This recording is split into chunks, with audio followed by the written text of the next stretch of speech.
Good afternoon. Anybody around?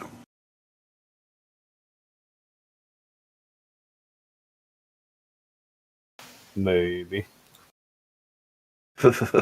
Maybe.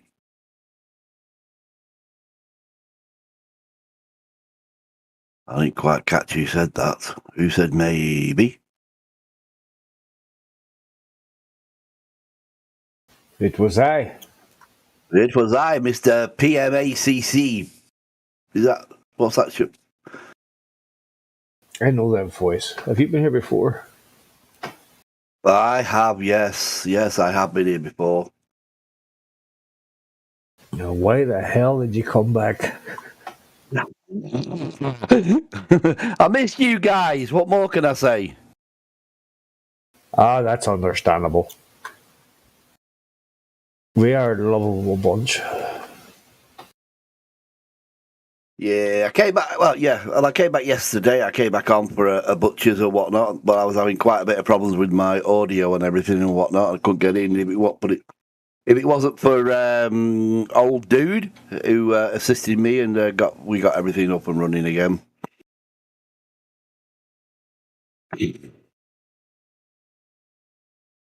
Lovely. Lovely. Whereabouts are you, Mister PMac?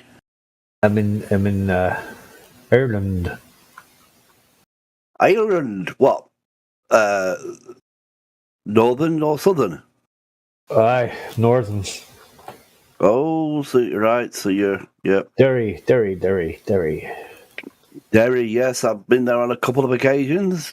I used to, with my used to be wagon driver and used to do like the UK and Northern Ireland. And yeah, Derry, been there a few times. Wagon driver? Yeah, a lorry driver.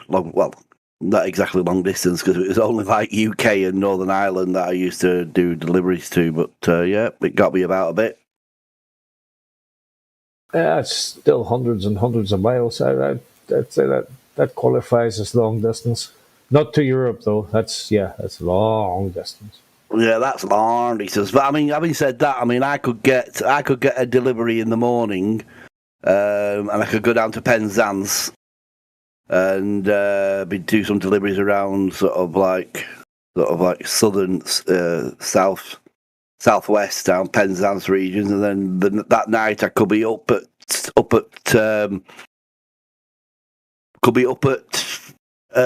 what is it called up top there, Wick. Pick a town, any town up. Penzance, is that where the pirates come from? The Pirates of Penzance. Well, the theory says, yeah. I don't know how true it is. Are you still long distance driving, or did you pack that on? No. I packed it in due to I had 2018. I had a few little medical issues, and then I had a heart attack, and this, that, and the other. And I thought, right, I'm now 50 odd, and it's time to quit. It's time because I was away all week, so I'd leave the house on early Monday morning, and then not get back home till late Friday night. And I thought, no, my days of sleeping in the back of a cab is over. Yeah. You guys make some good money doing that, don't you? Oh yeah, oh yeah, undeniable. It was bloody good money, and I missed it when I came out of it, and everything. And yeah, it was good money. It made a good living. But yeah, one of those, so I wasn't up for it anymore. There comes a time you have to hang up your tachograph. Tell me about it. Yeah, and yeah, sort of like inside in London, mainly London, inside the not so much, well, inside the sort of like central ring road. You went in there delivering, and nightmare. So much with my age and everything, it got so much stress and everything. I thought, no, I don't need this no more. So I'm guessing you're in your late 50s or 60s now, early 60s. Don't go too far, mate. Yeah, All I mean, right, me. early 70s. No, no, I'm in my late 50s, 58 to be precise. Well, I said late 50s. That was my first guess. Yeah, but then we went to 60s. No, thank Early you. 60s, yeah. So I put a couple of years on you. So how long have you been? How long have you been with this group now? Then Too fucking long. Yeah, I don't know, 2000 and... Jesus, where are we now? 2022? I think about 19 or 20. 2019, 2020 maybe? So, 2019? I don't know. Hey, it's just a blur. yeah, it doesn't. It is at the moment now. Life's just a blur. Bloody. Hey. So It's fucking strange. have you woken anybody up though recently? Have you woken anybody up to our true system that we live in? No. Unfortunately not. I don't participate or partake. I'm not. How do I put this? Don't. Okay. I've been a conspiracy theorist since like fucking way before 2012. It was like 2006 or 7 or something. It took me a while, and then I found out about 9/11, blah, blah, blah, and I realized that the whole world's a fucking fugazi, blah, blah, blah. And it took me to 2016, 17 to find out about the Earth. But yeah, when you first start out, you become very eager, very over the top, very. Then they just, I don't know. I just decided to stop. What's the point? It's just people. There's enough shit out there now on the internet for people to realize. I mean, this is a long fucking winded way of saying no, isn't it?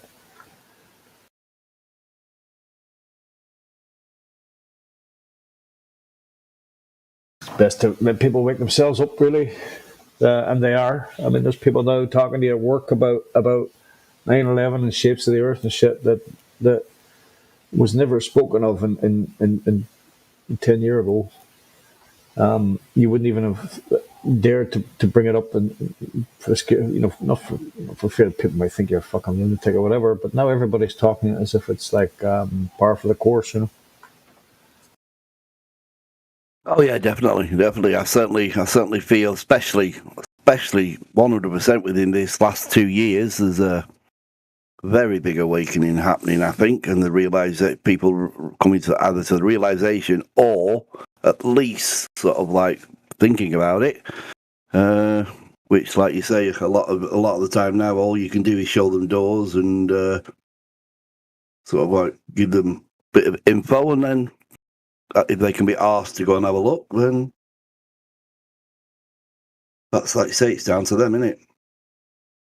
Yeah, I'm a very big believer in it. Not to impose my worldview or thoughts on anyone else. But yeah, there's people like the young ones who like, hey, 9/11 was this, and Bush was that, and Iraq was this, and that was that, and false flag this, and fucking shape of that. And I'm like, yeah, I believe in that. Yeah. No, you're right. That's it. And little do they know that the things they're talking about, we were already thinking and talking about 10, 20 years ago. Yeah. But I suppose I've got to admit that I probably 3-4 years is when I think about 3 or 4 years is when I came out confidently enough to, because obviously years and years ago, obviously still slightly now, but not as much now, that there's a stigma attached to saying. I mean, I don't like saying flat anyway. I like to call myself a plain truther. So I don't usually. It's a bit derogatory or whatever. That's the word, the sort of like the label, if you will, of flat earther. But I suppose I've been a flat researcher openly for about the last 3-4 years, where I've been confident enough to be able to sort of like stand up for myself and be able to rebut anything that's fired at me. You know what I mean? Yeah. Yeah, but conspiracy theorist out there is no longer part of my vocabulary. It's more reality theory. What do you call it? Globe denier is what I like to call myself. Yeah, that's a good one.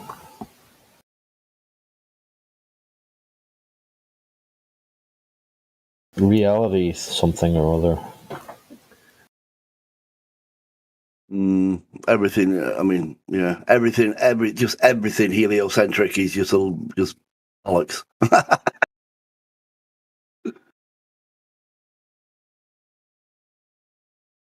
Yeah, and unfortunately, most people just want to get on with their daily lives and don't want to spare a second thought to thinking about those kinds of things. They just batter on with the way it is. Oh, yeah, definitely.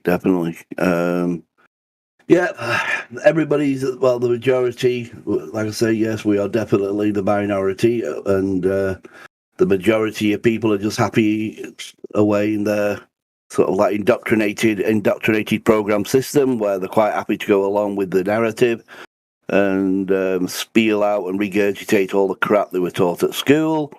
Yeah, just can't, yeah.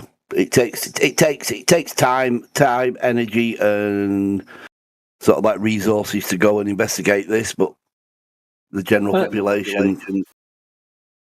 The worm is turning, though. I mean, it's growing.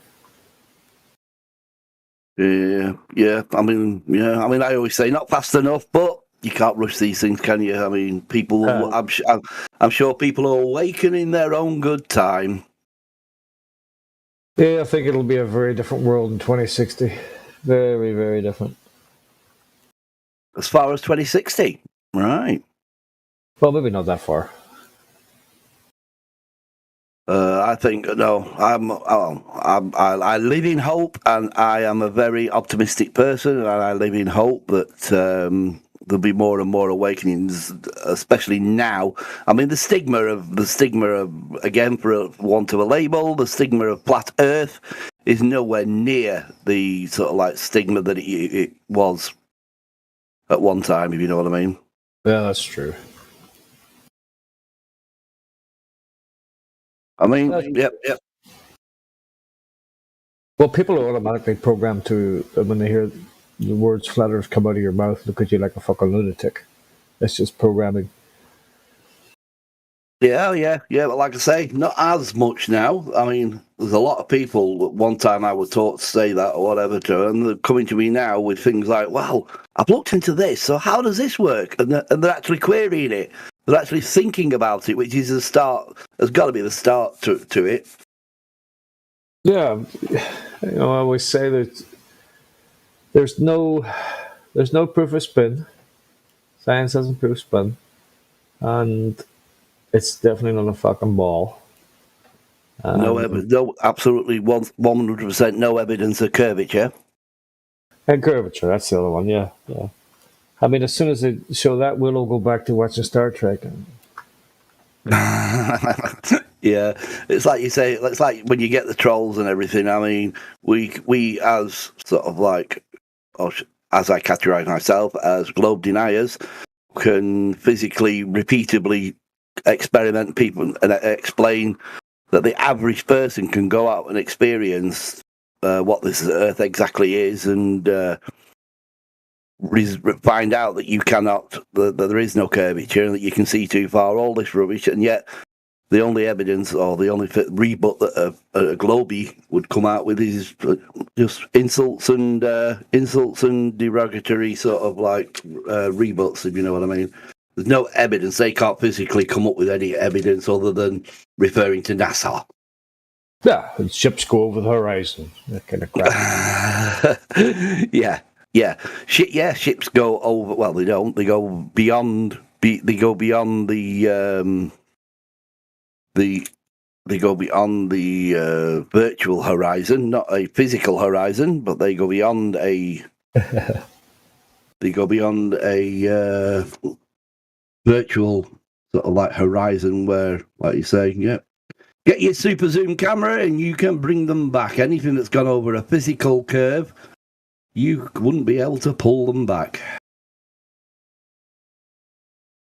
The thing I like about the I hesitate to use the word community because, like, in every community and things like that, there you get like people are people and people are stupid sometimes and people drama and all this fucking shit. But I've never met people like I say I've been a conspiracy theorist or reality theorist and fucking for 20 years now, and I've never met a community that's more, even though it has its faults, is more open-minded, more intelligent people, more people that are willing to be proven wrong,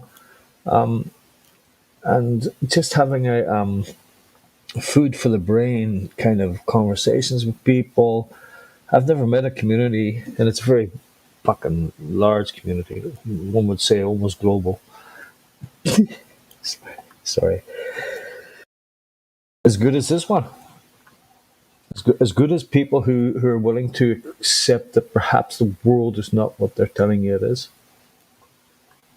Definitely globe deniers, on the whole, are very, very honest, reliable, intelligent, free-thinking people. It's like Dave White says, he could go to a flat Earth conference with hundreds of people, drop his wallet on the floor. You can almost guarantee that somebody will find out whose wallet it is, and it will be returned to you. So it's the honesty as well, I think, within the community.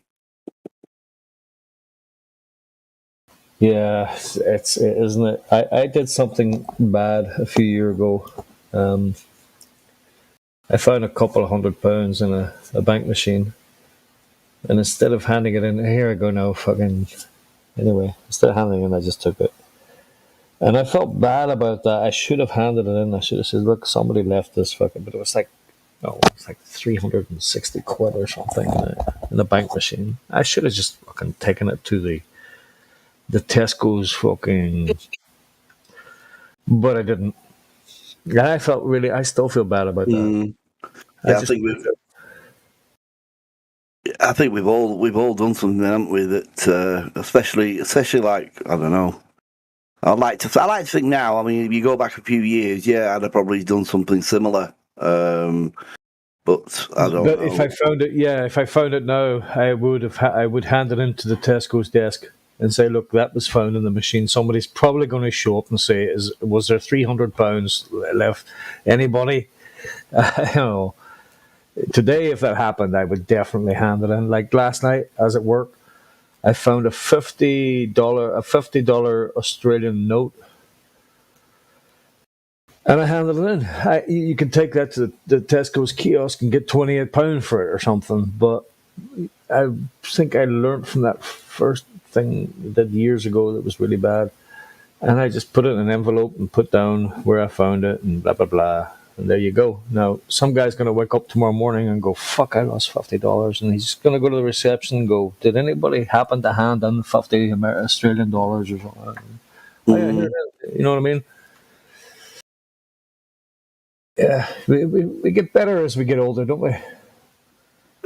I like to think so. Yeah, I think we get some of us I certainly like to think I'm getting wiser as I get older, and obviously with life experiences, you get more wise to this world. But yeah, like you say, I think we've all done something in the past, haven't we? That we think back on it and we think, no, well, should I have done that? Well, one of them, really. But yeah, I'd like to think now at this present moment in time that I'm honest, and yeah, too honest sometimes for me own good at the moment, because my gob's got me into a lot of trouble. But then I don't give a shit personally. I mean, yeah, ever since, like I say, last 3 years or whatever, I've lost a lot of acquaintances and friends and even family members due to my sort of thinkings, if you will. But on the other hand, I've gained a lot. Oh yeah.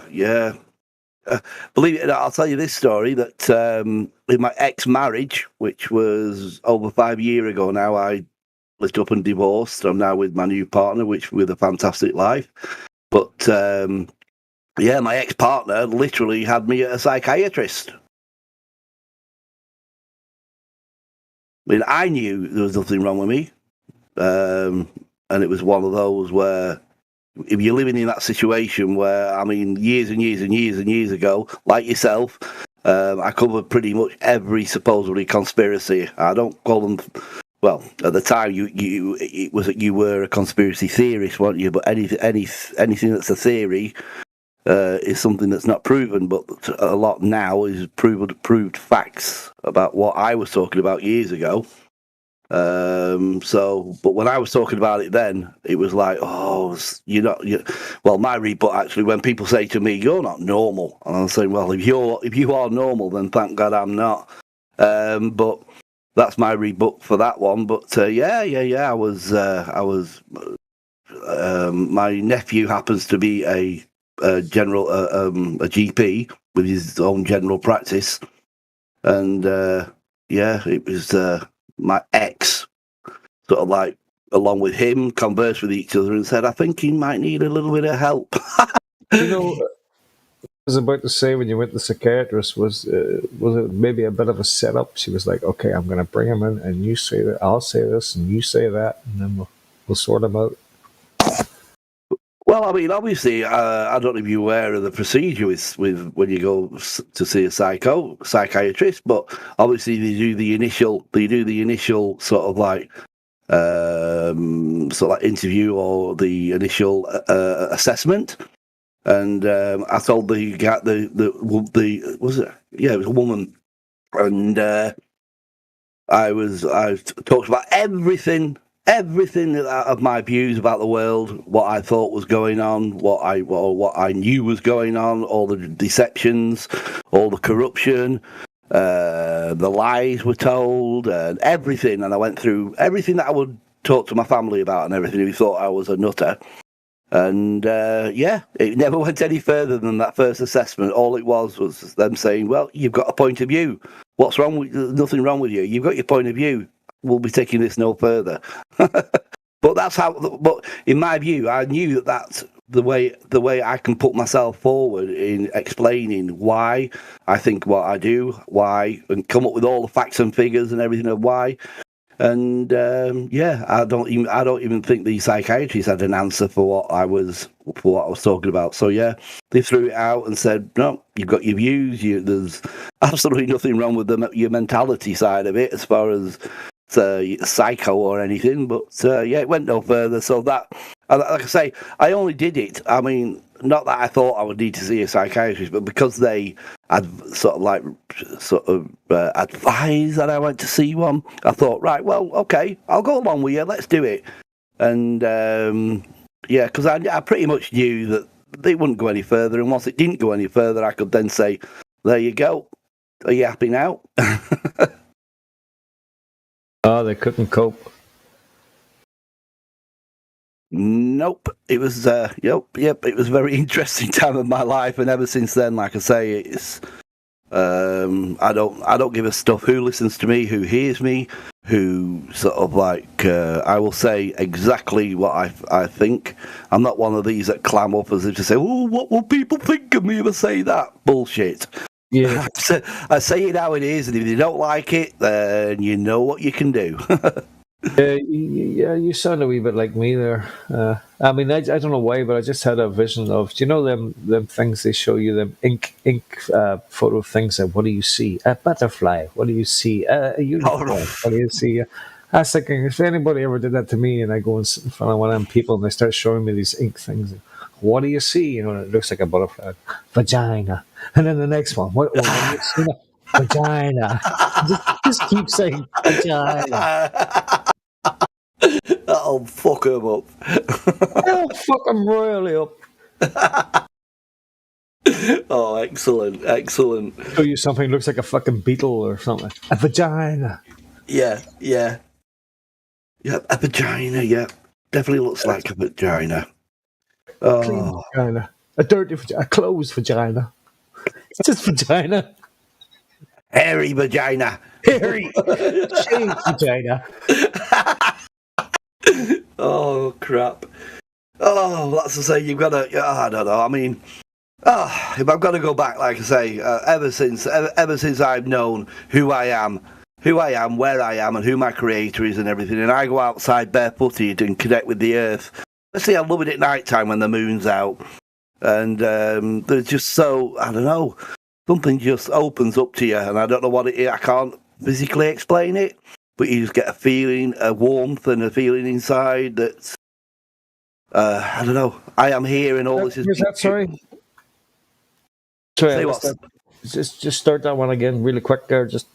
I missed that part. Warm, fuzzy feeling when you're outside or something.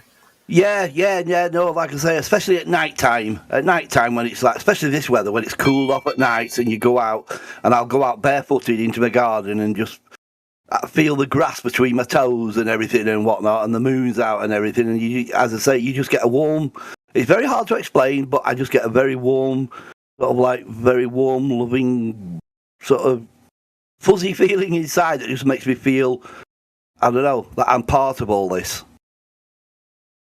Ah, okay, that's interesting. Yeah, that's some kind of spiritual goings on there. Oh, definitely. I think spiritually, because I would say my belief is that the moon, the stars that are within our Earth system, are spirit. We are spiritually connected to them, and I like to think. Again, it's speculation because I don't know, and nobody's ever come back and said, "Oh, right, yeah, I've been." I sort of like passed away, but my soul went on somewhere else. But I'd like to think that your soul, stars are probably people's souls or whatever. I mean, it might be to some people an outlandish and outrageous sort of like concept. But when I look at the skies, I like to think that they are part of us and we are part of that. And I mean, the moon as well is for as far as I'm concerned, a heavenly body. Oh, sorry. Go ahead. No, sorry. Were you going to say something then? Yeah, I was going to say. Do you know what gives me a warm, fuzzy feeling? I dread to think, mate. You know what I'm going to say, right? An idea, but go on. Vagina. Oh, fuck friggin' Nora. I don't know. No, anyway. Yeah, I was sitting outside work this morning, and I always see the moon coming up, and usually it's over there. Okay, let me see. You say over there. Where are you pointing? Where am I pointing? You can see where I'm pointing, right? It's over there to the west. Right? Over there. Somewhere over there. And then the night it's over here, like at the same time every morning, but it's in different places, and it's like there's like a mist, and the moon looks kind of spooky and foggy and surreal, and there's the lamplight, the lamppost, and and you're thinking, how do people think that we're fucking moving? Nothing is fucking moving. That's moving. That's over there one night at 4:30, and it's over here the other night at 4:30. It's doing strange fucking things. Always as a kid too, I'd look up at the sky. I used to think, what if the stars are just like fucking pinpricks in the fucking some kind of black inkiness? It's just some kind of, something that never ever seemed right to me with the movements of the, especially the moon, and the shape of the shapes that it takes. Always used to bother me, and you have these moments like you says you're out there and you grasp beneath your feet and you have this connection. And you're like, I have them as well. And so anyway, end of bullshit. End of bullshit. Yeah.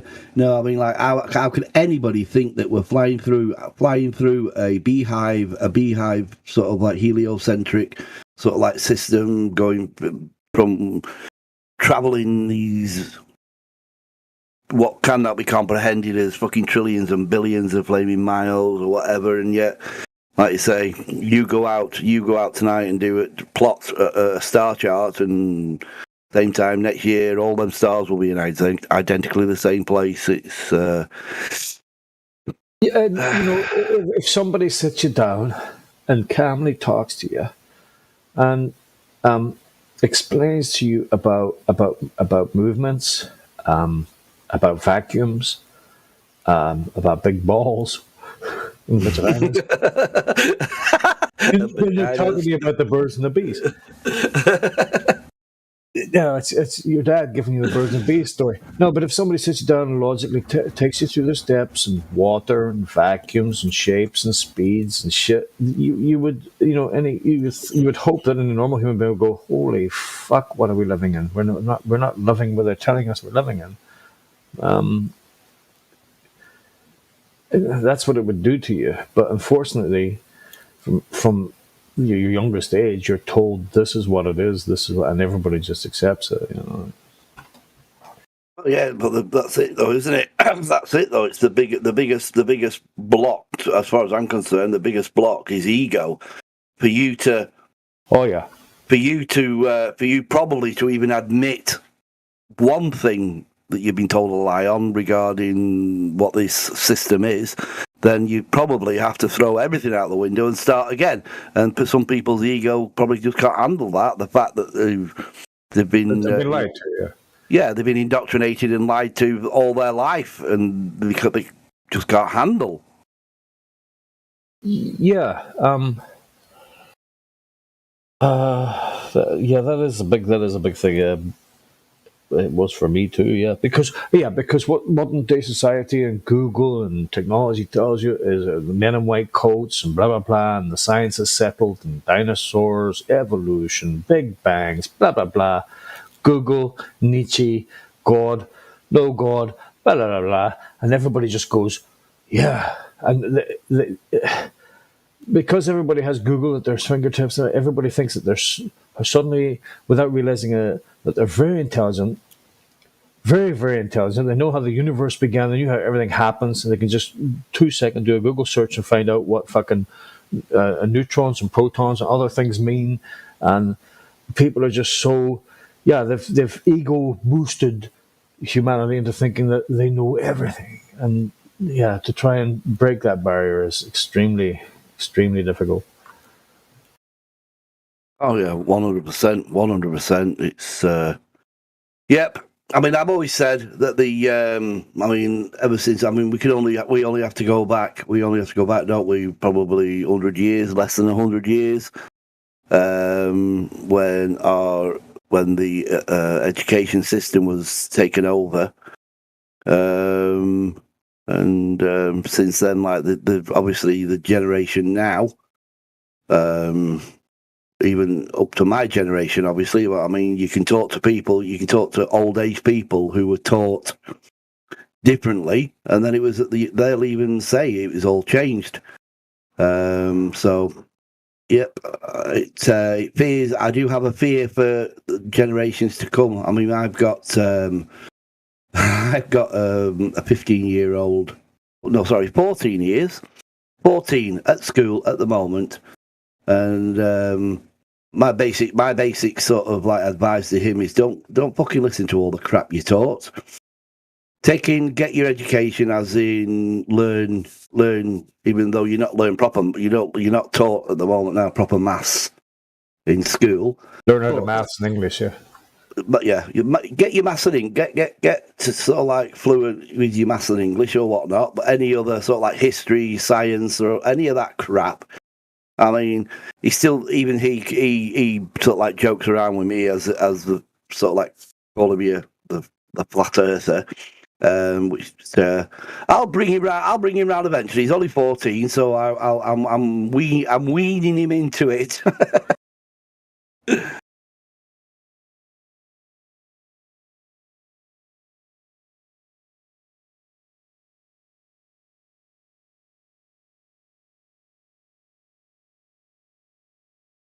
Because, like as I say, as for me, before I became, like I say, before I became an outright 100% like globe denier, in the fact that I could come out as a globe denier with no qualms whatsoever, without bothering about what people said or what people thought of me. I mean, like you're just saying there, you're obviously a lot of the answers you use is like, all right, we'll Google it, and obviously, as we know, probably one of the first things that comes up as far as any flat Earth stuff is a flaming so-called ball flattened out, then thrown back into the heliocentric model, which is a lot of people's interpretation of what flat Earth is. And when you sort of like look at that, and you have to contemplate, well, how would a flat disk sort of like work amongst a lot of planets? You're the only flat. So these things cross your mind when you first come into this. I can only tell my story, but they're the first things that come into your mind. Well, how would a flat pancake work within a heliocentric model amongst other planets, and we're rotating around the sun and all this and all that. But obviously, it's not until you do your true investigation and you realise then that we're not this flattened out little ball thrown back into the heliocentric model, and that we are the centre of everything, and space doesn't exist, and what's beyond the sort of like speculations of what's beyond Antarctica. I mean, it's all just fun for me now at the moment. Just the speculation side of it now is. Look, I mean, I rue the day. I want the day to come when somebody will let somebody independently just go say, right, well, they say we can't let you go out there because, well, A, we don't want to disturb the penguins, B, we don't want to spoil the plush white snow and whatever, and also, it's not safe for you to go out there. Fuck the safety nurse, I don't give a shit. I will sign a declaration that if anything happened to me, just forget me and leave me there and let me rot. But just let me go. Just let me go. Yeah, but they won't. Yeah. I'll be honest with you. The first time I seen the post in the forum about the flat Earth, and then I watched Eric Dubai's 100 proofs or whatever it was, then it slowly started dawning on me that this might actually be reality. Without seeing, this is way back in 2015-16, three things occurred to me. Earthrise, the scale was wrong on that photo. Second thing was, and this is without, I know that's all over the internet, I know but this is, I thought these thoughts came into my head, these three thoughts, was Earthrise, the scale is wrong. While I still wasn't completely convinced, but still investigating it. 2, helicopter goes up. Well, then it could just go up and wait for its destination to arrive. And 3, oh shit, there's hang on a second.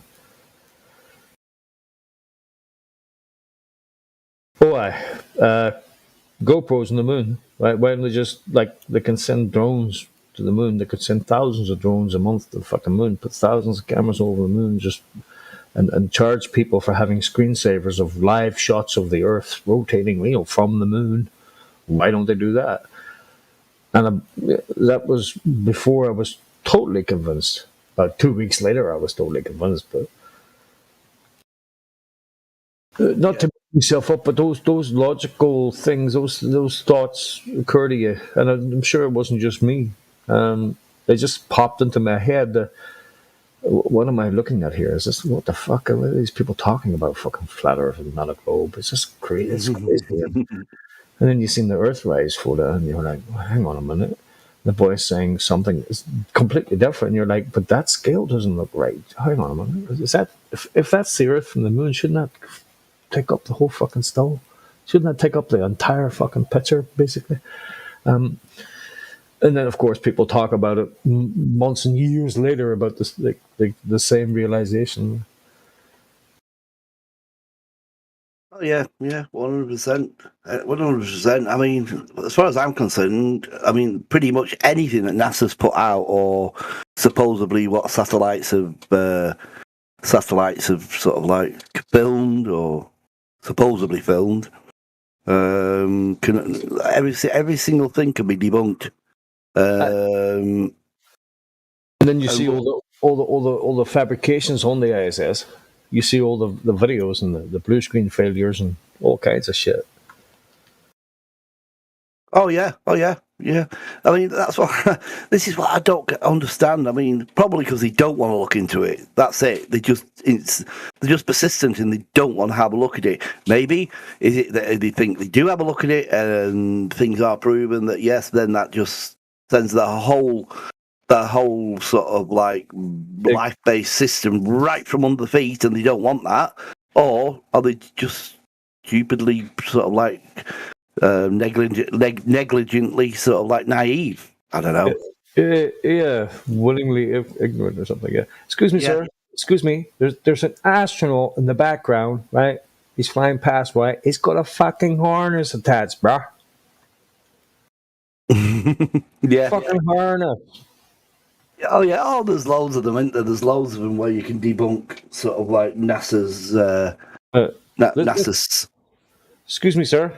This guy's reaching for something that isn't fucking there. Yeah, and he's putting something on the shelf that he hasn't got hold of, but he thinks he's got hold of it, but he's putting it on the shelf. Wakey, eggs and fucking bakey, bruh. Vaginas. Eggs and vaginas. Vagina has eggs, right? Yeah. Right, P-Mac, I'm going to stay on this channel. I'm just going to mute myself and everything. I'll be listening to if anybody else chats or whatever, but I'm just going to nip off 2 secs, but I will be back. And, yeah, we'll if you're still on, we'll probably continue this, but I'm just going to nip off for 2 secs. No more. Nice bumping in the... I'm my vagina. Right, catch you in a bit, mate. Good luck.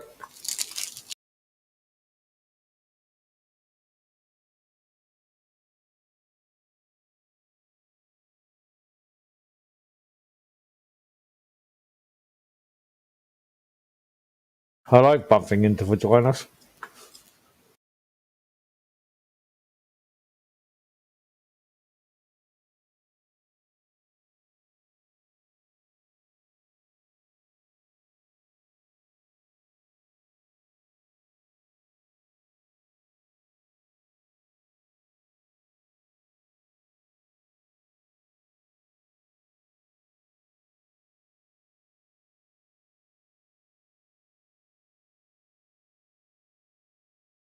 Go show. Kiwi. What's up, Kiwi?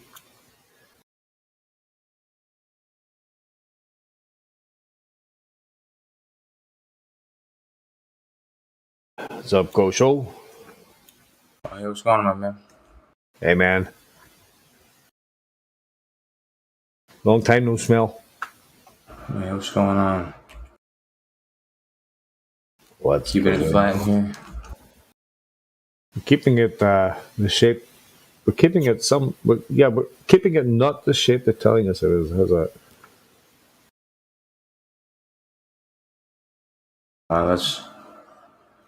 That's all we can hope for, man. What's up with you? How you doing? I'm always good. I'm just working right now.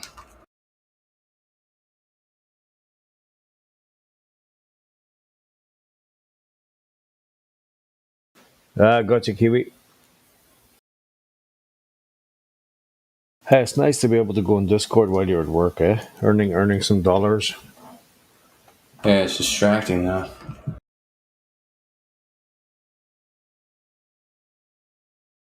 What are you doing? Making a website for somebody.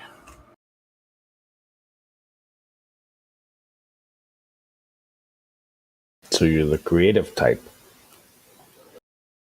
Yeah, it's nothing too creative. I have to make an advertisement too, though. You had to make a what now? Advertisement. Oh, we love those. Yeah, What's I feel like doing it.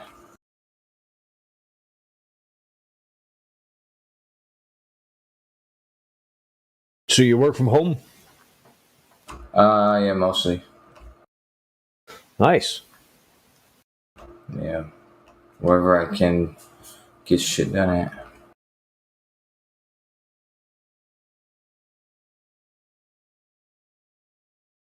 Oh man. I took a little nap, but I need some more sleep. So the logo for this new website, what does it look like? The what? The logo. Is there a logo? Oh yeah, there's a logo. Yep. There's a logo. I had to make all this shit for it. It's for fucking. What is it? It's for fucking yoga pants.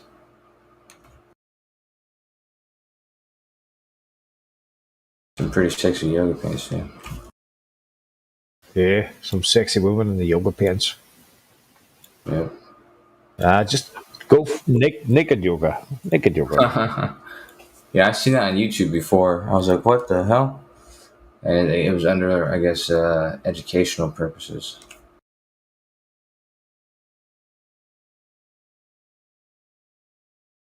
They thought of everything, man. I'm a closet naturalist. Oh yeah. I close all the curtains, all the blinds. I walk around buck naked, man. There's nothing wrong with that. I love it. Free.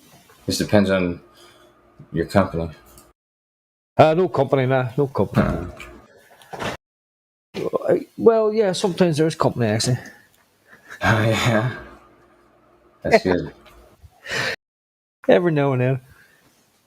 And that is good. We Of course, hang you don't out. want- you don't We want hang your out and then family let to- everything else hang out. You know.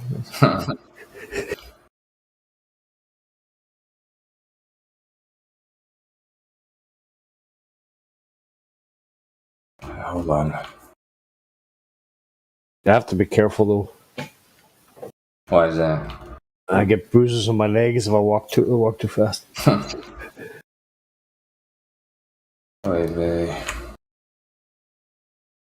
You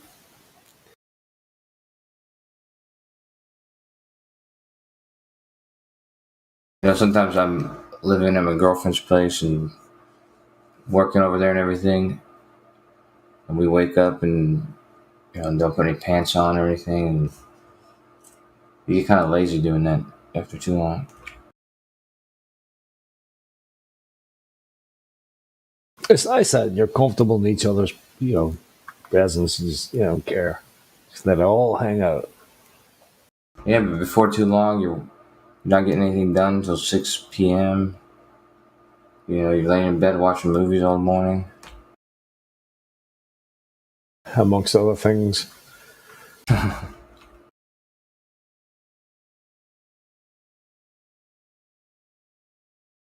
You're like, honey, would you please stop walking around naked? I can't get any work done. Fucking too distracted. My problem is I just watch too many movies, man. Yeah, I like the movies. Sometimes it's nice to just wake up and just stay in bed and just see what's on, just put a movie on. But before you realize it, it's like 6 o'clock. Yeah, time flies. It does.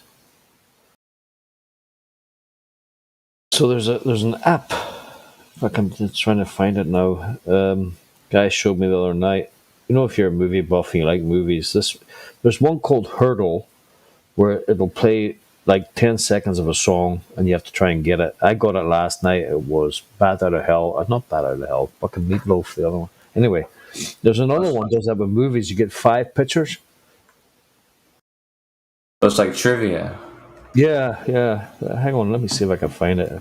See, Crypto knows I like trivia, man. Oh, you'll love this. Yeah, I love trivia.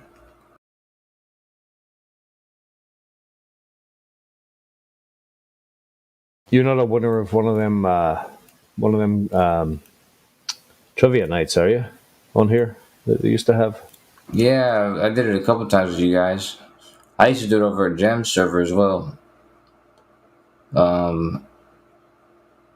Yeah, I haven't done it in a while though. Those were good. I used to think I was clever till I watched other people fucking answer that question. Holy shit, bro. The best person at trivia, at least over there on Gem server, is Curved Water. He fucking doesn't forget anything. He remembers every fucking thing. Yeah, fucking gamer IQ. 200 gamer IQ. I used to be good at trivia, but over there at Gems, I just host it, so I don't really play. When I do play, I don't do as good as some of those dudes.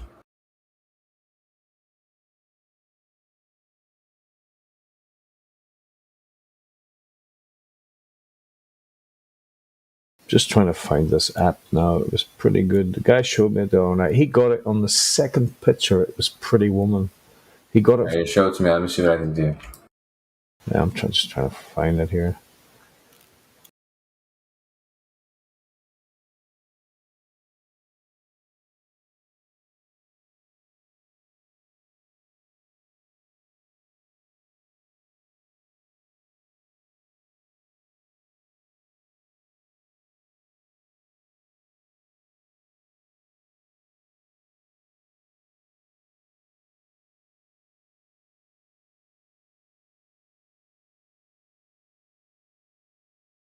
I'll get it next time I'm work. I'll put it in here, but I can't find it right now. But it's pretty cool. It's 12 o'clock every night, midnight every night. They put a new one out, and they give you 5 pictures, and you have to try and guess the movie from each picture. The one was the back of a car. The second one was some guy holding up a sign, and he went, "Oh, that's Pretty Woman." I'm like, "How the fuck did you get that?" That's pretty good. I bet you I can do. I bet you I can get all those movies, man. I'd be 100% hopeless at that.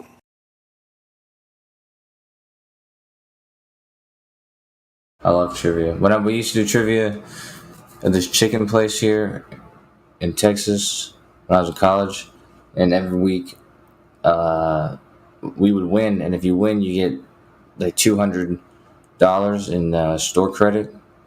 So we would just go back next week and get chicken and beers, and we keep doing that every week. And the only rounds that I was bad at, because they had 8 rounds, and one round was a sports round. That's the only round where I'd only get like maybe one right or something like that. But I had other teammates who were better at the sports round. Those are good So, times, John. so you guys, when you're talking about these trivias, is it just general knowledge? The one I'm talking about is they have 8 rounds. So there's movies, music, science, and then they put like a special category in there, like could be Star Wars or something, and sports. So they have like 8 different rounds for eight different things. I think the one he's talking about though is a movie trivia.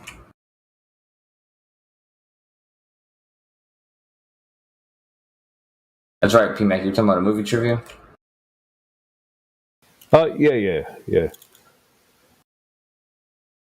Yeah, there's one called Hurdle. It's a music trivia. They put one out at midnight every night to give you a couple of seconds. And there's another one. It's a movie trivia. I'm just trying to find out.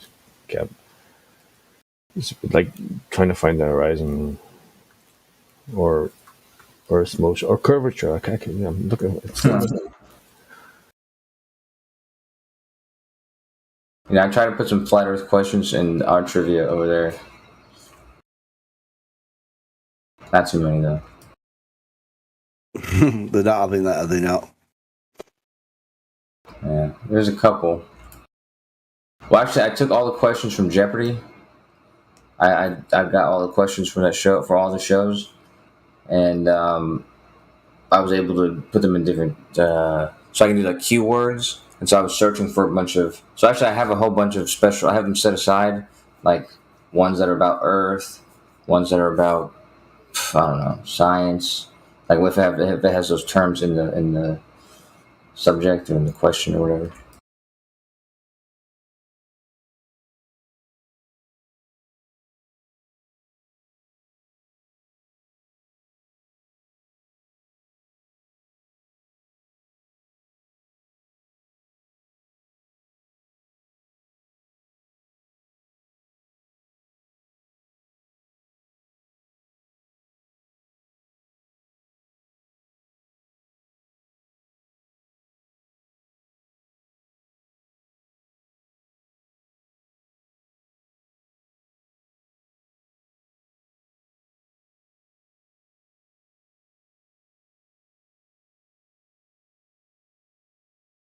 Okay.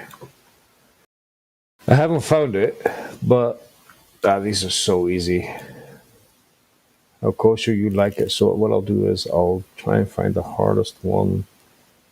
Ask you a question. Ask you a question. Coach, are you ready? Sure, yeah, let's see it.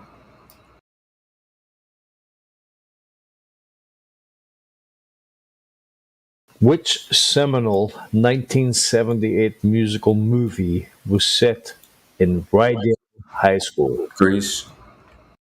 Yeah, bastard, you got it. Okay, I told you these were easy. That's shit down right there. Oh, this will be hard. Scarlett O'Hara is the protagonist of which 1939 film? That was just Gone with the Wind. Yippers. Which two actors played Don Corleone in the first two Godfather films? There was That two. was what's his name? Robert De Niro and fucking what's his name? God damn it! Give me a second. That's on the tip of your tongue. Don't be googling it now. Yeah, I don't do that, man. I mean, it's easy. Everybody knows it. What is it? Yeah, you got it. You says Damn it. ma. Fuck it. This is on top of my tongue. You says ma. Well, Marlon Brando. There you go, Brando. There you go. You got it. Is this open to the floor? Because I haven't said that. Oh yeah. I got a question. In the middle of this question. Okay. In the because you said Corleone. What's his name? Whatever his name is. The guy from Godfather. There's two actors who played the same character, and they both got Oscars for playing the same character. Okay, so that was him. And there's one other character.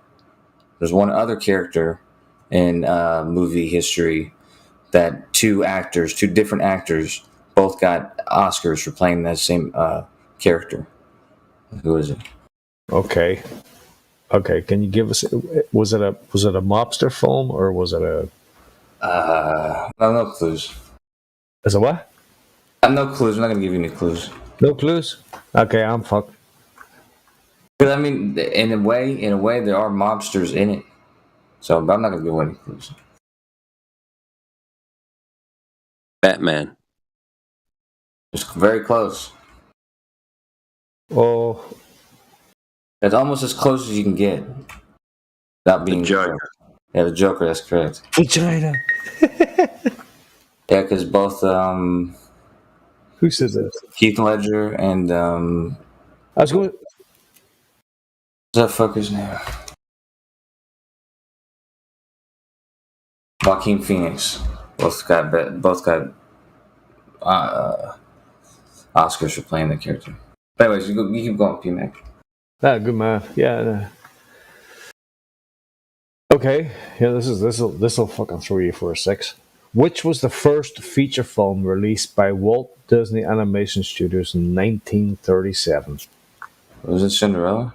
No, wasn't it? Hold on. I have to take your first answer. Oh, it is. Close though. Cinderella's very close. No. It is a fairy tale. All right, I'll give you another guess. Snow White. Yeah, good man. You got it. Now you'll know this one. Which 1940 Disney film featuring Mickey Mouse was a series of animated scenes set to classical music? Fantasia. Yeah. Man, you're too fucking good, bro. I used to be better. But you know what? Trivia, being good at trivia is one of the most useless skills you can have. Yeah, but it's impressive. Which 1942 movie includes a famous scene in which the protagonist struggles to find their footing on an icy lake? I'll be honest, I wasn't even listening for a second. 1942 movie includes a famous scene in which the protagonist struggles to find their footing on an icy lake. That's a hard one. 1942, you said? 1942. Is it Casablanca? No, these are Disney movies, by the way. Oh, you should. Okay. Oh, is it Bambi? Good man. Well done. I know it's a Disney movie. Yeah, that'll make it easier.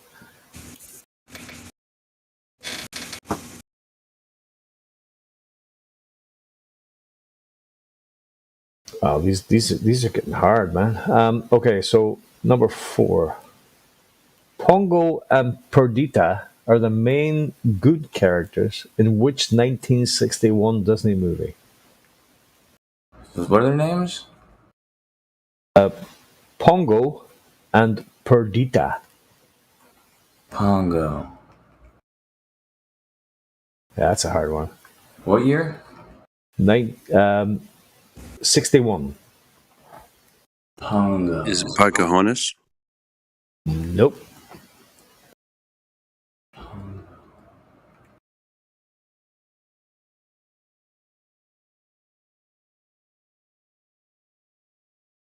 I'm just gonna be guessing, man. Is that the Black Cauldron or something like that?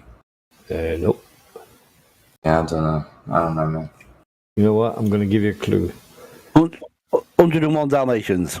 Get the fuck. How did you get Oh, that? there you go. Okay. I googled it. What was the name of the dogs?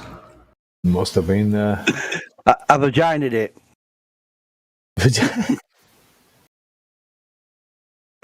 Oh. This is hard. You'll not get this either. Scott Winger, Linda Larkin, and Robin Williams were part of the cast in which 1992 Disney movie? That was Aladdin. Yeah, okay, that was easy.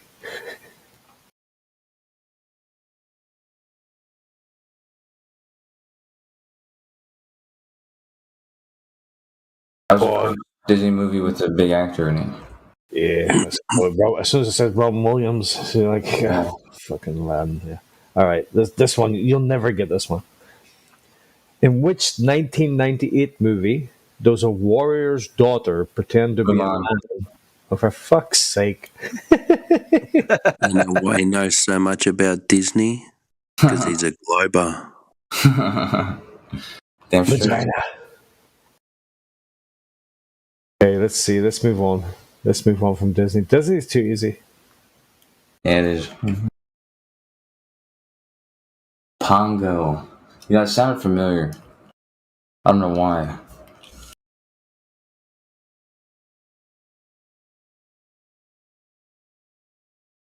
Oh, maybe that was the dad dog.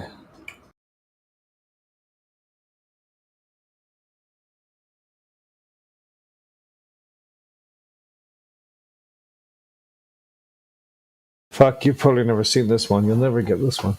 Okay, here we go. Where in the American West do Ennis and Jack get jobs as herders in Ang Lee's 2005 film? Said, what are the names? Repeat it one more time. Yeah. Where in the American West do Ennis and Jack get jobs as herders in Ang Lee's 2005 film? Ang Lee, 2005. You'll never get this one. I know you won't. Hold on. Don't give me any clues? Yeah. Brokeback Mountain. Is that right? You know what? You know why? Because there was no vaginas in it, mate. Was that what it was? That's what it was. Yeah. I didn't know it was Ang Lee. Okay. The film without vaginas. They both had wives, I thought, but Come on then, guys. What movie did Tom Hanks score his first Academy Award nomination? Philadelphia. Big. Who said that? Timbo. Timbo. Yeah, That was quick. it was, wasn't it? It was very quick. Definitely no fucking Google there. I got a quick question for the room. What is Stanley Kubrick's most famous film? The moon landings. Yeah, of course.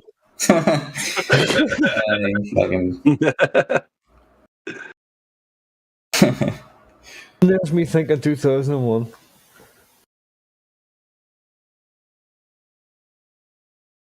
Or that one with Jack Nicholson. I was gonna say it's probably actually Shining. Come on then, guys. A good one, a hard one for you. What 1927 musical was the first talkie? Is that the The first what? talkie? The first talkie. Is that a movie that's got what's his name in it? Charlie Chaplin? No, it's Errol Flynn, isn't it? Yeah, I think it's Errol Flynn in it. What was the movie called? What was the musical I called? think, wasn't it called The Dictator or something like that? Oh, that's Charlie Chaplin.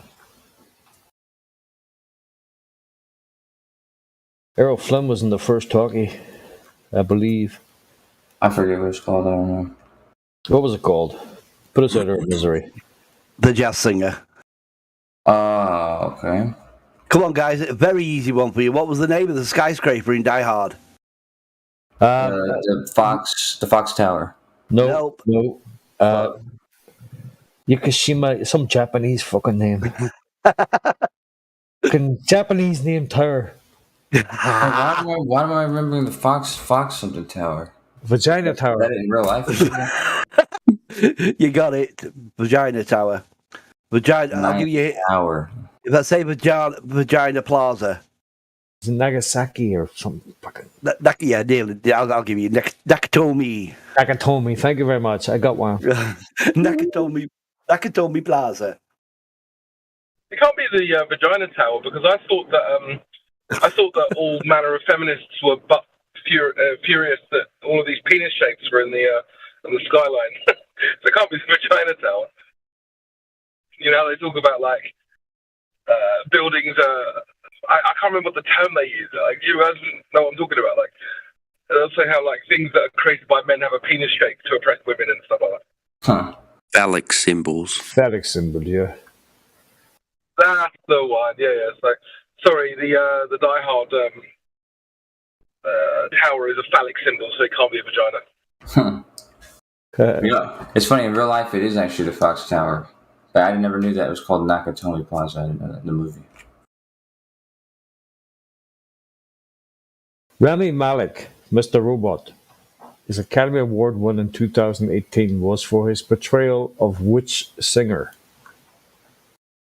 The guy from Queen. Yeah. The answer. So what's that? The guy from Queen. That's the close. answer. Bruno Mars.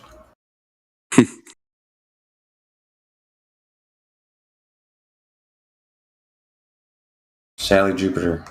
Here's one. Who won the Best Actor Oscar twice in a row in 93 and 94? Robert De Niro. Tom Hanks. Good man. You got it. For Big. Yeah, big vagina. No, for Forrest Gump and for Philadelphia or something. Who played juror number 8 in 12 Angry Men? I don't remember any of those guys' names. Seamus Dixon. No, Henry Fonda. It's a good movie though.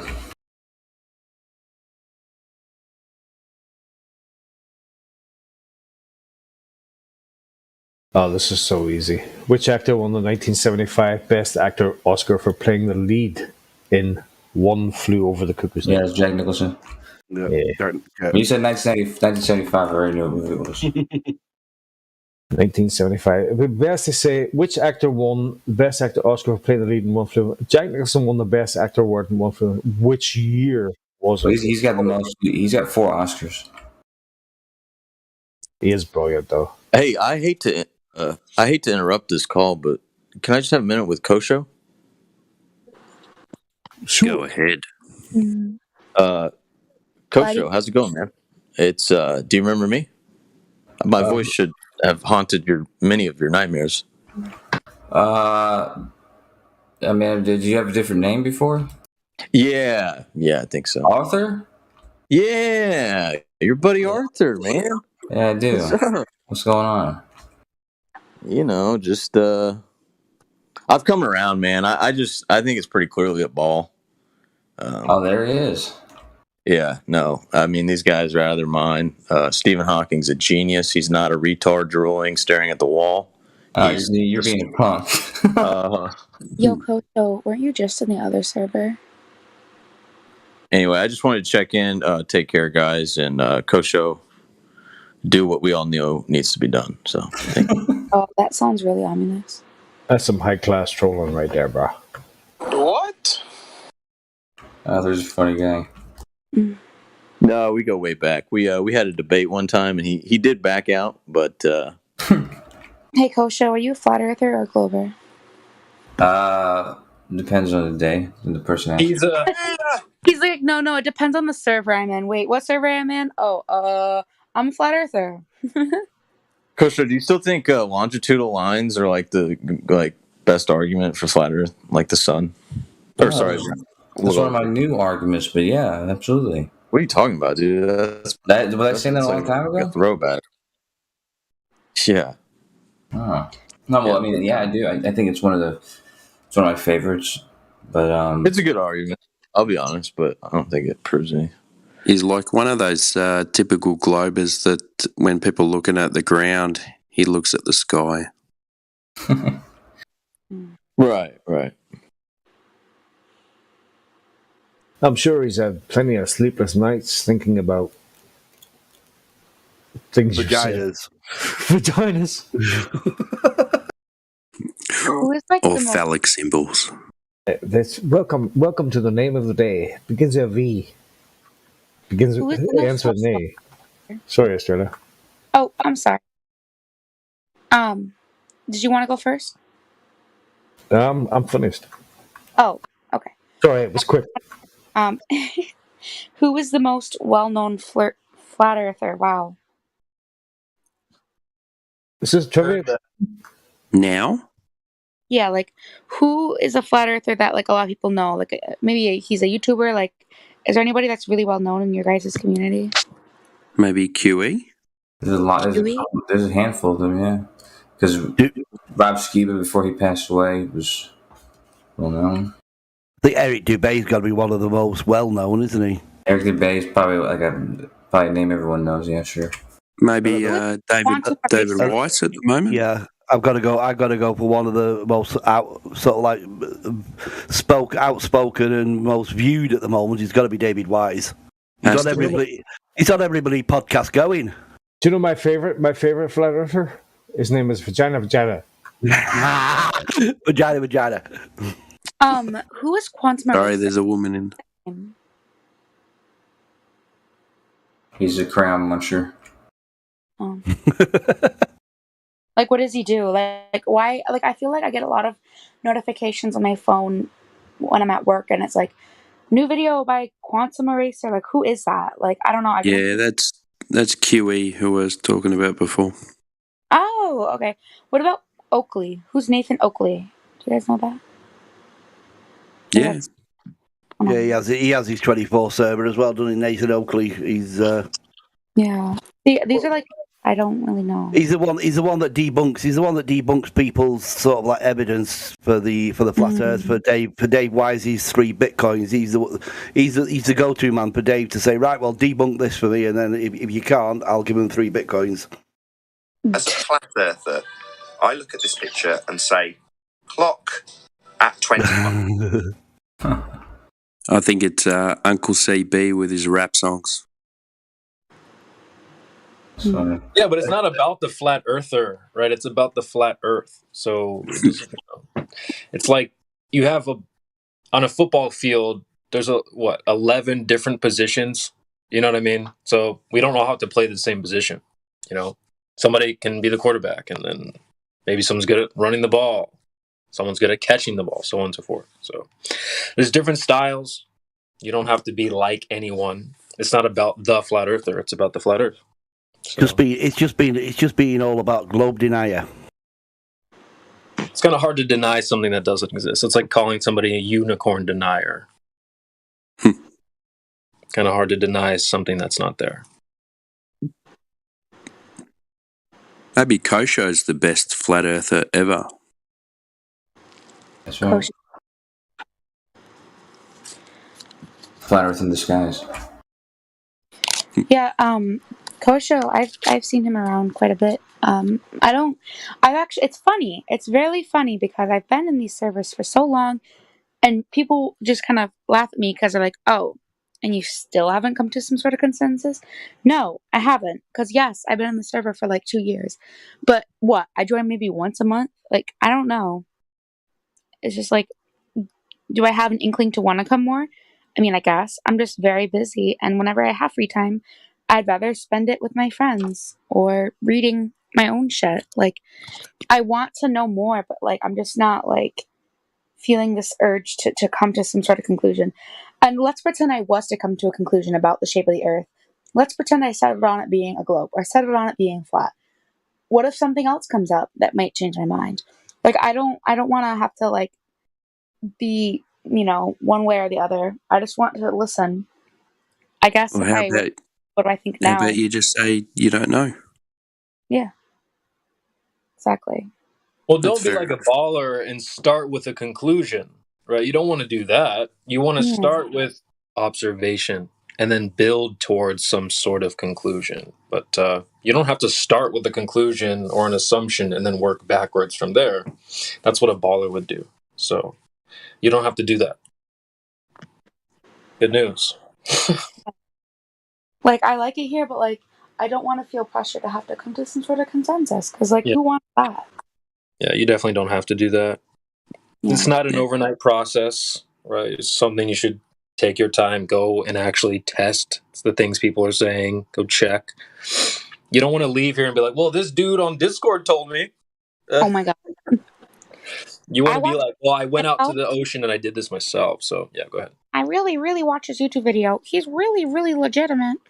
Right. Mhm. Exactly. Mom, it's okay. He has like 2,000 subscribers. Right. Yeah, you want to be able to be like, well, I went outside. This is what I did. Here's my test. We'll go back and check it. That No, kind of like stuff. literally, like basically do what you would do in elementary, where you have, an experiment where they taught you do it. Scientific. hmm How long hmm you've been looking into this stuff, Australia? Well, back in high school, I took a course on physics, and I had questions. Don't ask me what they were. I can't fucking remember what I ate for breakfast. And a lot of them didn't get answered, and it made me very frustrated. And I wasn't really good at the course because I felt like it was just basically what I remember from it is we were told that these were the laws and this is fact. And all the work that you do is based on these laws. It's like, okay, but like, why are these laws laws? Why is this a thing? Why is this a vector? Why is this scalar? And then it was making it hard for me to come to some sort of conclusions with my homework and shit because I was just stuck being told that this is how it is. And like, I don't know. Like, how can you understand something if you don't understand? It's like trying to do a math equation and you don't know, the quadratic formula, but you're expected to know the answer without fully understanding how to do the formula. You know what I mean? And so I was really frustrated. And so that frustration kind of just sat with me for all this time. And then I joined some servers that involved debating and like street epistemology. Woo! I just dropped something. What And epistemology? street epistemology. And then from there, I just kept getting invited to places, and here I am. The language Well, of words. Yeah. yeah, a law only becomes a law if it's proven subjectively, time and time again through experimentation. Yeah. That's how it becomes a law. And it was just like so confusing. Like, we were given this reference table, and then I didn't understand half of the fucking garbage that was on it, like mu and all that shit. Like, and they wouldn't really explain it, and it just didn't make sense to me. It was like some sort of foreign language, and that's funny because I've studied a foreign language, and that shit came easier to me than this shit. This is fucking English, I guess. Oh, I just got really frustrated very easily, and I just didn't care for it. And I mean, the final exam wasn't even an exam. We were told to write a paper on everything we learned in all the sciences leading up to physics and how it helped us. So I fucking bullshitted it and I passed. Um, And so That's what Globers do. yeah. And so I was like, yeah.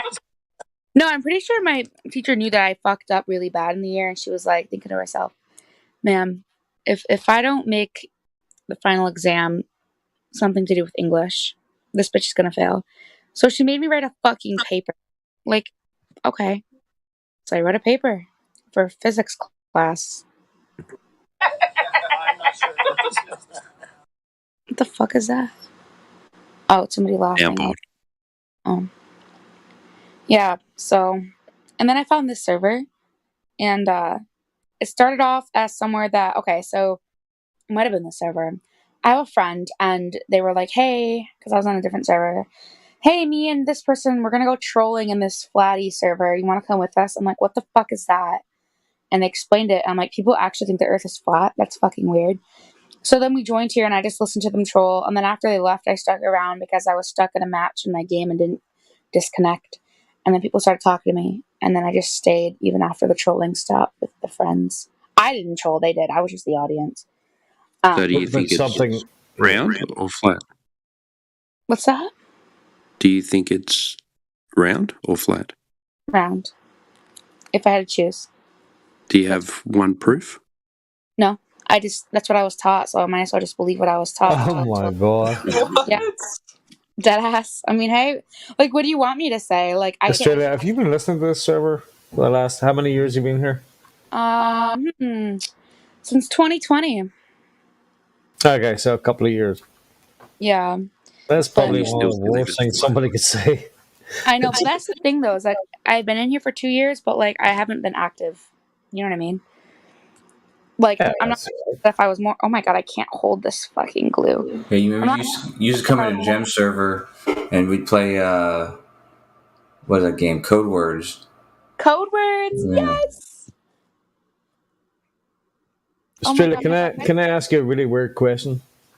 yeah, That's not about your vagina. my vagina. Oh. I'm just kidding. I mean, you could ask. I mean, go ahead, but ask Yeah, me. definitely not. So, are you? Sorry. Have you ever been part of a conspiracy forum? No, No forums. Oh, okay. Sorry. All right. no, you're fine. I mean, I don't Not really. Godlike Productions or Lunatic Outpost, anything like that. No. No, I've never been part of that. Okay, sorry. Now, there's somebody with the same name as you have. I know there was somebody in a different server that had the same fucking name as me. I'm like, this. What's up with that? Spanish for star, right? Yeah, but I was mad anyway. Okay. No, It's only 2 years. I mean, we still got time. I mean, it's not like it's a unique, Discord name, I guess, but like, I was really mad when somebody else had my name. I'm like, are you fucking kidding me? I'm the only Australia. I was like, get out of here. Get rid of it now. No, literally. Like, imagine if you found like another Coke show or another whatever. You know what I mean? Like, how would you feel? You'd feel attacked. Like, it's not like Let's get back to the flat Earth. or pancake, something that everybody could just like, you know what I mean? Like something different. Yeah. How about a status report, Australia? Just a couple questions. Just check and see where you're at. It's been 2 years, so Okay. just got a couple questions for you. I mean, I'm still waiting for the vagina question, but we can go with this. Sure, go ahead. Don't worry. I'll go, DM, CB. I'll DM you. Yeah. Yeah. So what is the size of the globe? Listen, when you ask me these questions, I'm just telling you. Wait. Everybody here fucking buckle up because I'm really fucking like dumb. Hey, again, we're not gonna. This isn't. We're not gonna flame you. It's more of No, just it's a okay. check. Good. It's just a status report, so don't worry. I We're just not listen, so don't worry. People have been paying me. I don't know. It's okay. No problem. What about the distance to the sun? Some light years. Okay. What about the distance to the moon? It's about the same. No. It depends. Okay. What is gravity? It's a force that keeps us to the ground. Okay. Wait, you know what I sound like? Have you ever See, watched like? this is what amazes me. No, wait, listen. No, know what amazes People me? say the Earth is round and they don't know anything about it. Let No, her tell, her, let her tell so us fun. what she feels like.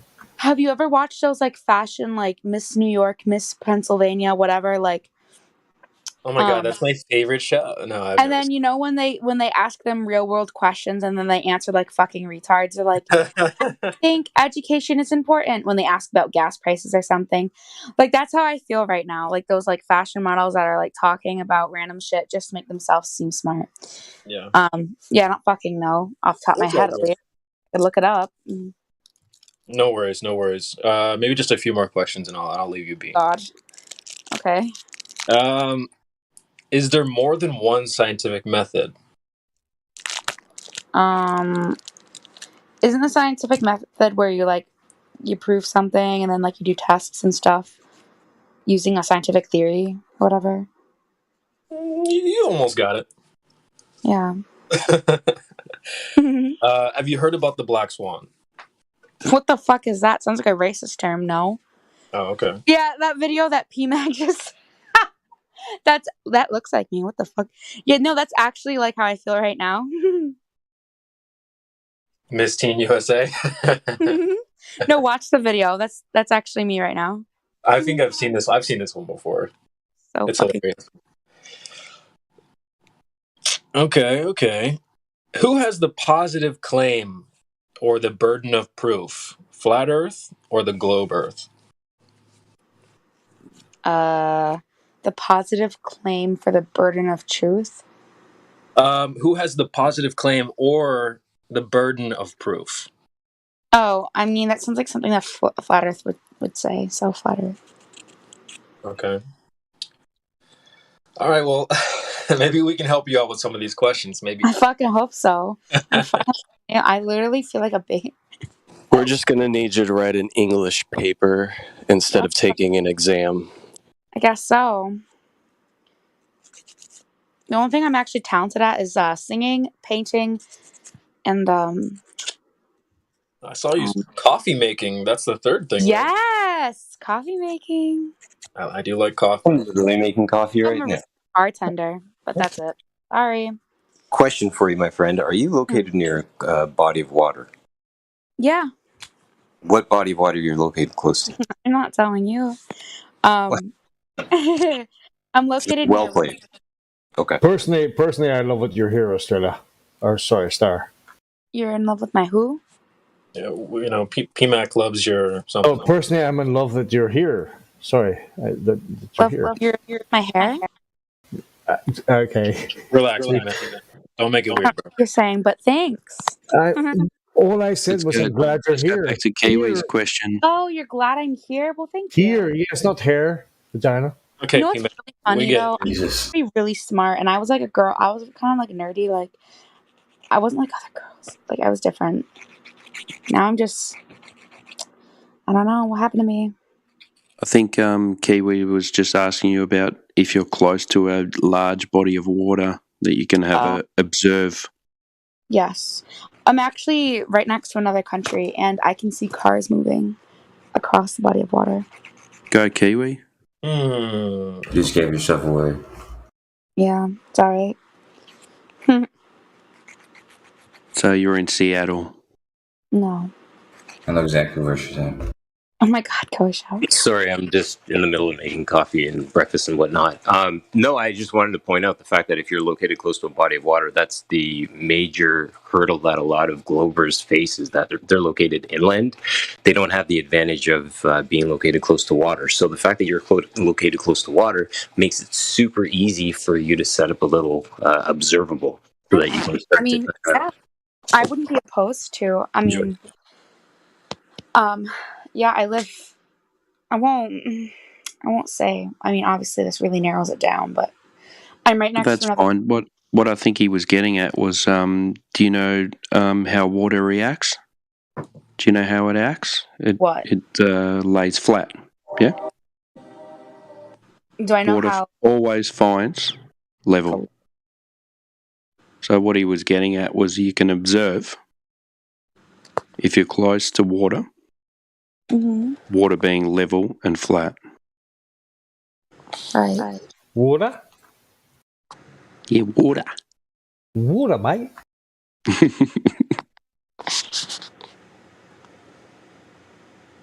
Hey, even your coffee will be a level. Mm. So it doesn't even have to be just water. I know a lot of people say like there's no curve or something, or like okay, if there's a curve, where would it start to curve? Like, it makes no sense. They think that like water is held by gravity, and like the gravity's at the center of Earth, and so therefore like every part of water is like being pulled to the center of Earth. That's why it doesn't look flat because it's over a small distance or something bullshit like that or something. Okay, but even if we gave you, because remember when we asked you what gravity is, and you said you didn't know. So even if we gave you gravity, the water's still flat. So that Yeah. doesn't really help. It's supposed to be curved, right? So when have you ever seen a hill of water? Well, not even just that, but like think about it. When you put, I just thought of something. So okay. Now, hear me out. This might come out wrong, but I'm going to try my best to explain. When you put water in a cup, okay, it's no different than a water in a lake. Water in a lake, you can't see a curve. Correct. It's such a big mass of water. But water in a cup is its own lake. Why isn't there a curve or something? Too Right. small Well, to observe. there you go. If you ask a globe earther, they'll tell you, well, there is curve in the cup. You just can't see it or measure it or tell, but it's there. Okay, so how did you know it was there? Yeah. What curve are you referring to, though? Because there is, in fact, a curve when water sits in a container, but it's not the curve that you are thinking about. It's the actual inverse. I don't know. Like, I just thought of Takes it. the shape of a container. Hmm. Right? Water will take the shape of the container that it's within, but if you look at the very, very close, if you look at the edges of the water that actually touch the container that's within, there's a curve that's formed. That's called the meniscus, just like the part of a knee, except Hey, I that's the remember part. this. Exactly. You remember this from high school because it was taught in high school. That was Right. Now, if we unpack that idea further, if you look in the chat, the voice chat, I just posted that the horizon is always flat. It's a person sitting. Let me find it here. It's 10 past the hour. A person sitting at an infinity pool's edge, observing the horizon, and we observe absolutely no curve. And I believe, honestly, from my heart, that is enough of a sample set for us to unpack the idea that there in fact is there is no curve present. Water itself is a globe killer. Just water itself. I mean, there's many other examples, but water on its own kills a globe. Look at what Kosho's posting in the chat here at 12 minutes past the hour, right? These guys are trying to tell you that there's a hill of water there. That's retarded. Okay. Mhm. Well, okay, wait. So I have an idea. What if we took like a flashlight and like shined it across water, and like if it was flat, it would reach the other side, like a really powerful flashlight. It's They've called a done laser. that. Yeah, they've done that already. Laser experiments. Okay. And what was the It's- result? Well, hit the other side. No curve. Zero. Okay, what was their explanation? There's no curve. Yeah, it's not curved. No. But like, so if a glober was to hear that, what would they say? Like, what was their? Refraction. Refraction. But isn't that when it hits the water? I don't know. You tell me. Yeah, I thought refraction is when you put like, I mean, at least Yep. back a long time ago, if It's you put a called. It's two different mediums. They would use refraction observations. Like if you see things that should be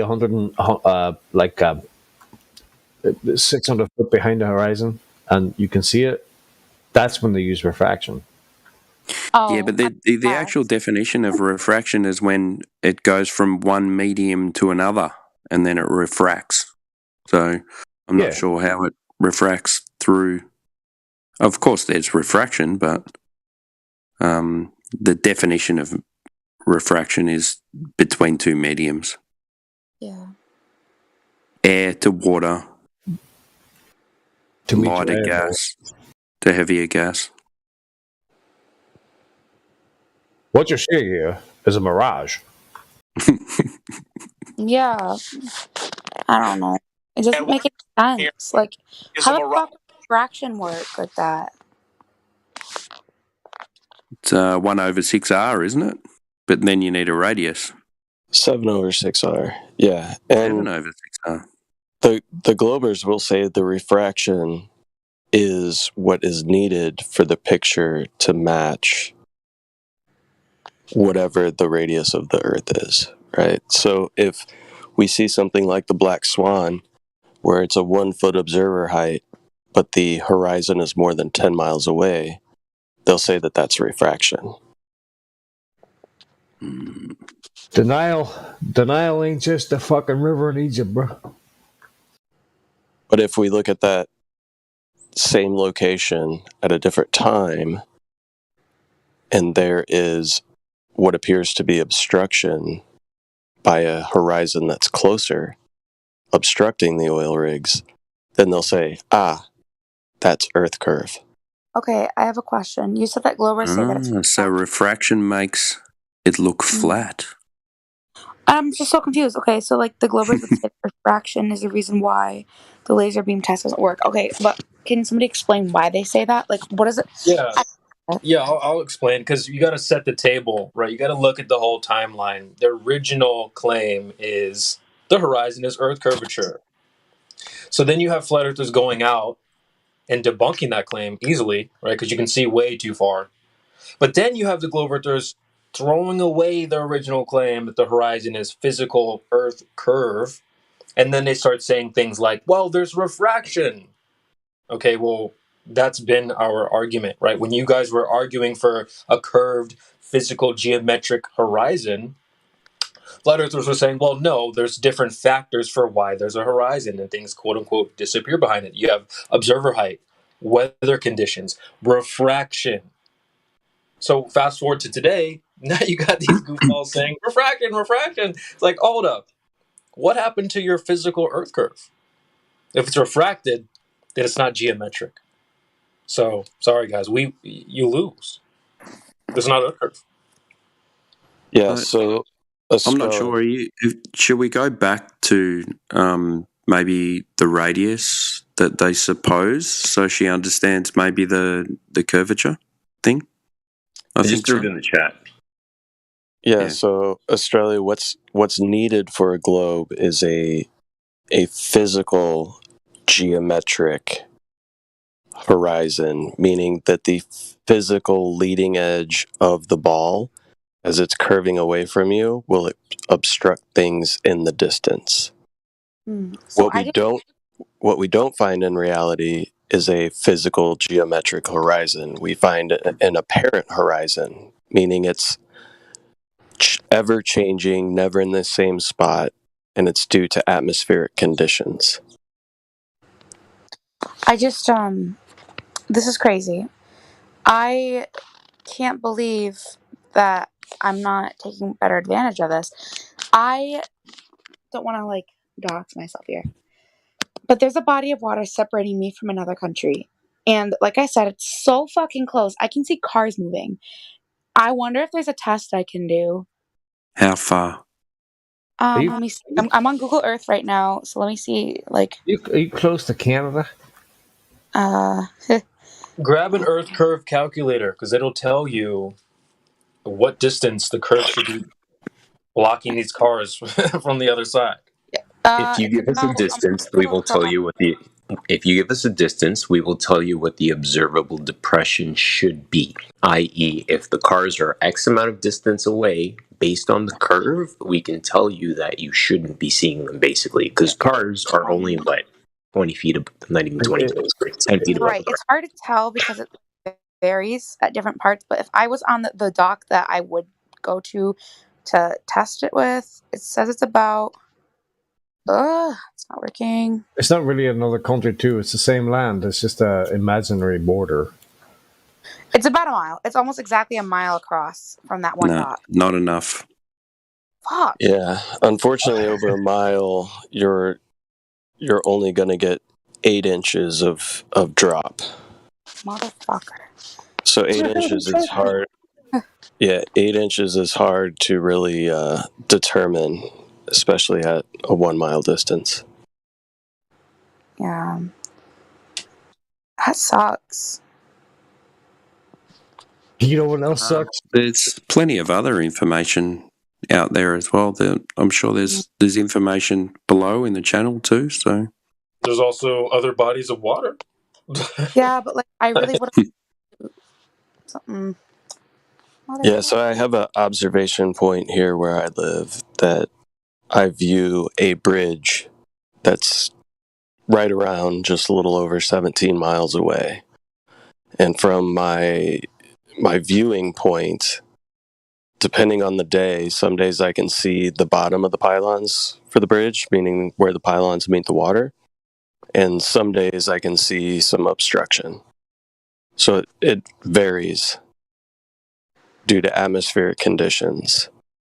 What would happen if we did live on a ball is that there would be an obstruction 200 and something feet high that would be physical, meaning it would be like trying to look over a mountain, right? That mountain is always going to be there obstructing whatever's behind it. Unfortunately, when I look over this body of water, there's not always, and really never even close to the amount of hidden portion of the bridge that would necessitate a ball. And I'll just interject. Can I just interject here 1 sec? As far as distance is concerned, I used to live on the east coast of the UK. Sorry, the west coast of the UK. Now, Southport is a little peninsula off the UK that protrudes out, and from the Blackpool, from the sea, me standing on the sea sands, Southport is 50 miles away as the crow flies. 50 miles away over the English Channel, and on a clear, on many occasions, on a clear, cold morning, I could see the beach on Southport. On the Southport beach, which is 50 miles away. On the little protrusions. What? Sorry, PMAC? Why are you talking little protrusions again? Yeah, well, it's where the land. If you look at the UK, you've got the west coast where I used to live, which was in Blackpool. On the west coast of the UK, Southport just comes round as like a peninsula around the English Channel, and you can directly see it from the beach of Blackpool. You can see the beach of Southport, and that is 50, as a crow flies, 50 miles away. Yeah, that's too far. Exactly, it's too far to see. I mean, okay, you could go on the beach, and in some days, as we all know, certain atmospheric conditions, you can't see it at all. Other days, you can probably just make it out. But if I was to go out on a freezing cold winter clear morning, I could see the beach 50 miles away, and I could see it pretty clear. There's no way. I've got that calculated at a hidden height of 1,500 feet. Yeah. So, can I just interject this snooze fest with a quick little trivia? Where does this line come from? Which movie does this line come from? The password is penis. I'm so upset. I really You wish already lost me, PMAC. with water. What's that? I'm so mad now that like I don't get to do some sort of test with the water. Just wait till your next vacation. Go to a beach. All right. What's that? Yeah, good point. Yeah, time. No lakes? No lakes near you? Cost of living? We can't take fucking vacations. What are you talking about, bro? Ooh, now that I think about it. Hold on. Yo, PMAC, you had a joke, dude. Before we started talking about your water. Yeah. Your joke, guys. Please. Where is this? Where does this come from? This movie. If somebody can guess this movie. This Got pistols again, PMac. this soundbite really quick, and then I'll stop. I'll pour another drink and forget about you. Right. The password is penis. PMAX Great Adventures. What movie is that from? Go on. Go show. Stop, Playboy. Where does this soundbite come from? Which movie does this soundbite come from? The password is penis. Can I play it again? The password is penis. Oh, that's from Cable Guy. Yeah, good man. All right. I knew you'd get it. Hey, carry on, folks. There is a lake about a few hours from me that's 5 miles wide one way.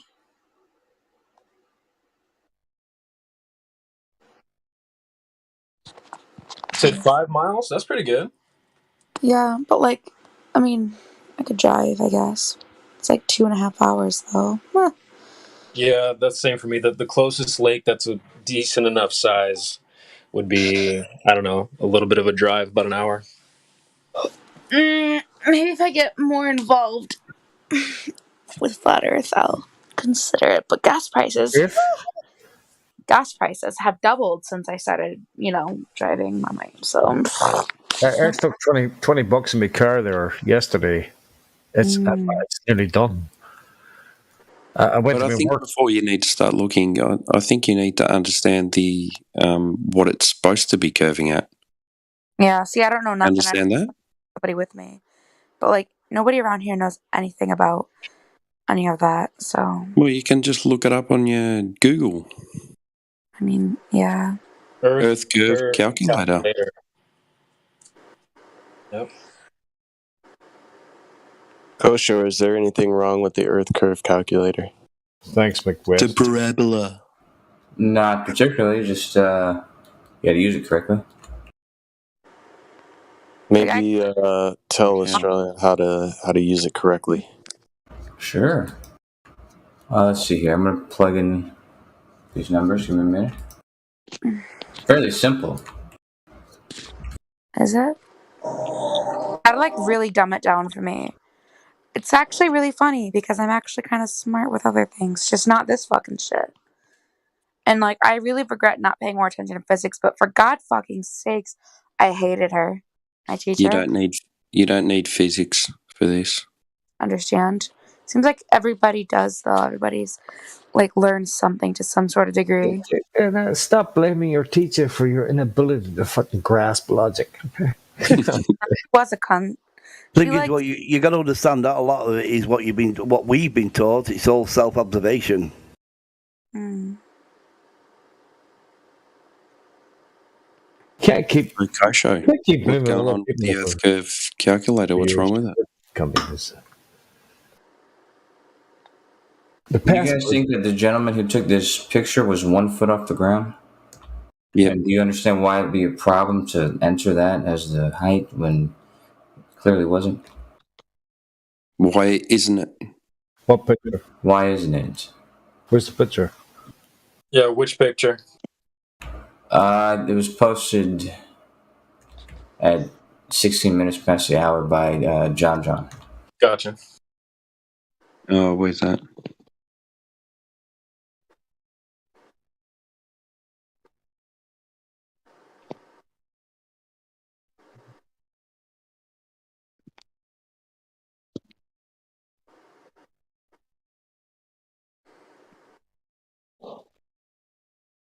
That's a mistake I made as well initially when I was looking at it. Because we can actually observe, Kosho, maybe you could, what is our actual observable distance that we can actually see to? Our relative horizon, I guess you would call it. What's in this image? You're talking about in this image? Or? Just generally, and assuming that man's walking height is 1.8 meters, what is whatever your average height is standing on the ground, what is the actual distance that you could see to if you weren't congested by buildings?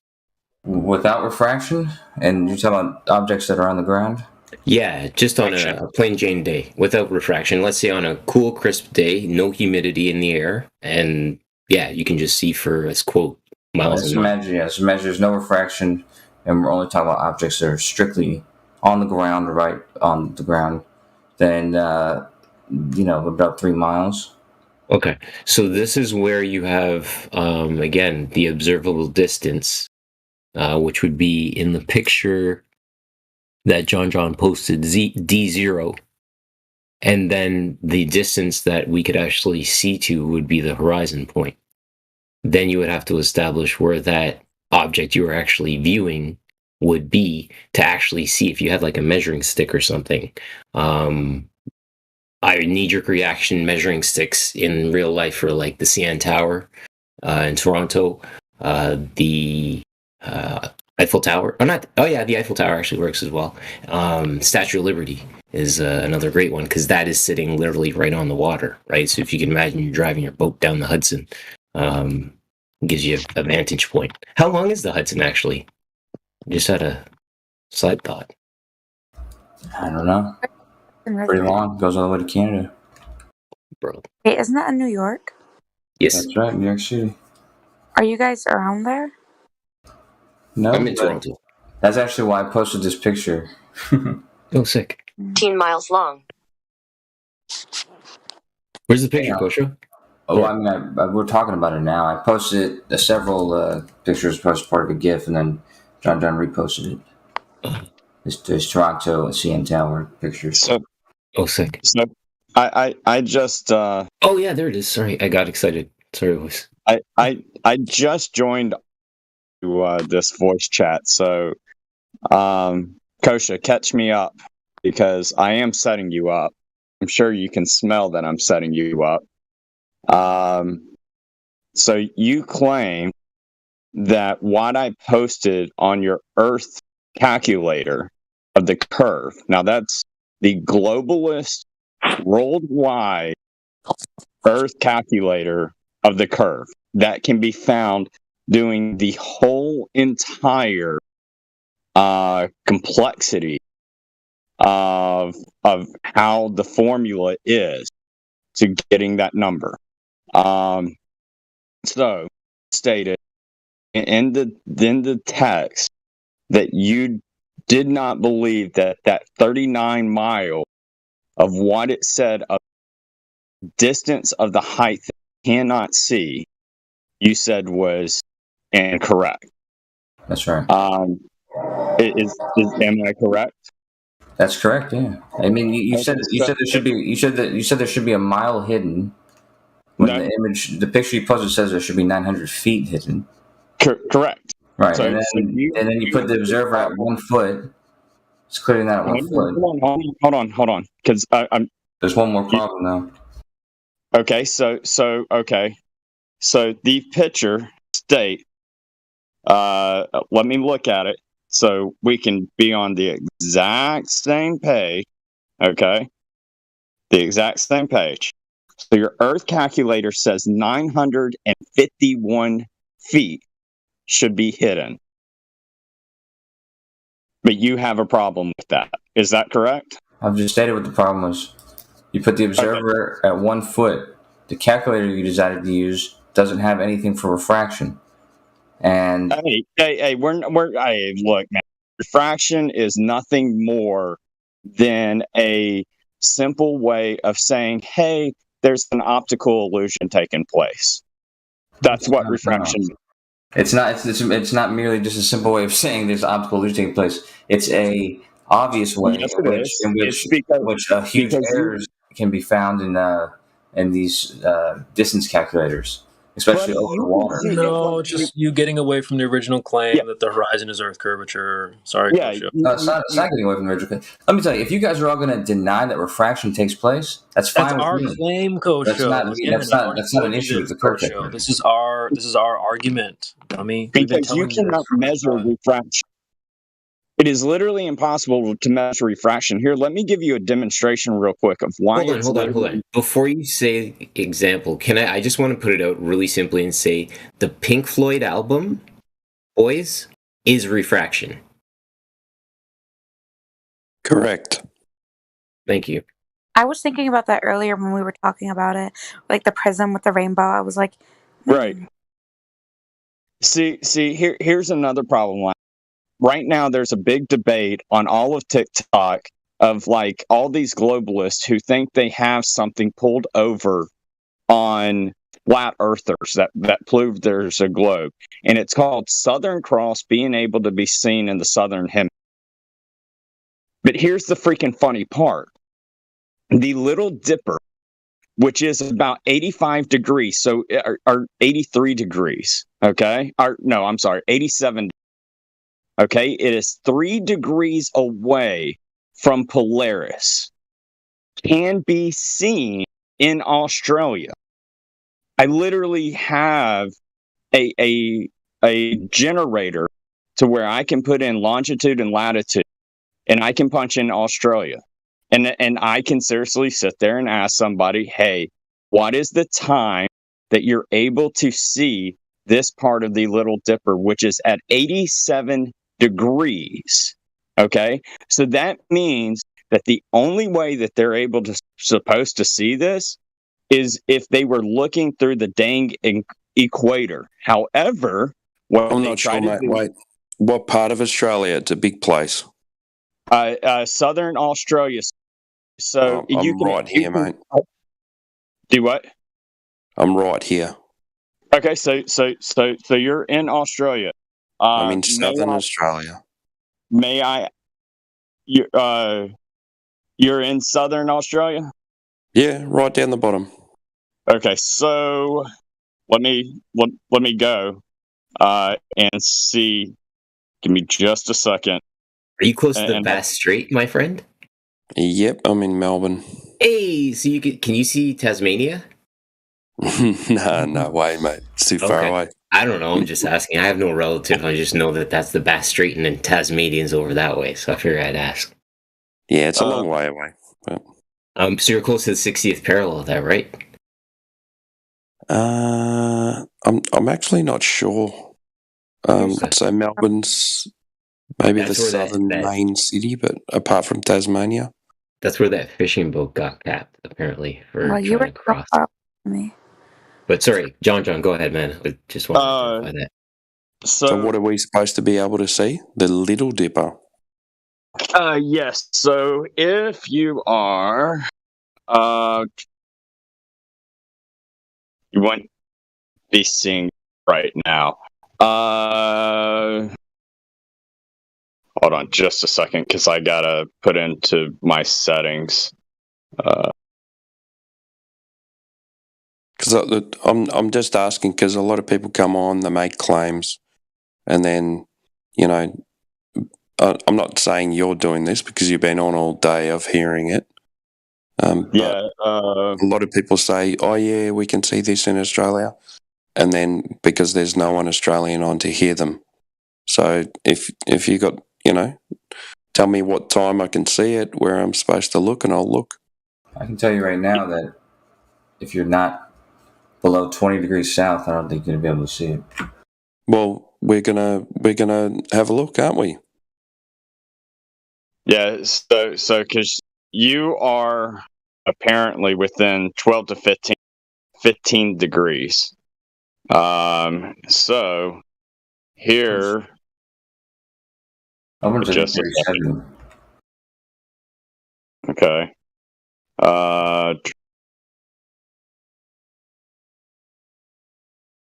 Give me just a second, because I've got a lot of screenshots that I took. Take your time.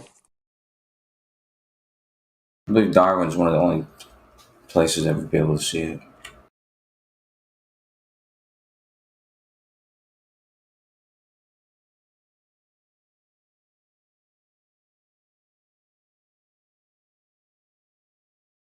So I know this is going to suck to hear, because this is when you would be able to see it in your night sky, because during your day sky you won't be able to see it right now. So in your night sky, Give me just a second so I can take this correctly. So It is not. It's 11:39 p.m. here at the moment. So. right. So because right now what you're seeing is because you're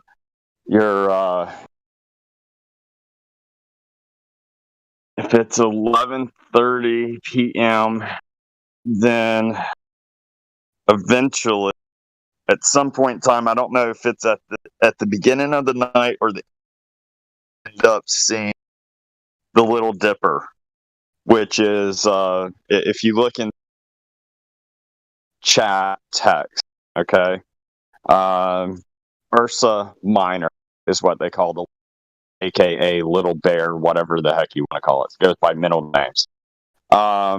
If you look at that screenshot that I just took you on August 14th, just having a look. Yeah, you're okay. You're good. Take your time. Yep. On August 14th at 5 a.m., this is where you're looking at. And by the way, and that's south. That is correct. That is a point in Australia. I'll show you coordinates. Here you go.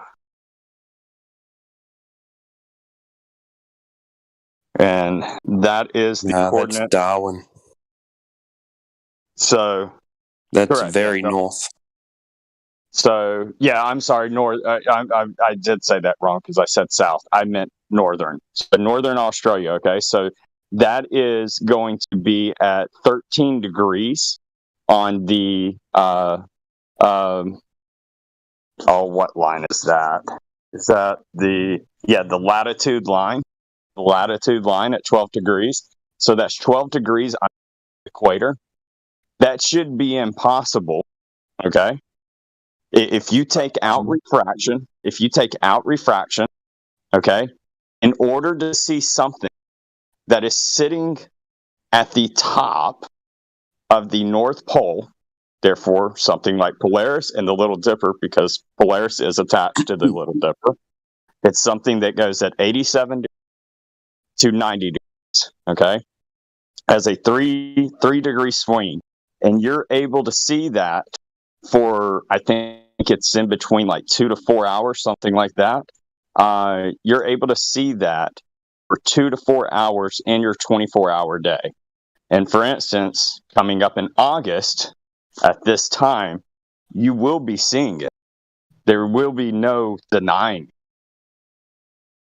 Now, the only way that they say that is possible to be able to see something to that you have to look through the equator at is they say, oh, that's because of refraction.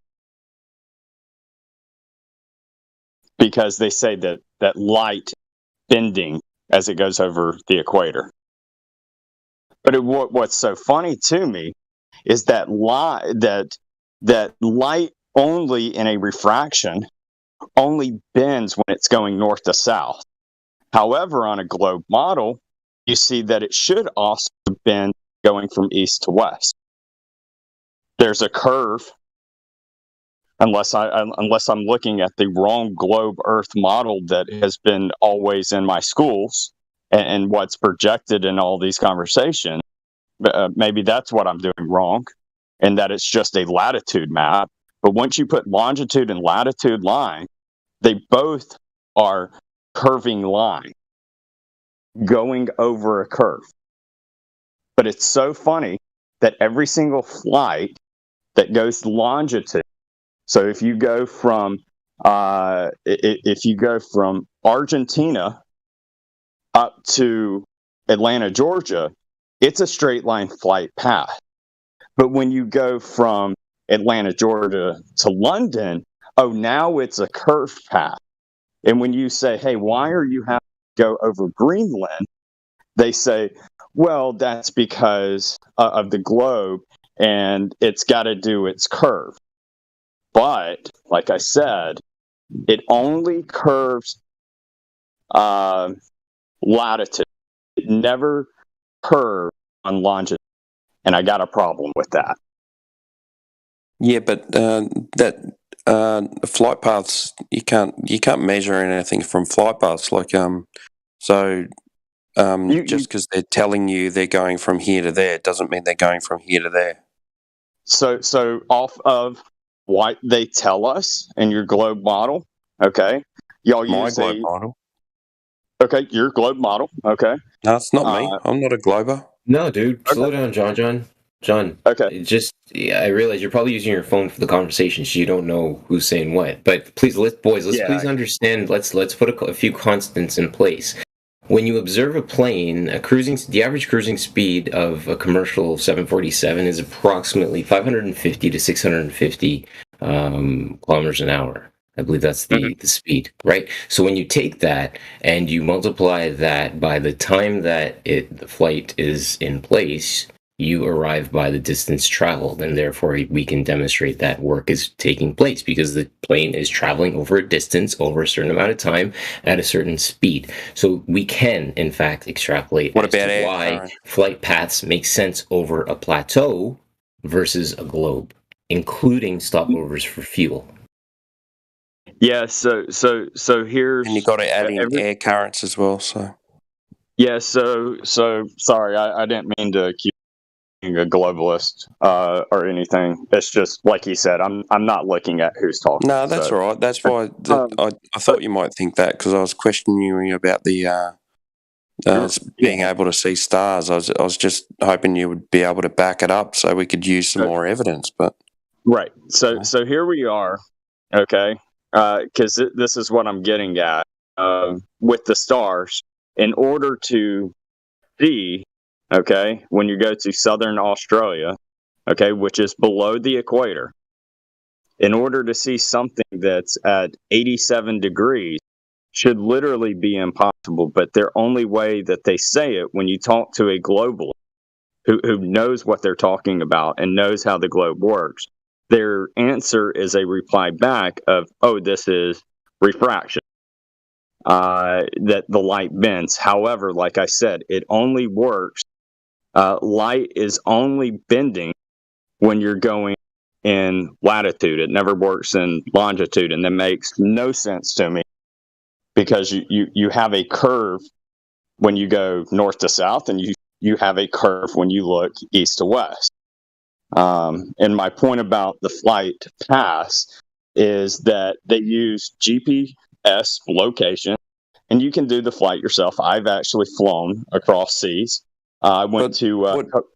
Sorry, what do you mean you see a curve? Because they draw a line on a map? What? No. So let me. How do you see a curve? Give me a second. So, you can download this. Or you don't have to download it. You go to your computer. It's called FlightRadar24.com, and this literally shows where exactly planes are. Yeah, I know, but just because it shows them doing a curve, does that mean they're doing a curve? Yes. So like when I go to when I went to Copenhagen, I literally did a curve. Yes, I literally flew over Greenland from Atlanta, Georgia. Flew over. I went all the way up through Maine, through Greenland, and then it starts arching back down to go into Copenhagen. Okay, I don't know how to speak to that personal experience that you experienced, but at 47 past the hour, there's a minute-long video that I just shared, and this is the map that gets loaded into GPS, not GPS, sorry, but actually autopilot plane systems. So that's the map right there. That's how you're able to extrapolate the flight paths. If you're interested, you can jump into the Eric Dubé most recent share about flight paths, where he actually talks about distances traveled and these things. So I'm sorry, I can't speak to your personal experience that took place with your observable depression in place, but it's 100% flat, my friend. I'm sorry.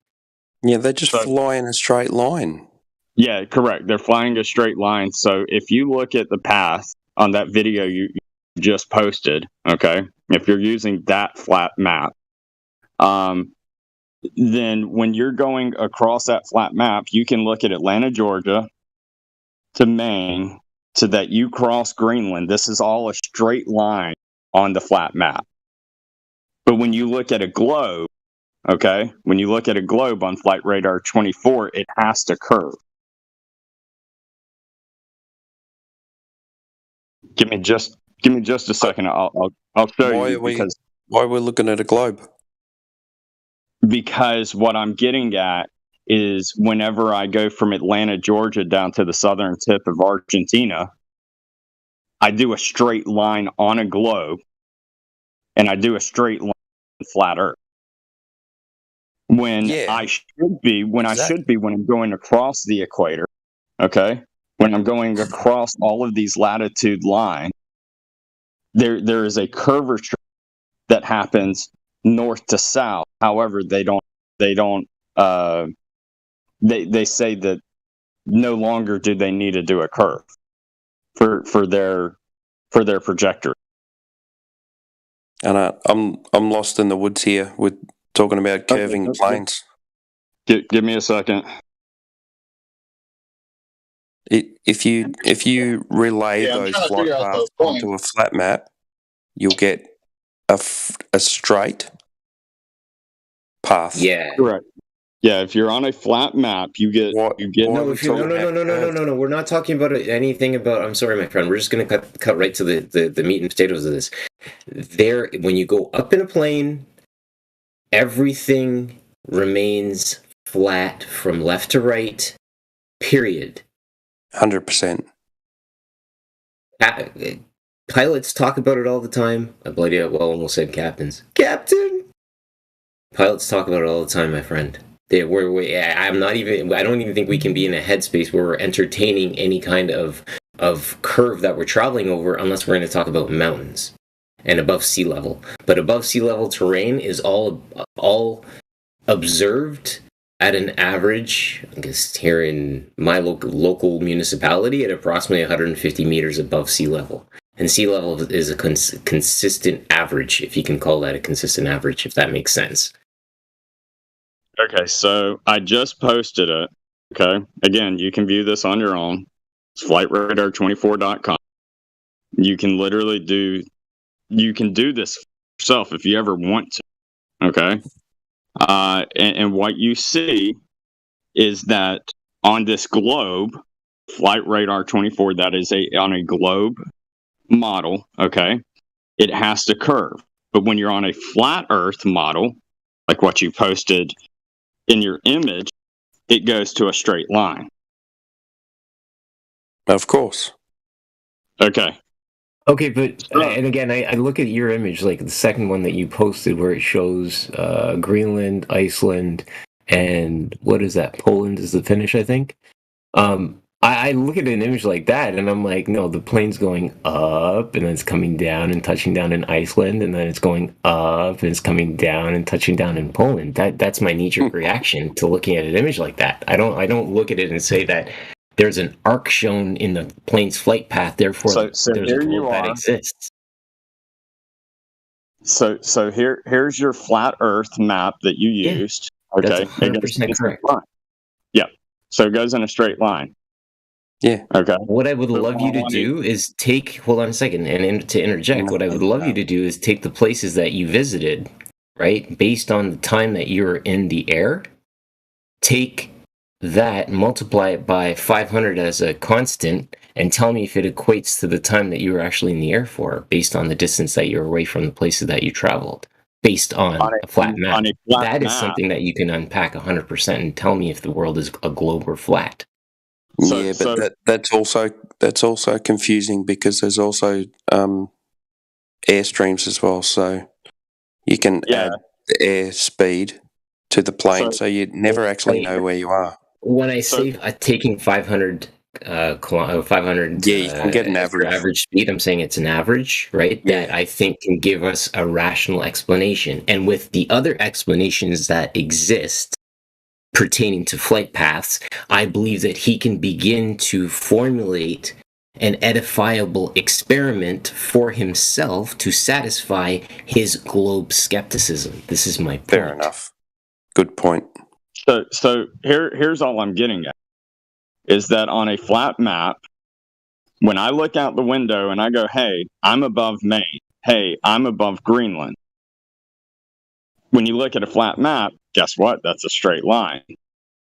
You should not be doing that globe. You should be just traveling pretty much from east to west. That's it. There should never be that, hey, we need to travel north for 8 hours, and now we need to start traveling south for 8 hours. Because you're staying in the northern hemisphere.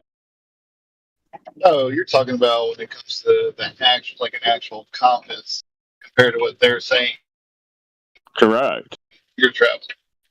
Yeah, so like all I should ever be seeing when I leave Atlanta, Georgia, I should literally sit there and just be in the ocean the entire time until I get to the United Kingdom. If this world was a globe, when I leave from Atlanta, Georgia, on a globe, you should just see just the ocean. However, that's not true. Not true at all. Because you go up over New York, you go up over Maine, you go up over even Greenland.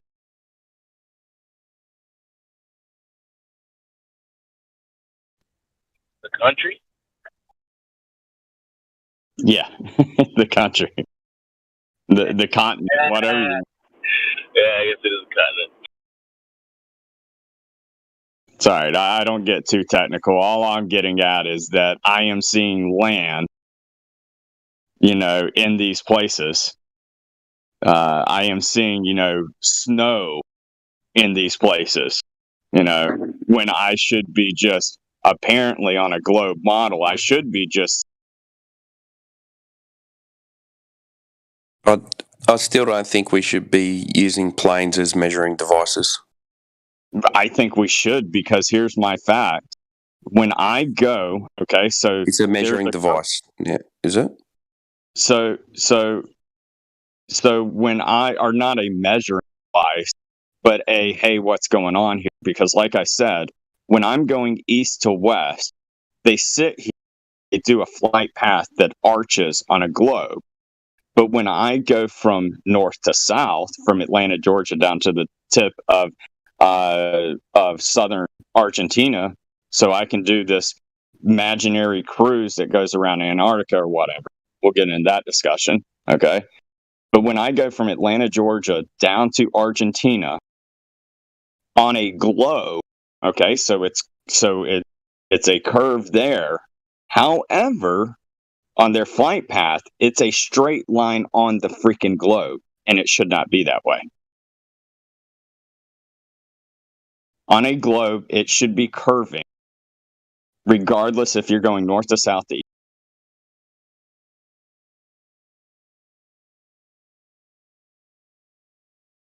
You mean the depiction that they show you? Well, I'm saying, but they show it as that's flat. what I was saying. They don't show it as curved. So regardless, they're gonna say, well, we just show it as flat. You know what I'm saying? That's the excuse they'll use. But it's curved, Yeah, on their globe, I mean, when you sit here and you spin a globe around, okay? When you spin it around, if you go north to south, you see that, hey, there's going to be a curve. Yeah, when but there's a disclaimer on the globe. I don't know if you noticed that.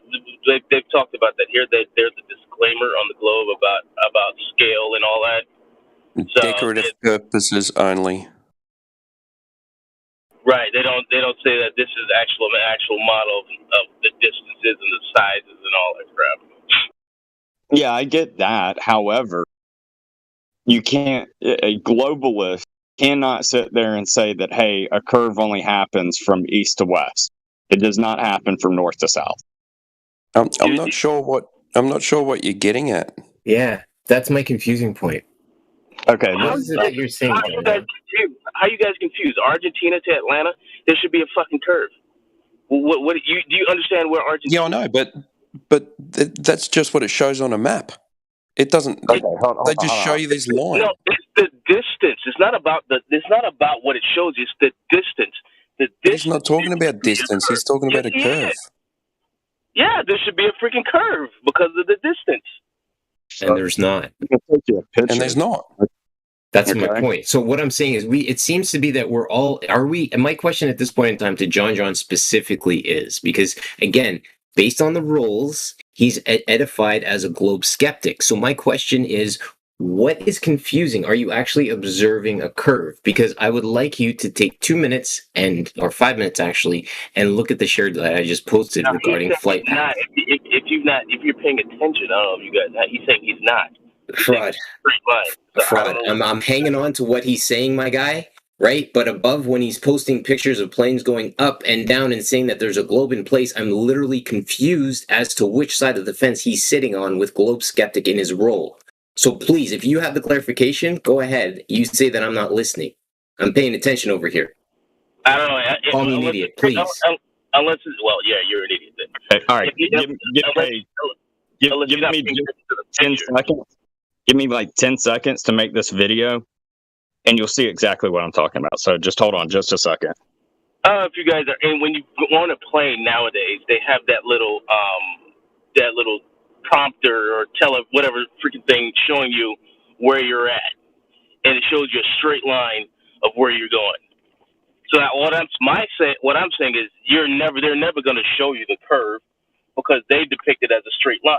I remember when I flew to Manchester from Alabama. You see, it's a straight shot they show you. They don't show you that there's curvature there. So I'm just saying they're never going to actually show you the curvature when there should be, because that's just how their depiction is. We depict it as flat, although it's curved. I think what John is saying here is that when he's looking at these things on a globe and flight paths are charted out, you see the great circle routes when going from east to west, but you don't see a great circle depicted going north to south. Correct. I think that's all he's saying. Okay, great circle route, meaning flying close to land, but there is a lot of land in the north and not in the south. Well, great circle route meaning this is the shortest distance from point A to point B, but it's on a curved surface, so we have to depict this arc, right? Because the maps that you're viewing are flat maps. Allegedly, the surface is curved. So when it's plotted on a flat map, but it's an actual curved surface, then you have to depict it as this great circle route, meaning the curvature is depicted within the route over a surface that's flat.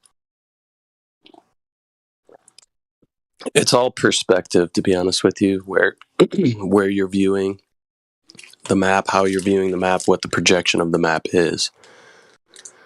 So, Kosho, let me ask you a question. Sure. This tends to be the case, right? That east to west flights, when we look at them, we see these great circle routes, but we don't see them from north to south. Now, if we tilted the orientation of the Earth within our maps to have North Pole and South Pole be on the left and right, and east and west be up and down, would we then get the depiction of great circle routes going north to south?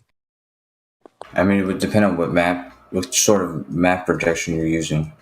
But I can show you on GC Mapper.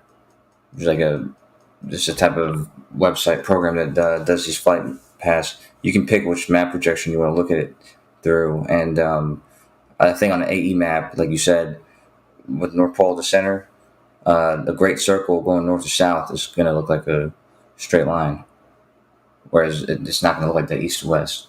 But yeah, if you change that around, then you can make that curve happen anywhere, depending on what you make the center of the map. Where did you say? What was the example you gave of changing it to where the center is? Yeah, basically changing it to where if we took a flat map like a Mercator projection, but we flipped it on its side, meaning that the North Pole and South Pole would be on your left and your right, as opposed to east and west being on the left and right. Oh, a Mercator map, right. Yeah, same thing, yeah, because the distortions are mostly, they're mostly east to west, but there's some north to south, but yeah.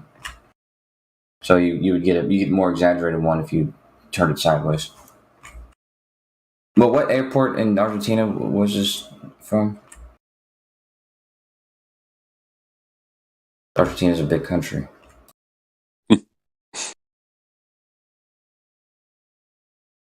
John was saying that he took a flight from Atlanta to Argentina.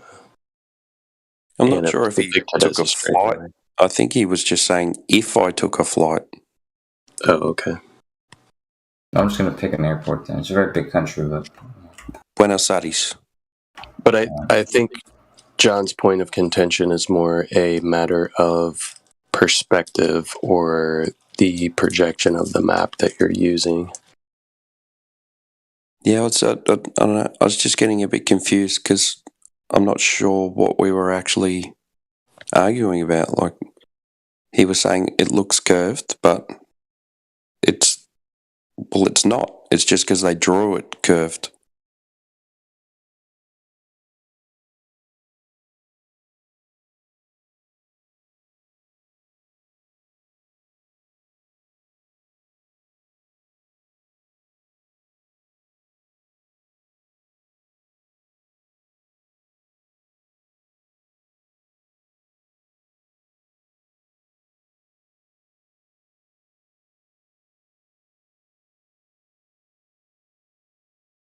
It's also difficult to use maps because we don't actually know if the maps are correct. So they're just showing you where you're going.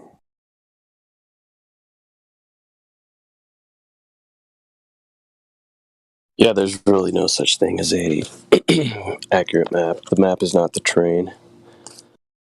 Yeah. One thing I wanted to add to what was talked about earlier as well is that I don't think we should use airplanes as measuring devices. Too many variables. I mean, you could get a rough estimate, but there's so many factors that come into play with air travel, right? We assume a 500-mile-an-hour speed. That's not the case throughout the whole duration of the flight. Then you have to factor in headwind, tailwind, crosswind, all this kind of stuff. So flight times is not necessarily an accurate depiction of distance. Yeah, and we're also assuming a distance. So yeah, it's kind of one of those things that becomes a circular argument when you look into it. It's like, how did we determine the distance from, this flight in Africa to South America? Well, we determined the distance because of the flight time. How do we determine the flight time? The flight time is what the flight time is, but the distance was determined based on, I think they determined it was sticks and shadows. Got within 1%.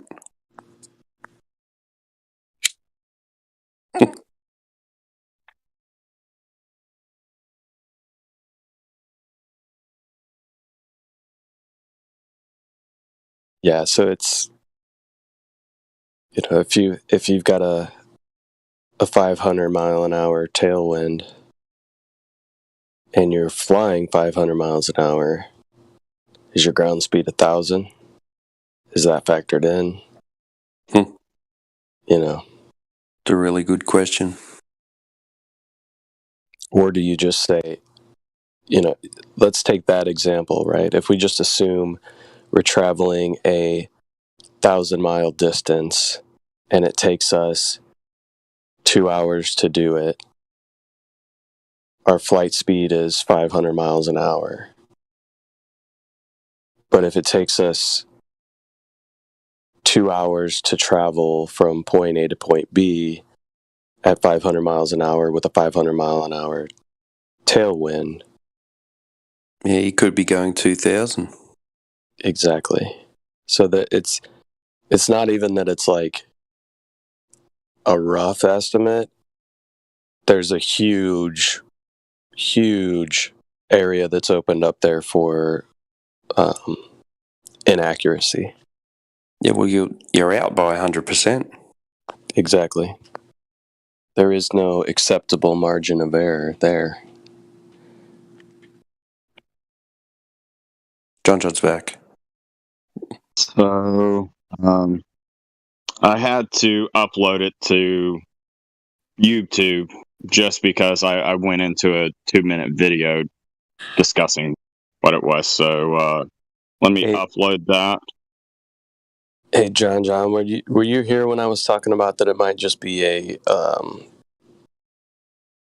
perspective issue when it comes to viewing the map? Meaning, if we flip that map, right, to where you had the North Pole and the South Pole actually being on the right-hand side and the left-hand side, as opposed to being at the top or the bottom,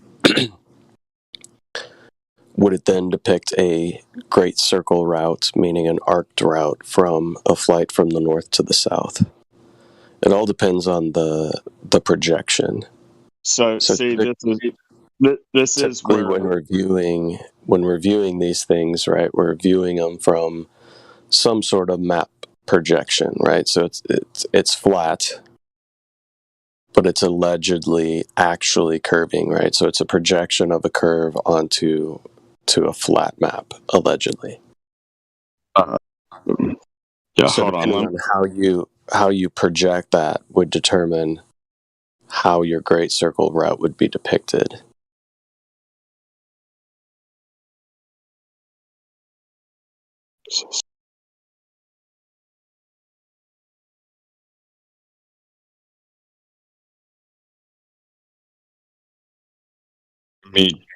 I'm trying to pull up a good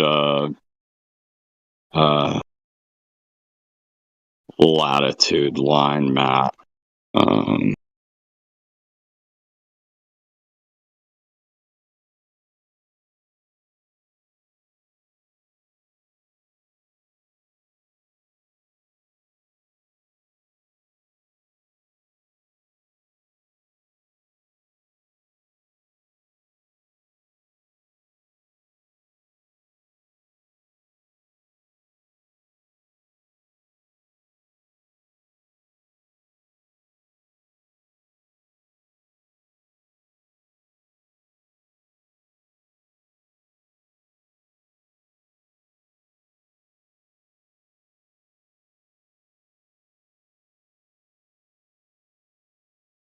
Kosha, I don't even.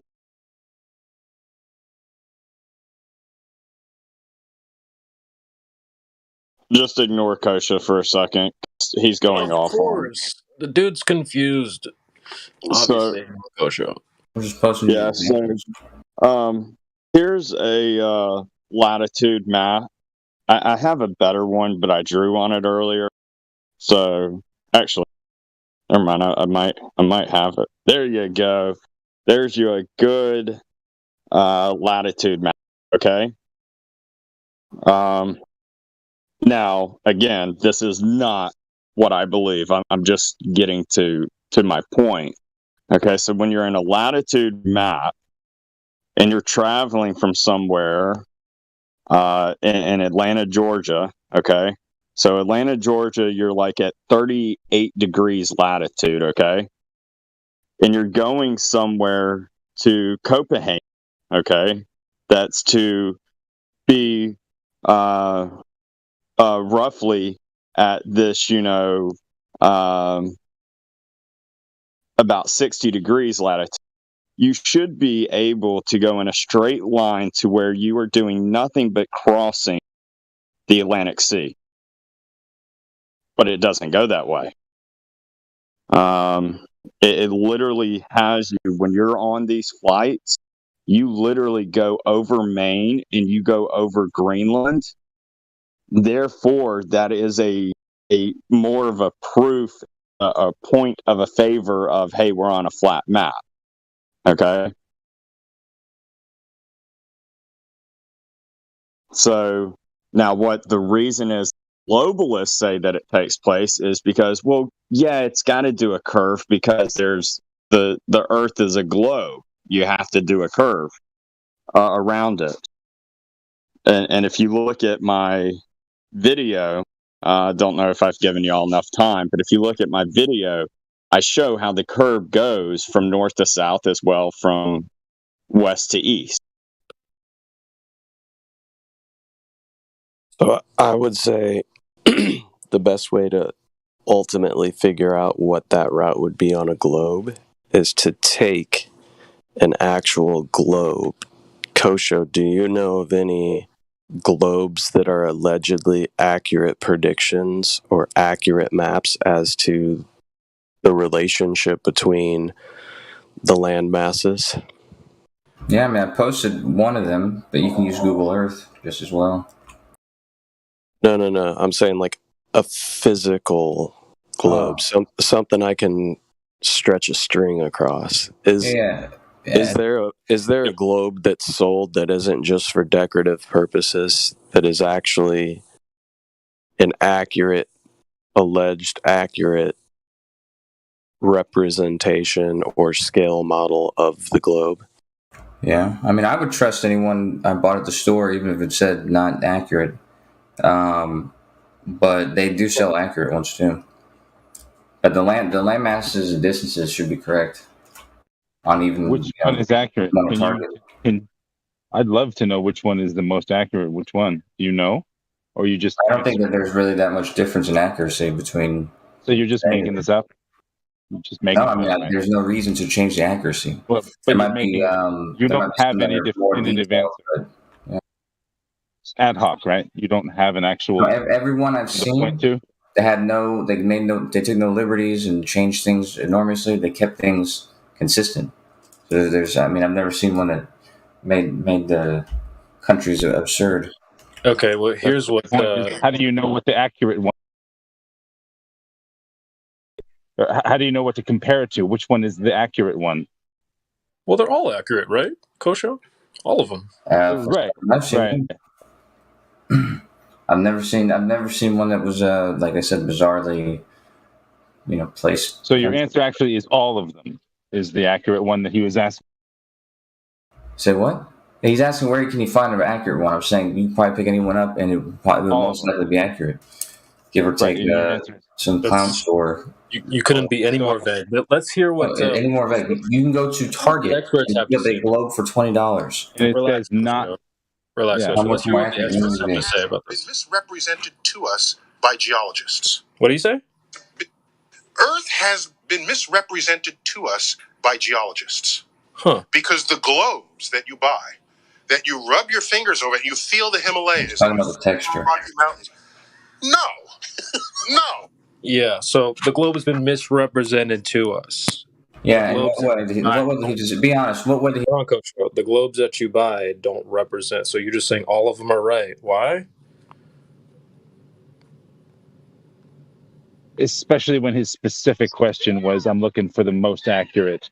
Yeah, for what reason? We're talking about distances, man. He's not talking about he needs to see which one has the correct height for Mount Everest. He asked for the most accurate globe you can buy. Yeah, and for these purposes, any globe will work. Yeah, that's incredibly vague. Intentionally. It's not at all vague. You can go to Target and pick up a globe for $20, $21.99. Just because you can buy something at Target doesn't mean it's real. Yeah, right. It does mean specific, though. The opposite of specific, right? All of them. Literally, he asked for a specific. Yeah, exactly. Go there at 10:15 and pick up the globe for $21.99. Like, how much more specific do you need to get? Are you kidding yourself? No. Do you hear yourself? He asked a very specific question. So, if I asked a NASA astronaut, or a NASA mission specialist, I'd like the most accurate scientific globe. He said, "Oh no, just head down to Target real quick. You'll be fine." Yeah. So what I was doing was I was paying attention to what he was asking. No, you weren't. I was confused. Well, no, you weren't, because we're telling you that your answer is all of them, which is incredibly vague when he's asking you for a specific globe. So not the one at Target, even when the experts are telling you that's a misrepresentation. So sorry. He can pick up the globe from that store and it will be accurate for what he needs it to be. He's not using it to find the texture of Mount Everest and see if it's as high as it really is in real life. He's using it to find distances along the Earth and see if they're accurate. So I just posted 2 in. So when you're going from, like I said, west to east, you're flying across longitude lines and globalists tell you that, oh, the reason why that flight path is doing an arc is because you're going over a curve. But when you go from north to south and going over latitude line, there's no longer an arc, it's just a straight line. And my question is why does the curve only exist on latitude, apparently, of what globalists? So if there's anybody who's a globalist, tell me why there's only a curve on longitude, not latitude line. Because you're doing it wrong. Latitude lines are not great circles. Every longitude line is a great circle. There's your answer. So it's not But round. I just showed you on a ball. Okay. If you watch my video where I can just take a picture of it, okay, there's a curve in both directions. You're understanding what's being said to you. A great circle is the shortest path between two points on a sphere. And when you take a string, for instance, from either point on a great circle, the string is going to be making. If you're looking at it, the path you're taking, like if you're looking at it from bird's eye view, or whatever, it's going to look like a straight line because it's going in a straight line. The problem with a latitude line, like the one you were describing two locations at, is they're not making a great circle. They're making curved paths. So if you were to follow a latitude line, it would be making a curved path. If you straightened out the latitude lines so that they ran parallel, like the Mercator map, then what would be a straight line to you would appear to be a curved line on that Mercator map. So if you look, I just took a picture of my bocce ball, okay, which is nice because it's got a center point, okay. That center point is the closest thing to me, okay, and I go from west to east. Well, guess what? You're having to go across that center point. It's a curve, or the globe curve is what they say, okay. So because they're saying that we're on a ball, okay. When you're going west to east, you got to come across that center point. Well, guess what? When you're going north to south, what are you doing? You got to go across that center point as well.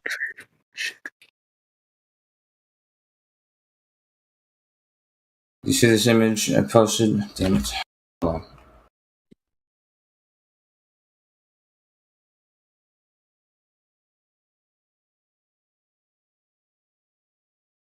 So I posted an image of a very large globe. So if I went from Atlanta to Denmark on that globe and I just stretched a string, shortest distance, point A being Atlanta, point, call it D being Denmark. It hasn't uploaded, by the way. I'm not seeing it. Oh, it was a few minutes ago. So if you scroll up, you should see it. It's a very large globe. So, Kosho, are you saying that if I stretched a string from Atlanta to Denmark on this very large globe, that somehow that string would be touching Greenland? Hold on, ask that question again. Are you saying a great circle? Are you saying a great circle from those two places would go across Greenland? I said absolutely nothing about a great circle. I said I wasn't paying attention. I'm sorry. If I took a string, we know you're not paying attention. If I took a pin and I put it in Atlanta, Georgia, and I put another pin in Denmark, and I wrapped a string around those two pins, right? That would be the shortest distance from those 2 points. Are you under the assumption that that string would somehow touch the state of Maine? It would touch Greenland? It would touch Iceland? Just to be clear, you said Atlanta and Denmark? Yep. Correct. Yep. See so thank you. Like that's another way of saying it's where I have a problem at.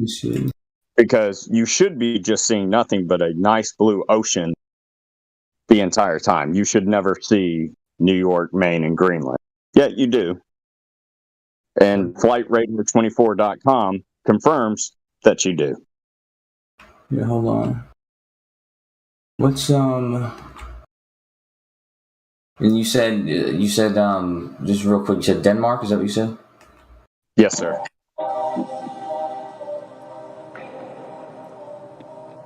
Yeah, this is when it comes down to brass tacks, and that's why I was asking for an accurate globe. What is the most accurate globe that I can get my hands on to physically put pins in those locations and stretch a line and see where the actual shortest path would be on the globe itself? I mean, I would feel comfortable with any run of the mill globe you can get at the store, because they don't change, like I said, where they put the countries or anything. They don't change the size of the countries. But yeah, you said Greenland. Telling you something that's wrong. It's like he's saying you should be seeing ocean, but you're not. You said Greenland, right? Because I don't think you would be going over Greenland, but yeah, I think Maine, and I mean, you get kind of close to Greenland, mostly ocean. North of Maine, north of, what was that, Newfoundland? Yeah. Yeah, you should not be seeing anything till you got to apparently London. But you do. Once you leave, no, you want here to London. You could literally call up Delta now and talk to every single pilot, and they're going to sit there and tell you, yes, we fly north for X amount of time, and then we fly south for X amount of time. We go over New York, Maine, Greenland, and then we come back down, coming into Copenhagen. I don't think they ever fly south at all, but depending on where you're flying from. Like I flew from Seattle to Amsterdam, and when I made that flight, we had to go near the North Pole, and so we did have to go north and then south again. But this flight doesn't do that. Wait a minute. Did you just that's another Seattle, North Pole? Oops, sorry. I'm talking out loud. No, you're exactly right. Whoever was just now talking is exactly right. Yeah, that's me, dude. Okay, so I can tell. Okay, so give me that Seattle to North Pole to where again, Kosho? In Seattle to Amsterdam, and I said I want close. So, my guy, why would you be visiting the North Pole on a globe going from Seattle to the North Pole to Amsterdam? Anywhere actually in clear of the UK, I'm just going to be honest with you. Because you went from the west coast of the United States, or North America actually, to the North Pole, and then you went to the UK. Well, not the North Pole. Not the North Pole. I said like near the North Pole, so like north of like the. Like, but I think the North Pole is all relative. I mean, let's be honest. In a flight, hold on a minute. In a flight path like that, let's be honest. The North Pole is pretty relative to just say, "Hey, it's the North Pole." Whether or not, I'm not going to shoot you for 500 kilometers left or right. Okay, because we're far ways off when we're looking at a globe versus a plane, my guy. What I would ask you to do is look at the second picture that you posted and plot that flight path and tell me if it comes back to you in a straight line or not. What does that look like? That I posted? Which one are you talking about? Yeah, that second image that you posted where you've got the plateau. Hold on. I apologize. Let me get the time for you. It was 11 past the hour. Oh, right. Yeah. Okay. Right. Yeah. So I'd be curious to have you take your flight path that you just mentioned and literally plot your flight paths on both of those images number 2 and images number 3, just to see how they extrapolate in terms of the time that you actually spent in the air. I think it'd be a worthy exercise for you. I mean, I've done it before. I'll do it again, though. Give me 1 second. No worries, man. Take your time. By the way, just kind of throw another little jab at this whole entire flight path of a globe. Here is a flight that is taking place right now, right stinking now, that's coming from Poland, going to Los Angeles. It literally, the plane is right now, as we speak, is over Greenland. It should not be. Isn't that the wrong direction? Poland to the west coast? Yeah, I just posted it too. Yep. So you've got That's the wrong Poland, direction, bro. Iceland to Greenland. Yep. Right? So then you would take those 3 locations and you would plot those on the third map that Kosho shared, right? And then you would plot those 3 spots on the second map that Kosho shared, and you would see how the flight paths would align, if there would be an alignment or not. The interesting thing is when you start to put in fuel stops as well, especially when you get into the southern hemisphere, when they introduce fuel stops. That gets hella interesting because when you're in the southern hemisphere, the land cities are a lot longer of a distance between them. Right. And see, at Kiwi, that is why that one flight path that you showed in the southern hemisphere that goes from Sydney, Australia, to Copenhagen, or are on your video, it goes to Chile.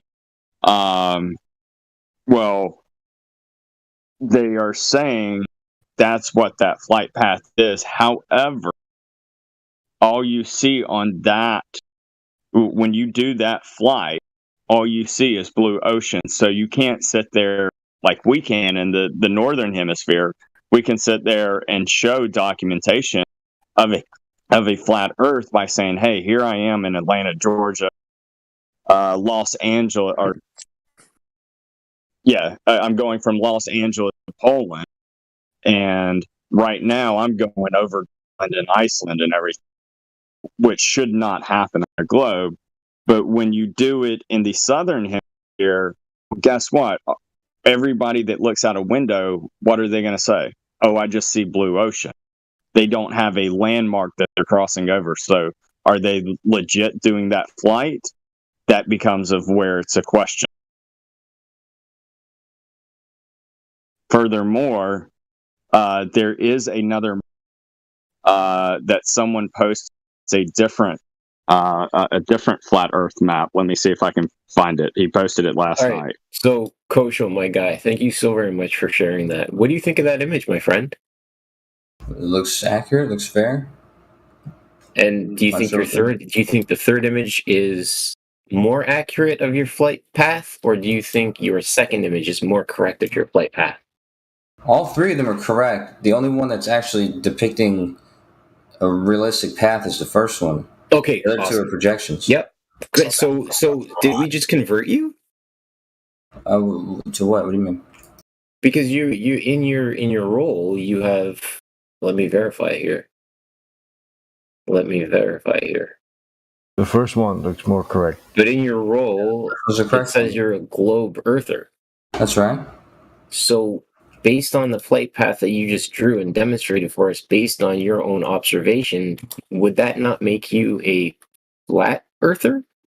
Why is that? Because the model that you just showed is a flat model, is it not? No. Interesting. I showed a globe model and I showed 2 flat models. Okay, because the last time I checked, the overhead view that you shared, to me, appears to be a representation of a flat flight path, would it not? No. Or am I mistaking your extrapolation? Or is it just a different view? Yeah, it's just the Earth viewed from the North Pole, but I can make it any view. And that's the thing, right? That's the thing. All this pussyfooting around. I don't understand. I'm confused. Yeah. All this pussyfooting around, bro.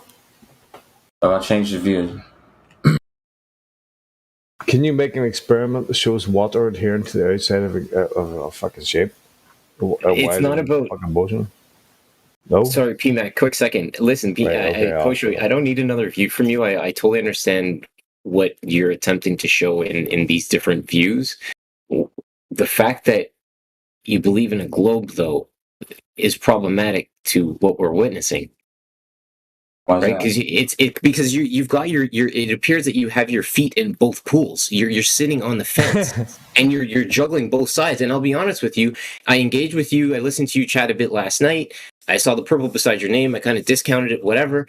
And you're back again today. And I don't know, man. I'm getting confused in listening to you talk and show stuff. I love your shares, but it's confusing to know that you're speaking from a place of saying that you support the globe.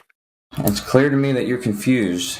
I'm just not understanding where the cutoff is, because there's a globe in the first image showing the path. Then there's the AE map showing the path, and then there's the Mercator map showing the path, right? And I'm not sure what the confusion is. You can show the path from any number of maps. So the Mercator map is the Mercator map not a representation of taking the globe and basically unwrapping it and showing it in a 2D plane? No, it's distorting it. And anything that is not a globe is a distortion. And anything that is not a globe is a distortion. Do you hear the perversion in what you just said? What did you just say? Anything that is not a globe is incorrect. That's not what I said. I said it's a distortion, a known distortion. Anything that is not a globe is a known distortion. Yeah, I mean, have you not? Okay, so you have. Hold on a second. Let's pay attention to what you said. Anything that is not a globe is a distortion. So NASA feeds you images of this apparent globe from space, and that is a distortion. Is that correct? No. If it's sending you if it's showing you a picture of the Earth from space, that's not a distortion.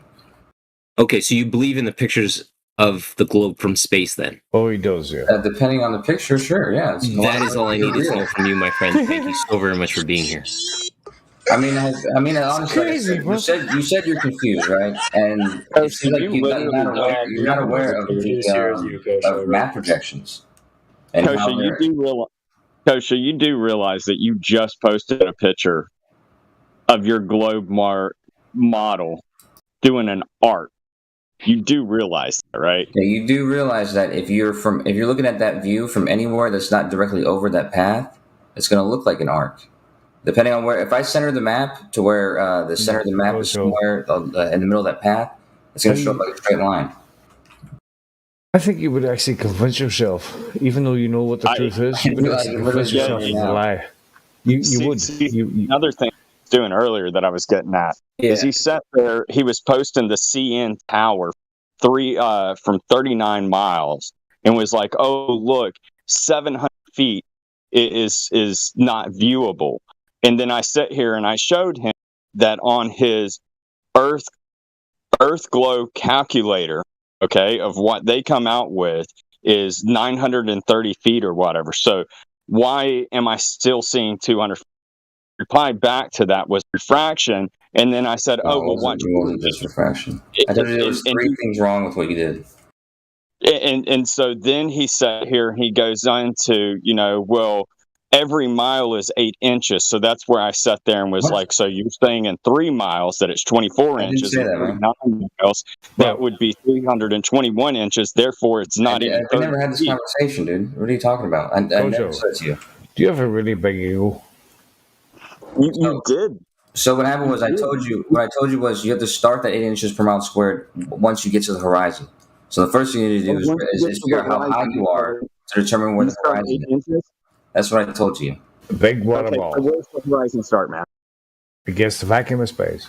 A big fucking water ball with trillions and trillions of tons of water. Geometric location, Coach. Hold on. Or what are you talking about? Out of that image that you showed, clarity, I had to. Dude, I don't care however you say it. What are we on now? I had to drop for a second. So whatever you're trying to say of wherever the horizon is at, I don't care. You could say it's at your dang feet if you want to, or you can say it's in 39 miles. Regardless, in between that, if that's where your horizon starts and it's going at every 8 inches per mile, this is your words, okay? So you're contradicting even what the globe is saying. But anyhow, let's flow with it. Listen, listen, interrupt me. Please do not interrupt. Okay, well, then let me speak when you're done, then, dude. Because every time I start speaking, you guys interrupt me. So, hey, buddy, I'm not the one who does it, okay? So you want to respect me? That's cool. Anyhow, so you're saying, okay, that this horizon starts, and once the horizon starts, and it's every 8 inches per mile. I don't give a dang crap if that horizon is starting at your feet, or if it's starting in 12 miles, or starting in 39 miles, okay? So I will give you the longest possibility, which is the horizon starting at your feet for this 39 miles, okay? Because what you're saying is every 8 inches per mile, it is dropping. So if it is at your feet, okay, of where the horizon starts at your feet, which is not correct, but anyhow, if it's there at 39 miles, that's 321 inches. That's 321 inches. Therefore, what you're saying is that only 26 feet should not be visible of the CN tower. However, your picture contradicts what you're even saying, which is over 600 feet. Furthermore, all I'm getting at is you basically are living in a world that you believe that we are a downward slope the entire point of our life. You believe in no curvature. You believe in a downward slope. So there was a lot of straw men, dude. If we go 24,000 miles, you're going to sit there and say, oh, times 24,000 miles by 8 inches. So therefore, you're either going to live in this weird paradox, parallel universe type crap to where when you get to the end of it, if you could stretch your arm all the way, you could touch your butthole, is what you're going to say. I don't know if you're trying to do a comedy skit or whatever it is you're doing. None of these things. Go ahead. Pretty Go funny. ahead. Go ahead. Because you said 8 inches per mile starting at the horizon. So start there. Go with where you were going with. When you weren't listening. I told you, when you use that equation, 8 inches per mile squared, that starts where the horizon starts. To determine where the horizon is from where you are, you need to first determine how high you are above the ground. To use these curve calculators, that's why they have a place in there for your the viewer's elevation. Because you have to put in the correct elevation to determine where that horizon is, to determine where that equation starts and how much is hidden. Okay? So when you put the equation in, I don't know where you got 36 feet from, or whatever it is, you sent a bunch of stuff that wasn't said to you. When I put the numbers in the curve calculator at 6 feet, it said something like, what did it say? I think it said something like 700 or 800. 39. In the curve calculator that I was using, because that curve calculator has refraction. So I assumed that he was 6 feet off the ground, and it said it was about 700 or 800 feet missing, right? So I don't understand what the problem is when it's saying 603 feet were missing in the image, which is certainly sufficient for that calculation. Okay, but the horizon's not at a geometric location. You're also pre-assuming that there's curvature. How did you determine that there was curvature to be correct or incorrect? How did you determine its accuracy in the first place when we can't even observe curvature? We're using the curve calculator, dude. Hold on. I know, which already preassumes that there's a curvature. You're already making an assumption, dude, based on an observation. He was checking the picture to see if it matched the curve calculator. That's the whole point. Let's get into the ants of his CN Tower description, or backup. Okay, Fuzzy. Let's use the CN Tower as an item. So at the base of the CN Tower, there is the Rogers Center, aka the Sky Dome. Okay, Kosho, what is the height of the Rogers Center? Can you please Google that? Can someone Google that? Just Google it and tell it to me. What are you talking about? Right. Okay. No, that's fine. 85 meters. That's 260 feet. Okay. Okay. Based on a 60-kilometer distance, what is the observable depression I should witness? To 60 kilometers? Yeah. Was that 39 miles? And it should have been, from what it said on the curve calculator, it said something like 700 feet. Okay, and the Sky Dome is 300 feet in height. Why can we see the Sky Dome from Burlington and to the south of it based on that picture that you just shared as well? You said the Sky Dome is how tall? 300 feet. Okay, and that's something different than the CN Tower? The Sky Dome is the thing the Toronto Blue Jays play baseball in at the base of the CN Tower, my guy. It's right next to it. Okay, I'm not sure which building it is. So I don't know what to tell you. What building is it? Is it right or left? Rogers Center, a.k.a. the Sky Dome. I know, in the image, though, is it in the big right or white left? thing on the Toronto skyline. It's 300 feet in height. We can see it from Burlington along the water's edge along Lake Ontario. And we can see the south in the picture that you shared earlier as well. It's one of the images in the shadows. So I'm posting it again. So in this image, was it on the right or left of the CN Tower? Yeah. I can't see no tower. While you guys are looking at that or figuring that out, can someone catch me up? I had to drop How old out. is this picture? How did we get from Kosho saying that anything other than a globe is a distortion to now we're trying to talk about curvature? Listen, dude. I'm telling you, when I'm posting these maps, and one of them is a globe, and one of them is a Mercator map, and one of them is an AE map, those are known projections which have known distortions. I posted for you what the distortions look like, and what goes into making these maps. They know that going into making these. Those orange circles that I posted, those are the actual distortions in this map. This is not making a map, so this is observable observations. Yeah, I know, but earlier we were talking about the maps. See that big white thing to the left of the CN Tower in the picture there? That's the Sky Dome, and that's a big white dot that you can't miss. Well, you can miss it in the image I posted because it's not there. As my question to you is, how old is this image, my friend? Yeah, why is it not there? Why can I see it in the image I shared and I can't see it in yours? Maybe because the water is blocking it? Bro, water doesn't do that, Kosho. Take it easy. Blocking almost all the rest of the building. What are you talking about? Yeah, water doesn't do the whole curve thing. So What just the relax. fuck? Kojo, you're an intelligent fella.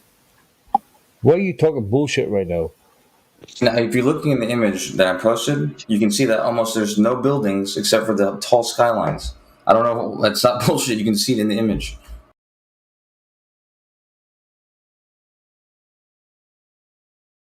You think you're seeing curved water there, Kosho?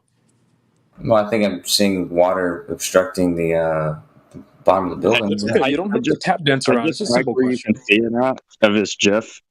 Y'all are talking about that dome being seen. Yeah, look at it. We see too far. What's so funny about that? I don't understand. What's so funny is your image that's on the bottom at 34 miles away. You see the top. Do you not? You literally see the base of Everything. You see the dock. Of the CNN. You see the rocks that buffer the water from the shore. Like, if you can see the rocks, you're seeing like 10 feet above the water. There is no blockage at all. I'm sorry. I didn't know that there was 600 feet of rocks in front of the CNN. No, I didn't say 600 feet. I said approximately 10 feet of rocks that you would see. There's no water that you would observe blocking it because there's no curve to entertain. So you're saying those 10 feet of rock, viewing it from 34 miles away from the Hamilton Harbor of your bottom image, you're saying that those 10 feet of rock are just 600 feet in this picture? 600 feet in this picture. 600 feet of what? You don't realize what you posted literally contradict a globe. My guy, do you know who you're talking to right now? you got your people mixed up a little bit, but John, I'm telling you, my guy, listen, I'm John. I'm gonna ask you respectfully again to pump the brakes. Okay? Please engage and realize, I know we're all in a coffee shop having a conversation, and we don't have the purview at this point of you realizing who's speaking what, right? But we have rules for a reason, okay? And you just need to take a minute and pump the brakes and just start to learn of the folks that are in this community, because I understand that you are immersed in this community, right? And you're enjoying the time that you're here, right? But please take the time to learn the people who are speaking with versus against you. Do you understand that, please? Yeah, I understand it. So here, let me show you this. Okay. Fuck you, the guy. It's a fucking globe. Fuck yeah. So here is Kosha's image that's on the bottom left. Okay. This is from Hamilton Harbor, that's 34 miles away. You can literally see. And you can see the bottom supports of the bridge. What's your point, my friend? Well, my point was, I was Kosha on how you can see that.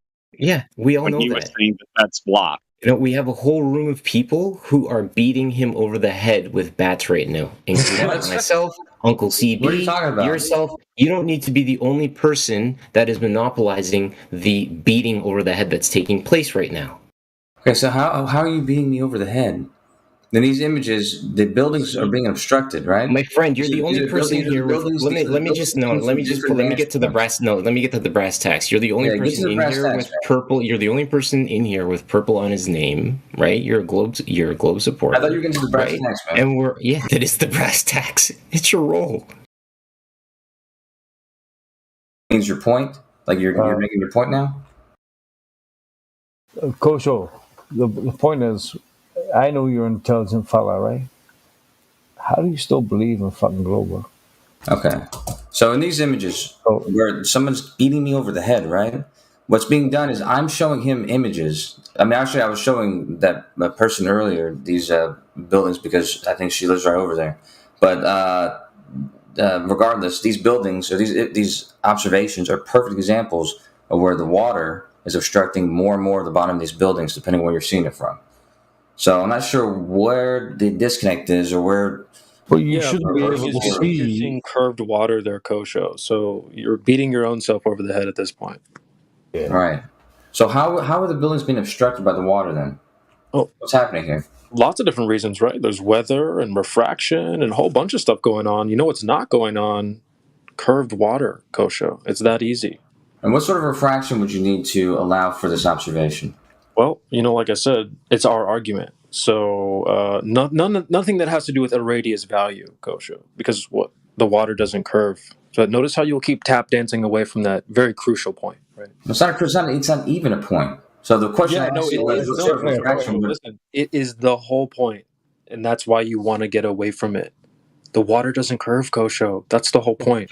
Of course, you don't want that to be the point. That is what we've been saying for a long time. You say curved water, and we say no. That's just ridiculous. That's just the way it looks based on the that's. I'm going to make a really ignorant statement right now and tell you that refraction cannot exist without a prism being involved, i.e., knee-jerk reaction, Pink Floyd album. Okay, you're right. That is a pretty deal with it. However, refraction happens all the time in the atmosphere, and when it happens, what I just said, Kosho, and when it happens, I did kind of just said that. Anyway, the point is you don't have curved water. That's the whole point. So you can talk about things happening in the air. Go ahead, Flatman. Do you also understand 640 feet is equivalent to a 64-story building? Listen, dude, when I go to respond to you guys after somebody just said something to me, if you think it's a good time to mute me, I'm not going to participate in this conversation, dude. Well, you don't have to. That's kind of bullshit. You've confused me for the last 3 hours. You don't have to. You can't stay on point, Kosho. Then you're welcome to take a break, brother. So that's fine. And nobody muted you just then. I asked you, do you realize 640 I was muted, guy. I'm not sure if you're paying attention, but yeah. You're not right now. Are you listening and are you paying attention? I was responding to somebody else when I got muted. 640 feet is a 64-story apartment building or business building, period.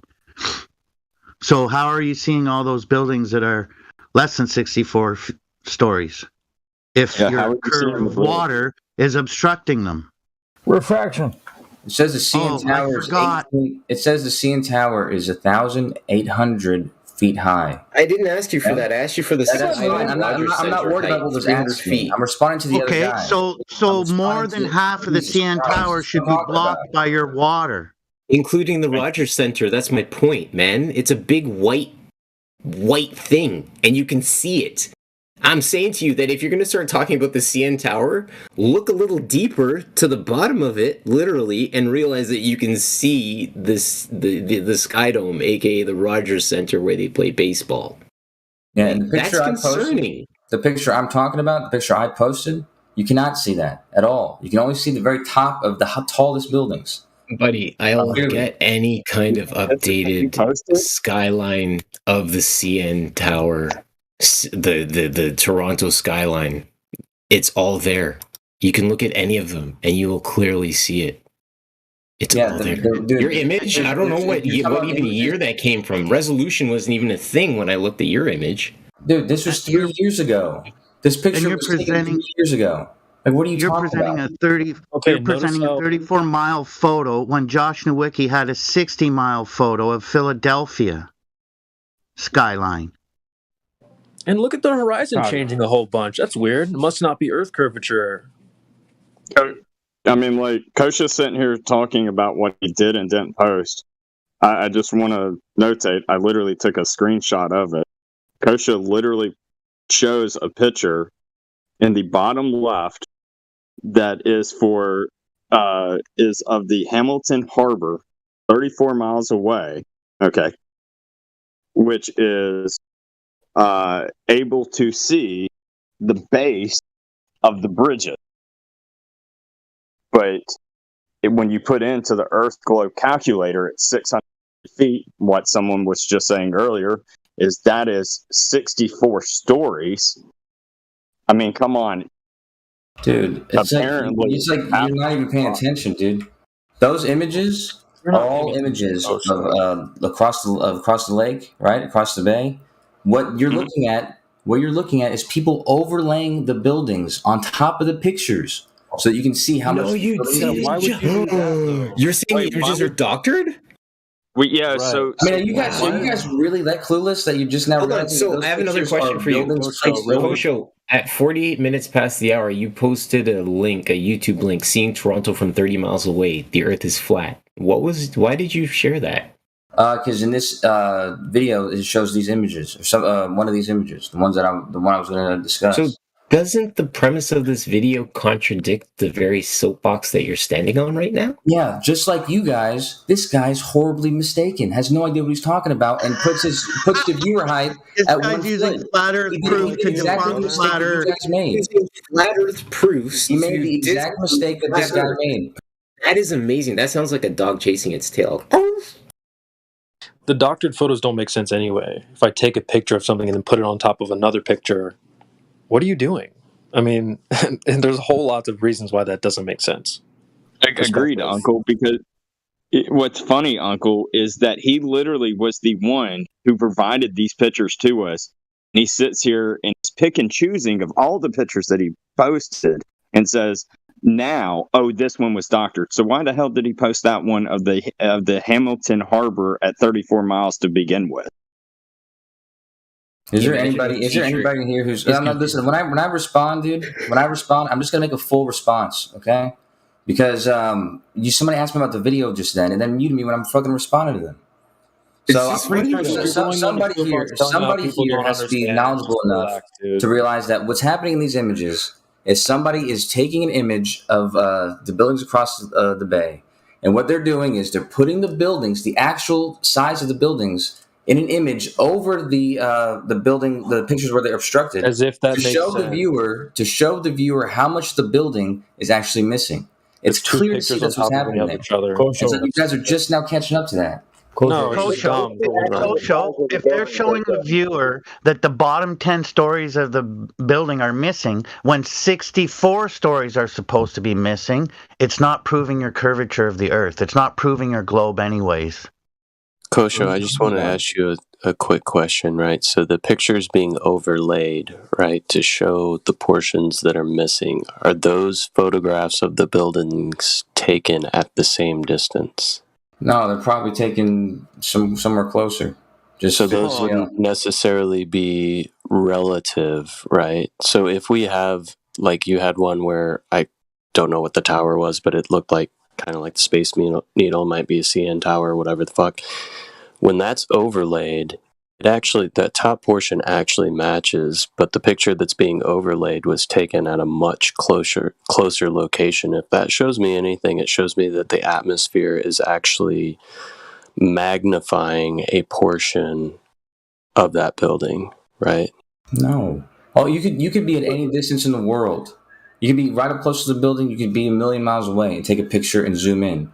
All you'd have to do is scale the building up to fit the size of the building in the picture. It wouldn't matter. But if you can manipulate the actual overlaid. What? So the picture that is being overlaid, right, matches what it's being overlaid against. Right. So there's no Right. zooming in, right? There's no zooming in on the original picture to make it look like the same size as the picture that's being overlaid. Does that make sense? Right. You don't need to zoom in on the original picture. You just need to change the size of the full size building picture so you can overlay it. Yeah, but Chikosha, my this is point exactly the problem. being- Hold on, really quick. I'm so sorry because you just said you're going to manipulate the quote unquote actual size picture of the building at the actual size, but you're able to just manipulate that. How is that the actual size if you're able to manipulate that? Jesus Christ. Dude, it's just like if there was a mountain being hidden by clouds, okay? Being hidden by whatever, doesn't matter what it's being hidden by. And I took an image of that same mountain, some other place, somewhere where I could see the whole mountain. I could see every part of it. And it doesn't matter how big the mountain was in my image, I can change the size in my picture because it's going to scale, in all directions, the same scale. And there's no distortions. You're just changing the size. You're explaining something called scale referencing. You pick 2 points. I'm sorry. I just Go ahead, don't. Fuzzy. Go It's ahead, just Fuzzy. wrong. It's just wrong. If I stand in front of the building of the CN Tower with a 14 millimeter lens, it's going to take up the entire picture. If I take a picture of the same building from 1,000 miles away with a super zoom telescope, it's going to, what exactly is the actual size? Again, if you didn't even take your overlay picture from the exact same position Vantage at a point. different time without different conditions. Yeah, so then You're you just would take, manipulating you the would actual take images. you would take the image that you took, where you could see the full building, and you would shrink it so it fit in the picture that you took, where it was in a telescope. But And it that wouldn't, doesn't give you, there but wouldn't be any in a inaccuracies. tested scale, that doesn't help you at all. This So is all you're- about scale. You're going to tell me that from those 2 pictures, you're going to be able to pick out the points of reference. Again, you're attempting to explain something called scale referencing. We do it in drawings all the time when we're taking a photo of something and we're trying to extrapolate the potential size of a lot. As an example, when I take the aerial view of an image of a lot that I'm surveying. Okay. Now, when you take those 2 images, you can change the size of the image that you're looking at. The issue that I have with what you're saying is you cannot use that as a use for criteria of evidence because the point of perspective has changed. And when you change your point of perspective, that means the measurement within your actual perspective, your vantage point is changing. So you can't scale reference in 3D, my guy. You can only do it in 2D, and that's X and Y. The only time you can't do that is if you're at a certain point that you're too close. You are so wrong. There's a It's not certain even point. funny. There's a certain point that you can be behind. As long as you're behind anywhere behind that point, you can make a scaled image of that object. You know who else takes all can I use kinds the of same like lens or little do I pieces of data and images and puts them together and then presents them as reality? Fucking NASA, Coco. You should get a job at NASA. I knew the answer to that one before you even started saying the complete question. Well, let me be the dummy in the room and I'll ask this question. If I took a picture of me at like 5 different distances, which one's the real, you know what I mean? Like, does that even make sense if I just overlay 5 different pictures of myself from different distances away from the camera? Heck, let's just do even different cameras, different zooms. How do we know which one's like the most accurate one? Yeah, if you change the perspective on the images, then you have a problem. If you're taking a picture of the entire skyline together, and you're just closer or further, and you see the full building, right in the in one where you're closer, you can use that image because you're not changing the perspective. Where So taking you've the focus conceded. on the So you've tower. conceded perspective cannot be altered. You've conceded this point already. Is this correct? What?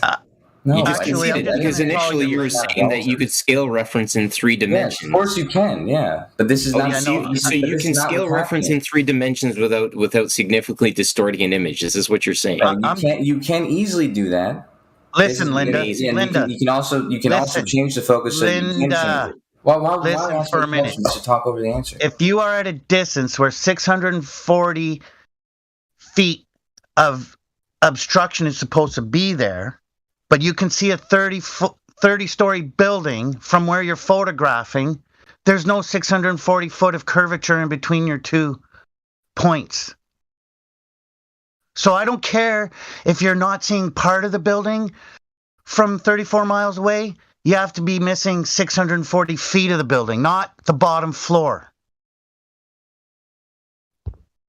Who's Linda? Like he literally shows in the screenshot I took of what he shows, 34 miles, you can see way more than 50% of that building at 34 miles. You can almost see 100% of the building. But then at 39 miles, that's where he sits here and says, oh, now 603 feet is gone. So just 5 miles different dramatically change how much of the CNN tower that you see, according to his own image. 5 miles, he lost 603 feet. Yeah, right. Okay. Yeah, exactly. So both you guys still seem to be not getting it. Adios, guys. Still seem to be not getting it. In the image that you are talking about, the Hamilton Harbor, the viewer's height is not going to be consistent with the other one. Okay, so unless you know what the viewer's height is, you can't make a claim on how much you can see. Okay, so and then also the going into great detail. Why didn't you sit here and say what the viewer's height? Why didn't you say, hey, the guy that's in Hamilton Harbor that's 34 miles out, he's got a viewing height to where he's at 600 feet in the air. But the guy who's 39 miles at sea, he's just at 6 foot height. I'm not responding to you guys anymore. Don't worry about it. Good. Good. Well, it's not like you were. Two screenshots that literally contradict itself. I just want to know who's Linda. Oh, that's Kosho. Linda's the new Karen. Well, honestly, guys, if we ask a question, we need to at least listen to the answer. And even if he's saying something fallacious, you need to be able to respond to that, right? If it becomes too long of an answer, sure, cut him off. But he's literally getting 6 words out before he's being cut off. It's Kosho. That's like Zanuck coming back, dude. It's like, who cares? Yeah, no, I get it.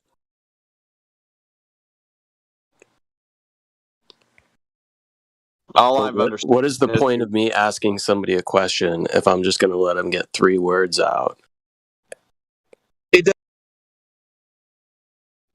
He's never going to concede anything, so who cares? That's the whole reason. It's just a back and forth that goes on until someone gets really annoyed with Kosho, and then he gets banned again. That dude, it's just going to be the same process over and over again. So I don't know why you guys tried dragging. It'd probably just be better to talk about a different subject other than flat Earth with him. You know, it's not even worth it. Well, the back and forth is where people who haven't argued this topic before can learn how to better argue the topic. Right, that's what a back and forth is for. Well, just what happens is we're on a cycle. We try to bring him back to the original point, and then he just drifts off, and then starts saying things like, "You guys don't understand." Like, brother, exactly. You're not even on point here, friends. Okay, so try to stay on target. Maybe you won't get muted. Okay, but, so the gentleman who earlier. Anyway, you're still going. Okay. The gentleman who spoke up several times and said there should be 60 stories of the building missing doesn't realize that the building is 1,800 feet, and 600 feet of 1,800 is a third. And in that image, a third of the building is the part that's obstructed. So that's a little bit silly, right? Yeah. So Osho, what's the next point? Here, if I may respond, the point here is that a curved water is silly.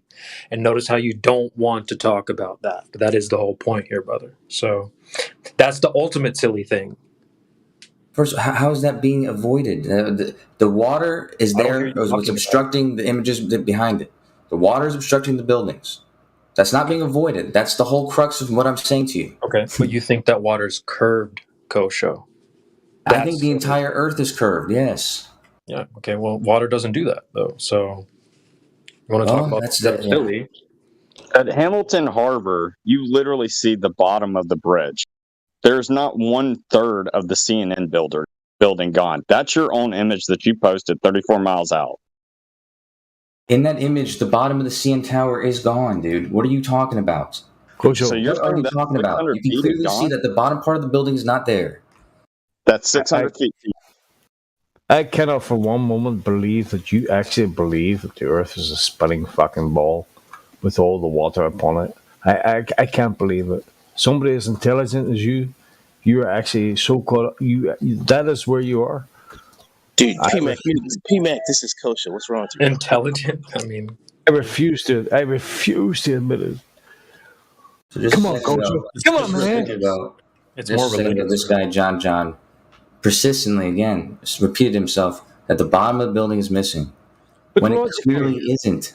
Coach, There's clearly a six of the building that is hidden by the water. Listen, bro, forget about fucking curvatures, mathematics, pictures, and shit like that there. Logically think about it. Just logically think about vacuums, about spinning balls, about waters, about trillions upon trillions of tons of water. Logically, just sit back. He doesn't take a think. deep breath, It's asking and a lot. think about it. And That's think that asking a lot. maybe I might be onto the wrong fucking horse here. I don't believe somebody as intelligent as you can believe the shit that they've been feeding us for like 100 years. I don't believe you believe in that. There's something going on in your head that just refuses to fucking admit it.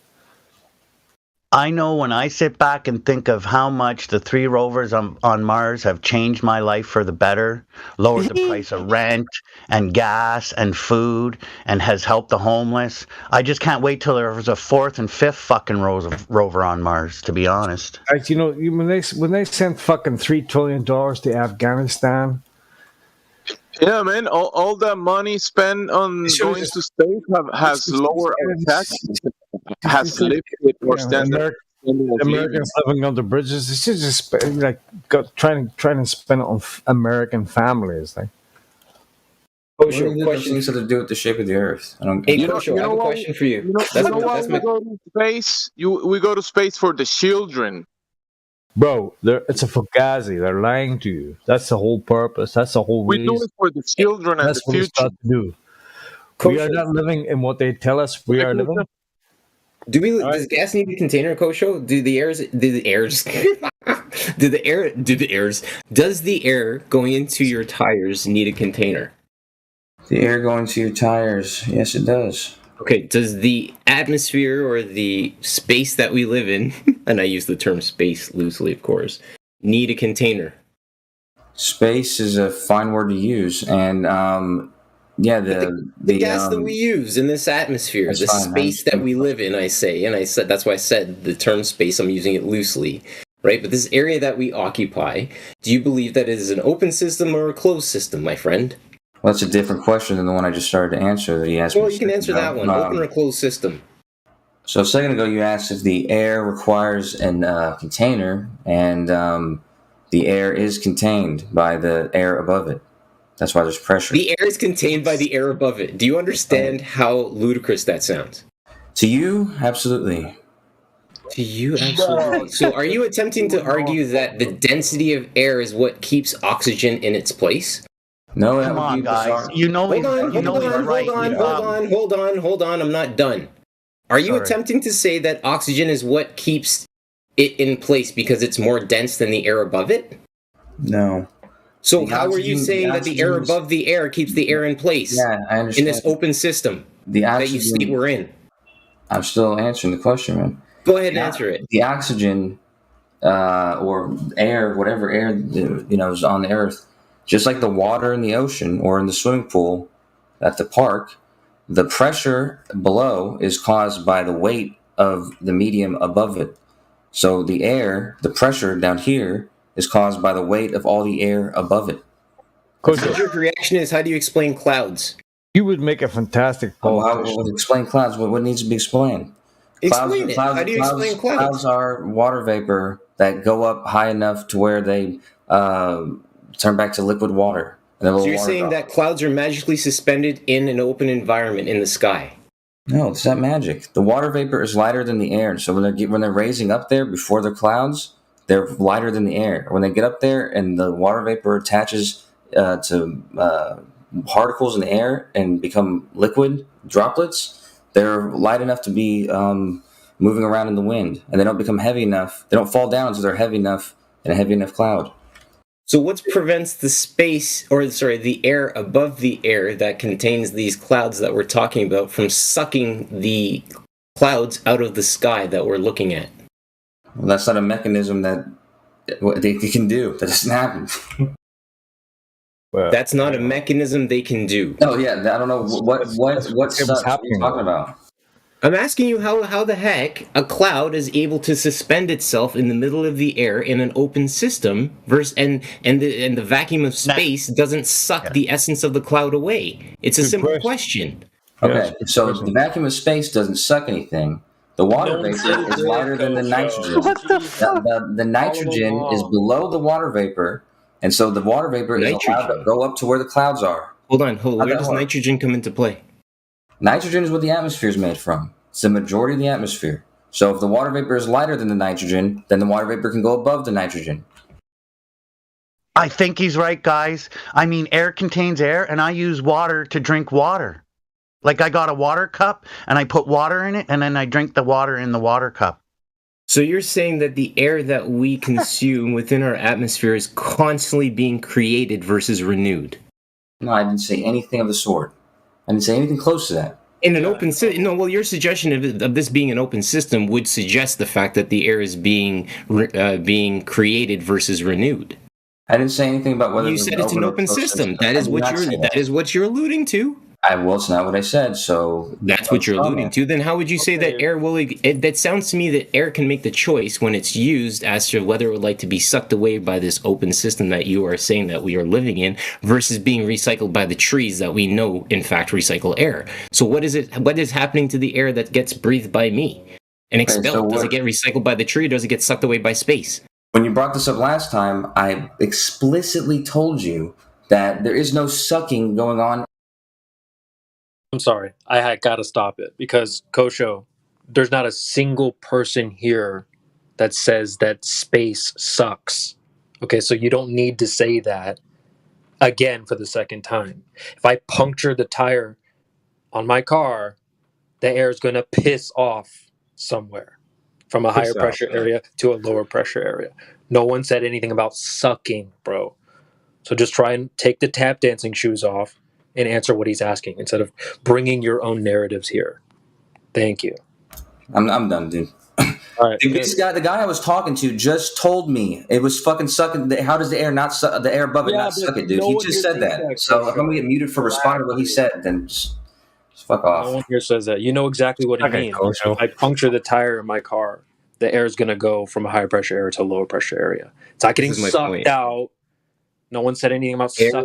And this is my point, Kosho, in having the discussion is that when air enters into a room, it will always seek to fill the room. Always. So the premise of me breathing out is gas, and I'm saying to you, right, that there is no difference based on an open system. There is no concept of you being able to ascertain what air is getting recycled by the trees that science has proven recycles the air that we breathe versus getting taken away by space.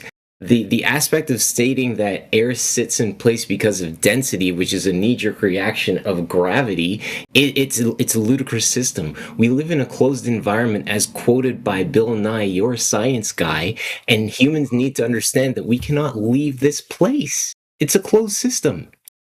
Okay, so in a second, I'm going to remind you, I never said anything about density. This is something I corrected you on earlier when you said it the first time that I said that. I didn't say anything about density. I told you the weight of the air above whatever point you're at is what creates the pressure of where you're at. So there's nothing sucking, okay? And there's something called hydrostatic equilibrium. Hydrostatic equilibrium is the fact that there's pressure going in all directions, and then there's the weight of the air above you going downward. And these equal each other out, which means that there's no need for there to be a recycling or they're all doing this while it's spinning. The pressures that are down here is always going to be the pressure down here because of the weight. And the other, what was the other thing you said? Regardless, say again. You said air. Wait a minute. Did you just say irregardless? I said regardless. No, I'm just checking because irregardless, I was about to throw out this entire conversation on that premise. Well, you also did that. You also did say that air contains itself, which is you're not going to be able to demonstrate that. Again, I didn't say that. If you pay attention to what I say, respond to what I say, this would be much easier. Rewind the tape, but that's what you said. I've been paying attention. You said the heavy air is above the lighter air. I've never seen lighter things underneath heavier things. No, what I said was there's hydrostatic equilibrium. You can in the ocean, in lakes, anywhere. Everything behaves this way. This is how pressure behaves. The ocean, the lake, for example. As you go deeper and deeper, the pressure increases because there's more water weighing down the water where you're at. So this creates the pressure. This is called hydrostatic equilibrium. Kosho, what are we explaining here? There's an equilibrium between the pressure, between outward pressure and the downward weight. What are we spinning against? Real quick, Kosho, what happens to a puddle that doesn't have a supply of water? What do you mean? If a puddle that has no water, there's no water in there. What do you mean? No, there's a puddle, but it's just all by itself. Nothing is feeding it any extra water. What would happen to it eventually? It becomes it can evaporate if it's enough heat. Yeah. It would have. So when you're giving an analogy of the ocean as to like the air, do you see the problem here? No, the top part of the atmosphere, in the same sort of way you're talking about the the puddle or the top part of the ocean or whatever could evaporate. The top part of the air gets bombarded with enough energy that it actually escapes. We lose a lot of air every day. The top part of the atmosphere. Yeah, it's like how many tons? It's like 3 kilograms a second. Yeah, it's a lot, bro. How the fuck did you find that out, man? Because we have detectors up there that measure.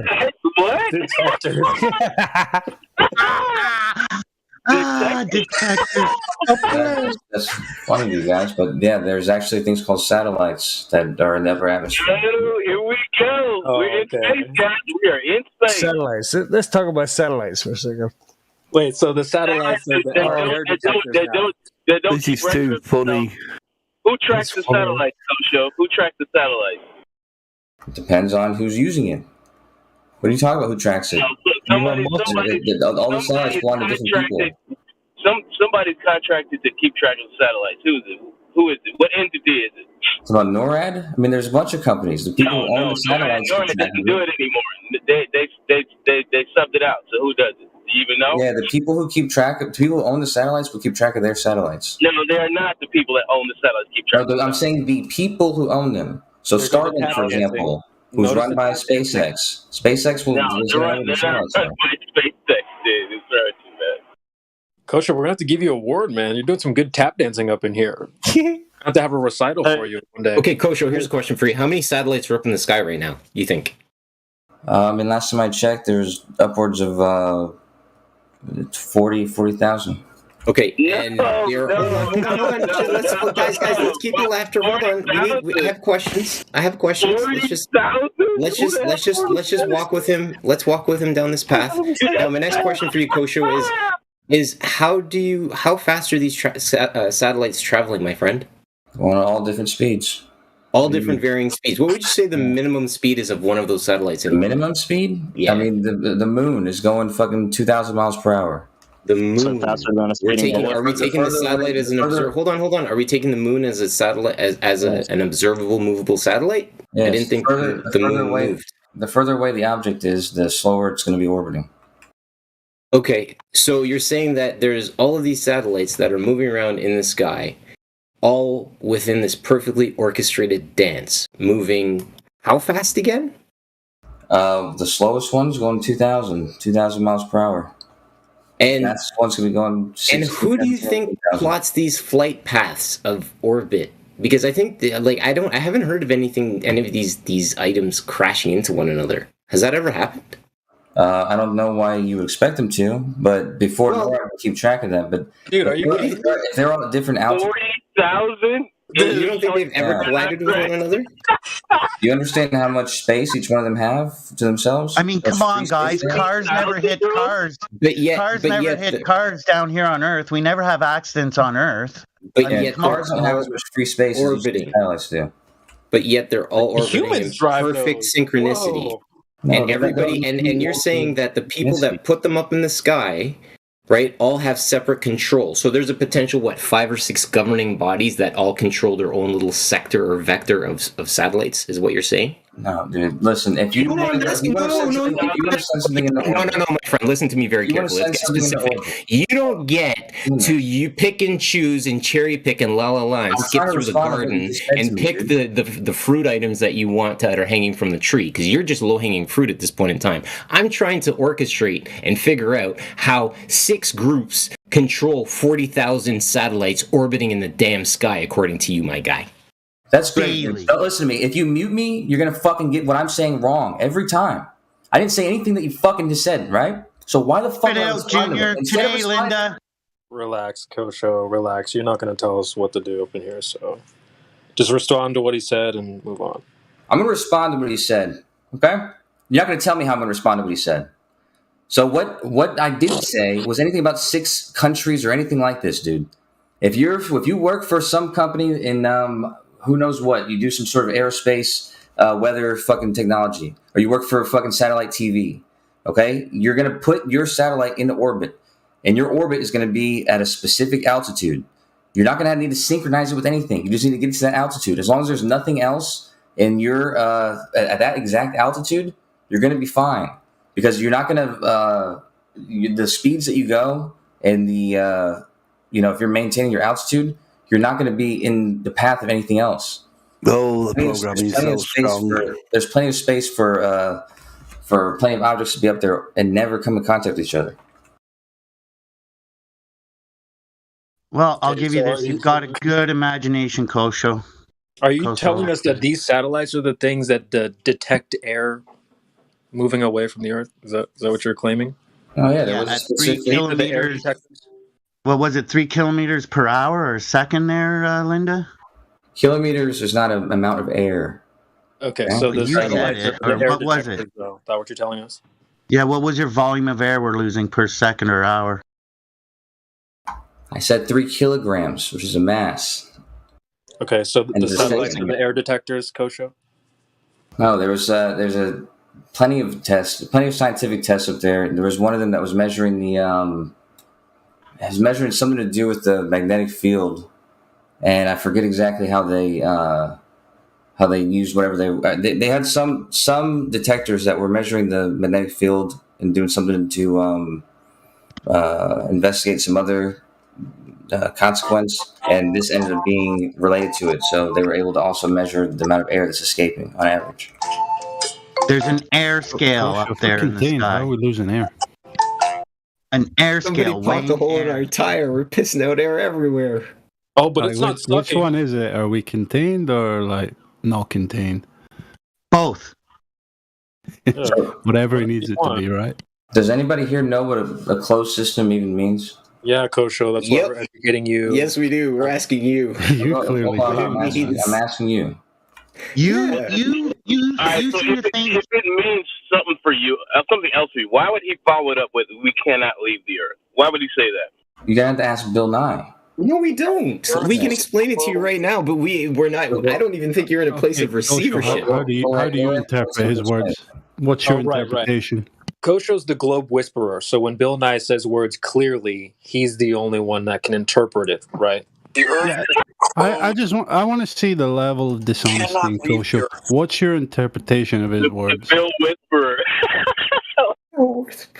Linda says we're in a closed system that loses 3 kilograms of air constantly. Where it goes, we don't know. How it gets lost, we don't know. We're in a closed system, but it goes somewhere, according to Linda. But there's air detectors. Hold on, Kosho, can you answer? What's your interpretation of Bill Nye's words? We cannot leave the Earth. I mean, he's saying this in a world where men have already left the Earth, went to the moon, and all this shit. So, what's your interpretation there? Why is he saying that? I'm not going to attempt to interpret his words. Okay, if you can take them for their face value, then that Doesn't we make can't sense to leave me the that, Earth. that So what does he mean by that then? The Earth is a closed system. We cannot leave the Earth. What's he saying there, Coach? You'll explain it to us. We're the dumb fly earthers. That's true. You're the big bad glober. You know everything. Come on. A closed system simply means you have a system which can be pertaining to some experiment or maybe something that's like an eternal time frame. But this system, energy can come and go. You can lose energy, you can gain energy. Only a little bit of mass is allowed to leave or go, or leave or come. So in the case of the Earth, you have meteors hitting the Earth. You have mass that is being added, and you have mass that's leaving in the case of gases. But it's not enough to claim that it's not a closed system. So you can, and depending on the context of what you're talking about, you can think of it as a closed system or an open system. So that's gravity. That's the problem with these systems is they're not. Gravity is so strong it holds everything to the center of the Earth, even on the oceans, but so weak that birds can fly. Kosho, you're kind of double speaking there. You can't say that a little bit of matter can be exchanged, right? Within a closed system, you can have energetic exchange, but not exchange of matter. No, but right. So you can't double speak there. You can't say it's both. I know, but I was clear when I said that it depends on the context of what's being described. So, like if you're doing an experiment, for example, an experiment has certain parameters and certain time frame. You could use something like a thermos as an isolated system, even though in reality, in the long scale of things, it won't be an isolated system. Kosho, no, it's not an isolated system, right? Because there is an energetic exchange that can still take place, right? So it'd be a closed system, not an isolated system. Right, but in the context of what you're doing, it can be an isolated system because the amount of energy that would be transferred over a long period of time might be negligible on the time scale. Why is it so? We're trying to look at the Earth, right? So when we're talking about the Earth being a closed system, what matter is allowed to be exchanged within that closed system, and how would you still consider it a closed system if that was the case? Like if you were talking about the Earth as a geological like the life of the Earth and its geological lifespan, then you would describe it as being a closed system. Because even though trace gases are leaving and a small amount of meteors are coming, everything that the Earth is, all the changes of the Earth are coming from within the Earth, and all the gases, these are all of the Earth. That would still be considered an open system, right? Because at any point in time, if we have some small meteors coming in, if we had a large meteor, let's say the size of the moon, that came in and hit us, would that be a closed system? No, that's an open system because it's still a possibility, right? So when we're discussing the Earth, and if somebody claims it to be a closed system, this is meaning that no matter can be exchanged within Earth's system and whatever's outside of it. But energy can be. Yeah, but you should be able to understand that clearly isn't the case. If a scientist like Bill Nye, he understands that meteors hit the Earth. So he already knows he's not contradicting himself by saying that. He knows that meteors hit the Earth. So he knows that mass comes to the Earth. We do exchange mass on a very small scale. So you believe in flying rocks? So let's not conflate Bill Nye with a scientist because he's not. He's an engineer. Yeah. Kosho, you believe in flying rocks? It's not a fucking science guy, bro. Hey, let's get back to the 40,000 satellites. Dude, that yeah. Did you see the calculation? Gospel Gospel. Hey, get on the mic, guy. Let's go. What do you want to know? I mean, all you have to do is the geometry for the volume of 35,700 kilometers and 500 kilometers above Earth's surface, according to their narrative, and then you take the volume space of that, and if you give all the satellites about a mile of space in between each other, you'd wind up with around 22.6 trillion satellites, evenly spaced about with a mile of separation between all of them. But all you have to, sorry, Gospel. All you have to do is realize that Kosho just equated Bill Nye to a science guy. yeah, I know. No, but Gospel, and we really need to lean into what Gospel just presented, because again, he took the spherical area, I'm saying that on purpose, which is the volume, which is the space of the air that encompasses this globe, and he assigned a satellite that specific volume of space to occupy. And he extrapolated the fact that he would need that many damn million satellites to occupy the space above a globe, which is complete and utterly stupid. What are you talking about? No. There's only 3,000 that they claim to be up there, bro. You said 3,000? Yes. No. Where the fuck did you get 40? Yes, go look it up, sir. There's not no 40,000. Yeah, it says right here there's 10,000, and it says that they're planning. There's 1,400. There's 1,400 planned in like the next 2 months from the fucking Starlink. So where'd you get 40,000 from then? Well, 40,000 is the total number of Starlink satellites. I said anywhere between 20 and 40. He said, guess how many? I said 20 to 40. It says right here there's about 12,000, and it says for space debris there's well over. Hold on.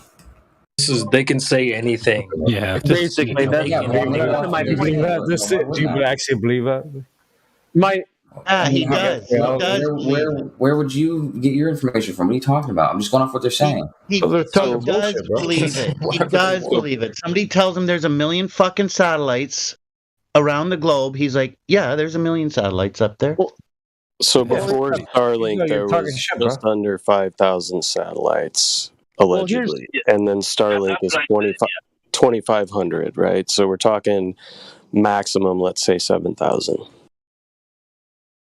Just look at all of them. I guess the point I was trying to make is when you do the math, the main thing that you can establish is the falsification of the claim that there's too much space junk. Because even if you were to fractalize each and every satellite into, let's say, 1 million pieces, which I think it's reasonable to expect that you can't actually fractalize every single satellite. You mean it's a scientific impossibility? Let's pretend that they're up there, okay, just for the sake of the argument, within their paradigm. If you were to fractalize all of them into 1 million individual parts, right? Even with that, your number is still so tiny that there being some type of issue. There's just so much space. According to their story, that when they come out with the narrative that there's too much space junk or too much stuff, it seems. When did they come up with that though? Too much space junk. I didn't say that. I said that there was enough. I said they all have. You enough did. Their narrative, they compete. Their narrative competes with itself and contradicts itself because hypocrisy is the status quo. No, I said there's enough free space for all of them to have plenty of space. Defending your side here, and I agree. And now when you now what Gospel just said, when you add in all the space junk that's supposed to be there should be satellites falling out of the sky every day. So here's where Kosho might have gotten his information. There's an article from 2020, 42,000 satellites over the next decade from SpaceX. So that's where he's getting his intel. I made an estimate. What are you talking about? I simply made an estimate for how many there were. And you always think that people are attacking you. I'm still manning your. I'm just defending your position there. I understand where you got your information. I'm not even attacking you. Well, I didn't. I got it from a guess. Like I just made an assumption. Good for you. Good for you. You guessed pretty accurate according to Elon Musk's alleged plans. So good job. I knew that he was planning to have 42,000. Let's go to Mars. Yeah, but we asked you how much was up there now. We didn't ask you what's coming. Yeah, of course, I know that. That's why I gave you a guess, which was asked of me. It says here, I'm reading astronomically way off. What about if the number's zero? Who cares, dude? Anyways, I'm reading right here that there's 6,000. Who cares? You're the guy who loves it. I wasn't asked to get an exact number, dude. But anyways, I see that there's 6,000. There's 6,000. 6,000 nothing. 6,000 payloads in the sky, but there's about 46,000 active and inactive satellites and debris above 10 centimeters. Kosho, I just know every time I'm on the third or fourth date with a hot chick and we go satellite gazing, I get lucky. Because there's no satellites and all she's thinking about is your cock. Kosho, how do you falsify the globe in your mind? How would I falsify the globe? Yeah, how do you falsify the globe in general? Well, I've never falsified it, but I mean, if I was how would you go about attempting to falsify it? Well, I would check certain things that would have to be true on a globe. Like, for instance,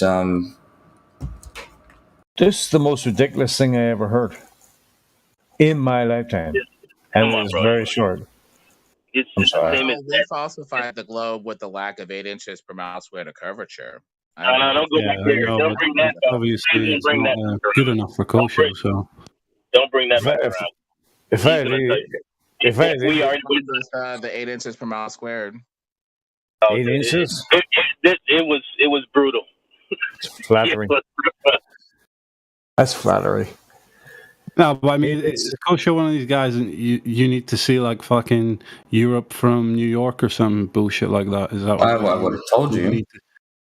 Well, I'm asking you. And I know you told me. That's why I was starting to answer. Observation falsifies the globe for you. Yeah, I tried answering you, and then fucking other people start interrupting me. Like, yeah, okay, You're buying time, but you have the floor now, Kosho. Please answer.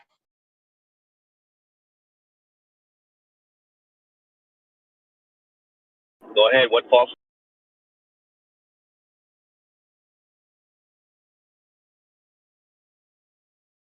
Yeah, we're waiting. You just whined that you didn't have the floor, man. Okay, well, come back into the conversation when you have an answer, Kosho, so the conversation can progress. As far as I can tell, the flatties falsified the globe with the lack of 8 inches per mile squared of curvature with laser test, infrared, and long distance imaging. Do you have something comparable, Kosho? We have the burden of proof. The 40,000 satellites.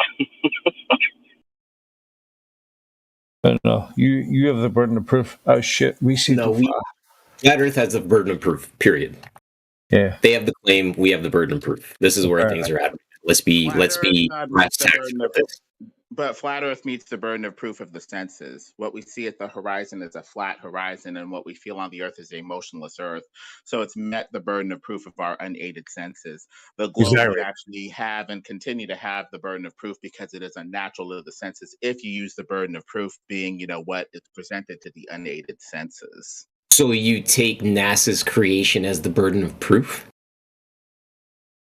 I would take NASA's quote-unquote photo creation as unnatural to the senses and constantly having a burden of proof to meet, since that is rather unfortunate. Of our senses. Well, no, but you understand the globe theory came before NASA. The globe theory came before NASA. Whoever's challenging what Lemon is saying. So, NASA didn't say the Earth was a globe before the Earth was presented to be a globe. So they just so-called confirmed it. Is basically what happened. I'm just using that as an example. Well, the globe will always have the burden of proof because of the way it asks us to ignore and murder our senses, frankly. They could show us a nice little picture from quote-unquote CGI space, but the senses will cry out, well, it kind of looks flat and feels motionless, so this is kind of problematic.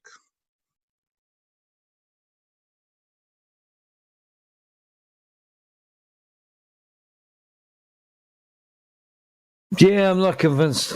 As far as I can see, NASA's photos are curved, distorted, and warped by the lens, the airplane window, refraction, or some sort of CGI effect. That appears to be the true nature of the ontology of their photos, especially since curvature is seen at lens-distorted curvature. It's seen at 40,000 feet from an obvious GoPro fisheye lens, and then you get higher and that curvature seems to flatten out. And still, we don't see consistent enough curvature with Soundly, these photos, or NASA, or anything to really go with, frankly.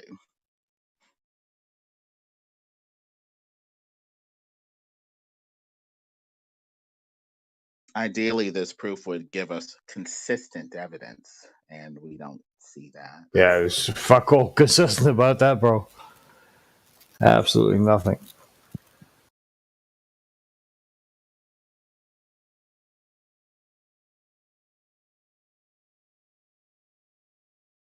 Now, rather than the globe being falsifiable or falsified, people seem to hold to the globe and make excuses for it.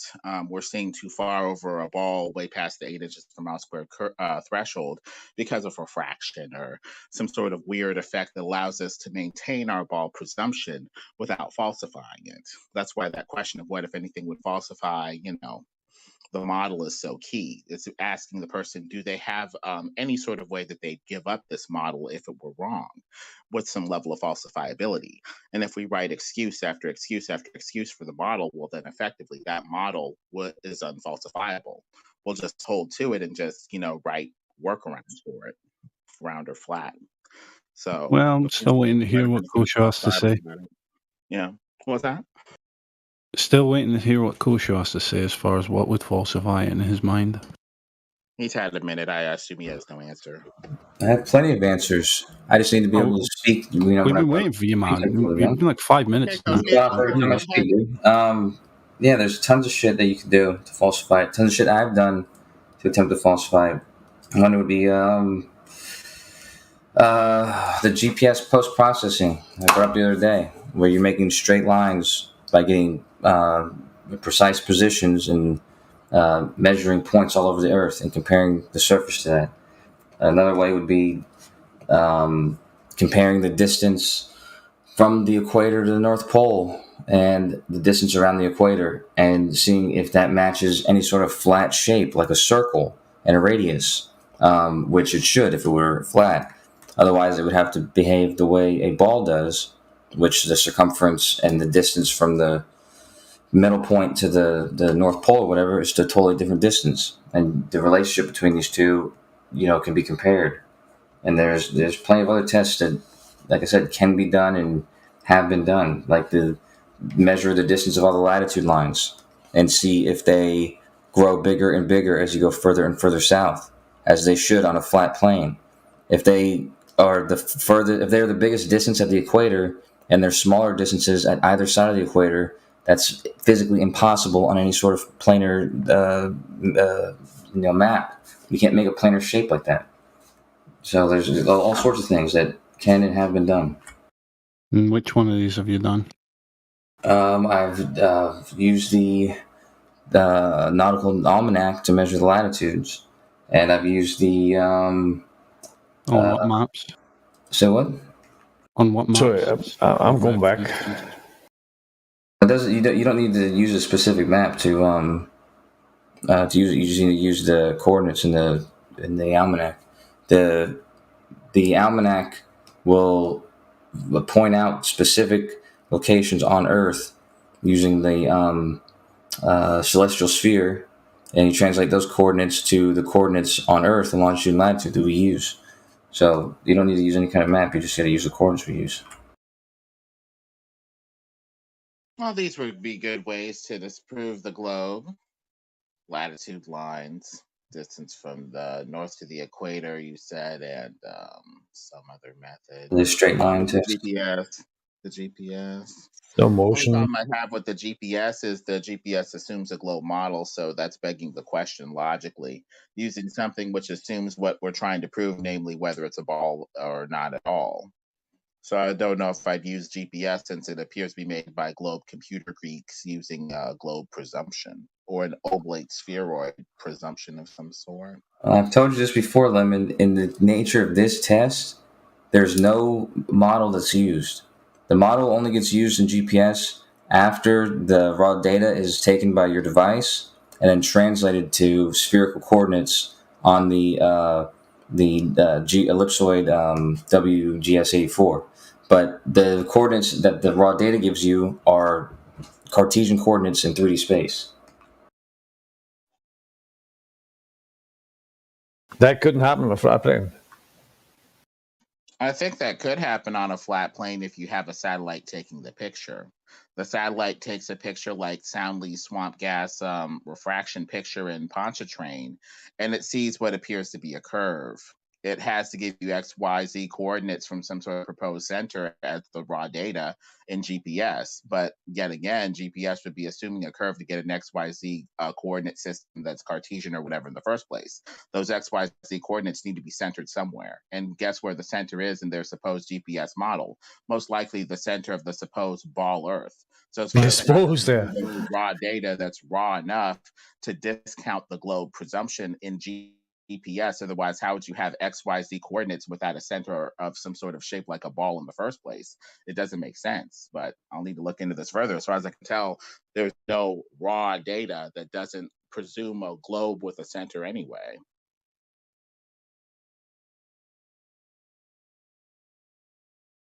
That's a pretty good way to put it. Can't believe that. Whereas the globers need to say what their XYZ coordinate thing is centered on, if not the center of the Earth, to give them raw XYZ coordinates in the first place. At that point, I think I'm going to get crickets from the globers. Obviously, it would be centered on a ball.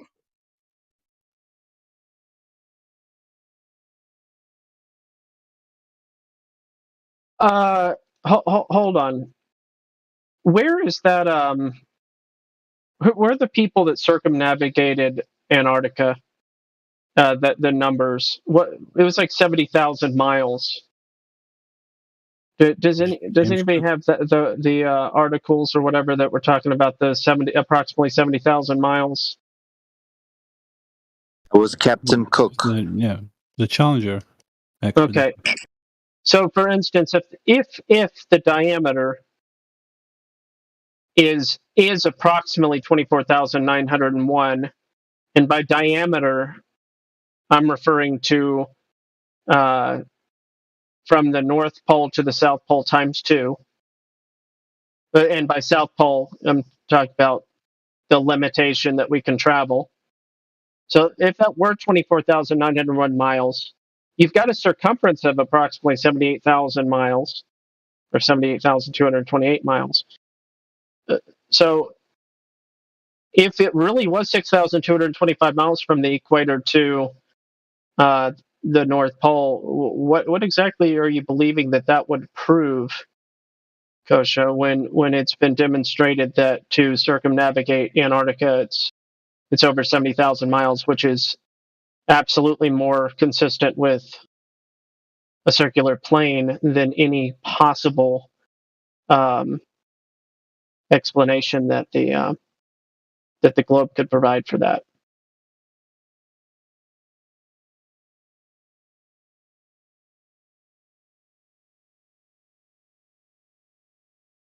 No. Google. Something. Let me think. Oh, well. I think Kosha might be dipping in and out. Don't know if he's just like being silent because he doesn't have an answer. Mm-hmm. And it's a little bit disingenuous because when you're talking X, Y, and Z axis, the X axis is the flat baseline to which we normally refer to as sea level. So if you're a meter above the X axis, you're above sea level. If you're a meter below the X axis, you're below sea level. And that X axis is a flat line. So the X axis to which all heights and even Z coordinates are measured against is in reference to that flat tangent, which we all know the Earth is. But yet when a glober wants to talk about X, Y, Z axis, it's in an imaginary cube environment where it can be placed at any quadrant in this imaginary cube. But the X-axis, the foundational axis to which the Y is measured against and the Z is measured against, is the flat baseline to which we call sea level. And we know the water is level. So therefore, any time that they're talking about this coordinate system, they've actually conceded that the X-axis is flat and horizontal, and it's referring to our sea level, which is flat and horizontal. Yeah, but let's be clear. You said flat tangent. That's all Gilbert heard in that sentence that you said. So that was all. Not true, because you can have a tangent at a 45 degree on a sphere. The tangent doesn't imply flat or doesn't imply horizontal.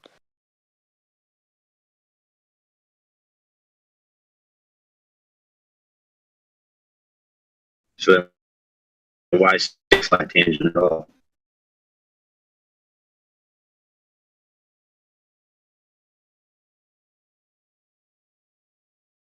If you say it, the tangent, that means that what's below it is Earth. So are you arguing like devil's advocate? Or,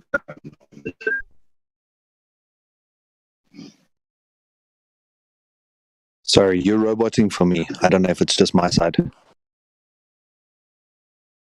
Yeah, me too. Thanks. Yeah, I thought it was me. Sorry, Arden, you're roboting, bro.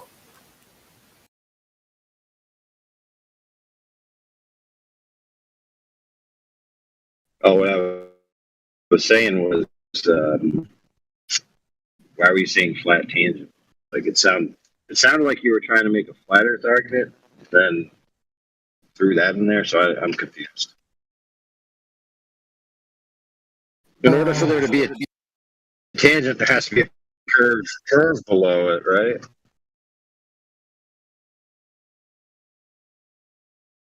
There needs to be a straight standard against which the curve can be measured. Curvature is usually defined, as far as I can tell, by deviation from a straight standard. So the globers need to simply state what straight standard the curve is deviating from, and problem solved. But as far as I can tell, they don't have one. Yeah, they count. That's crazy. That was actually, I forgot that you were the inspiration for, because that was the name of the old test. It's called the straight standard. And it was, because you used to always say that. And that's where we got the idea. Remember, Jeremy was like talking about making that straight line? That was the whole point of using the GPS and going against that thing. So the straight standard is some imaginary straight line or something in reality, or what? No, it's measured points in reality, yeah. Why do you refer to it as imaginary when it's a measured positions, very accurate measured positions? Because GPS appears to presume the thing that they're trying to prove.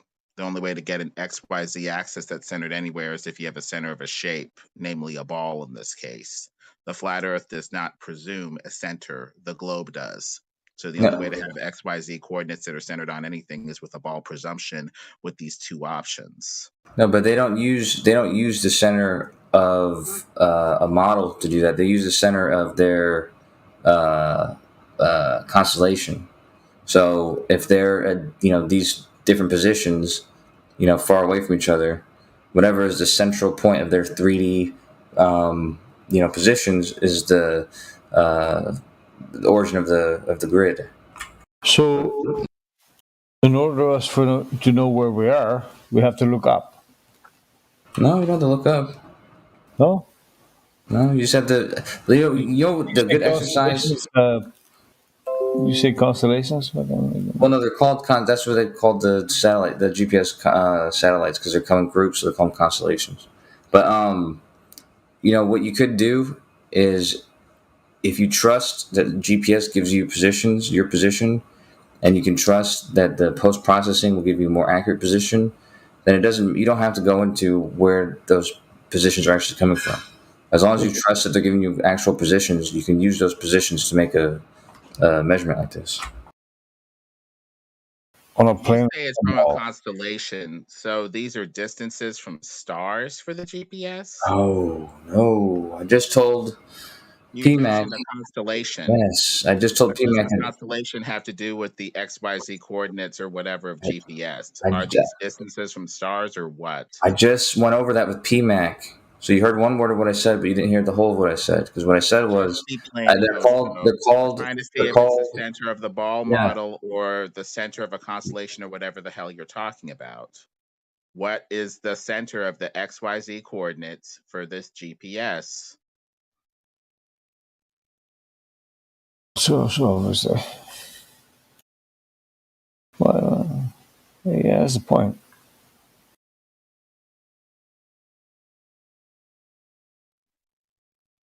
X and Y are horizontal. Z is up and down from some sort of center. What is the center, Kosho? You mentioned a constellation. Is it the center of a constellation or something else? That's what I thought he said. Yeah. I'm talking to somebody else. No, what I just told the PMAC, which you heard a little bit of, was the constellations that are referred here. These are just how the GPS like groups are called. Like there's a GPS, there's a constellation of GPS satellites. There's a constellation of GLONASS satellites. That's just what they're called, constellations, because they're referring to a group of these satellites. They're not stars, and they don't even have to be satellites. The point is that they're at positions, and their positions are used to determine the origin. Because whatever is the center of their positions is the origin. Whatever is the center of their positions is the origin of this grid. And that's what's used to mark that for Z. Great. Okay. Listen. Okay. Brass tacks here, bro. So everybody's using GPS now. Every car has it. It is because there are satellites in space, right? That's what you're saying. That's not what I'm saying. No, I'm saying it doesn't matter where they're coming from. Not for this. Measurement. For measurement, we don't have to argue about whether or not there's satellites in space. For this measurement, all that you need to do is trust that the information that you're getting is accurate. Yeah. So could you get that accuracy from towers? Sure. Let's say the GPS is towers. Okay, it doesn't matter. It doesn't matter for this. It doesn't matter. But you're trying to prove that the Earth is a globe. No, I'm trying to use a straight standard, as Lemon is saying, to determine the shape of the Earth, determine if it's a plane or a globe. Right. Well, these constellation of satellites that you're talking about would look around some sort of center. The problem is I've never heard of anybody who's been to the Earth's supposed center. So as far as I can tell, this is a model that supposes yet again some sort of center for this constellation of satellites to be going around. That center would typically be the center of the supposed ball Earth. Now, if somebody could go to the center of the Earth to verify that it's there first for this model abstraction, that would be wonderful. Otherwise, I'm going to go with another model that appears to have more basis and be flat based off of the lack of curvature that I'm seeing. But you'll still use GPS though, right? Like in your day-to-day life? Then you're being hypocritical, because if you trust it to tell you where you're going and you trust it to tell you where you are, then it works in this case as well. That's crazy. It depends on how many BS the GPS is put through. It looks like at best they're taking flat maps and superimposing them onto some sort of globe GPS model later. So it looks like the globularity of the model that's being used is highly unnecessary, and you could get there just as easily with some sort of flattish map. Again, that's perfectly reasonable to assume, because in this case we're not worried about what model you can use GPS on. We're just making sure that it gives us accurate positions so we can use those positions and measure things on the Earth with them, like the surface.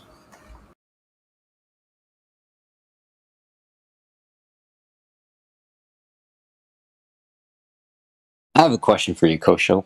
Do you believe in Polaris? I believe there's a star named Polaris. Yes, I do. Do you believe that there is a central northern point that is observed in the sky that all the stars rotate around? Do you believe in that concept? I've seen on every single day that there's a central point that the stars rotate around, yes.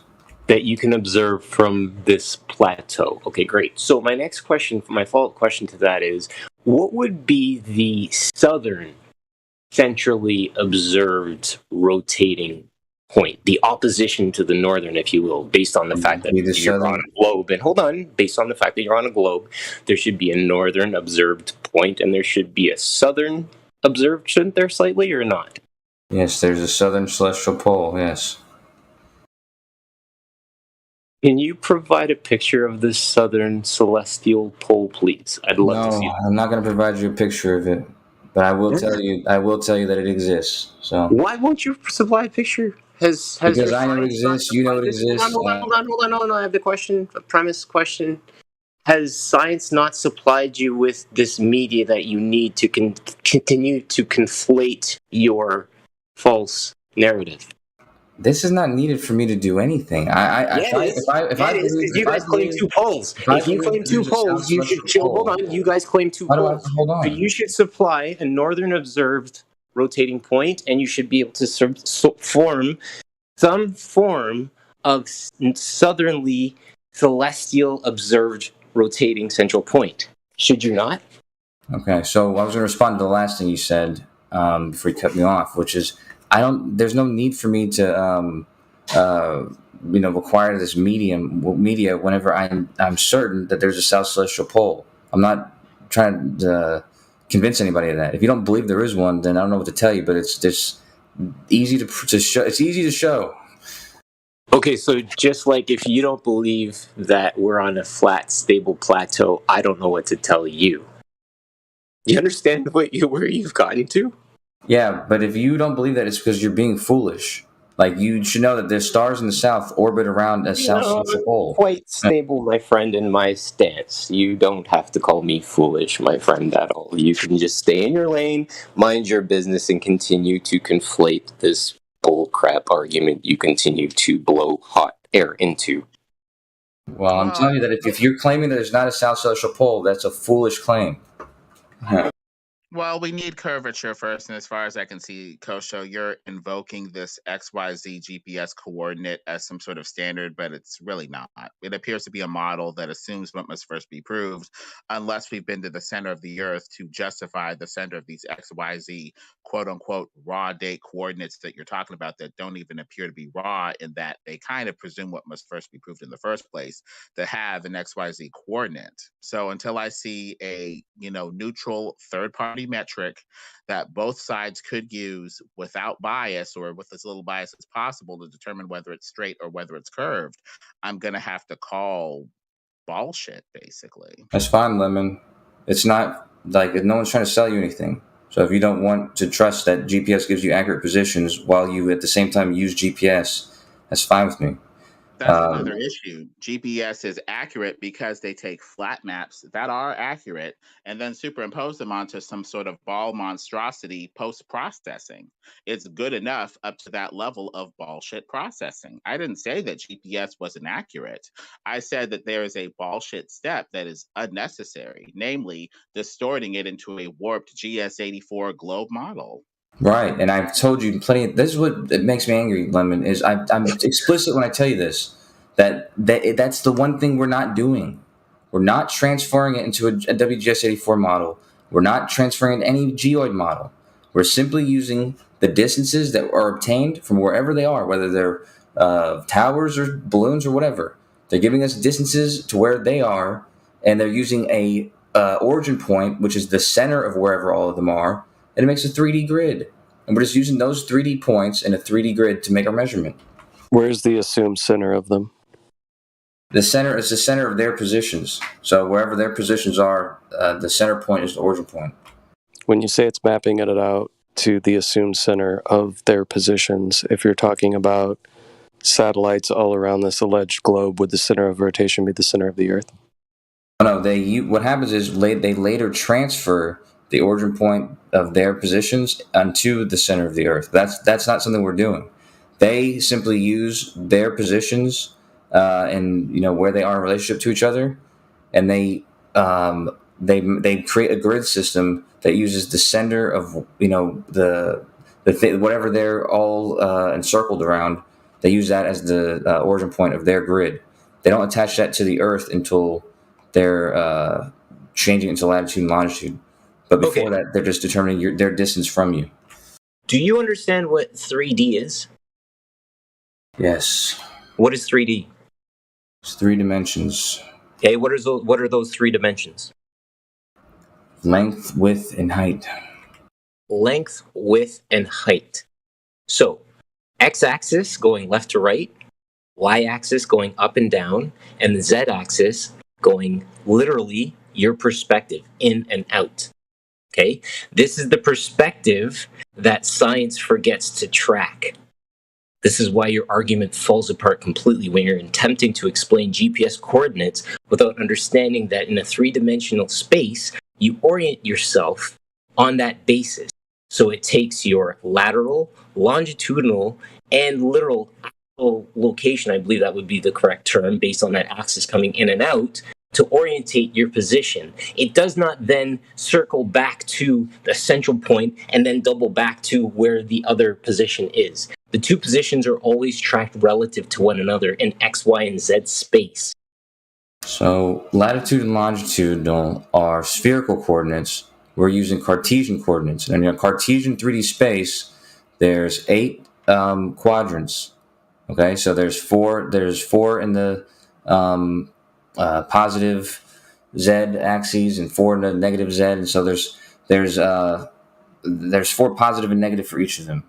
Okay, and wherever these satellites or balloons or towers are, wherever they are, the point that is in the center of all of them is they're determining that as their origin, so that they have a collective grid. That's all all that they're doing. And the XYZ is in reference to them and their positions. It's not in reference to you and your positions. Your position is determined from their positions. This is why they translate their raw data into the spherical coordinates of longitude and latitude. But that it does appear that the raw data, or whatever the heck you're calling it, can easily be reinterpreted towards something flat if perspective is taken into account. The fact that eventually you're going to get some z-axis activity where something appears to be going up and down, not necessarily over a ball, but over a flat surface due to perspective. So at the very least, Kosho, another model could be used to take this XYZ, whatever the hell you're calling, and collate it into a different form of data, even planar data, if perspective is taken into account on some level. So as far as I can tell, this GPS thing is not necessarily home run proof of anything. It's just a way to model this XYZ coordinate that you're getting from a picture or from some form of data that could easily be reinterpreted with little to no contradiction over a flat surface. All that it's using is its grid system, and all that you're using its grid system for is to take 2 positions, 2 points, and connect them. And in a 3D Cartesian grid, when you connect 2 points, you get a straight line. That's the whole purpose of this. There's no point in transferring it into a globe or a geoid or anything. You're just using the grid system that it supplies you by telling you its position from you, and you using trilateralization to determine your position. Your position is going to be obtained in a 3D Cartesian grid format, XYZ.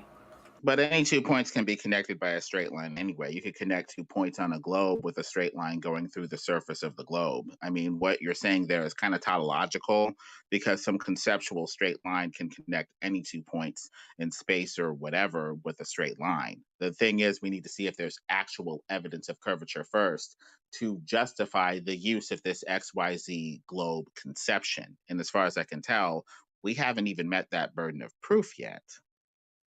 When you connect 2 points in 3D in a 3D coordinate system, it's going to create a great circle. Unless you're using that 3D spherical grid system as a Cartesian grid system, which is what I'm saying. We're cutting out the spherical grid system altogether, and you're just using XYZ positions. That's it. It's not. I don't. There should be no contention there. No one's claiming that they're satellites. We're just saying that the positions that they give you are the same positions we're going to be using to determine the straight line, to establish the straight line. Well, you connect 2 points that are real close together, you get a straight line, but there's a little bit of error due to perspective.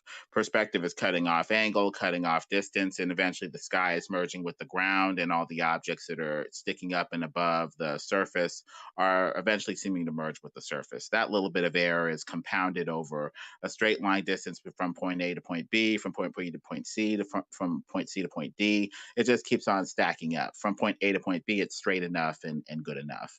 But this error is compounding, and this error is compounding to the point where you're like, maybe I'll just make it into a big curve, as the straight line, instead of being a straight line that goes from point A to point D, is a curve that compounds from point A to B to C to D.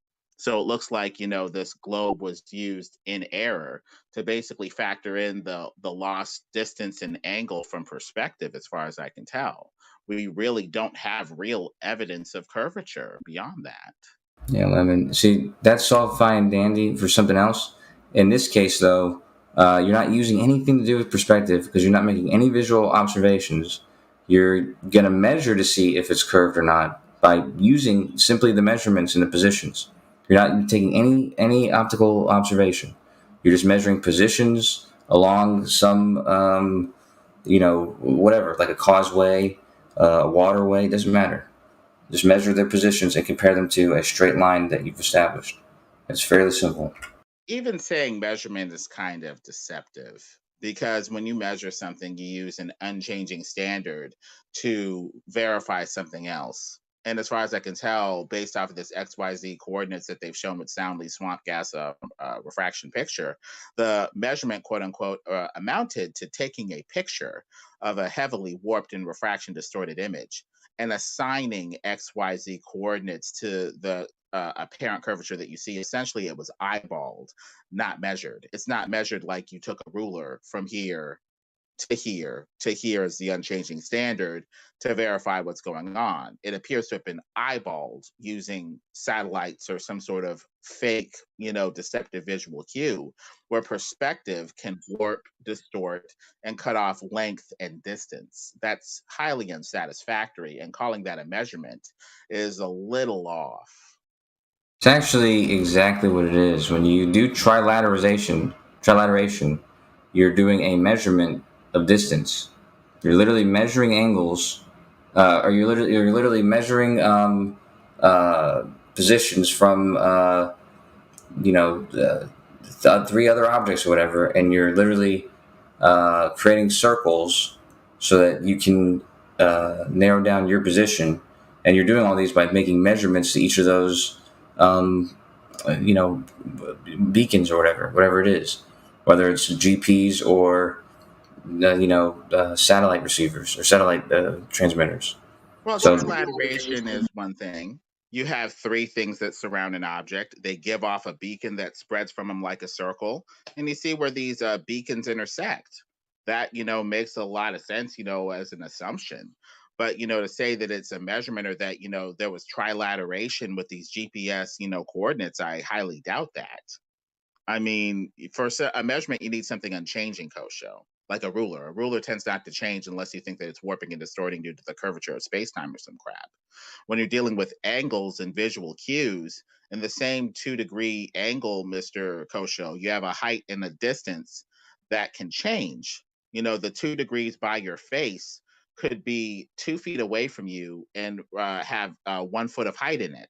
But a mile or 500 miles away from your face, it will vary. So you have a varying standard that will change dramatically. How can you measure anything at that point unless you assume that it changes at a constant rate? We really need to look at this theory of how we look at things and eyeball things for these angles and heights that we're using to say that this much height is disappearing over a ball of Earth curvature versus this much height is disappearing due to perspective over a flat plane.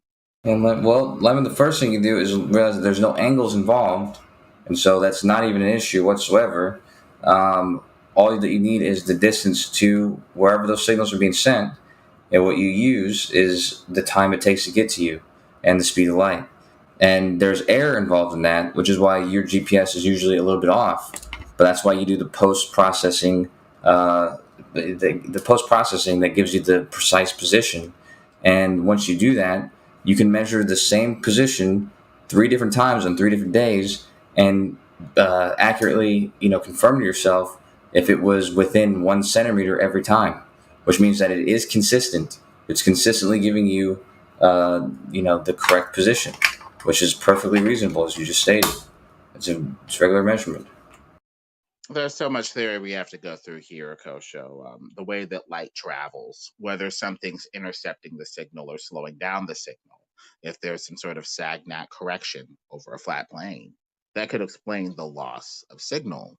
I think we need to look at this again, because I think we're making a bunch of assumptions, which could also be reinterpreted as something flat.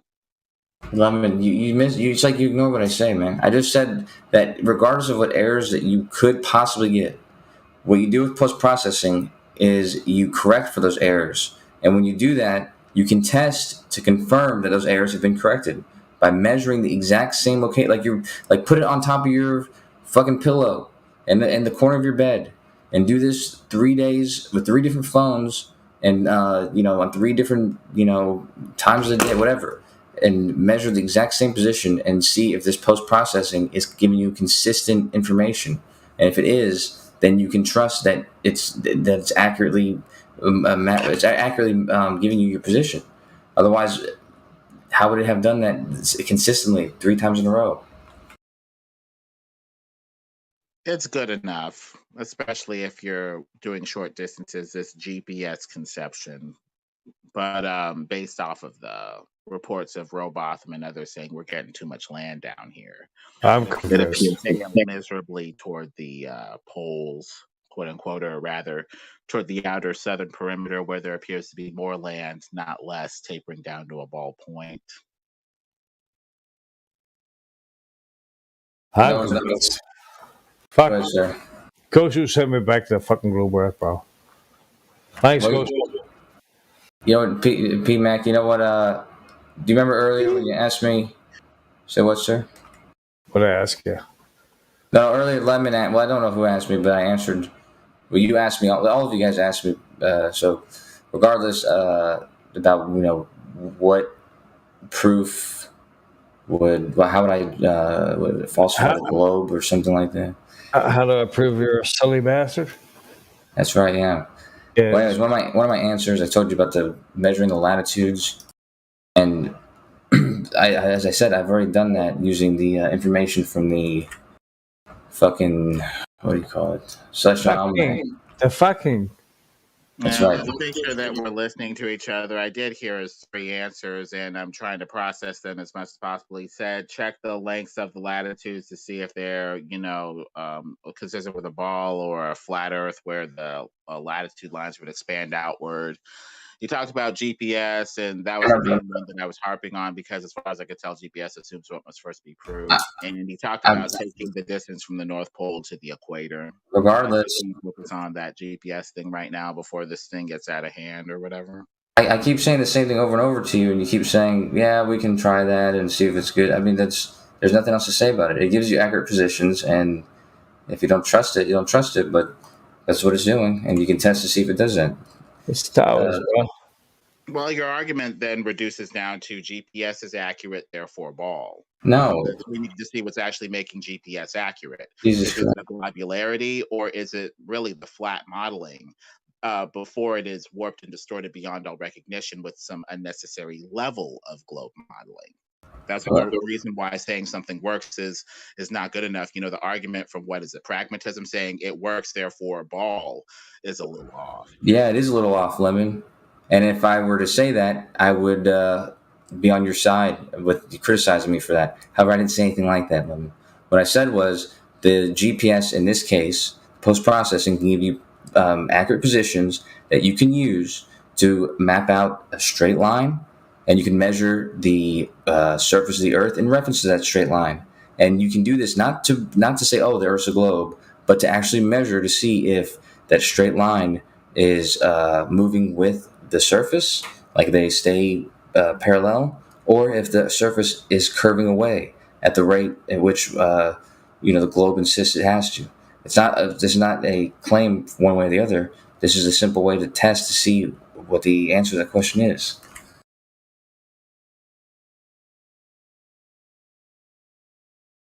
The reason I brought up the latitude lines is because you said something about the southern hemisphere, and as I said, with these other tests measuring the latitude lines, I've already, for my own sake at least, shown to myself that the latitude lines south of the equator don't get bigger and bigger. They actually get smaller and smaller, and you can prove this any day of the week.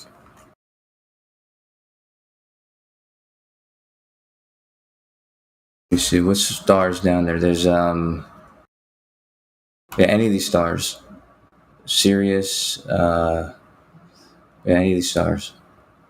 Antares, and Scorpius. You know, you can use these stars and measure how far they travel in any span of time, and use that to map out the latitude.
Hey, Kosho, do you believe in God?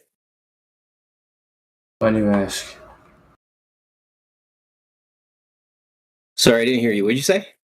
I said, why do you ask? We've been talking for like almost, I don't know, 3-4 hours. I think it's a fair question I can ask at this point, unless you want to tell me it's personal. I can go lick a kite. No, I don't think that we've been having a conversation. But yeah, sure I do. Oh, you do? Hold on a second. Did you just say I can't have a conversation with you? No, I said I wouldn't call it a conversation. Is what I said. He's trying to be It hasn't sensitive been a conversation. to the server expectations, bro. No, it was just. What I said was I know, and I realized that it was an out of right field question for the forum that we're in. It was a question that I just need to ask. So I thank you for rendering that answer. How to ask it?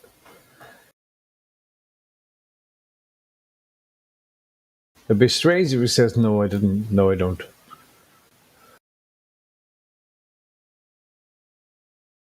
No, I don't would align with his argument. How so? The fact that he does believe, then that leaves some space for further understanding when he gets there. Yeah. How so though? How so? How does it align with my argument? If I didn't believe in God. Just look into what the creator made on the second day. That's all you need to look at.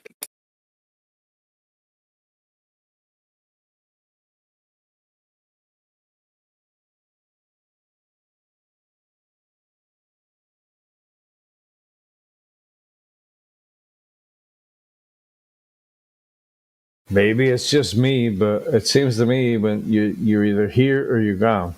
Like there's lots of people I know and love, and they're gone, bro. They're not here anymore. They don't exist. So even though I believe in a creator, I don't think it's the bullshit they're feeding us. I mean, heretic or sacrilegious to believe in that. I know the Earth's not a fucking ball anyway, but anyway, that's neither here nor there. I think there's something else going on here, something deeper that we don't quite understand. And if you don't understand that, then that's fine.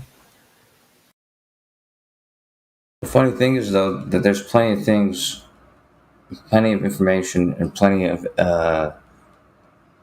knowledge. Bro. What's that?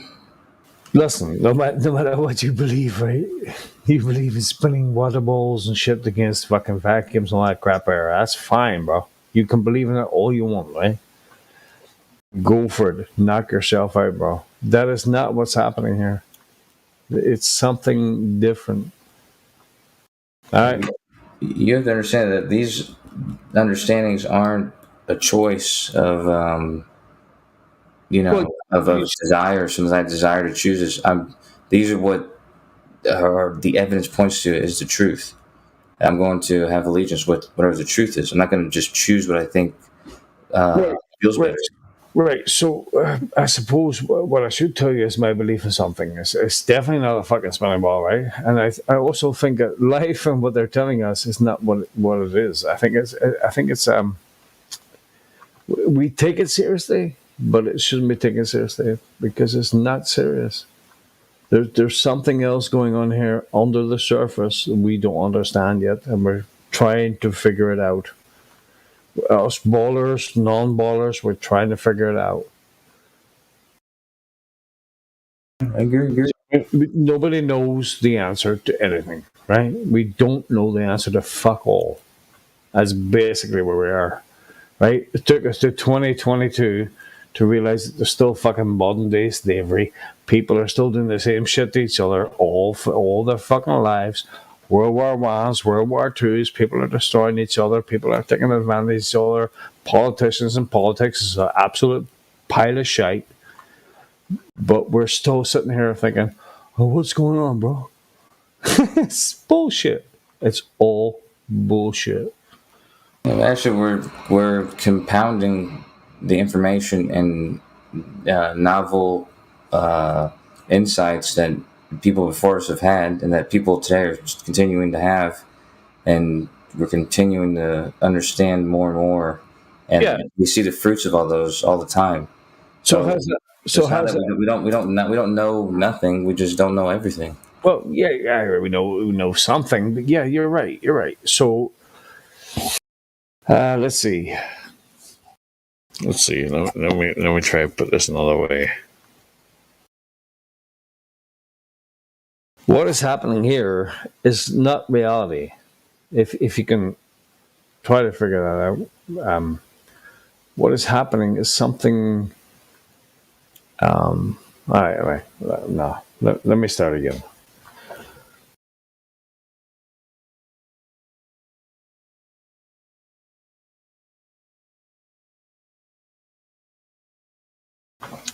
The end. Vagina. Hey, Mac. Yeah, no, I'm thinking. Did you hear the deep? Did you come along into the deep thoughts? I see where you're going, man. Yeah, I see where you're going. That's what I appreciate about your go-show. You see where I'm going, bro. You know that? Have you seen Bill Hicks? He uses that stand. Life is a ride. Yeah, exactly. It's like a ride. That's what you're saying, right? Yeah, basically, yeah. Yeah, we all get so fucking upset and worried about fucking end of their life, and it's just not something to be worried about. You're here, you're gone. Nobody remembers you. Nobody knows what your name is. Nobody cares. Blah blah blah. It's just That's not always true. Yeah, what? It's not always true. I mean, to some people, they aspire to leave a worthy legacy, right? Yeah. To some people, that's the be all and end all, like fucking Caesar and fucking Hitler and all those characters through life. They have to leave their mark on something. Well, your legacy. Why do people have to leave their mark on his creation? Yeah, I went in and I said that. I said, listen. Okay, all right. This is not a great creation. I mean, I'm starting to think about, you know, the one, what was it, the girl or the goddess that made a fucking silly moment and turn it into something fucking ridiculous. Whatever it is, bro. Listen, and whatever your thoughts are on the subject, that's fine, right? There's a God, and God is benevolent, and He's trying to make. This is not a benevolent fucking thing. This is not a benevolent creation we're living in. I can guarantee you that. It's crazy. It's like you hear people. One guy shot his two young daughters to death, and then his wife, and then himself. And this happened like every 10 years. bro, God can't stop crazy. I just want to say that. Yeah, right. Listen, but it doesn't matter what you know. I understand that we're not living where they say we're living, and they're fucking fugazzing us and making. But this is not fucking something that somebody made up to test us or to make us better. I suppose I'm actually better at the end of it. This is one crazy fucking ride, bro. You know what I'm saying? I agree with you, man. I mean, look at life. Look at all the crazy shit that's going on through life. Does that look fucking respectable to you? Like somebody made this? Oh, I know what we'll do. We'll take the fucking craziest shit. We'll give them the horriblest things and make them go through the worst nightmare they ever fucking lived in order to make them better. Hey, have you ever heard of Man? Sorry, Kosha. It's just like, man, what a straw man argument you've got there, PMAC. That's not even. It's just doomerism is straw mannery. Yeah. Okay. I fully support gospel on this. I had to speak. Yeah. Listen, keep going, gospel. Speak on it. No. PMAC, you had your space, guy. Gospel, go ahead, dude. Please. Because it's gospel. That's what I needed to say. People do bad things, therefore. Yeah, that's my point. Like it's a triggering mindset to me for anybody who lives this life. Can I just stop you there? Hold on, PMAC. I know you have your struggles. Okay, we've talked. Bear with me. I gave you no. You had your space. I need to respond to this. Okay, right. It gets me, and this coming from a guy who sits in a wheelchair part time because his back is fucked up. Okay, multiple sclerosis, rear-ended in a car accident, yada, yada, yada. And I'm the last guy that's going to sit there and claim victim mentality, right? This life is yours to take control of and control like a fucking wild bull. If you can't figure that shit out, then you need to reassess your shit. But victim mentality is not a valid excuse. No, sir. We do not do that here.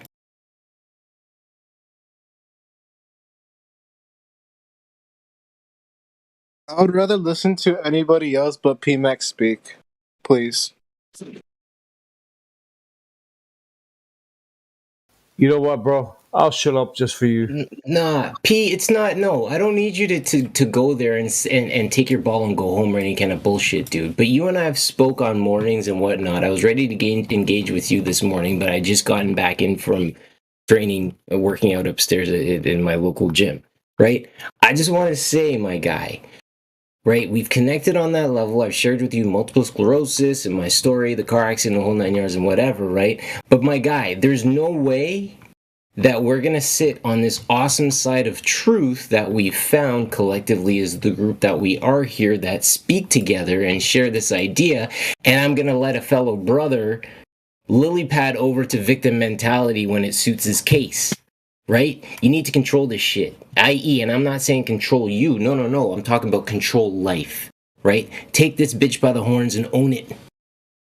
I ain't got nothing else other than that. It's my inspirational shit for now. Peace. Yeah. Thanks for that last part of the conversation, all of you. I appreciate it. Maybe why this life seems so crazy and unreal, unreal. Yeah, that's a good term for it. It seems unreal. It seems crazy. It seems like there's like chaos going on. But now think about this. What if what is going on is literally each one of us individually as a unique entity of ourselves, whatever that essence of us is, that we all have, that essence has a personality and a character that's obvious on the outside to all of us in the physical realm. And yes, I'm talking about the non-physical realm too, because it exists. I think you understand me, Sonny. I think you understand. I'm not done yet. I'm not done. I'm just saying, I think you understand what I'm saying. I'm not done. I'm not done yet. Please don't divert me. I'm not done yet. So if the reason we're here is because we have a freedom of choice and we are free to utilize that freedom of choice whichever direction we want to go, that's why it seems so crazy here. What if it literally is a test of our own free will to decide to feel the pain of making mistakes or going against the law that is written in our heart, literally in our spirit, that we know the difference between right and wrong? We have to choose every single day. That's why this place is here. That's my presupposition. That's my subjective viewpoint. I'm not noting that on anyone else. I'm not saying this is something absolute. I'm saying this is my take on things. So that's fine. Take it that way. Yeah. You're almost talking about what I was talking about. But I don't believe that this thing we're in is in any way benevolent, in any way good, and anyway. I didn't say. Did I say? I didn't say that, right? I didn't say you said that, right? Okay. Right. I don't think that this is a good thing. I think that we're trapped somewhere. Are there good things here? PMAC.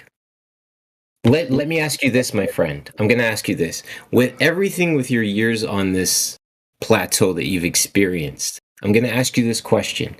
Has it always been your view of the problem that is the problem, or has it been the problem that has been the problem? Let me ask you this. No. You don't get to counter ask me a question when I just asked you a space creating question. I need you to entertain the question of, has the problem been the problem, or has it been your view of the problem all along? Well, if I say problem, would that resolve the issue? I'm asking you. Problem. Because sometimes the fact that life exists does not remove your ability to entertain it from a positive viewpoint or a negative viewpoint. Life is still going to exist with or without you.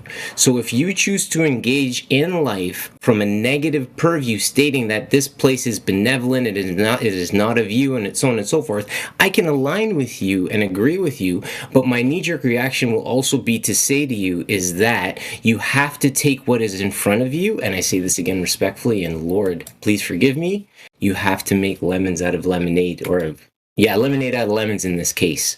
Right? Because this world is going to make you what you see it as.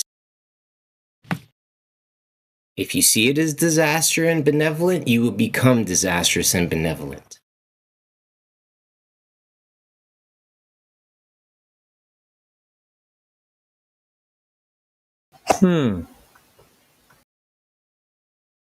Right. Yeah, I'm very, very positive. Absolutely positive. It actually matters more what you're putting into life.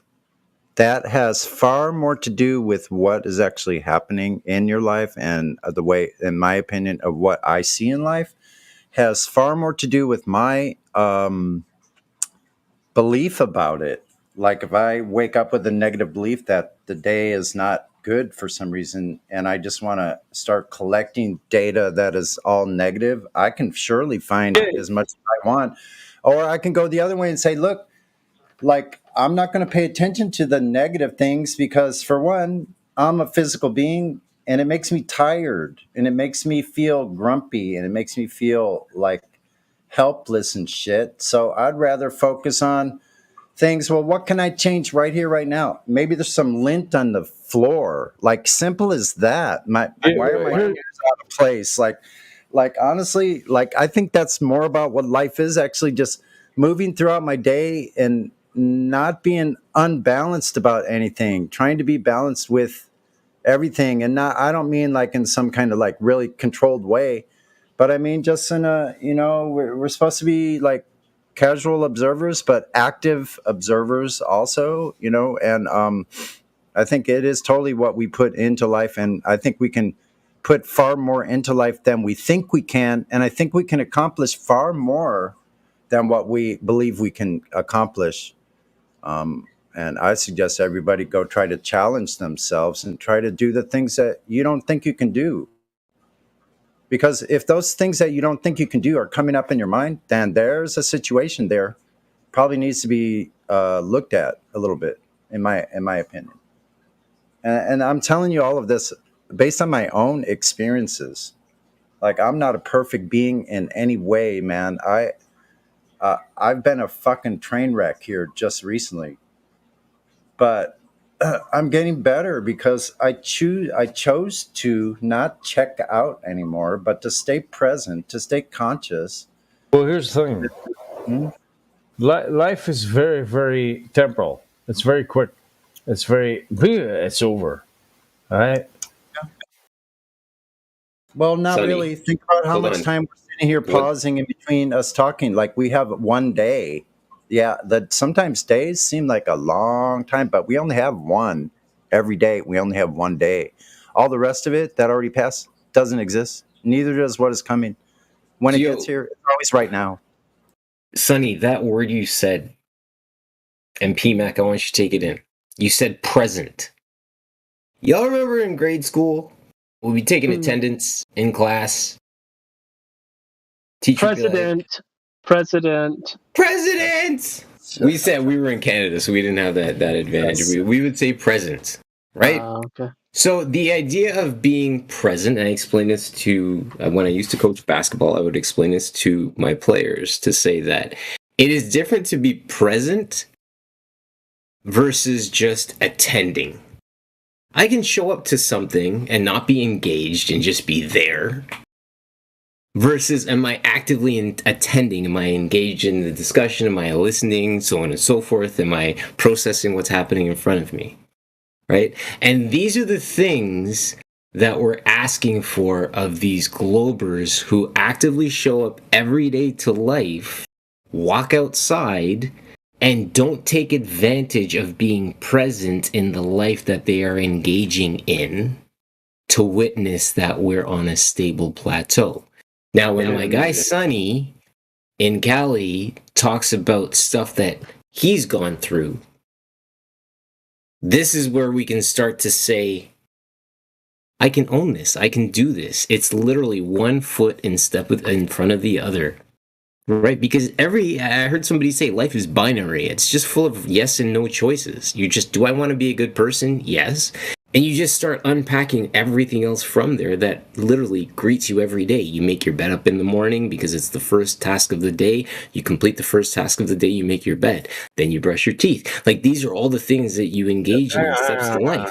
Right? And when those wagon wheels fall off, that's when the wagon falls flat on its face and we forget that we're supposed to be present, keeping our wagon wheels on our wagon.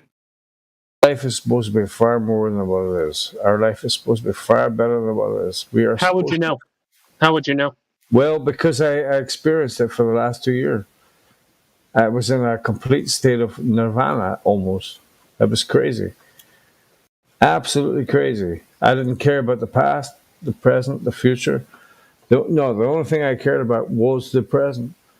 And while I was in the present, I didn't have a fucking worry in the world. And that happened for me for 2 years, the last 2 years, bro. I can't find it right now. I don't know what happened to it. Maybe I was a bit of a mole bag and somebody took it away. But it was a different fucking state of being. And this is what we're trying to say to you. Like, whether you believe there's flying around, that's no longer a fucking... Well, I think that the point being is that the state in which you are in is ultimately your choice, right? You're given this choice in this It wasn't a free will. choice. It wasn't a choice. So previously you had mentioned something about benevolence, and you feel that the world is not benevolent. Well, if you have children, a benevolent thing to do as they grow up is to allow them the space to make choices and decisions on their own. Well, that's Meaning completely off topic. That's completely Oh, off boy. topic. That's No, not No, really. it's not It off is? topic, right? It's pretty Okay. relative. All right. Okay. So, Go ahead.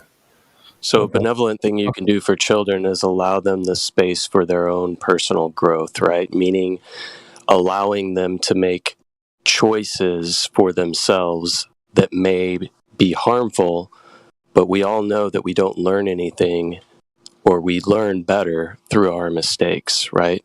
So a benevolent parent will allow their children the space to make mistakes. Put your Now, if you sweater on never allow, backwards. It's good for you. Same point. Sorry, I had to say that. yeah, so the thing about making mistakes in life is you have a choice after that mistake has been made to either learn from it or to dwell on the fact that it was a mistake, right? And think that you have lost something, or that your mistake is now ultimately something that is going to harm you for the rest of your life, right? Every mistake, there is a choice within how you react to that mistake. And that's benevolence, is that allowance for the free will to either choose to take these mistakes as learning, or to take the mistakes, internalize them, get down on yourself, get down on the world around you, right? But it's ultimately your choice on how you react to these things. But it's Napalm, benevolent. what about if somebody poops on your front porch? Yeah, I mean, if somebody poops on my front porch, I can clean it up and I can move on with my day. What if somebody chops off your legs, Napalm? What about that? Then I have the ability to move forward in my life. Having my legs chopped off may actually open up possibilities within my life that I didn't previously have. Yeah. So good, dude. Napalm's 100% on The point, reason man. I'm asking the silly questions is because it's not always about our own personal behavior. Adversity isn't exclusively of our own doing, is my point. But with that said, how we deal with that is obviously a personal decision, and it's a sensitive topic. But PMAC, on the other hand, you're getting yourself your earful of alternative perspectives on how to handle adversity, as opposed to throwing in the towel, putting the cart before the horse, and just being a doomer. Look, Napalm, maybe you're a better person than me, but if someone chopped my legs off, I'd be pissed. Yeah, I mean, there's probably going to be moments of doubt within that journey, right? But I think ultimately there is a silver lining to such things, and it opens up different opportunities. And maybe it's a consequence of poor decisions that you have made, and you have to accept that you now have whatever this disabling thing within your life. But it then becomes the question as to, now what are you going to do with your life, knowing that you have this disability? You know, I had a friend who dove into a shallow pool right after we graduated high school, and he became paralyzed. And eventually later in life, now what he does is he works with the ADA in helping to provide accommodations for people who are disabled. So now his purpose in life is revolving around his disability, and he has purpose. He didn't lose purpose in life because he lost mobility. It's actually opened up doors and opportunities for him, and he's become a very happy, well-rounded individual, even though he has a disability. At first, he was a little depressed. There were some issues, yes, but he was able to overcome those. And I think he's probably grown more as a human being than somebody that didn't have this traumatic event happen to him. That is literally the mirror of what happened to me in the last 5 years. 100%. And this is in finding you guys in terms of being able to chat throughout the day, the workday, so on and so forth, being able to listen to these ideas and further expand my understanding. You have no idea what my last 2 years have been like. None at all. My brother, I'm not stating that I have any idea of what your 2 years have been. I will knee-jerk reaction say to you, you have no idea what the last 7 years of my life has been. This is not a shovel nor pissing contest. Yeah, I know. But this has been really hard, bro. This has been really hard. It's almost like life just went, okay, let's see what we can throw at him. We'll throw this curveball, that curveball, and see if we can fucking survive it. That's my life for the last fucking 2 years, bro. Well, sorry, 2 years? About 3 or 4 years. Curveball after curveball. See if you could think about the worst scenario that could happen. That's what's fucking happened to me. You understand me? That's fucking... Okay, so you wanted to engage in the pissing contest, so let's do it. No, so were you listening to when I said earlier, I'm in a wheelchair, my guy? I'm in a wheelchair. You heard that part, right? What's worse than that? Are you in a wheelchair? Are you in a wheelchair? Come on, guys. No, I'm asking. No, I need to. Gospel. All I'm asking here is, I'm done. PMAC. Hang on, boys. I need to illustrate a point, okay? Because PMAC seems to be in a position where he wants to be in a pissing contest, okay? If you'd like to have a pissing contest, I know I agree. So do you, bro. On occasion. Right. Pardon me? Do you want me to explain my life to you? So listen, hold on, friends. There was a question on the table, what's worse than being in a wheelchair? The answer is listening to you two guys. Okay, fair enough. Thank you. So move along. Thanks. Yeah, I was about to say. I mean, I used to work in a controlled facility where people couldn't leave upon their of their own free will, and when you watch somebody in a locked room defecating themselves, and out of control of their own facilities and mind and everything. I mean, there's pretty bad places where people can get to in their existence here. So the peeing contest, I don't think it has an end, really. By the way, Kiwi, I have cancer. Yeah, I think he knows that already, BMAC. Dude, we connected on this subject a little while ago, right? A little while ago. And listen, AI, my friend, I'm so very sorry that I offended you like that in terms of listening to me talk, okay? I'm going to shut the fuck up because you've spoken to me directly a few times, so deuces. But anyway. I don't care if people talk. I just care if they bicker about personal things. Who cares? Pointless. My friend, I know, and that was my. I like 5 minutes ago. I was attempting to illustrate the fact that we don't have to assume a victim mentality, right? And within the confines of the conversation, PMAC kept alluding to the fact that he's a victim. PMAC, give me a minute. I need to clarify this, man. Don't start it up again. I'm just clarifying. Okay, I'm just clarifying. I'm clarifying that we should take advantage. I'm muting you because you're not following. Thank you. All I'm asking for here is that we should take advantage of the ability to change our perspective on things that we engage within. That's all I'm trying to say, guys. Yeah, we heard that bit. Maybe we can take advantage. Maybe we can take advantage of the opportunity to change the subject. That might be a good idea. If you're willing to move on, don't discontinue, PMAC. I'm not going to keep you muted. Just discontinue. Cease and desist. Onward and forward. Okay, Captain. What was... Oh, yeah. So Kosho alluded... Speaking of illusion, Kosho alluded to GPS being a means to prove that the Earth is flat. I think does anybody agree or disagree with that assertion? Or notion, rather. I think notion is a better Leading to the word. fact that life might not be real. All right. I'm just going to mute you permanently then, PMAC.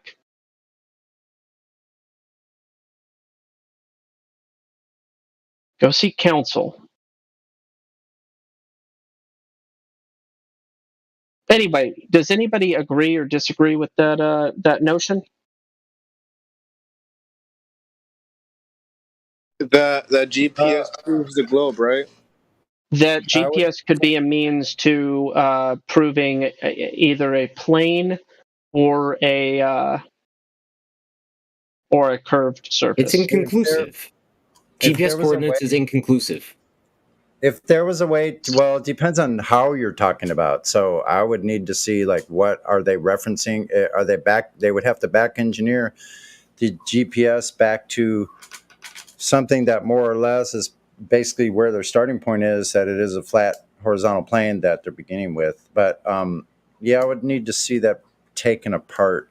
I wouldn't care to make a decision on that at all yet. Okay, why would you use a system established? I know, right? Utilizing a globe model. Yeah. Why wouldn't you just use similar technology that you have direct access to, that you can employ in the field? Right? You can use that technique to verify it for yourself, and you'd be in control of the software, the hardware, and the locations where you place them. Okay. And what is that technique? Radio waves? Yeah. Radio, some type of triangulation between the objects based on radio waves. So, for instance, what is your rationalization of Marconi, Kosho? What about him? 10,000 miles. What is your rationalization that has been demonstrated repeatedly is a physical impossibility? Daytime transmission of 10,000 miles. What? Where'd you hear that? That it was impossible. What are you talking about? So you don't know about Marconi? Do you know about skywaves?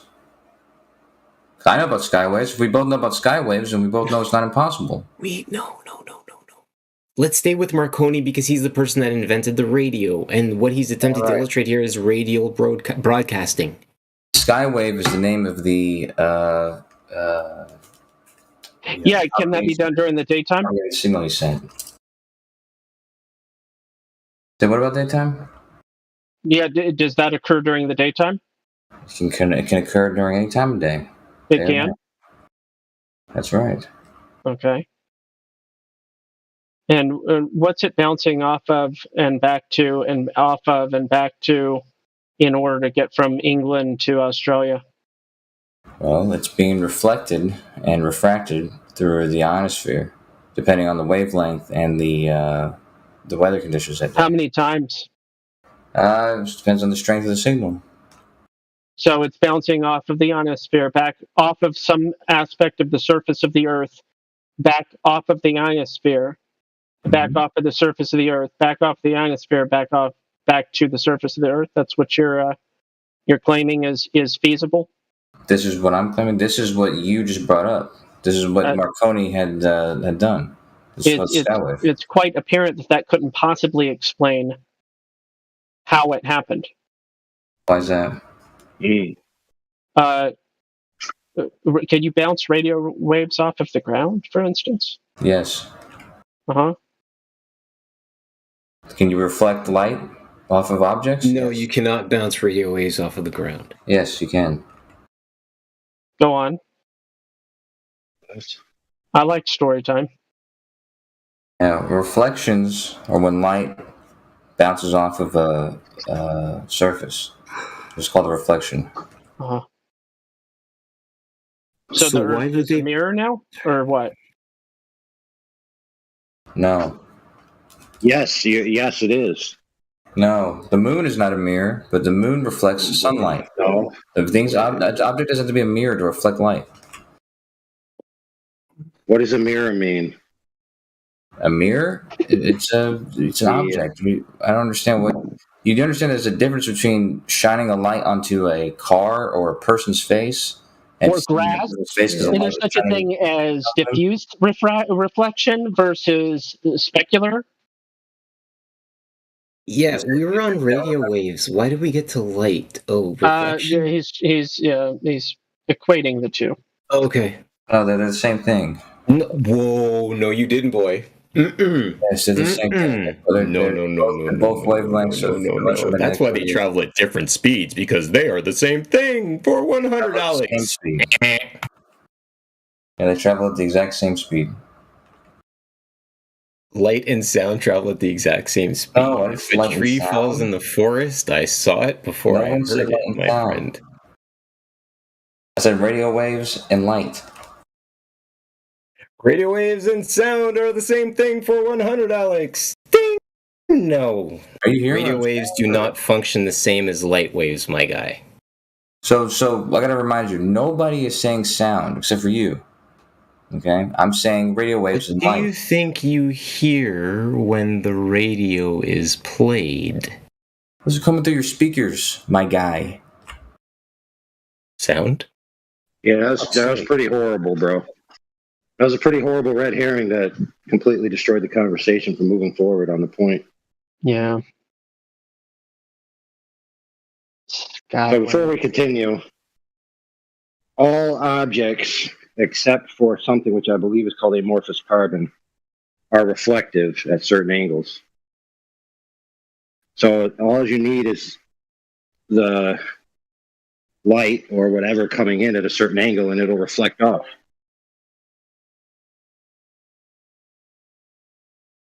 And normally the clouds don't act like this sort of surface, but because of there's a specific, depending on the weather conditions, there's just specific wavelength of light that will, the ionosphere will, reflect and refract light so that some of it comes back at that same incident angle.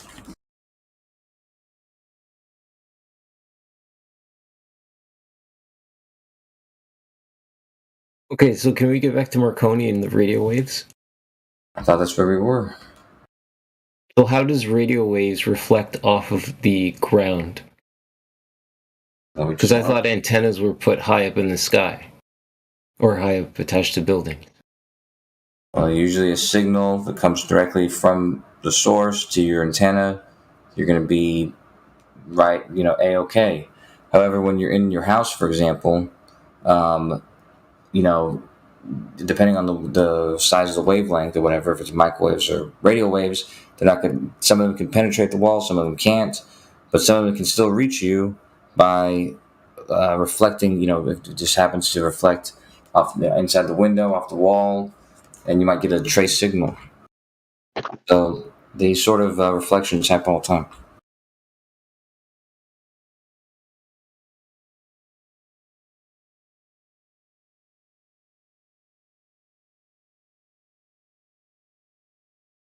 So it's safe to... So when I see a radio antenna stuck on the top of a building, I'm just assuming that they're putting it out there for shits and giggles versus just attaching it to the ground. Because if it were on the ground, it would be a hell of a lot easier for the installers to install the antenna, right? Yeah, well, if we're talking about receivers and they're on the ground, and they're... No, I'm the radio station, so I'm broadcasting. Oh, broadcasting stations, yeah, of course. Broadcasting stations, if you want to reach more people, then yeah, you're going to do it from as high up as you can. So I can't put the antenna on the ground then? Well, you can, but if you're not, it's the same problem you have with observations. If you're, 6 feet off the ground, you're only going to have a horizon of 3 miles. So we're trying to open up the view as much as possible, so to speak. Sure, yeah. If you're higher up and you can reach, you have a wider range that you can send that signal to. So how does the signal originate from the antenna? How does that broadcast outwards? What would you say the pattern is that signal broadcasts outwards? Well, it depends on the signal and the wavelength. If it's a radio wave, it's going to be at the frequency and wavelength of that radio wave, and if it's sending some sort of broadcast or cell phone call or something like that, it's going to be in pulses. Okay, so would you say that goes out on a, let's say, I don't know, a longitudinal wave, or would you say that goes out on an axial wave? It probably depends on the signal. It depends on the source that's sending. Some transmitters, like the ones Marconi used, I believe those were like vertical transmitters that were directional. But you can send out a signal in all directions if you choose to. Okay, so Marconi used the vertical, suggesting he was shooting his signal up in the sky. No, he wasn't. No, when I say vertical, I mean like it was. So when I say vertical, I mean horizontal. I just mean that the antenna was vertical, so that when it was emitting from it, the wavelengths were coming out horizontally. Dude, how come it was like you didn't know who Marconi was, and we do? Say what? Did I miss something? Did you Google him in the last 5 minutes or something? I think you were being facetious, weren't you? When? When I first asked you about Marconi. No, I answered it.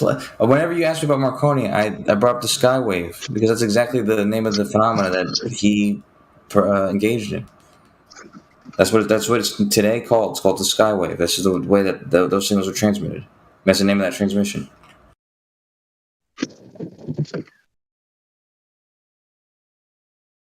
You know how many times it would have to bounce off the ionosphere and ground? To do what? To make it from England to Australia. Oh, I'm sure a number of times, yeah. Check this out. How we know it did that is because, premise one, we already know the Earth's a globe, and in order for it to get there, it would have had to have bounced. Therefore, it bounced. Actually, there's more definitive ways to know it, and that involves skip stations or skip whatever they're called. There's skip areas basically. There's dead zones that are predicted, specifically beyond where the signal originally is going to be able. So it's like if you have a cell phone tower, you know the range of that cell phone tower because of the height and everything in the horizon, and so you're going to expect a dead zone if you're doing this skywave from that point to I don't remember what the range is, but it's a pretty big range, like a couple 100 miles. So you can use this couple 100 mile skip zone to realize that there is a propagation that is dead in these areas, which gives evidence to exactly what's being described as these bounces. Do these limitations closely align with a 0.02 degree angle? I'm not sure. And wouldn't it be peculiar if it did?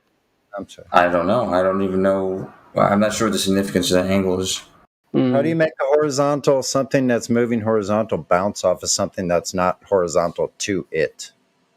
Well, it depends on what the shape of the Earth is. If it were a flat plane, I could see how that would be a problem. But if it's not a flat plane, then what is horizontal for somebody is vertical for someone else. Well, apparently, because of what we know about radio wave transmission, we know that the frequency that Marconi was using went straight from London to Australia, horizontally.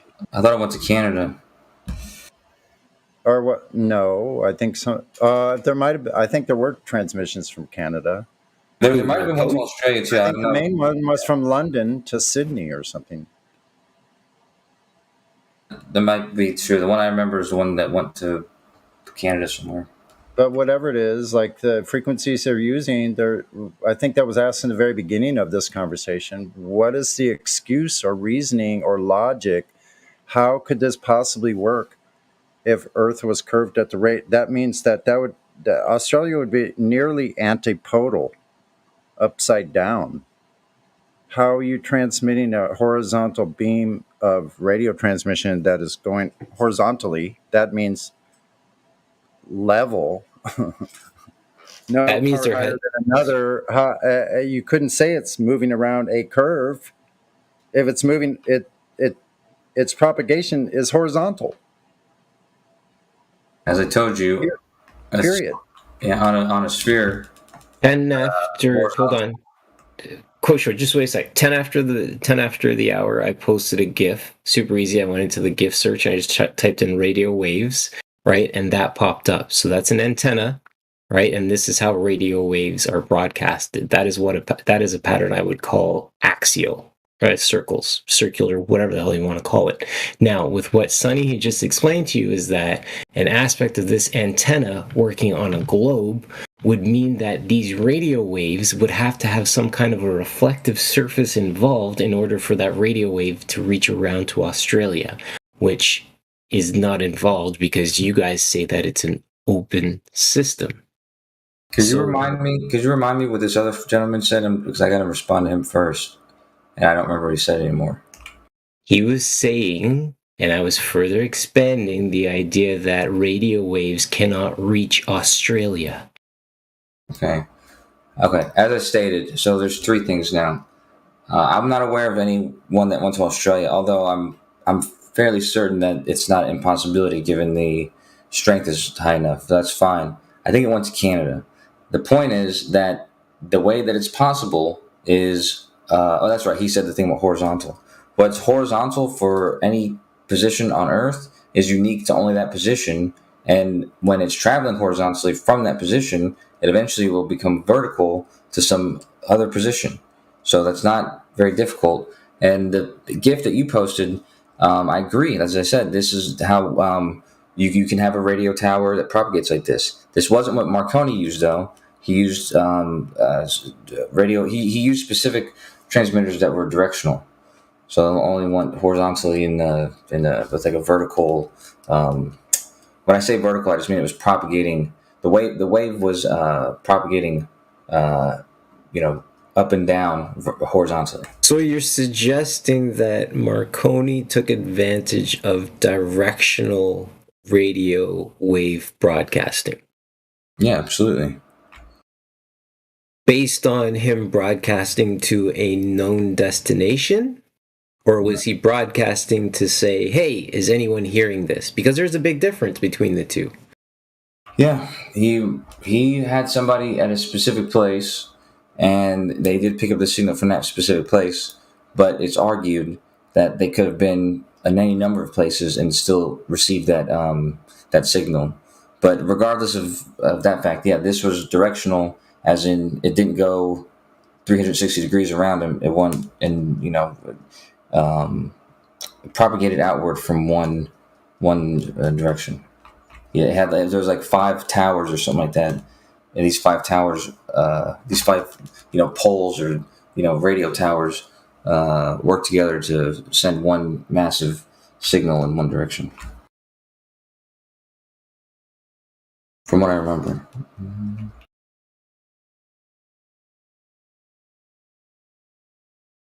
Actually, I remember that because I've been wrong about that before. I thought it was like the radio tower, you showed, but it was directional.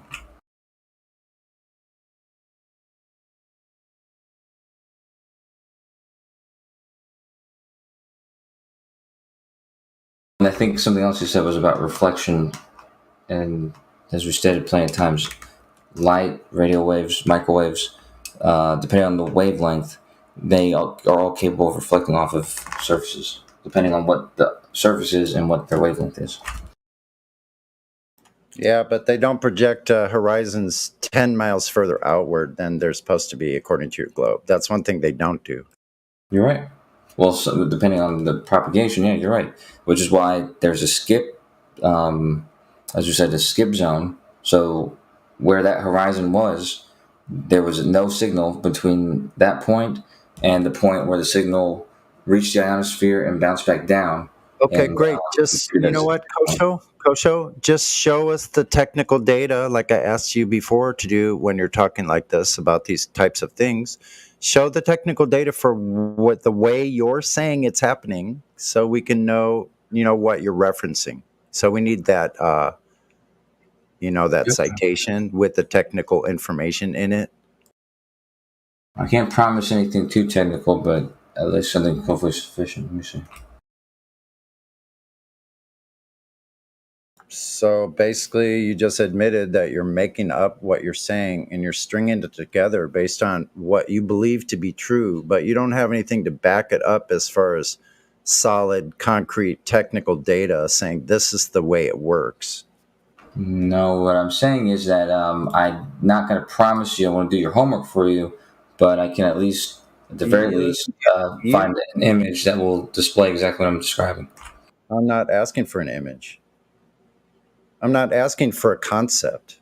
I'm not asking for a theoretical concept or a drawing or a diagram. I'm not asking for any of those. I'm asking for actual technical data of transmission of radio waves that goes along with exactly the way you're saying it's working. If it's saying it's bouncing, okay, I need the data. Where is it bouncing? How did they measure where's the location of the bounce? We need to have all that information. How do they know it bounces? What was the angle of the transmission before the bounce and then after? Do you have this? It's on the internet. Does it exist? Okay, good. Does it exist anywhere? All over the place, man. Oh, all over. Okay, great. Just name one place. Try this link here. There's where this image comes from. It's got a lot of technical descriptions. Great. Let's see if it matches with what you're saying.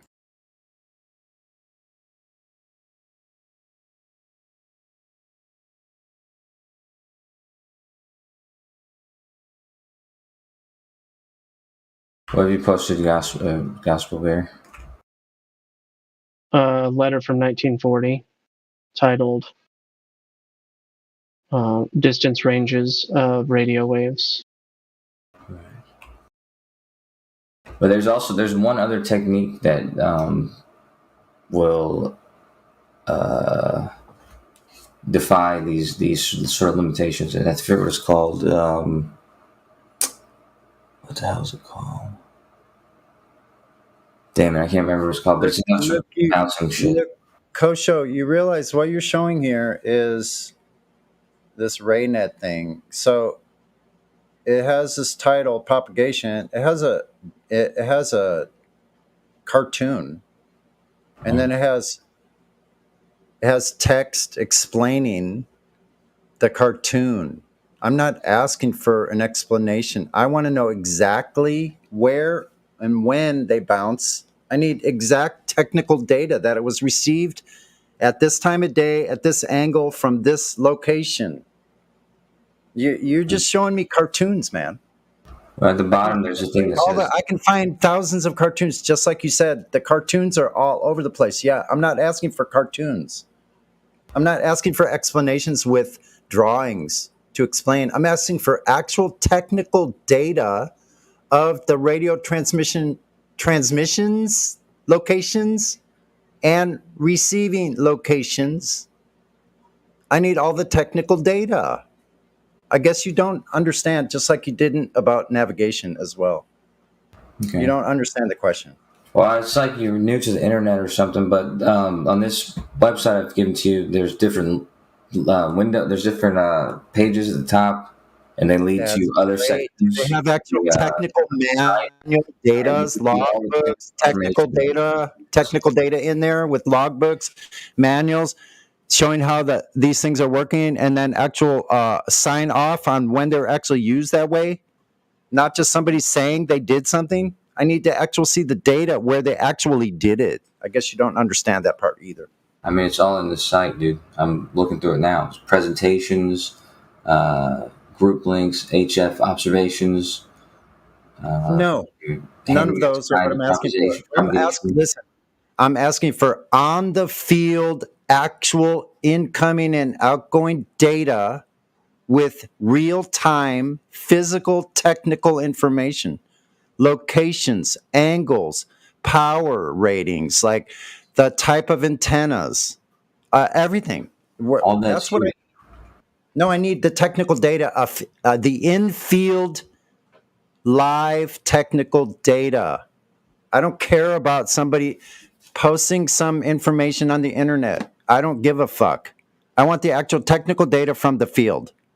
All of When that it was here. when it was transmitted, all the you don't get it. Yeah, I'm sorry you don't. I mean, there's something here called HF observations. You click on that, and it leads to 3 different observations you can click on, which have all the information from those observations. There's all sorts of links here, dude.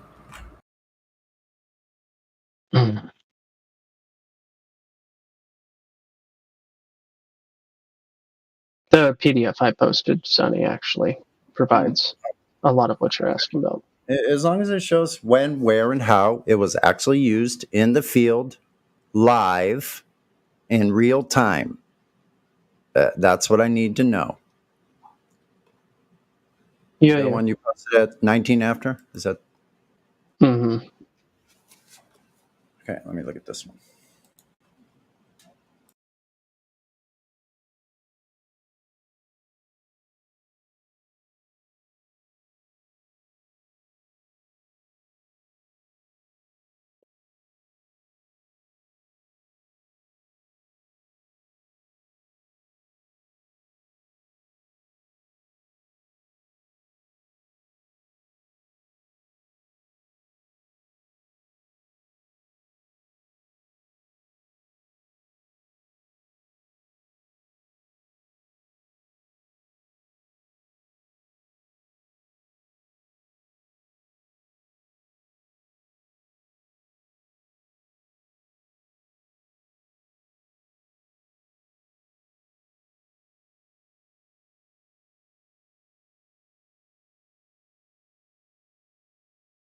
Okay, this is great, and I'll continue reading this. I'll read the whole entire article when I have time. And but it's great. It's telling how it works.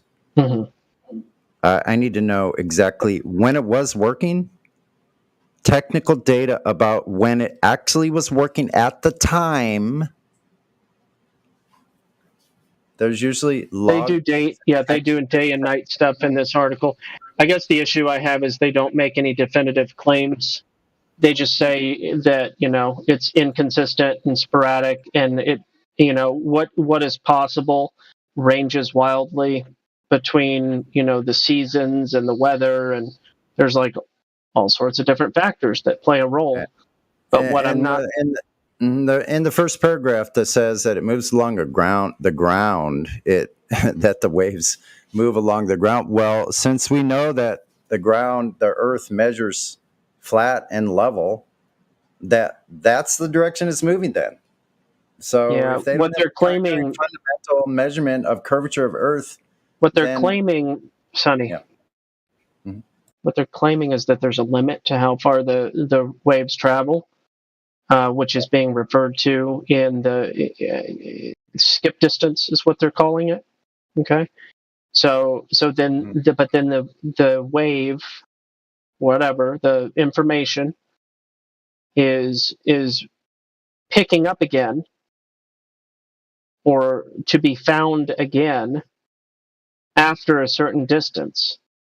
And their explanation for why that is that it's because it's being bounced off of the ionosphere. That's their claim. The problem is that claim is based on a presupposition.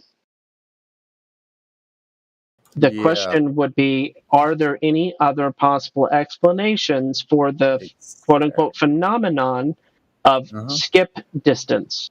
Yes. That's now you're getting at exactly what the crux of the matter and what I'm talking about. Everything about the globe is hinges on presuppositions. So AI already alluded that, or said it actually quite directly earlier, and everybody says it over and over again, and it just gets ignored. Yep. So it simply could be another possibility that's not being looked at because they can't look at it. It's actually flat and moving flat, just like all their flight models. Like that, unless they have technical data, like I'm asking, that proves to the contrary. For instance, they have actual data of where it bounced, when it bounced, and how they measured these bounces, and the locations, and the distances, and angles, everything. Sonny, speaking of airplanes and technical data, Wolfie 6020 was supposed to give us the technical data of the attitude of the airplane from the black box for a flight to prove that it took the path that he claims. Ah. 5 or 6 years later, we're still waiting on that. If I'm not mistaken, whoever he promised it to, I don't know if they were threatening to take him to court or something, which I don't see how they'd get. I don't know what the point of that would be, but the basic claim that Wolfie has is that I'm not allowed to have this as easily as you think because it's like either proprietary or secret or whatever. And obviously, they don't just give black box data out to every Joe Schmo.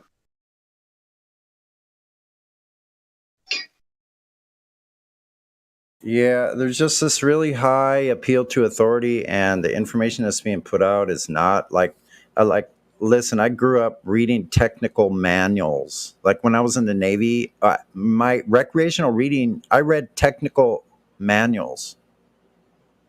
That's what my regular reading was, reading my Volkswagen manual from cover to finish about the rebuilding the entire engine, what to measure, when to do it, the procedure, the whole thing. Like that's what I did. I was very good at drawing blueprints. Like I could do diagrams of parts that I wanted to make, like engineering drawings. That's what I did for fun. That was my hobby. That's funny. Before I went to the Navy, I went to school. I went to school for auto mechanics for, it was like 10, 12, 15 years ago. But I took a class on engine remake and rebuild, and I had to, that for a final, we had to take apart but put back together a Chevy Big Block. What was your rate? In the Navy, I was a CTI, and then I was LS. What's a CTI? I don't remember. It's a cryptologic interpretive. Oh, shoot. One of my best friends I played music with was a bass player, worked in communications in the crypto area as well. What a trip. Anyway, yeah, some of those rates, they had those in the basic ones, but I was in more than 30 years ago. Oh, wow. Well, yeah, 30 years ago, LS was a SK. SK, which is what again? It's basically supply. So I got almost kicked out. Wow. What'd you do? Well, my recruiters had me lie to get in. So I lied about alcohol violations, stuff like that. Oh, and yeah. For my interview process, I, because I was already in the Navy and I was having my interview process for when they were going to give me a top secret clearance. And I, decided to come clean there before I got in trouble for, Yeah, I just got in all my trouble in the beginning. I just owned up to everything. I was so naive. Like, I better tell them everything. So like, okay, then we need this piece of paper signed. Like all this stuff, like so weird. But it was different. 30 years ago, I think it was a little bit different because I even met a CTI who said he got a DWI, and back then they were more lenient on forgiving for things like that. But they were actually they were at zero tolerance when I was in. So I drank a lot, but I didn't do any drugs then. But I heard from the people that were on the ship I was on that they talked about, we used to just smoke weed on the fantail and nobody said shit. Oh yeah, I heard about that. I heard that. That was like back in the 70s, 80s. Yeah, I didn't see. Yeah, in the 70s, 80s. Yep. Theo 4519, welcome to the chat, my friend. I see by your role you are on the fence. What's the deal, my guy?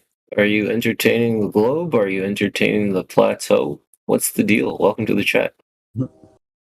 Well, it's been a while since I've been in the chat. I actually used to work at a college, and I had access to the telescope, and everything looked kind of flat, but that could just be because I live on a flat state.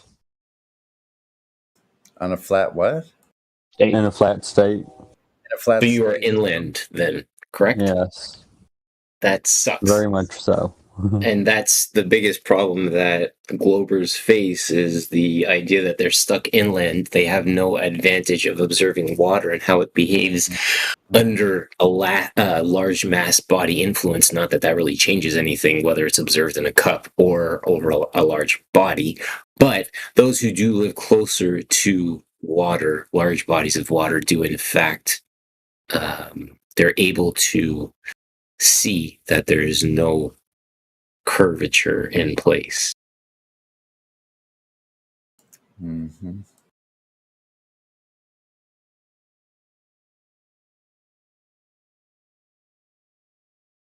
I'm normally joining this to listen to the conversations and start forming my own opinions.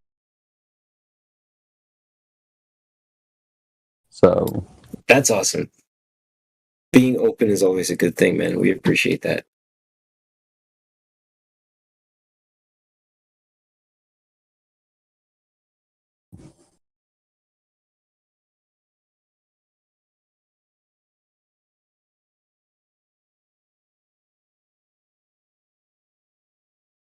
Have there been 3 things that you have personally observed that have created questions for you? Other than the land being flat, and when I have been out to the ocean, it doesn't look like it curves, but I really haven't had much. Okay, so you have those 2 solid points pretty well in place, do you not? Pretty much. Okay. Welcome to Flat Earth. Appreciate you. I've been in the server for a while. It's just been a while since I've managed to get in and talk.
Possible.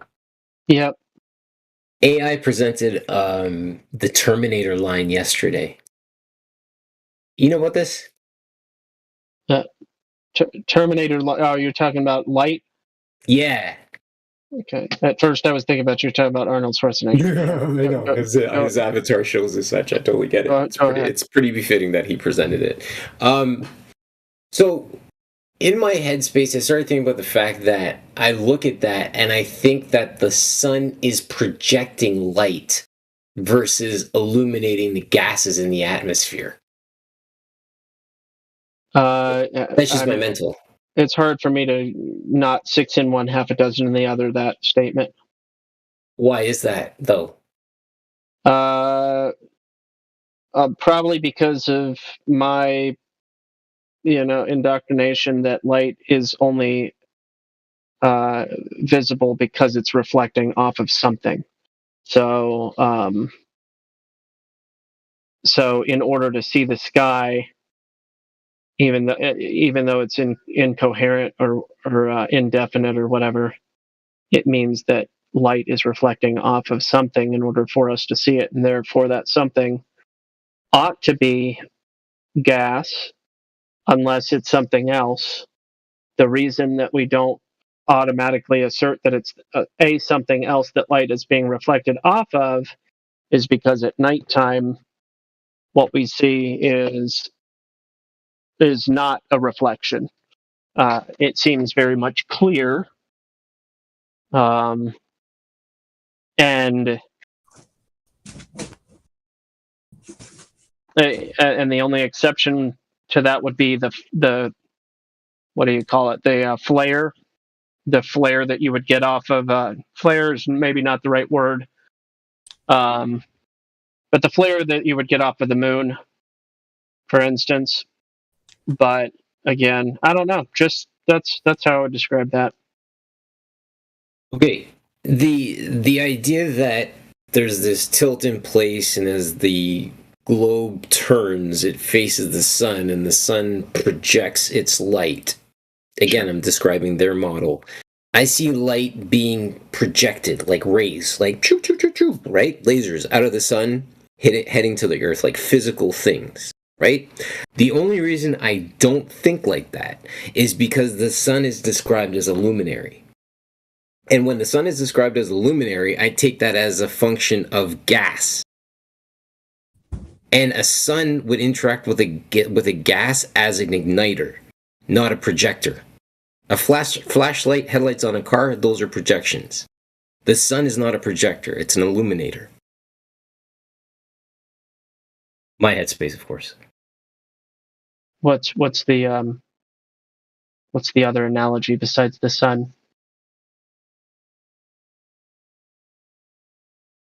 What's the other analogy besides? I don't understand that. What would you compare the sun to in regards to what you're talking about? The moon. Moon does the complete opposite. It cools the gases versus heating up the gases in the environment that it interacts within. Yeah, but doesn't this conflate irradiation with light? Well, no, because light would be something that projects from a source, right? Gas is something that excites within the atmosphere that it's within.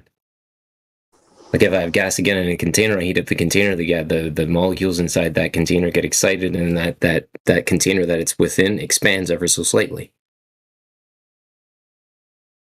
Light is something that How does this relate to the Terminator line?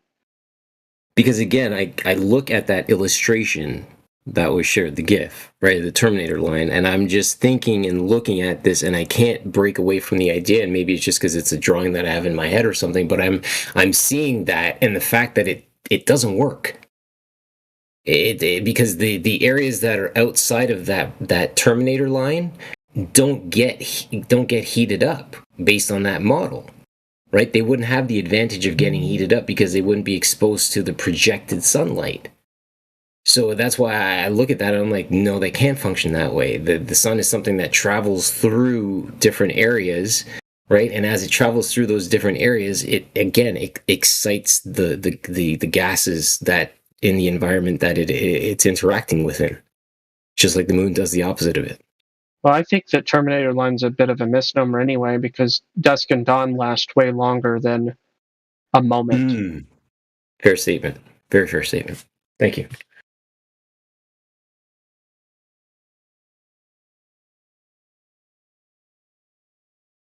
It's not like a light switch.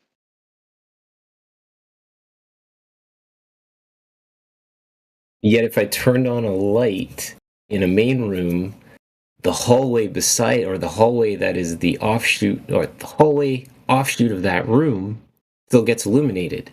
Yet there's no reflective surfaces involved in that room. Why is that? Well, everything's reflective, right?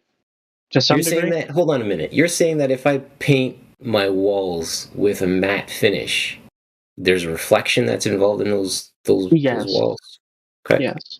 Vanta Black, like what I posted earlier, is the, they claim that Vanta Black has a 99.625% or 99.965% absorption rate. The Vanta Black paint. You know what I'm talking about?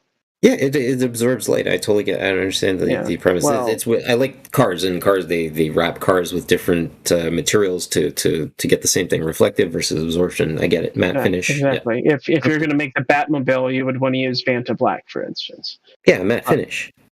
Well, something no, that absorbs light, wouldn't it? It's not just a matte finish. It's a special color and material of carbon that's so specially oriented that it won't reflect light. I mean, it does. Apparently it reflects 35/100ths of a percent of light. but that basically makes it invisible. Now, it doesn't make it see-through. What's that, Kosha? But that or a black body, yeah. But yeah, you're right. You were about to say, yeah, it's not see-through, but yeah. Yeah.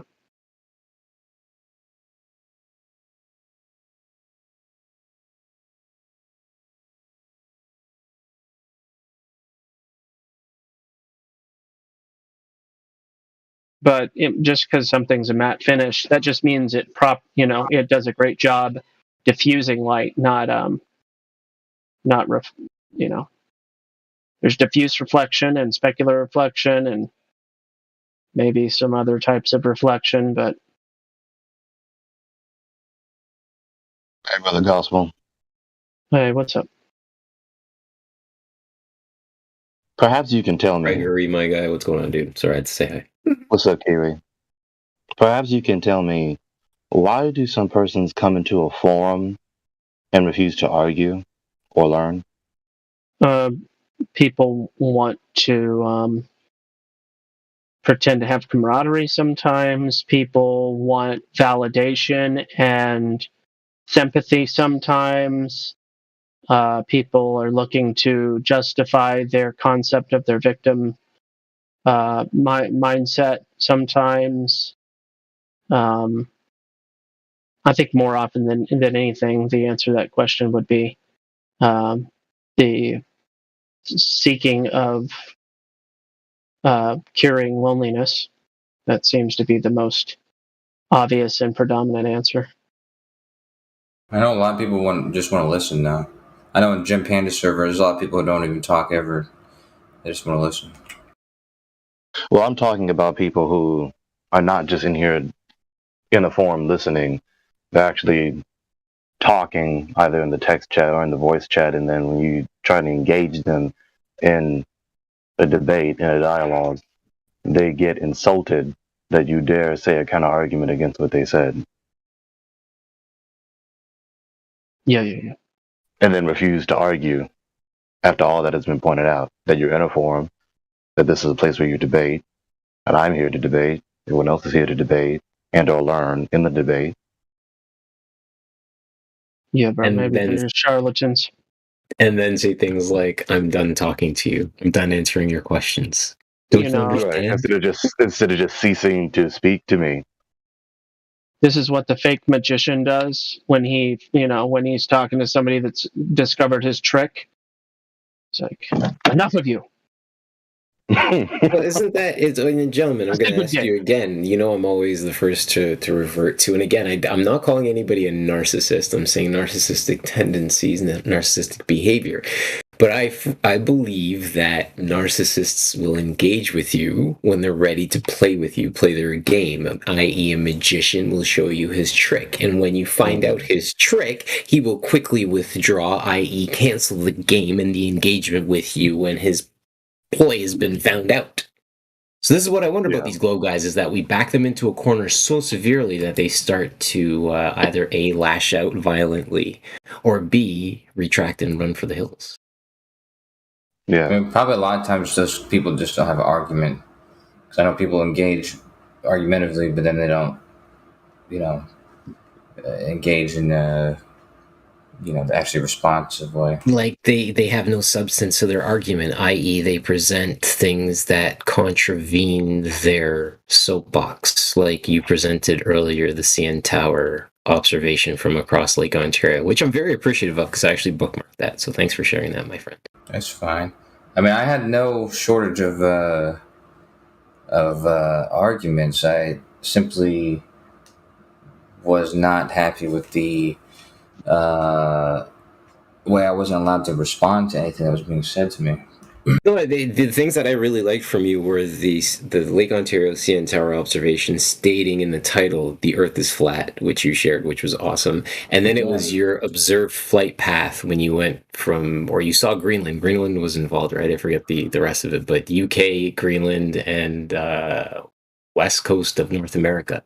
And you made your trip, and then you did the advantage to us and supplied us with an amazing flight path that you plotted for us. So you've done amazing proofs for us, man. We really appreciate it. I didn't that one I didn't understand so much where you guys found a victory, but with the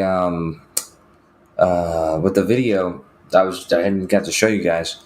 That guy was getting the same things incorrect that the gentleman earlier was about the height and all this kind of stuff. Oh, no. Here's the thing. The cool part about evidence is that when you present it, the people that you're presenting it to get to interpret it however they they see fit, right? So you don't get to show me a picture and then tell me what I'm supposed to see. You show me the picture and then I get to say what I see. That's the way that this actually works.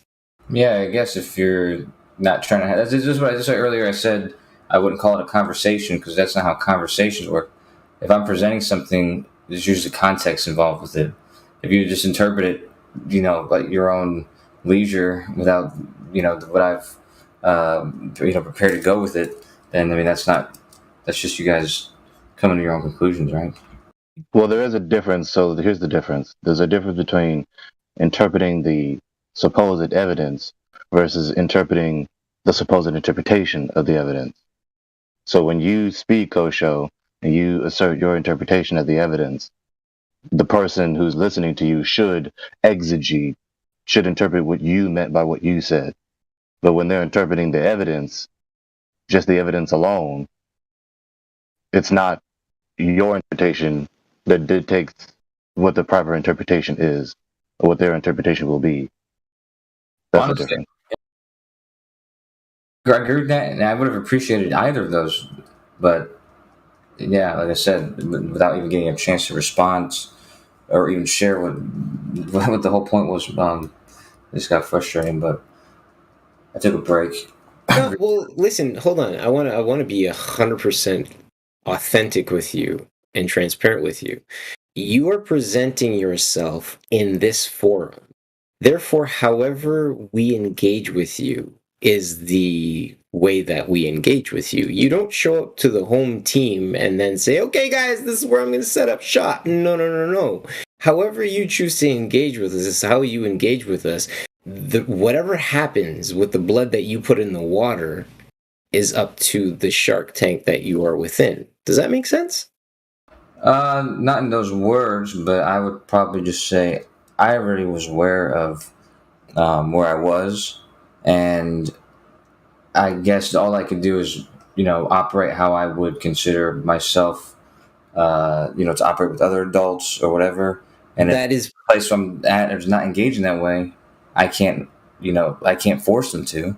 So. That's perfect, because awareness is key, and that's all I can ever ask for another man from him is for his awareness. Because if you engage with something with awareness, then nobody can say to you, nobody told me that. You didn't tell me so. You can't claim ignorance when you engage with something with awareness. Is that correct? That's correct. Thank you. What happens is, like I said, everyone's always making judgments based on their experiences, and just... Well, this is why earlier we were calling you intellectually dishonest, because you are here actively engaging with us with awareness of something that you believe in. And it's concerning that you're engaging with us with awareness, showing something that contravenes the soapbox that you stand on. Yeah, but the only way you would have come to that conclusion is if I wasn't able to share anything about it. So the conclusions you've come to are just assumptions in lieu of me actually speaking. Oh, the conclusions that I've arrived on based on the evidence you have presented has brought me to my conclusion about where you stand. And this is why I can say without a doubt that you are intellectually dishonest. And I say that respectfully, my friend, because you've presented evidence that speaks as such. Well, you're just regular dishonest, because I've already said to you, I've posted this video. I didn't present anything. There's levels to dishonesty? That's interesting. I posted this video in attempts to explain what was happening in it and show this video instead of the pictures that were being shared, but I never had the opportunity. So all that was left was, I guess, like I said, your assumptions and interpretations. But I'm not getting, because, for example, you're coming and presenting something, and practically you want to say that people are wrong here because we have wrong perception of the world.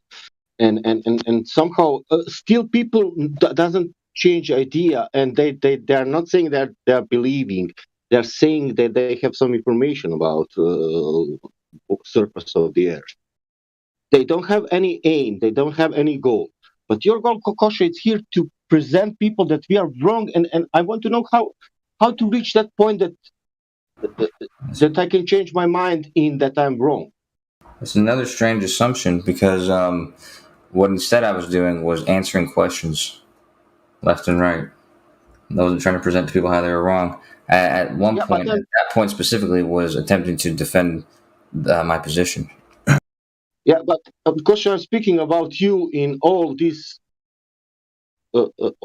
time, I'm not speaking about this last half an hour. Hey, I'm not only here to tell you when you're wrong. But your intention it's a bit like you coming here and posting something, and that means that my perception of you, what I saw with examples of observation, blah blah, it's wrong. Well, the same way when I share my beliefs or paradigm, whatever, you'll tell me how I'm wrong. However, when we agree on something, I'm not going to tell you you're wrong. So I mean, I don't. Yeah, but on some human points, we will come to reach the point where we can say the same thing, both of us. I'm not following. You're not following. That means if Earth is curving, it is curving. Whatever I'm saying, whatever you are saying, And if the water it's level and flat, then it's level and flat. Whatever I'm saying, whatever you say. Yeah, whatever's the truth is whatever's the truth. I'm not understanding what. Yeah. That. But my point of that is how your perception of the water will be, for example. What's my perception of water? Yeah, if you want to be honestly human, honest being, how is your perception of water? Yeah, to be specific, man. I don't know what do you want to know about water? What's my perception of what? I think he's trying to get at large bodies of water, the sea. Like a child asking 9 years old child asking other 9 years old child and asking you what do you think about water, how it's behaving and what it's doing. I think he's referring to large bodies of water, like the ocean. Probably the way that they're level and they this kind of thing. I guess you're asking about.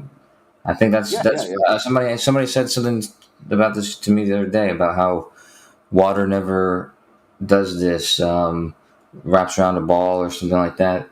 When in contrary, what we do see is that water is a fluid, a very special fluid, but a fluid nonetheless. And a fluid, if all fluids are influenced by forces acting on them, whether it's the container that's keeping it in electromagnetically, or whether it's can we have liquid without container? Yes. Can you show me a static liquid without container? Okay, I mean I have a ferrofluid right here in my desk. I can wrap it around an object and it will stay there. Man, are you speaking about one drop of no, it's probably a pint. A pond? Pint? There is Gosha where this is the point, This is the point what I'm saying to you. This is the point where our logic is, I don't know, my human logic is going somewhere else and you are going to the pond. Are you thinking that I'm speaking about pond? I have a pint of okay, let's take mathematically like this. Let's take 1 cubic of water.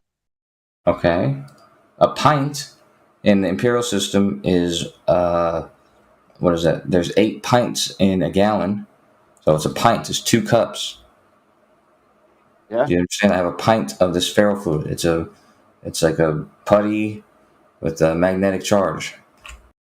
I can use it and I can wrap it around a metallic object or magnetic field, and it will stay.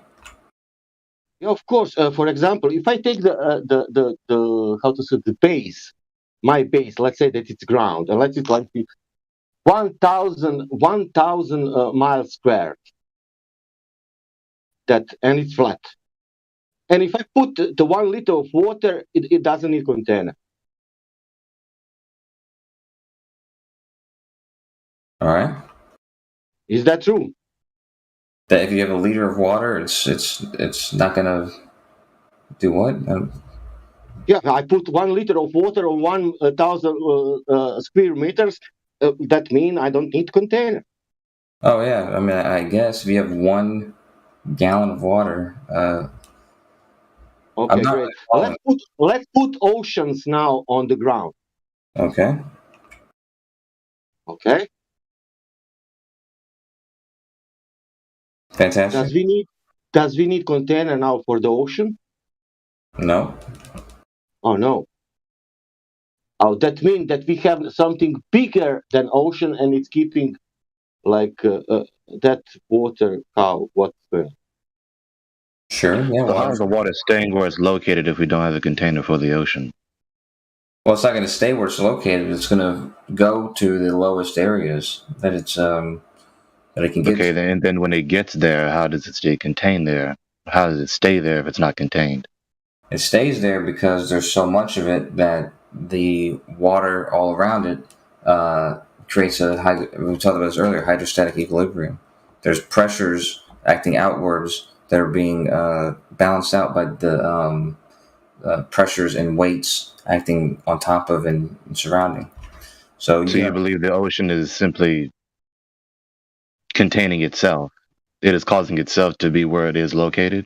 Well, yes, others were saying this earlier when I brought this about the air, but it's not the air that's containing itself. It's the weight of the air that is applying. So the air. Force. No. It's not just the air. You're splitting hairs. That's not. I mean, when we speak English, Kosho, pause. You're in apologist mode. This is what I hate when globalists do this. Nonsensical split hair distinctions.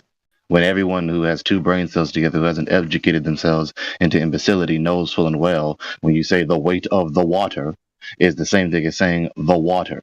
All right, so to avoid this thing that you don't like, why don't you just use my words for when you're repeating what I'm saying? Because I'm not saying it's just the water, I'm saying. But you are in essence, like grammatically, semantically speaking. I'm saying specifically the force that is allowing this water, that is acting on this water, and the force is the weight of the water.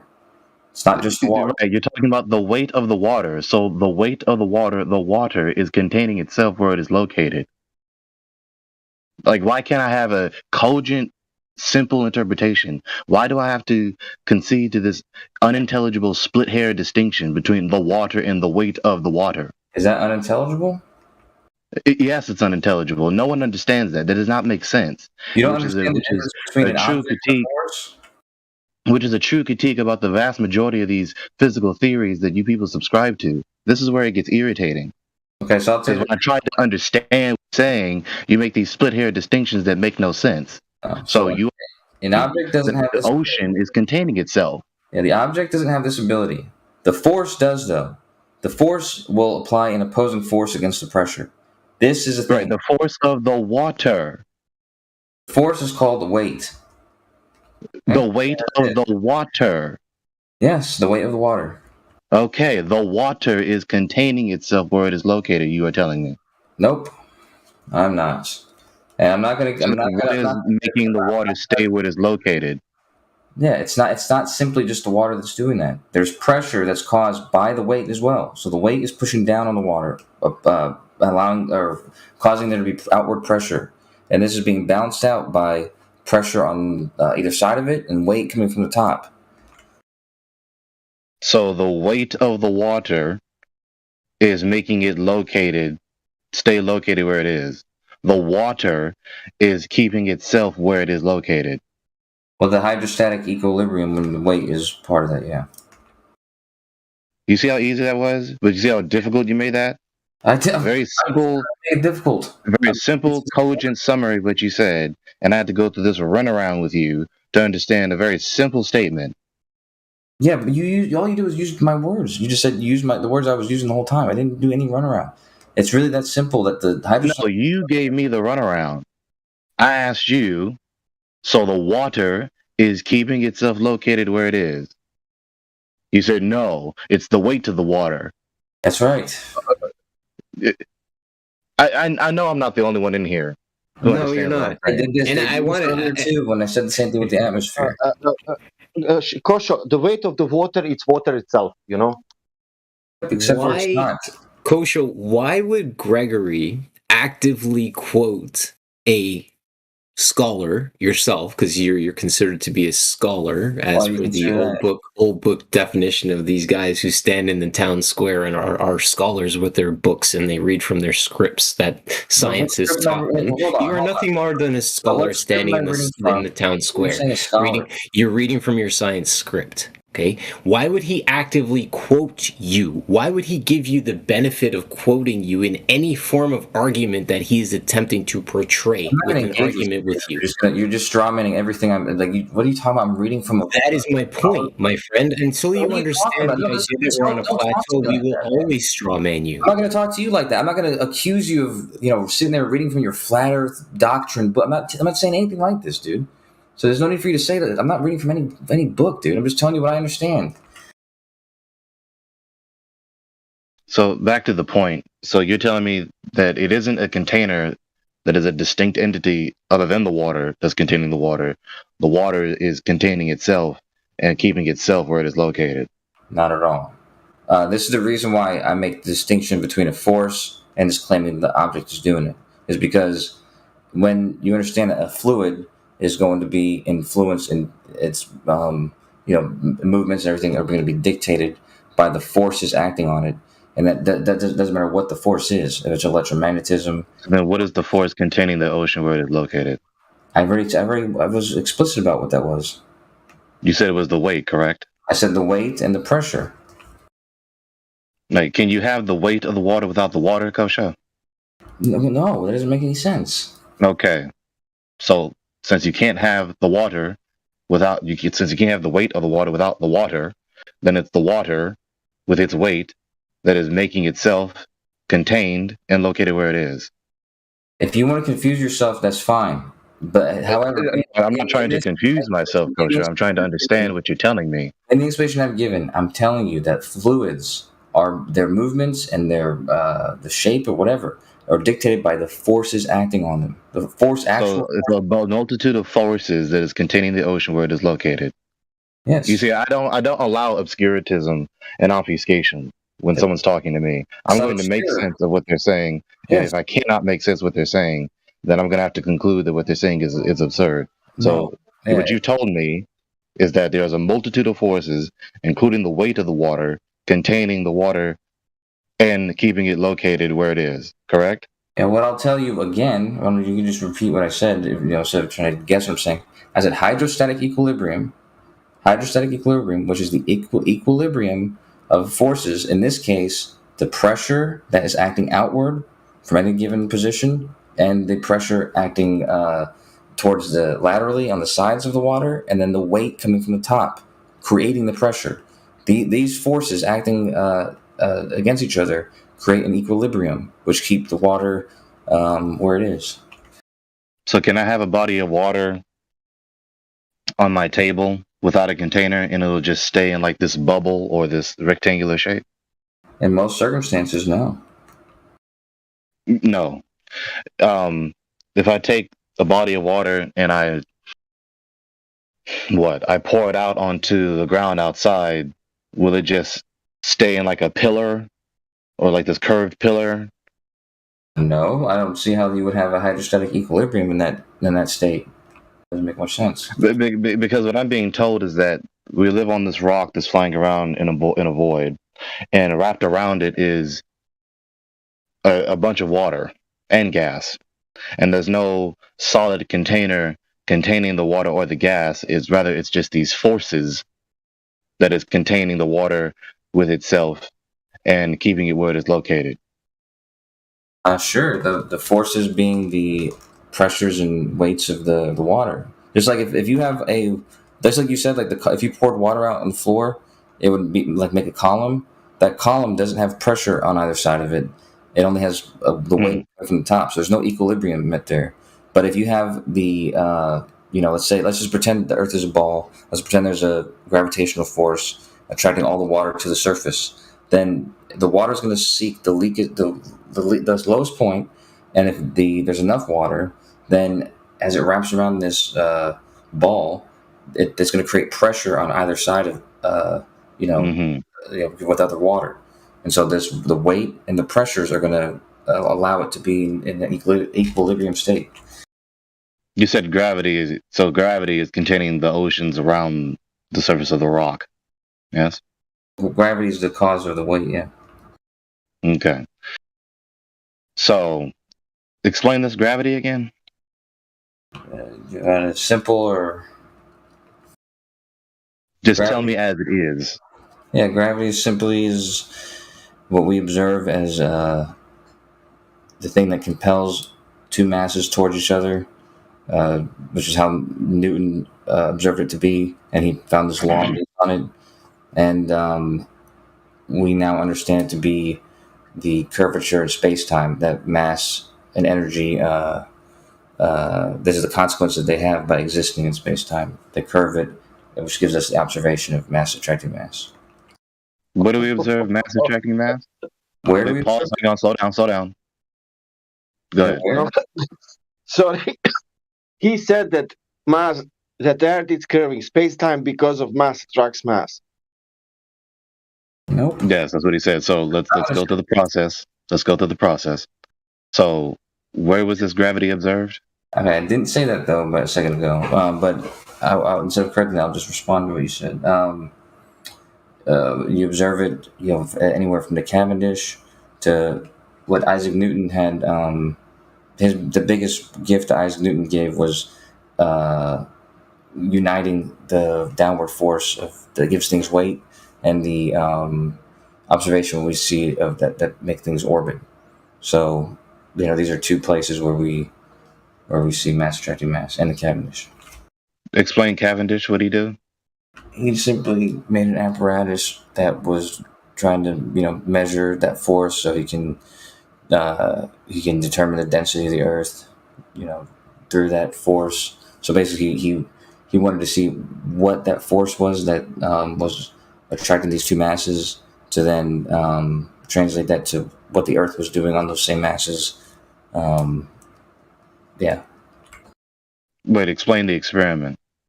He had two masses, lead masses.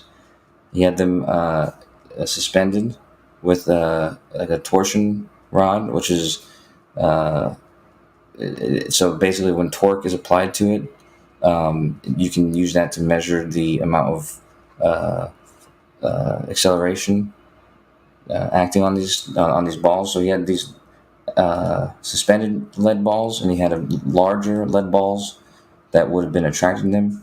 And he spent a lot of time trying to isolate this apparatus from any other influence, and so observed some acceleration, and then reversed that into the formula of universal gravitation, and yada yada yada.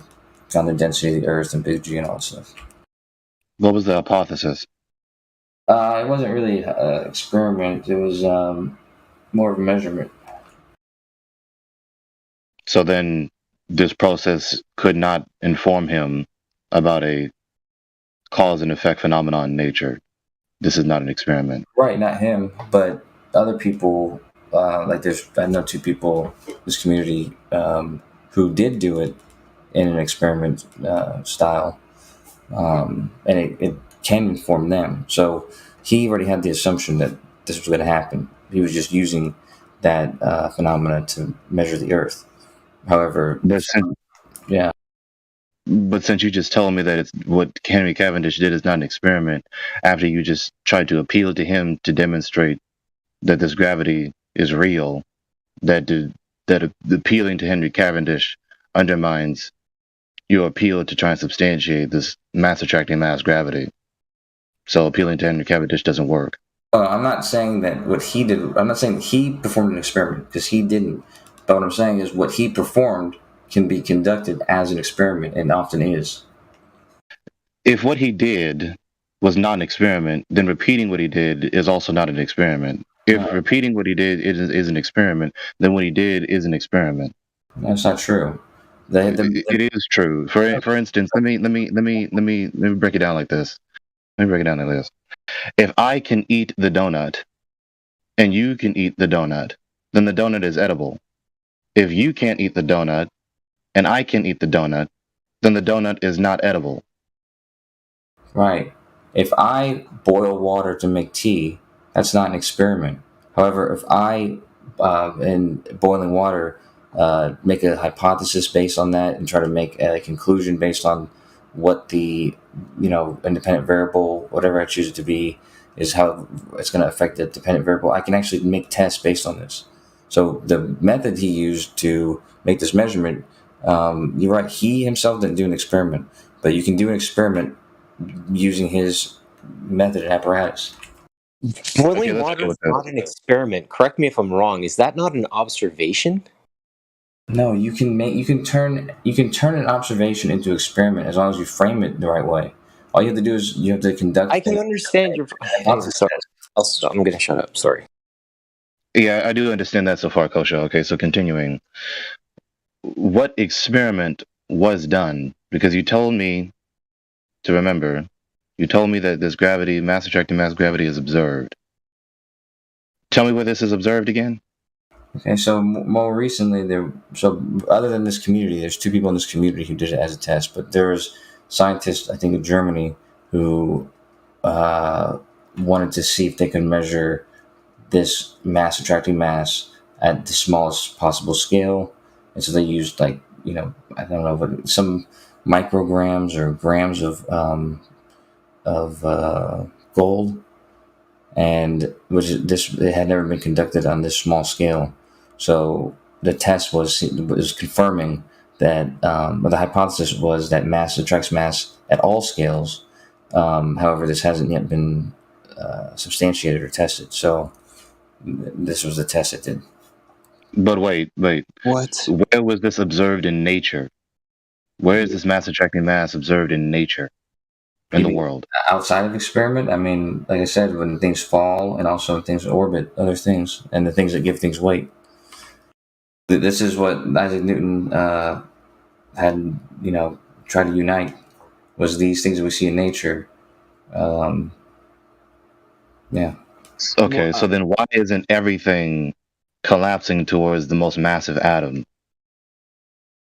Well, I mean, the relationship is not that simple. It's based on the mass and distance, and so if there's a sufficient mass and it's close enough to you, then sure, it'll collapse. But there's not anything like that. I mean, the biggest thing is the Earth, and that's why everything is collapsing towards the Earth. That's begging the question, Kosho. But what did you just say about gold? Well, about the Cavendish. Something about gold, right? Yeah. The Cavendish was done recently with 2 tiny gold, grams or some small amount. Can we do with the wood? Wait, isn't gold like? Sure. Yeah, wood. Can we do with the wood? Yeah, sure. Isn't gold really wood will attract wood? You are saying? Yep. Really? Been done with sand. I think somebody else is asking a different question now. Oh, been done with sand. It's been done with all sorts of objects. Kosho, are you telling that if they make experiment with the wood balls, they will attract each other? Well, ideally, you want to use something more dense to get a more. Why? Well, does wood has no mass? No, you just want something with a more obvious reaction. But why? Because you're going to observe it easier. And what that has with the earth? What's that? What that has with the earth? Comparing why you use that metal balls? Why you using that? Why you don't use some another material? Well, they do use other materials. In this case, they use gold, but then they use sand. Yeah, but why? I'm asking why they don't use wood. Sometimes they do. I mean, Oh, really? depending on who's doing the test. This is done all the time. And wood attracting wood. Yes, yes. Can you show me that experiment? I didn't see that.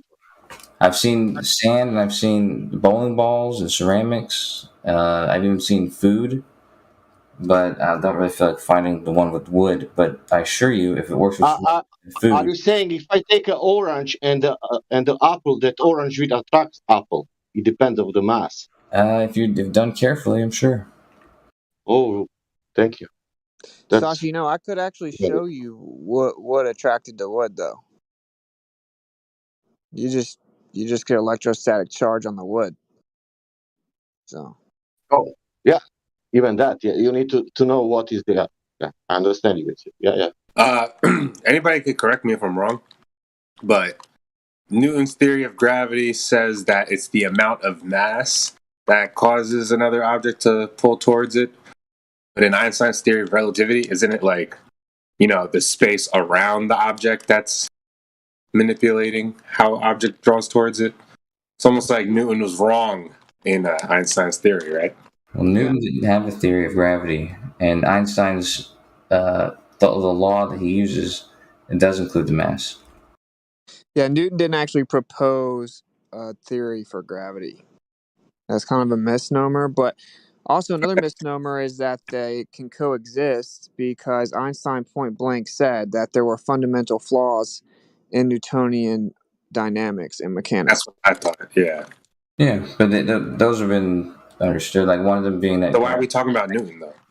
Because he's the one that his understanding is not, it doesn't make it incorrect. It just it's not even like the most... Some of the assumptions that he made, some of the assumptions he made were incorrect, but they're not necessary. Like Newtonian mechanics is fundamentally wrong, is what Einstein said. Yeah, but they approximate the correct answer in cases that are relevant to us. Okay, but Kosho, you need to slow down and stop being stuck in apologist mode. The academics are saying Newton is wrong, and you're insisting that no, Newton is right, or some of the things that he said was right. No, so you're subscribing to. The problem is that you have two conflicting authorities. You have two authorities, authority A and authority B, and they're conflicting with one another, and you want to have your cake and eat it too. Don't have authorities. When you interrupted me, right? I wasn't apologizing for anybody. I was telling you plainly that the Newton's, if you do Newtonian mechanics, you do Newtonian law of gravitation, they approximate the right answer. And they actually give you in the cases where that approximation is appropriate, they actually give you the same answer that Einstein's theory of relativity would give you. But the early 20th century and present day academics are saying that Newton was wrong. What approximation? Let's get very specific here, Kosho. The similarities within the math is not the point. They are fundamentally different proposals. They're different postulations. So the fact that you can try to correlate the math is irrelevant. The fact that Newton didn't have a postulation, as I said, he had a law of he had plenty of laws, and these laws approximate the correct answer. They're not the complete answer, which is why you need something more robust to work in every case. But in the cases that we've needed them to work, these approximations. And when these approximations only fit into a heliocentric model, which is still theorized. When we say approximations, we just mean that the answer that's given isn't correct to the same degree as the other one, but it's correct in every sense that that we require it. So, okay, so this is what Newton actually said, right? So with his proposal, it is implicit that gravity is an intrinsic property of matter. And so he went on to explain, I'm not actually claiming that, though, because the idea that matter could act on other innate brute matter without something in between them to carry the reaction is an absurdity. So, but he still knew that what he was bringing to the world had an implicit claim that gravity was the intrinsic property of matter. He just explained that he doesn't know of any viable way you could actually postulate that. Right, so it still does carry a claim, and it's fundamentally different. Oh, it implies something, but what he discovered was a law, a truth about nature he didn't have any way of explaining it, and so yeah, you're right, what you said is correct. He didn't want to, all he could do was give the give the law. He couldn't. He didn't want to give an explanation because the implication was something bizarre and didn't make any sense. So It wasn't that he discovered anything, right? It's like he figured out that if the Earth were moving around the sun, that this would have to be the case. Okay, he didn't like go get his magnifying glass out and Sherlock Holmes gravity. it's not based on the Earth though. Like he could have the same truths that he came to by the law of gravitation. He could have gotten just by simply observing, Jupiter's moons and Galileo's experiments with things falling at the accelerated rate. No, see, you're not understanding. He knew that for the heliocentric model, this would have to be the case. That is what happened. No, I mean I know exactly. I know explicitly what happened. So it's like he didn't do it to save some model.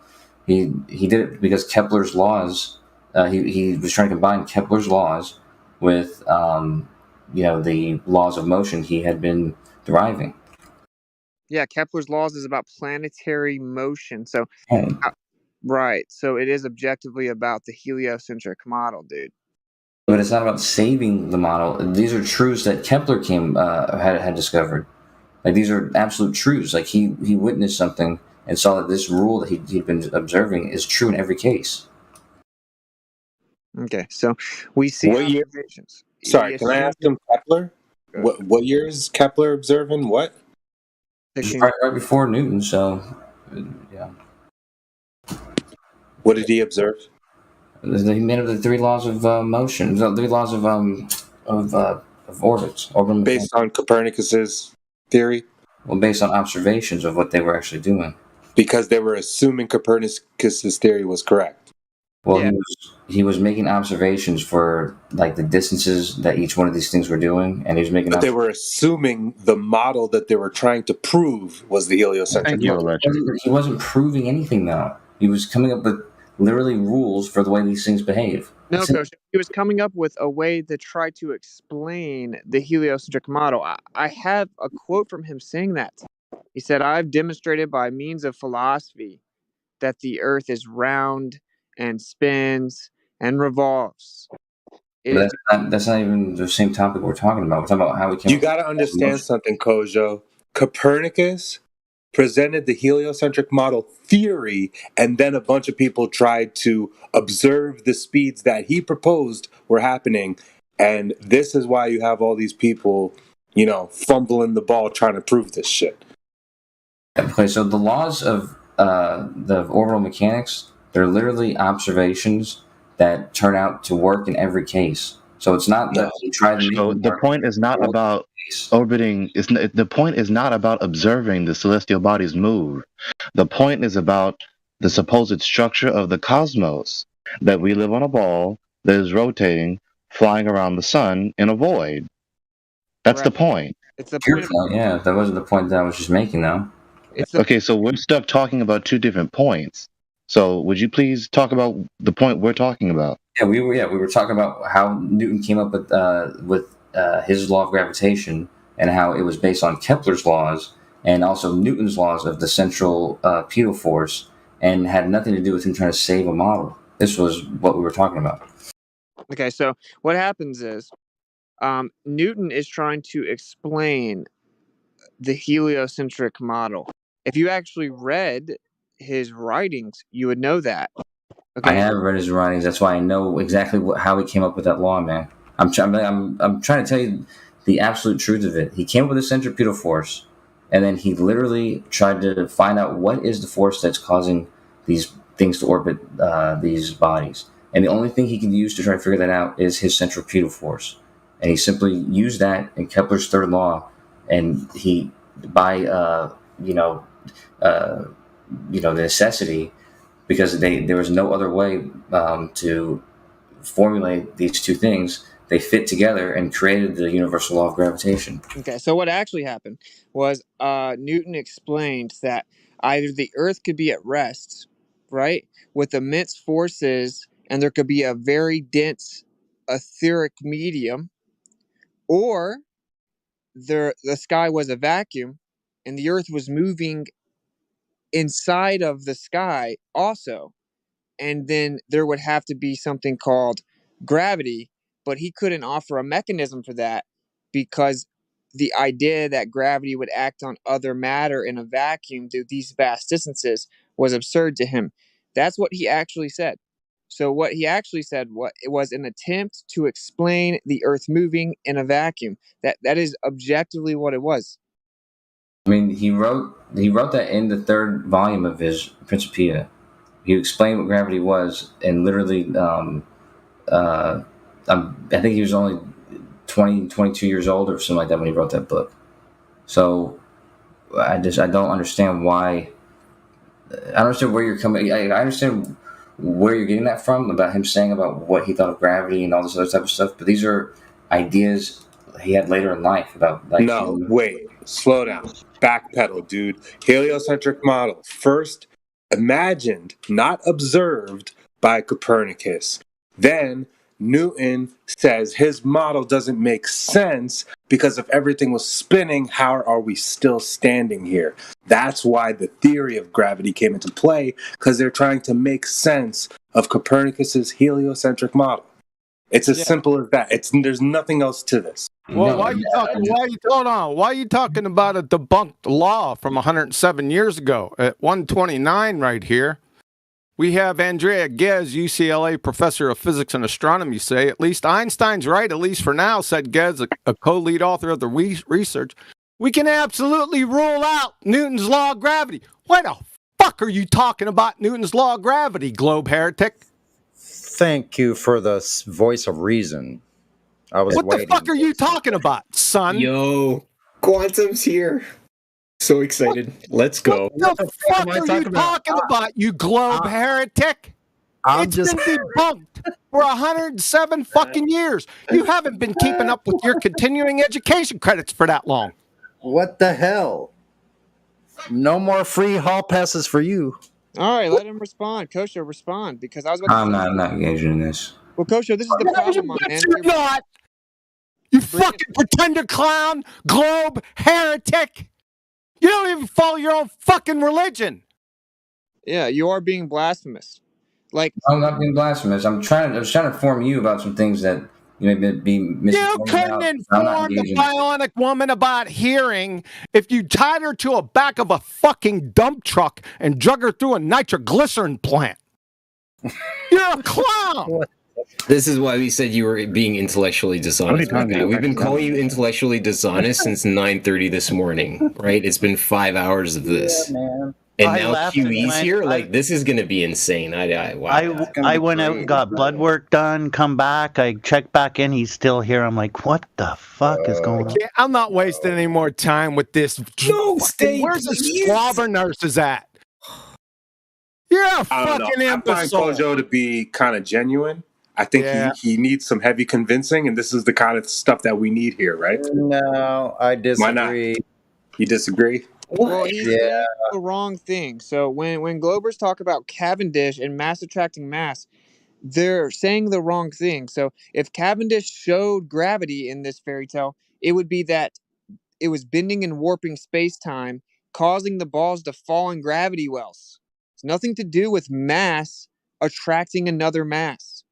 Yeah, but that's where you're sort of mistaken, is that the observations of Einstein's explanation doesn't discard Newton's explanation. Yes, it does. Newton's law. Yes, it does. Newton's law. Here he goes again. The observation of mass attracting mass. Fuck off.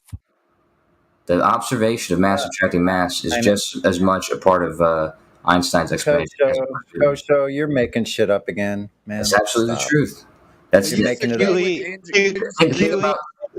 Huey Whitsitt earlier, he's in here trying to present evidence of curvature by photographs that are grafted onto each other, like up close and further away. Like It's not at all true, man. I told you I Nah, posted those pictures. Here's the thing. I want to be real. QE showed up to this, right? Witch showed up to this, and I want to be like, I really think that this is something that needs to take place, guys. So hold on a second. So wait 1 second. I'm going to finish this off real quick.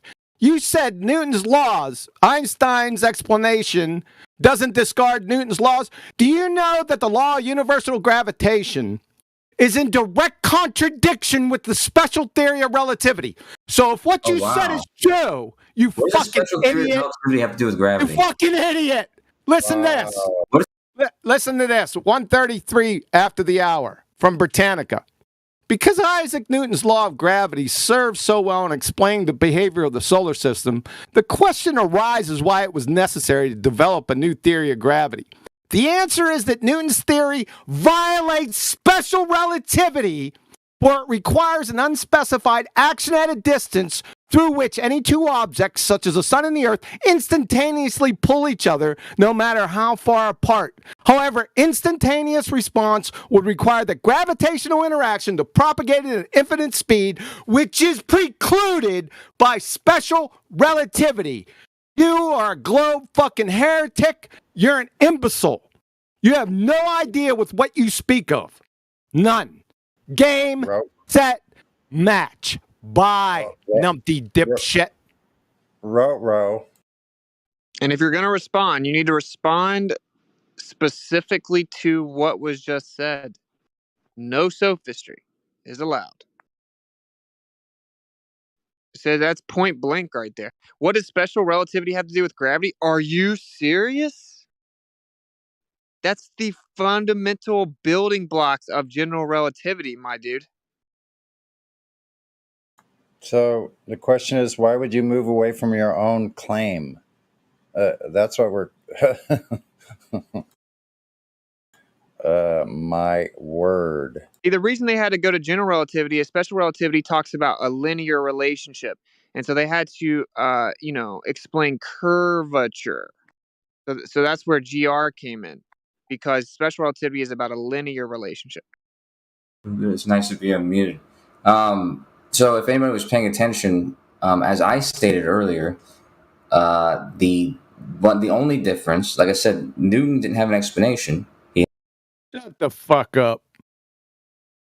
Yeah, you're just doing it again. You're skating past what was just said. Exactly. I'm trying to respond to what was just said. You can't respond to it. I'm not You're meeting finished. you guys when you guys are just insulting me. There is no fucking response. You're done. It's over. You're dead. You can't respond. You're finished. Are you not fucking clueless? That's a fucking rhetorical question. You are. You're a dumb fuck. Certifiable. See my numpty clips. So You're what was a fucking star? So You what was just said, son, you just said that Einstein's explanation didn't disregard Newton's law. Right here, it violates special relativity, you glue sniffing crayon muncher.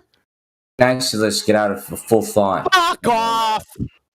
You wouldn't know what general relativity. I'll bet you don't even know what the fucking universal law of gravitation is. I'll guarantee it. Post it in live stream. If I'm gonna get the opportunity to respond now, Post it in live stream. Fuck you. Opportunity to respond. You already responded. And your response was a fucking train wreck. Demonstrated in spades by me twice. And you want to respond with what? Bro, I thought I was impatient with fucking... Some of your fucking Elmer Fudd sophistry? You're retarded, son. Holy, things got pretty heated though. Okay, so as I was saying, He needs a group mute because when QE starts going, everybody has to control themselves from laughter. Yeah, this is hold on. amazing. Hello. How is it Hello. amazing that every time I start... All right, so this is what I'm going to do. I'll just mute everybody that interrupts me. Just real quick. Electric. You don't understand. You lack some context. I just wanted to address your comment for your sake and the sake of the audience. This isn't impatience. There's been great patience. We're talking about 5 years minimum of patience. Right. Yeah. This isn't somebody that's been in the conversation for a few minutes or hours. Somebody that's been in the conversation for years. So please don't accuse people of being impatient in this instance. Please understand what a first impression is. Yeah, so don't draw conclusions based on first impressions. So are we supposed to act like we've never talked to Kosho every single time a new person comes in here? No, but I mean, we can have mutual respect. I mean, I should be allowed to respond, right? All I'm saying is I already said that. That's what I said. I had said that was the difference. But the thing about the special relativity, I didn't bring up special relativity. I brought up how Newton had thought that it was instantaneous. It was instantaneous action at a distance, and this was his problem with it. Whistling past the graveyard. That's bullshit. Newton came before Einstein. He didn't say that shit. You're so twisted and fucking confused. What you said was, and it's recorded, that Einstein's explanation didn't fucking refute the universal law of gravitation. It just kind of grandfathered it in. That's what you said, you fucking imbecile. Because that's the Glober script. And Coach, that is what you say. You act like they can coexist. They cannot. Yeah, okay. So if you just let me finish this time, dude. What I said. Fuck you. He keeps asking for shit. And what we're saying, Kosho, is that you're like that kid that's been sitting in class for 5 years, right? With his hand up saying, and you're in the flat earth class with your hand up saying, what about this? What about this? Let me finish. What about this? In a group of like 30 kids. And we're at the point now where, again, I'm going to reference it. Class is finished, right? And you're like, what about this? And what about this? As QE says, this is getting old, man. You need to stop being intellectually dishonest and start being real with what you witness, man.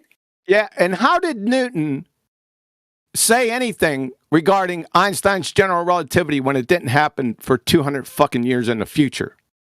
How the fuck did he do that? You dizzy motherfucker, you. How can Newton make any comment about Einstein? When did Newton die? When? 1727. 17 what? What I said because you didn't hear what I said. You're confused on what I said. You don't even know what a fucking straw man is. I didn't say anything like that, man. Yes, you did. No, I didn't. And oh, fuck you. Fuck you. All right. Sorry, folks. I'm gone. What the actual hell did he say that made everyone that upset? Quantum Eraser Storm. It's not everyone. No, it's not what did he say that made us all upset. It's the fact that he's been here for 5, like literally today, right? 6 hours, 5 hours at this point, and he keeps on banging this steel drum, steel pan, saying, the earth is round, ding, ding, ding. And we're like, no, it's not. Stop. He's like the kind of kid to keep asking questions, you mean? Like, I didn't finish my point. That's what you mean about. Questions and then don't let me answer. That's all that's happening. No, you keep on asking for time and space and everything else. And the thing is, you ran out of bandwidth. I'm not asking for time and space at all. All I'm saying is earlier, before Quantum Racer got here, we were talking about Newton and his laws and stuff like that. I had stated that the difference being that was his assumption. His assumption There's no statements that you can make because everything you argue with is infactual. Well, hold on, dude. That was his assumption. However, it was not a consequence of anything that he was describing. So any time it's used, universal law of gravitation, there's no time involved. So it's never a consequence. It's only a consequence when Einstein, when you use it in Einstein's the greater law and his field, his yeah. It had to be updated because of Michelson. Yeah, exactly. How about this? Correct. Kosho, you're going to have to answer point blank here, right? So are you saying that the UCLA professor of physics and astronomy is incorrect when they say Einstein's right, at least for now? We can absolutely rule out Newton's law of gravity. Well, you say rule it out. I mean, it's still used, so it depends on the context of what is being expressed. Kosho, come on now. Wait a minute. See, that's an instance of intellectual dishonesty. You are a grown man. You know full and well the difference between something that has been debunked in principle versus still doing it in reality. You know that if you know that if my shirt is black, okay, you know that my shirt is black, and then I keep going around saying that my shirt is red. What I'm saying is false. Okay, what I'm doing is contrary to reality. Okay, that's a fine analogy. You know the difference. So when they're talking about Newton being ruled out, that means it's debunked in principle, and you know this. You know this. Oh, yeah, it doesn't take time with not listening to. Regardless of people continuing to do experiments according to the principle. No, there is no principle. That's the whole point. All he has is a law. He has a law in what's happening. He doesn't have a description for what's happening. And so whenever he thinks it's happening, the assumption he made about the action at a distance, this assumption was turned out to be true. This is why you're being about it being intrinsic force. It's ruled out, though. Mate, that's not really what the professor said, though.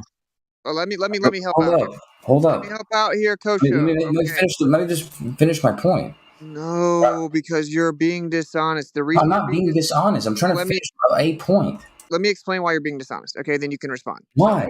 No, because I know how this goes. Let you guys finish. All right. I know how it goes. Okay, so this is what's happening. When you said, how can it be ruled out if it's still used, though? You're talking about the fact that it's used for certain... If you're trying to talk to him, you know he's not listening. I just want to throw that in there for you. For the audience, though. Yeah. Just so you know. It's whatever. Just so everyone understands, this is what the response should have been to him. Okay? When you say it's still used, they're saying that because they use it for mathematical purposes whenever the situation is simplified, meaning they use it because it's simpler math, and they say, oh, well, it's effectively the same. It's close enough in certain circumstances. So they use it simply because the math is simpler, but it is ruled out in entirety as viable. So it is intellectually dishonest, but it's pretty sneaky, and it needs to be called out specifically for what he's doing. Like, they point blank say it's ruled out. He said, no, I don't know how they could say ruled out. We still use it. Yeah. The heliocentric paradigm is that we can use it because it's simpler math and it's close enough at times, but we know it's not actually right. Okay. Why does that even sound like a valid argument to them?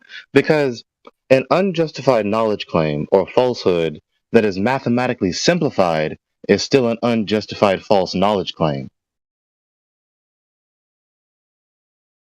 Yeah. I just think it's important to you gotta call out what it is, because he's definitely not new to this, right? So it's like, if you're gonna try to get him on the macro, you're never gonna get it. Kosho's never gonna give you like a macro concession. Okay, explain that idea of micro versus macro. The macro is the simplicity that Newtonian in principle has been falsified. It's no longer viable within the heliocentric model. It's been superseded, gone. You're never going to hear him or any anti-flat earther ever concede that. They're going to, do a little charade where they say, "Oh, well, we still use it. It's good enough," and blah blah blah, and they conflate and muddy the waters. Right? You're never going to get him to just acknowledge the actual point on a macro level, which is that it's been superseded. Right? They're going to tedious rebuttal, and you need to know what to say so you can cut it off at the head, which is, oh, they use it because the math is simpler and it's quote unquote close enough in a lot of the circumstances. That's actually non sequitur. That's a red herring fallacy. That's not addressing the actual argument, which is that it is no longer viable. I don't care what you do with your math. That's irrelevant. So you need to call them out for that with specificity. You see what I'm saying? Like, that's the part that gets lost in translation, and then it just becomes like a PP measuring contest, effectively. More obfuscation, yeah. So 5 hours today, again, as an example of him stating things, right? And everybody jumps on him, and yeah, it is a feeding frenzy because there's blood in the water. Because when you state things with your chest, Hold on, let me finish. Bro, we can't even let you get to the end because you've began so horribly. Isn't easier to ask him what he is stating to ask who else is stating the same story what he is stating?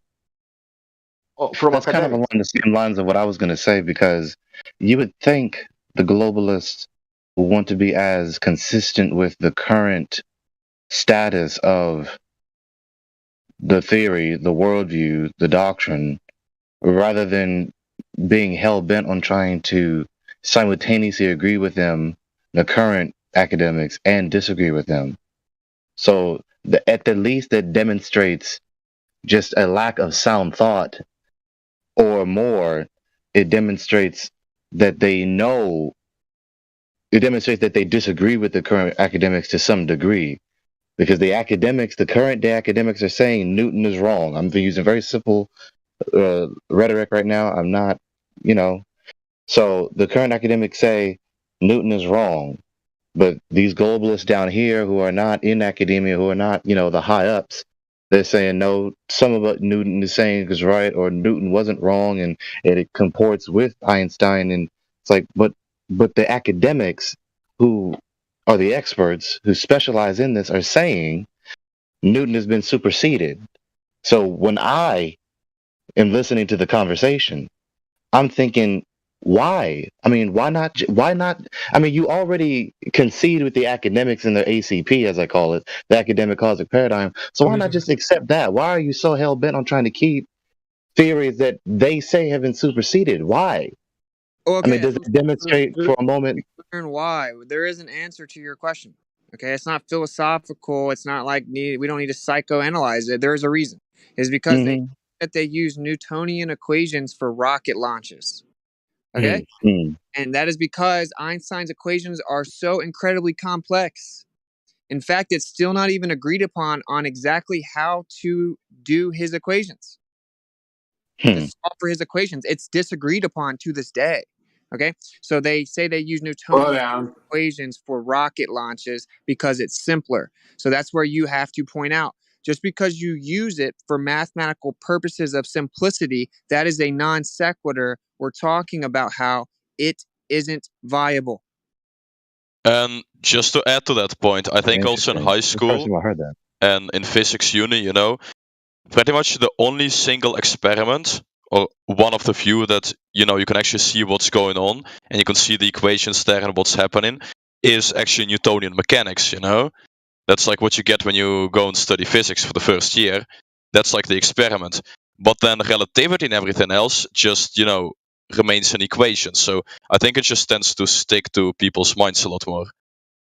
Like a lot. That kind of reminds me of the occult. Yeah, that kind of reminds me of these occult cults. Yeah, you get introduced. It's like the church leader or the sect leader or whatever will like do an actual trick or kind of a thing which really appears to be legit and grounded in reality, and then the rest he kind of drifts away. So I think the same as physics uni. Yeah, like you go there, you see that you have to do the little drop the ball and measure G experiment or whatever, and that's your first experiment in uni. But then everything after that is just straight up abstract. So forms of indoctrination. It's right? exactly like a cult. Yeah, textbook. They all right. You see the similarity. You Drace, you enter. You're initiated. And you get taught one paradigm, and then when you graduate, you get taught a whole different paradigm. And the further up you graduate, like in Freemasonry and all these other cults, every time you graduate, you get a new paradigm.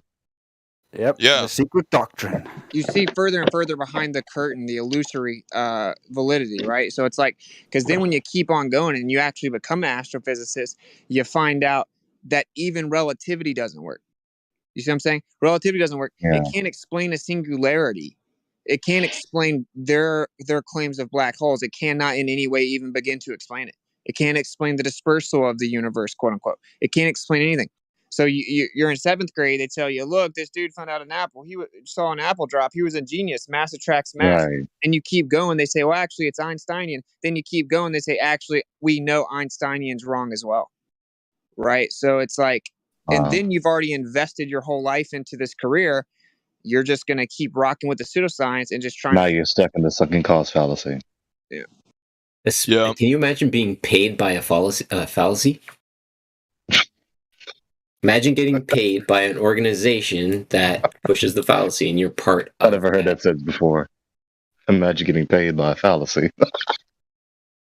Well, Is it not? I mean, Kivy, that's a pretty good point. That's like in the Jehovah's, right? Because you initially get enrolled there.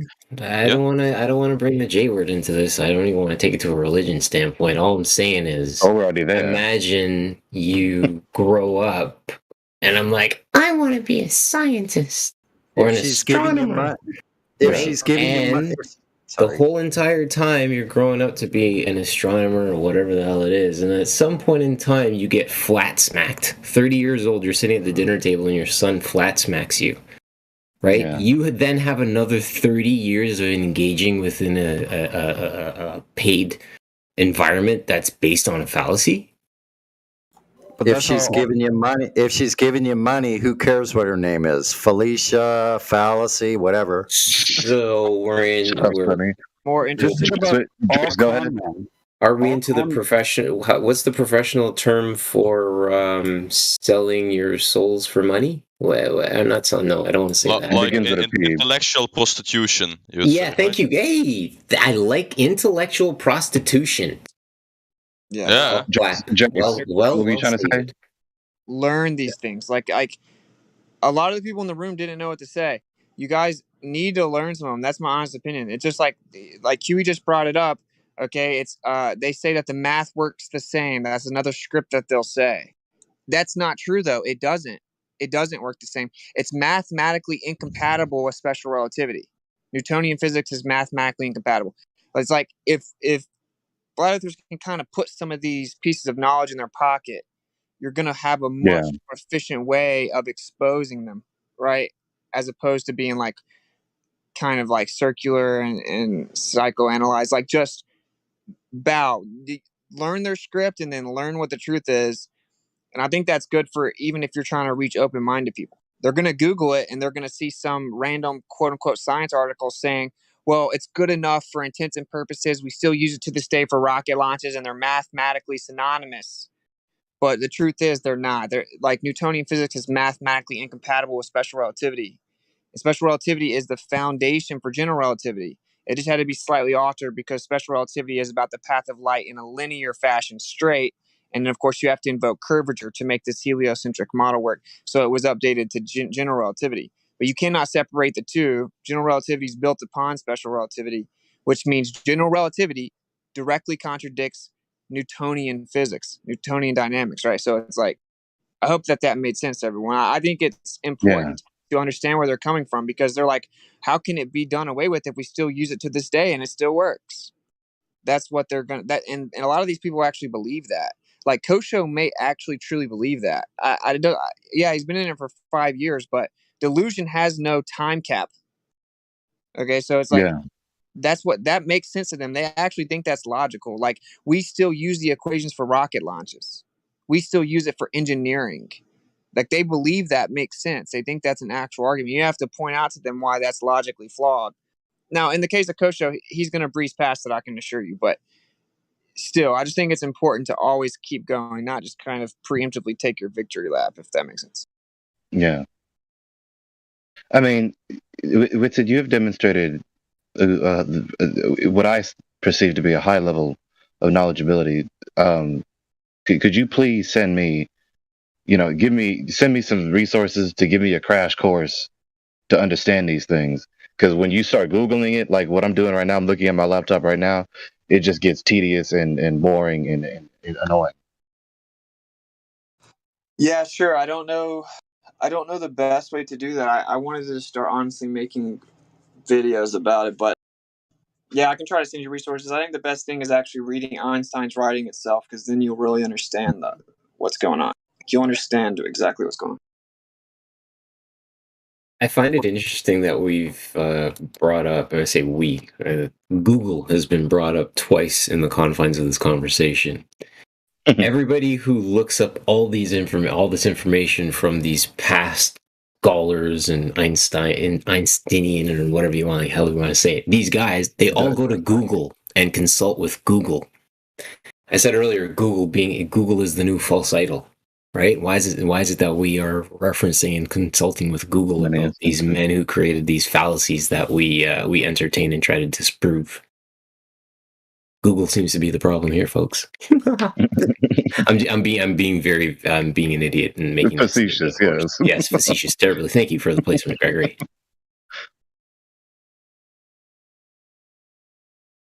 Oh yeah. Also, maybe one kind of better way to just get behind the whole relativity and like the whole timeline of when physics got altered and everything is just maybe to go to the Harvard website and to check. Let's say you go to physics, you go to the physics major, and you kind of check what the courses are, and you just read their descriptions. Because in the descriptions they usually kind of explain how a lesson, how a course ties to other courses. So, for example, the first one will be really about Newtonian stuff, and then it's going to get into relativity. But I think that there is supposed to be a little part where they say this is why it's kind of needed, So you can kind of get a really quick bird's eye view of physics in like 10 minutes if you do that. Yeah, I will say though, it is pretty difficult to find a lot of this stuff. Like when I was looking into some of these quotes that I had read before, just in the last 2 to 3 years, they have scrubbed a lot of it from the internet. Not that it's literally gone, but it's like very hard to find it.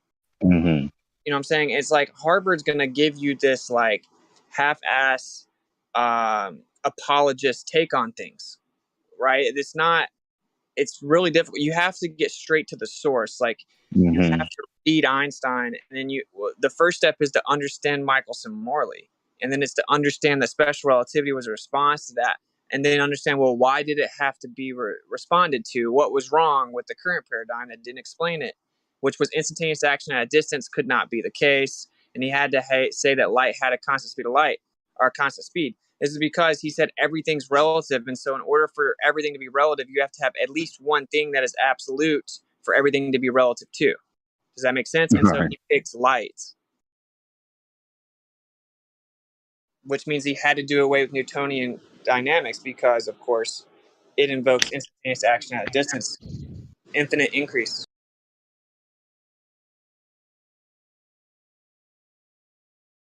So I don't know if that makes sense. But yeah, I don't know.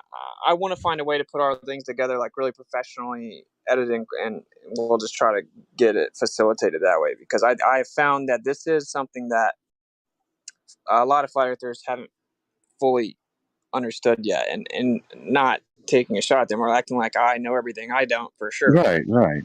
Yeah, like I think it's very important, right? I think it's important because it really puts everything into perspective, and they've done very good at creating this like globe apologist script where they say everything Kosho says, like, how could it be thrown out? We still use it to this day. Are you saying every engineer in the world is stupid and wrong and lying because they use it today in blueprints and blah, blah, blah, blah? You have to kind of know where they're coming from so you can just decapitate it. Yet another similarity between academia and its curricula and its paradigms and these occult cults, these mystery religion cults, where their position, the cogent, concise, or the essence of their worldview is once again obfuscated and obscured, and you can't really understand it comprehensively and thoroughly. And so when you try to do so, it's such a painful process because nothing is organized. Their whole worldview is just chaos. It's just all these notions are flying all over your head, and you can't get them in your hand and say, okay, I got you now. Okay, now let me examine you. Okay, here's this flaw, here's that flaw, blah, blah, blah, blah, blah. And now you've understood their worldview and now even debunked it. Yet another similarity. Yeah, for sure. And where it gets even trickier is like they've gotten to the point where they have to create a narrative for each problem. And right. The narratives overlapped contradict. You see what I'm saying? So it's like they create an answer over here for this problem, but then they come up with a contradictory answer over here for another problem. And that's why they can't present any coherent argument, because it doesn't exist. It's just a multitude of notions that are haphazardly slapped together, not really built together cogently and concisely. And there's a myriad of post hoc and ad hoc retorts that are attached to each notion. Right, and that's where I came up with the phrase substantive specificity, because they have to keep it very vague for this reason. Everything's very vague. Well, we still use it. What are you talking about? Exactly. Like everything has to be really vague. So the Right. kryptonite of the globe apologists is the request for substantive specificity. They cannot do that. Yeah, it's like always there's this feeling of things being used, right? Like they're using the equations, they're using the theories, but you never really get to the bottom of like, what exactly they're being used for or how. It's just, Globers can instantly reply and, yeah, as you said, just say, it's been used out there. Or the equations are being used for launching the rockets or whatever. Used in what specific sense? Used in pragmatic activity or used in a priori mathematical equations? That's interesting because earlier I asked Kosho for an axial celestial rotational pick, if that makes sense. Radial is the word you're looking Radial. I'm for. sorry. Thank you for that correction, Gospel. I appreciate that. And he literally said to me that he cannot supply it, and if I didn't believe it, he didn't know what to tell me. But there is one that exists. Shouldn't we be asking for that of these Globers guys? I wouldn't say no. Because we have a north one. The north one exists. Where's the south one? The observable celestial rotation. Well, that's a pretty interesting conversation, though. I know this might rub a lot of people the wrong way, but actually, we don't have a celestial pole. But if you take time lapse of the south, I've never been there, but there's quite a bit of videos of a rotation in the south as well, bro.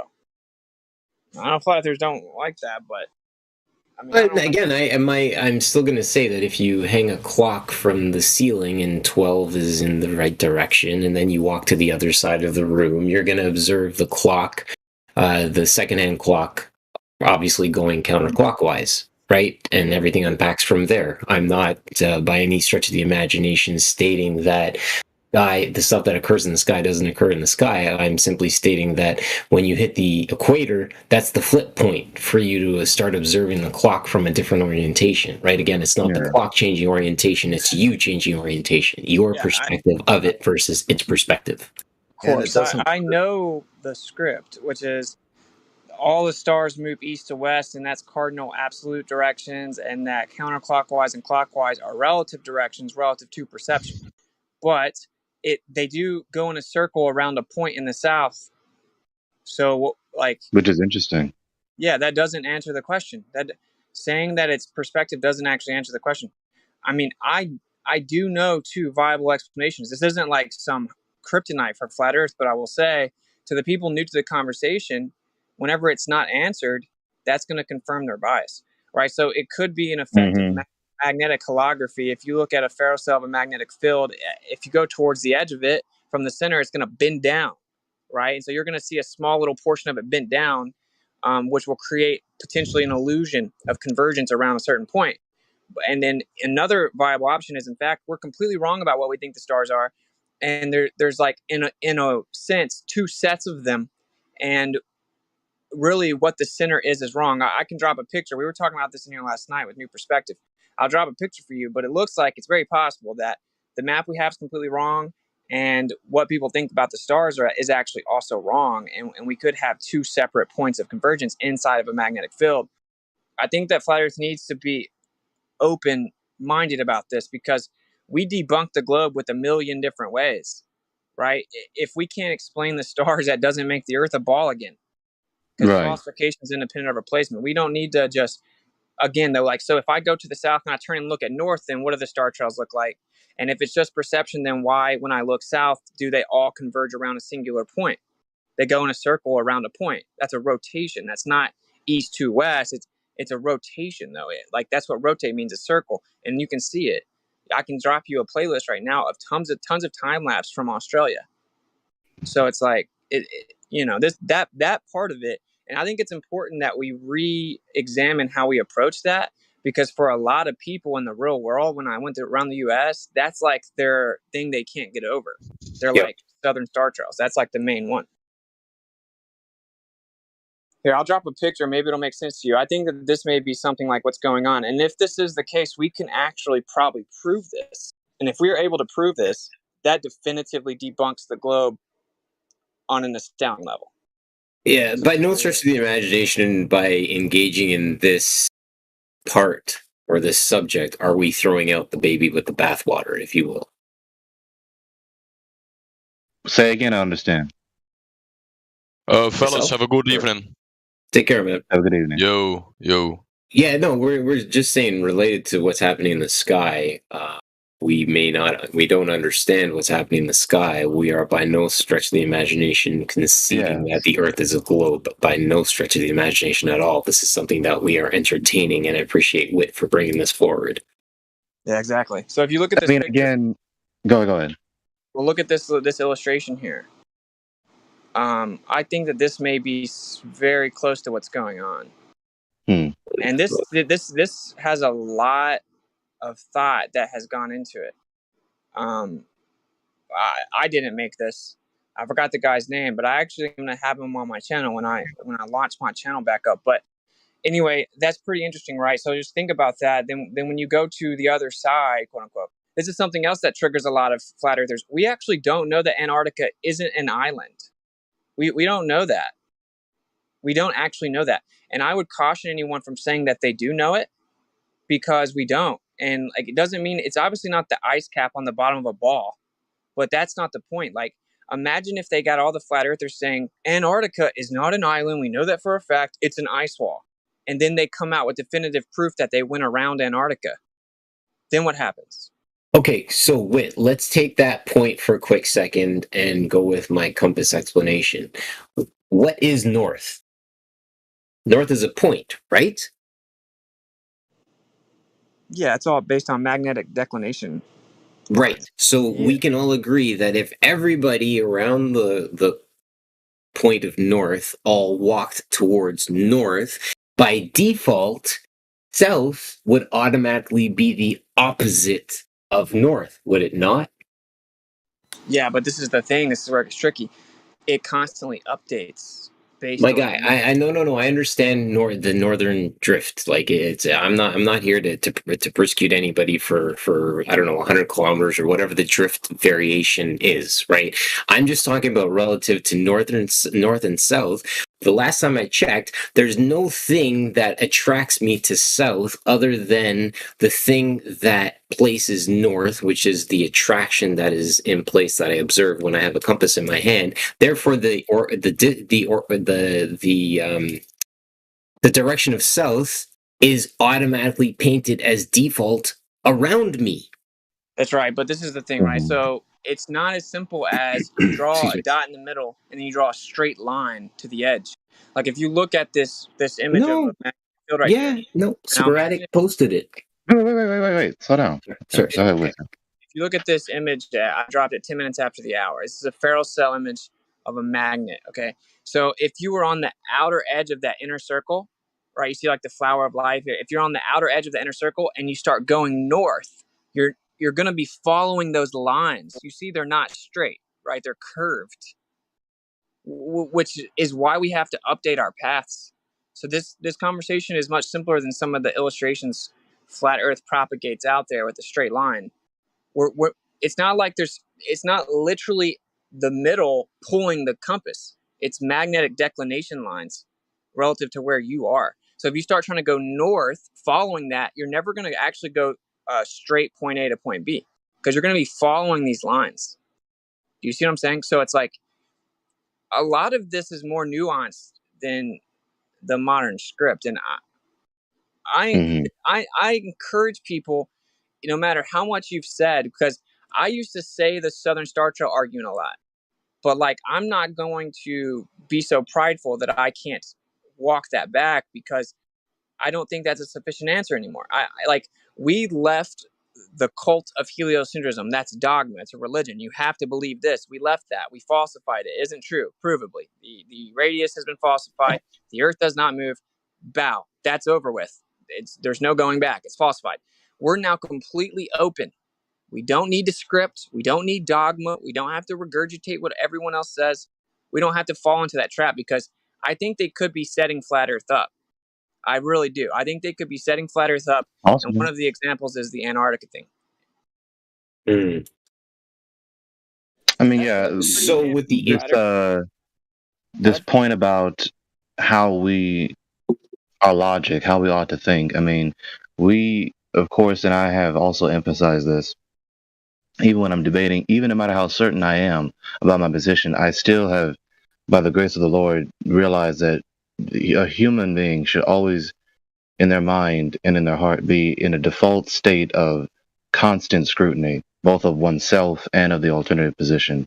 We're not above scrutiny, and we're not above reproach, and neither is the other person. So we should just always, by default, be stuck immutably in the state of scrutinizing ourselves and scrutinizing the alternative position and being considerate of what someone says. Hear the entirety of the matter. Agreed. And if anyone knows anything about me, bro, I am not gonna fit in your script, bro. And since I first come on this server, I've talked about the background medium, what people call the ether. I've talked about electrostatics.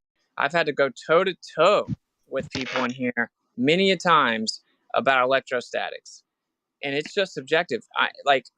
We don't need a script, is all I'm saying. He said it very well. It's like, don't fall back into dogma, bro, because dogma is the death of knowledge, bro. We obviously live in a place that is incredibly complex and can never be fully grasped. We will never fully grasp how the sky works or what the earth fully is.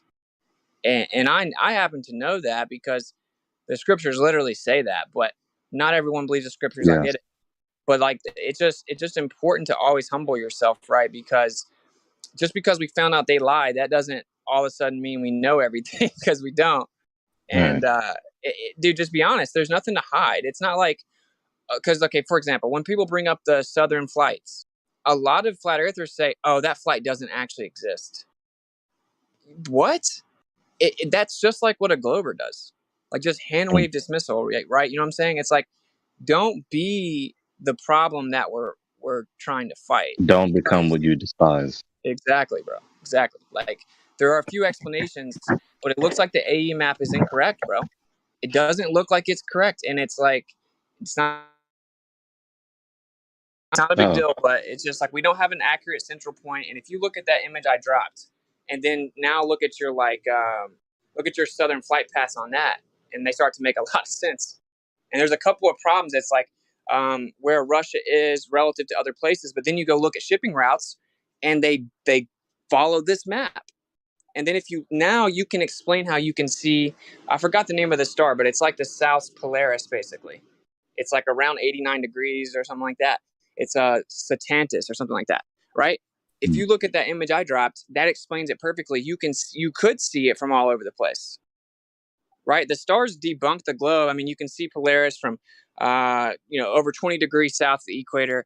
You can see the Southern Cross from like 23 degrees north, right? We know the globe's wrong, but we need to keep going.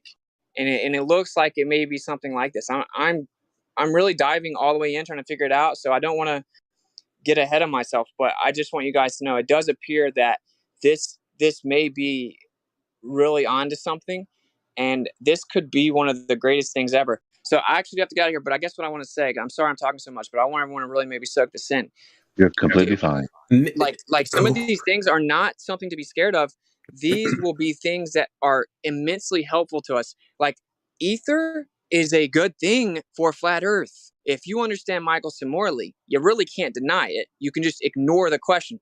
Ether isn't something you should be scared of. Maybe the term and any type of definition that was previously attributed to it and blah, blah, blah, blah, blah. It's just a word. Call it the background medium, whatever. It's not something that you should be scared of. It's not something that you should shut down. Get some substantive specificity. Yeah, dude, it debunked heliocentrism, bro.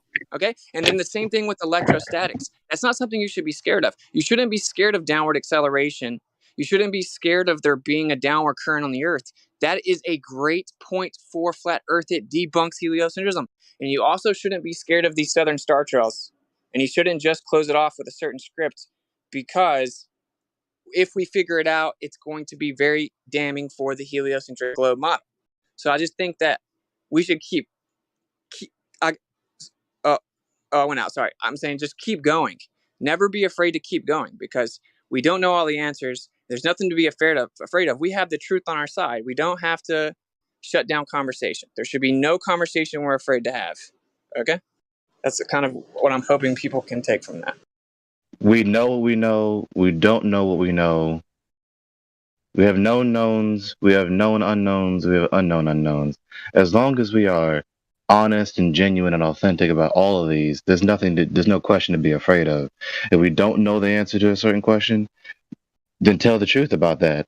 In fact, furthermore, when you do that, that demonstrates a character, a good character, contrary to the disreputable character that the academics pose, because they pretend that they have knowledge that they really don't. When they get asked questions that they don't know the answer to, they just go into damage control or some kind of apologist mode instead of just being honest and saying, we don't know. And then when there is questions that they ought to answer and they should have an account for, if they don't, then their paradigm falls apart, then they play ignorant. And they would rather play ignorant and stick with their ignorance rather than go with the truth or go with knowledge. So be honest. Yeah, and like my take is that to someone that's open to the conversation or something, it's not very satisfactory if the answer is just hand wave dismissal, right? You can say we don't know, but it's always best to have a couple viable alternatives. Yeah, that's speculation. Well, newsflash, we're confined to speculation. All right, we don't have access About a lot to of all the things, yes. Yeah, but like offer a viable explanation. Offer something viable, because that's important for people, man. And if you're actually in this for the right reason, it should be to wake people up, right? And so you should think about what it is that's going to wake them up. And so when they talk about gravity, or they come up with whatever proof they think of gravity, I know for a fact that, incoherent dielectric acceleration is going to answer all the questions. It's a viable alternative.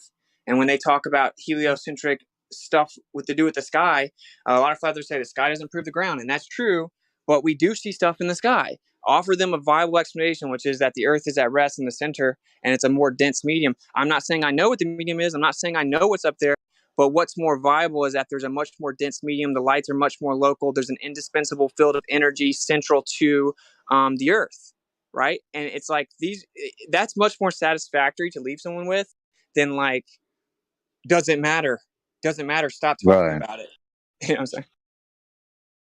All right. There's also simple things, just like if you're looking at the southern star rotation through a different medium, that could, through refraction, it could make it appear to rotate in a different direction and rotate around the center point. So there's many different ways of explaining it. We just don't know what's between us and the stars, so making that assumption is really hard.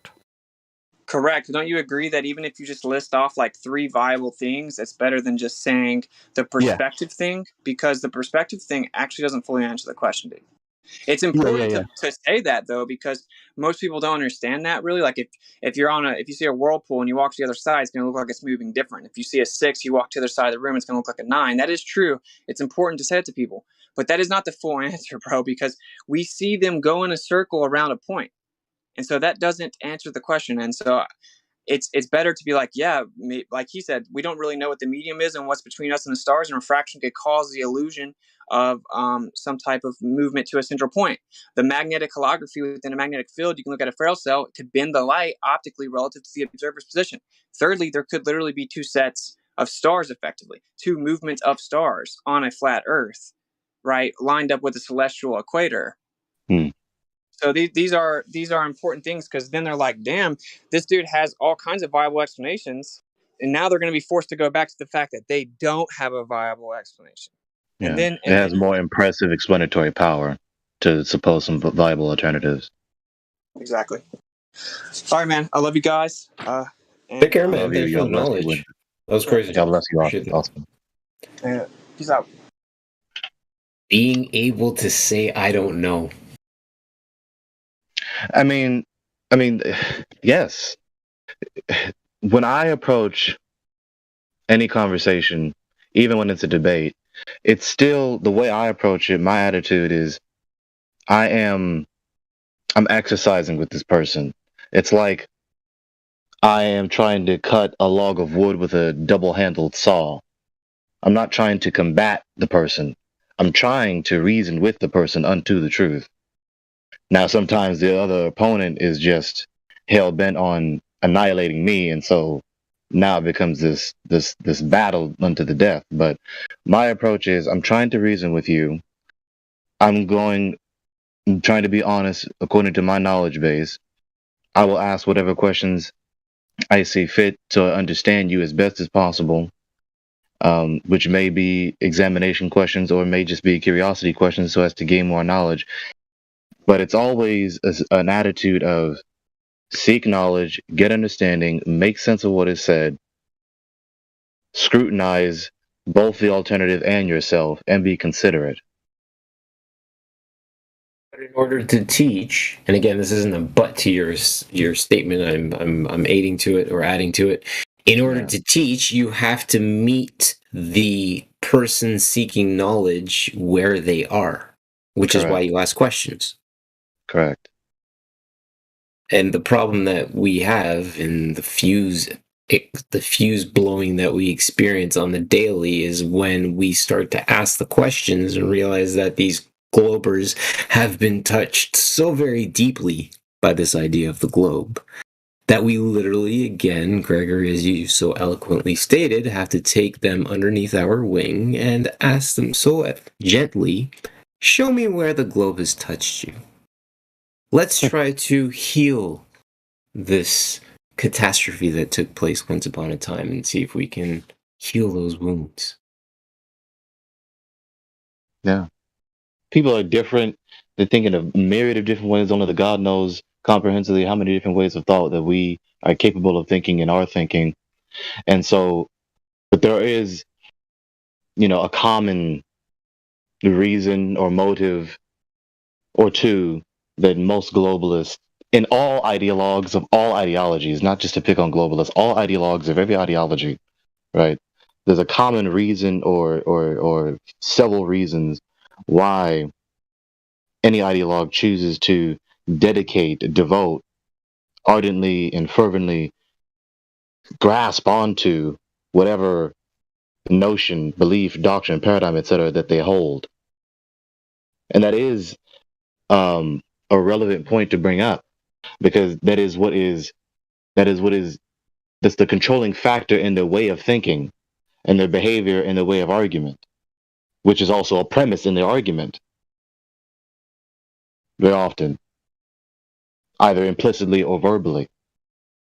And so our most valuable beliefs, our greatest value, must be addressed. We must be self-conscious of it, and it also must be addressed in the discussion. I mean, we notice it all the time. We notice that, okay, as I'm talking to this person, they've demonstrated a high level of devotion to a particular value, a particular notion which they value either above all else or at least the top 5 or top 10. And so that has to be addressed. And you can either do it with a direct assertion or a question. Usually I begin with a question because the questions open up the person, open up the listener within their own assumptions and might provoke them to think, instead of just being on immediate DEFCON 1 attack defense mode.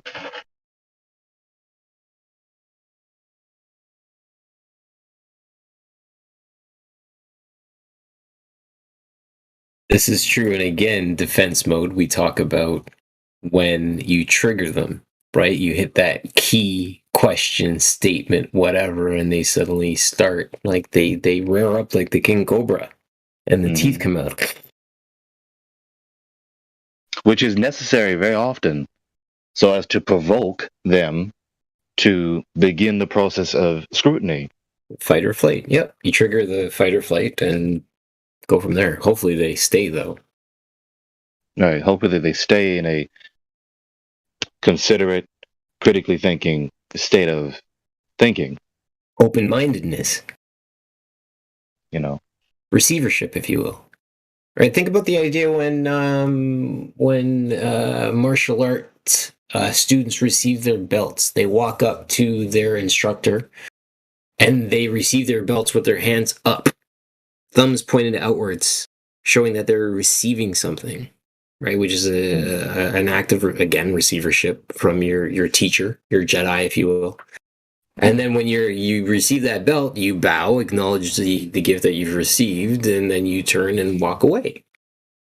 So I wonder about how much receiving we look to receive, if you will, versus take, hands in the opposite direction.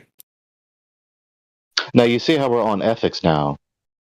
And because as I've listened to Dr. Greg Bonson and Dr. Cornelius Van Til and Dr. John Frame and all these other apologists, defenders of the faith, and Lord Yahushua Jesus, I've understood in philosophy, with all the subgroups of philosophy, they all presuppose one another.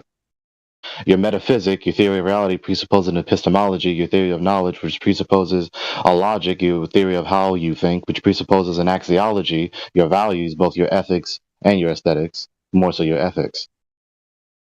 So your theory of reality presupposes your theory of knowledge, presupposes your way of thinking, presupposes your value system, your value theory. So we can talk about ethics, and it is relevant to our theory of reality, our metaphysic, including the cosmos, the cosmology and cosmogony. It is because this globalist or whomever has this particular value, which controls the way they think, which controls their method of knowing, which controls their belief about what is real, their theory of reality. So we would be provoking a paradigm shift. I think so. I think that's the term. Hence the ego being triggered. You see. And I haven't read this book, and I would like to read this book. It's by Thomas Kuhn, who is most renowned in academia for coining the term. Yep. It's horrible. I don't even want to go there. What is his... Look, Thomas Kuhn. Like I told you, man, I don't read books, right? I study numbers. That's it for me. I'm being selfish in saying that, obviously. I apologize for totally hoarding your comment. Hey, everyone. Yo! Can you hear my voice? Hello there. Yeah, what's going on, homie? How are you, sir? Good, That's the name of the book. The Structure of Scientific Revolutions. There we go. Right. And his book, like you just mentioned, Kiwi, paradigm shifts. And very often the paradigm shift does occur when a particular value in one's axiology, the value theory, is addressed, which has a cascading effect, as it were. It has these implications and ramifications, which affects their way of thinking, their logic, which affects their epistemology, their theory of knowledge, and which affects their metaphysics, the theory of reality. Yeah, like if I find cracks in your foundation that you've built your house upon, bro, we have a problem. You have a leaky foundation. Eventually your foundation is going to give way and the house is going to fall apart. So let's talk about the cracks in the foundation that we've just found that you obviously have. Let's address those cracks in your foundation of a faulty house so that we can avoid having to take down the superstructure, which is the structure that sits above the foundation. Right. I was just going to ask, can you hear my fan in the background? No, man, totally good, dude. Sound. Yeah, it's still a bit sticky here. It's a bit warm. What's it like in America, anyway? That's a broad question. It's cold in some parts and warm in some parts. Yeah, it's been like ridiculous here, dude. It's really bad. Like, go up to 40 at some point. Oh, shit, you don't understand 40, do you? Over 100, I guess. I don't know the difference between Celsius. Because you're talking Celsius, right? Yeah. Hey, I don't know. Anyway, yeah, it's been terrible. So I'm just waiting for it to rain now, because I've had that huge pressure build up, and it's going to let go any second. So I'm assuming there's going to be some thunder and lightning coming with it, and then it'll cool it right down. So I can't wait. I'm tempted to go and stand outside. I used to love standing in rain. I used to love it, but now with all these chemtrails, I'm not quite so sure. What are they spraying in the sky? Does anyone know? So maybe Kiwi, with your mention of paradigm shift. Okay. Yeah. people resist this because people are stuck. It's ironic. So we sometimes talk about religion in here. Now, post this because I'm really sick and tired of the word religion and being stigmatized. It's not necessary. You say religion, and I say war. Let's play, right? That's how I engage with people now. I had a conversation with a driver. That's right. I have a driver. Damn it! But yeah, the guy that picked me up because I don't drive, I can't drive, and we had a conversation, and I said, my friend, I'm not here to talk about religion. I say religion. You say war. You say war. I say religion. Go ahead, Greg.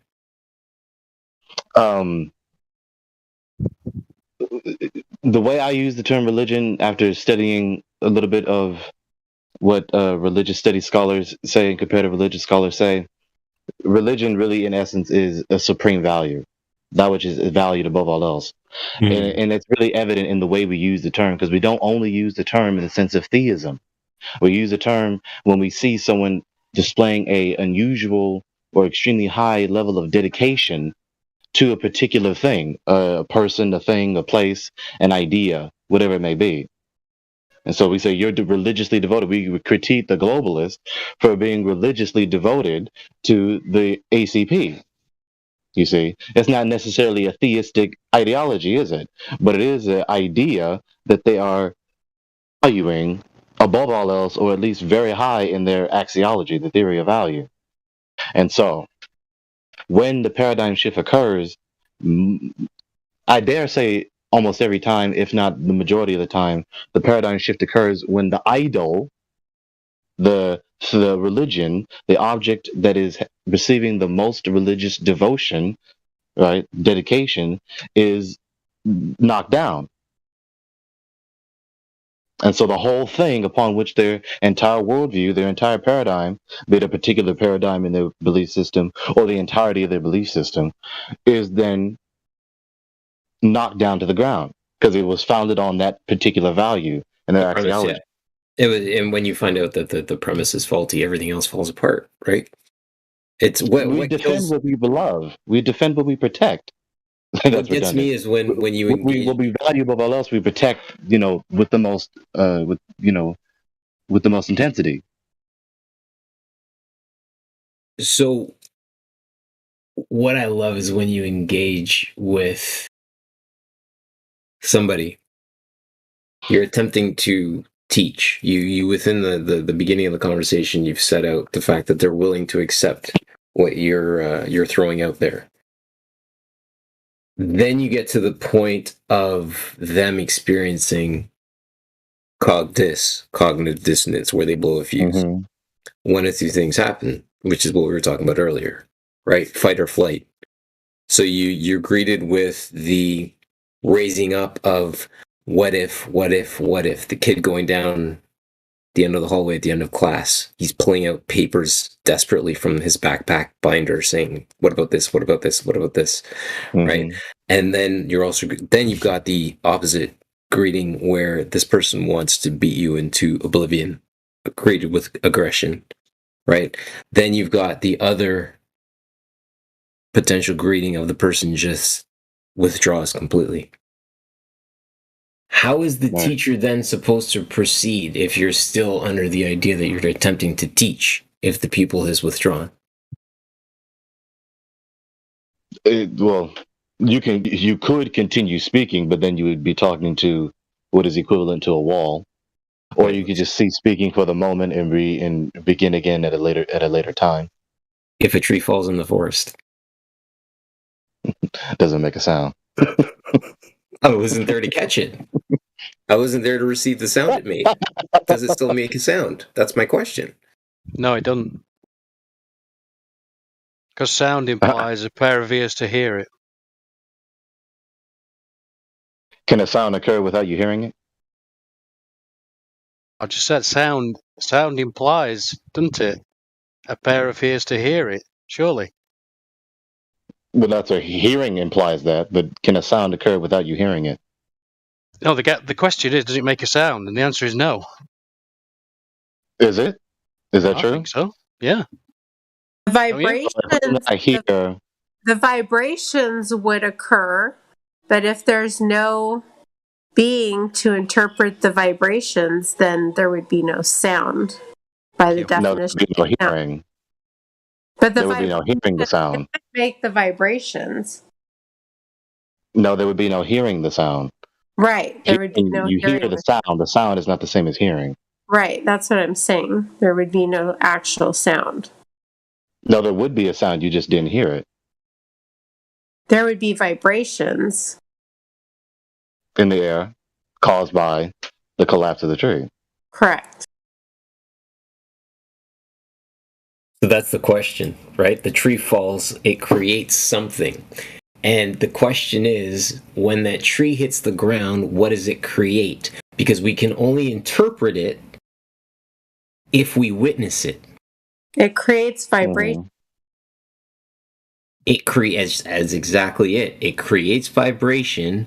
We witness, again, that's a poor, because you witness with your eyes. However, perceive, perceive, thank you, sound. Yeah. But what I'm noticing is that we're confusing hearing the sound with the sound. The sound is what we hear. So just because we don't hear the sound doesn't mean the sound was not caused to occur. The vibrations occurred. Which is the sound. I mean, you're trying to make the distinction between sound and vibration, even though a sound is the vibration of the air. Again, Gregory, I think we're really just we're it's semantics at this. It's not semantics because we're literally not semantics. But you got to say meaningful things. Yep, that's fine. I appreciate that. So again, to be clear, right? The tree falls, right? It hits the ground. There's a right.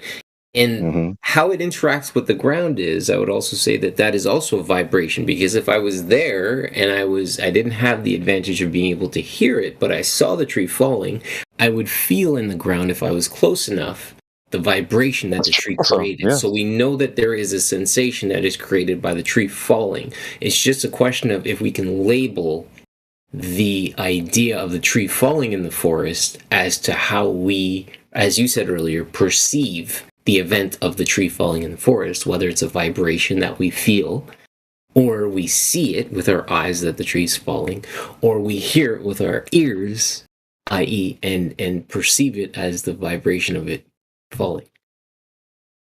Perception. Right. A perception and the thing being perceived are two different things.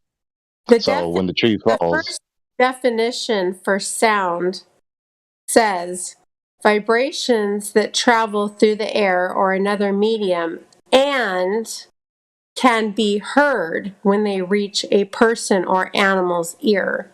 That's why I'm distinguishing between, yes, it's going to make the vibrations, but no, there's no sound. Because if there's no ear to interpret the vibrations, then thus there is no sound. So that is why I always distinguish that. But rationally bring coherence to what you're saying. If you were deaf and I'm talking to you now, would that then follow that I'm not making a sound with my voice just because you can't hear me?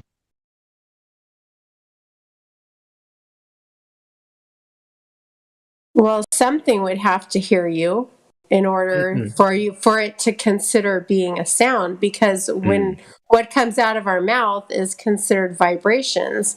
It only becomes a sound when something hears it.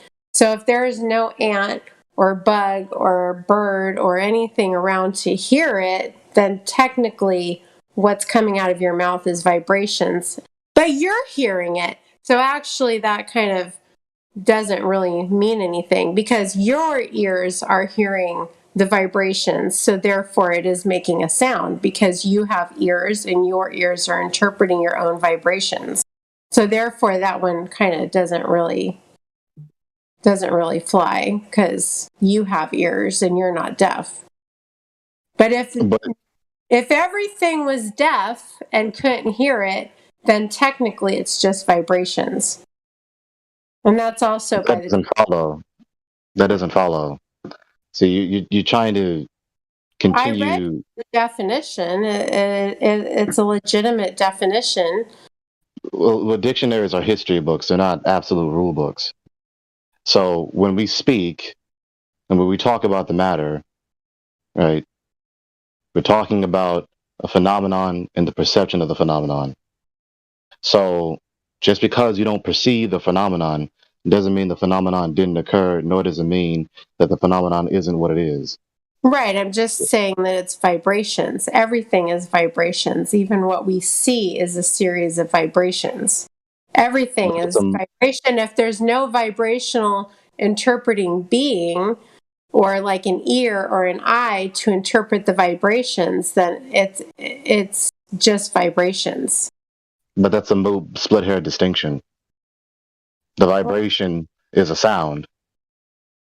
The particular kind of vibration is a sound, so the sound is occurring, regardless of no one hearing it. Had to hear it. If there is no ear to hear it, then it is just vibrations, and it is not an actual sound. No, it is a sound, regardless of someone not hearing it. It doesn't follow. Just because you don't hear the phenomenon occurring doesn't mean the phenomenon isn't the phenomenon. But Greg, hear her out. What she's saying is up until the point where somebody can actually identify it as sound, right? It is just a vibration, i.e., they call it a vibration, i.e., what sound, does a deaf person make to another deaf person? But again, so we're talking about two different points then. I'm talking about what the thing is itself. I'm not talking about what is our perception of the thing. It is vibrations. That is exactly what it is. Which is a sound. No, it's not a sound until an ear hears it, period. That does not follow. It doesn't follow. You're not following, but that's, the argument does not follow. The vibration through the air is a sound, regardless of no one not hearing it. It's a vibration until it is heard. Then it becomes. Now you see how this really is not a necessary disagreement, because the logic that's being explained here is very simple. But because we're so dedicated to some particular premise, then we can't come to a very simple agreement about a very simple topic.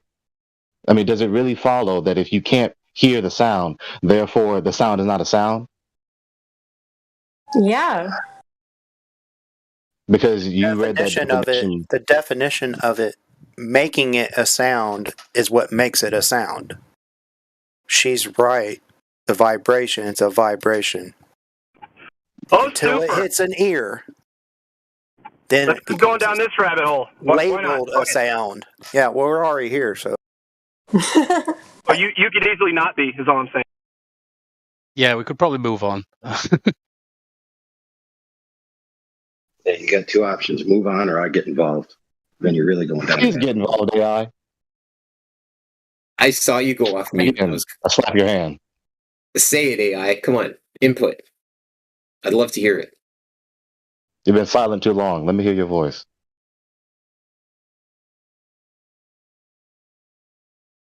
I'm at work. I'm supposed to be working. Uh-oh. We didn't know. I'm so sorry, man. That's so funny. He has to whisper. Yeah, I think that's an absolute. I think the what was being portrayed is that the thing that is happening, as Greg said, the item that's coming out, we're going to just leave it out and call it a vibration for the time being, right, is the event. But up until somebody is actually there to engage with that event, we can't label it, right? So I think the whole premise of this discussion is we're just trying to establish what in fact that little event is called. Whether it's a vibration, we can't say it's a sound. That belongs to your ears. Anyways, and again, as AI said, don't want to get him involved. We should move on. I mean, there's nothing wrong. I mean, there's no problem here. What you just said is about a method of knowing and then being able to identify what you now know to be occurred. I'm talking about in principle what the thing is, aside from a method of knowing and identifying the thing in question. So in principle, the sound is a sound, regardless of knowing hearing it. And to make the split hair distinction between sound and vibration, even though a sound is a kind of vibration, is moot. I'll just stick what I said in first place, which is sound implies a pair of ears to hear it. And I'll stay there. That seems fair enough to me. I mean, that's not an implication of sound being what it is. Sound being sound doesn't imply that someone is hearing it. It implies that it can be heard. That's true. It doesn't imply that someone is hearing it. Yep, that's true. Aural, A-U-R-A-L. So you got A-U, gold, Ra, R-A, Ra, and then L, Elohim. Aural. Isn't that cool? Isn't that weird? Well, anyway, why don't we move back to the flat Earth if we could, please?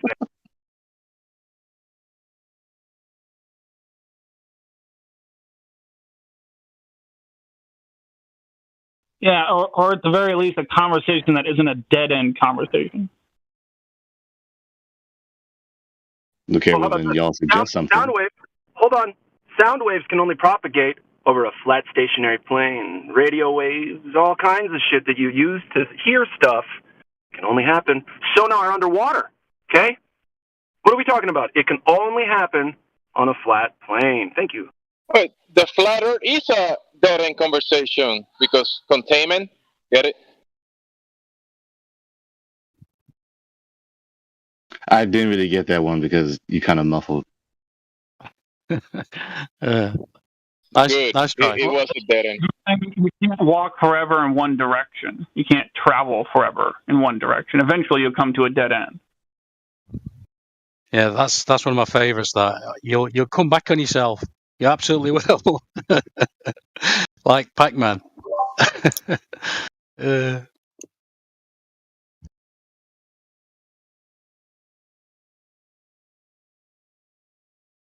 So earlier, Kosho said that earlier, it was like yesterday or something, he told me that he's already shared 2 direct physical measurements of drop over distance, Earth curvature, and he doesn't have to send them to me. Even though I said I wasn't around and I'd love to see that data, please. I gave my email address. I keep spamming it to him. No, to no avail. He's not going to do it. Do you know why? Because there's no Earth curvature.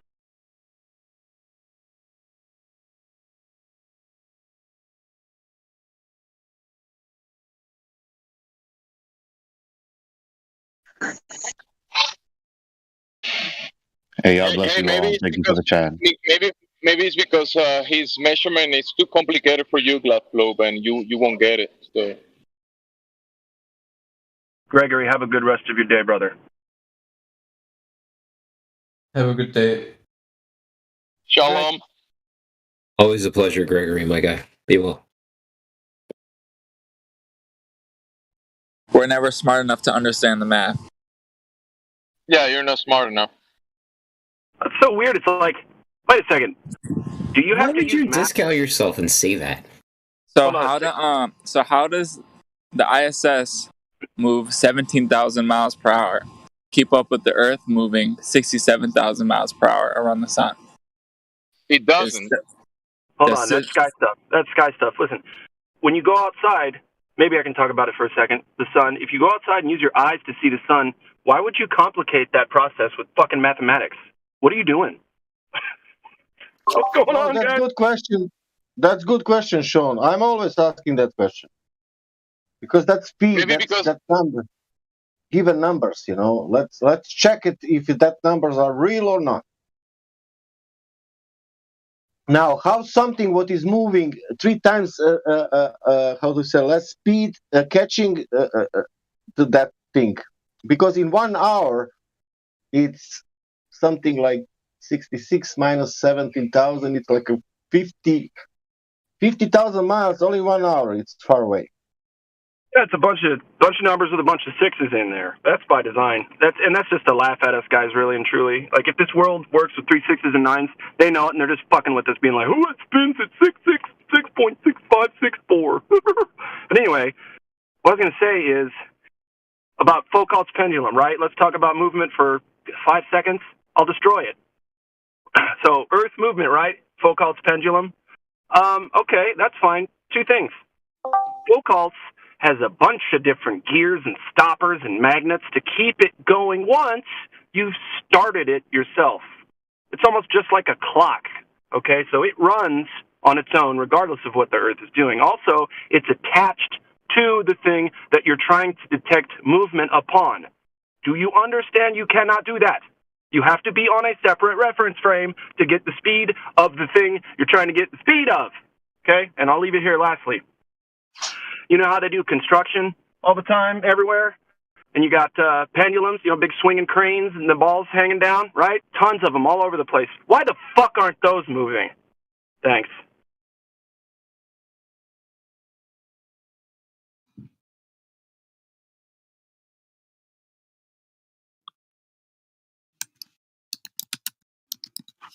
No, thank you.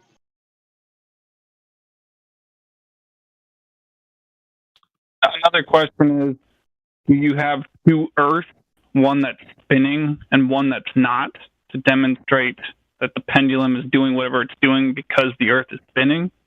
Yep. Because if you don't, then it's just nonsensical, whatever you're saying. It just doesn't make sense. Yep, exactly. I'm trying to see the 50,000 mile per hour difference between the Earth hurling around the sun and between the ISS.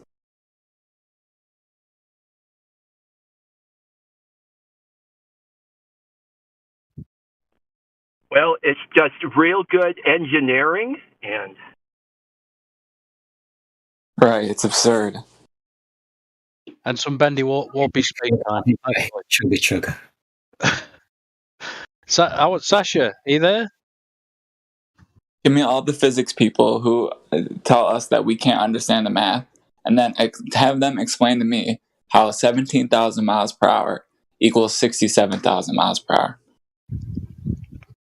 Well, I'm terrible, the worst person to ask about numbers because it's my kryptonite. So I was just going to ask Sasha: is it raining where you are, dude? No, but it's cloudy and a little bit fresh. It's good. It's fantastic. Yeah. Does it feel like it's going to rain? Yeah. Even no, it was looked like maybe 1 hour ago, but nothing. Yeah. But it's good. 22. Yesterday was 39. Oh yeah, yeah. It's a lot cooler, dude. Yeah, I get it. I'm enjoying it too.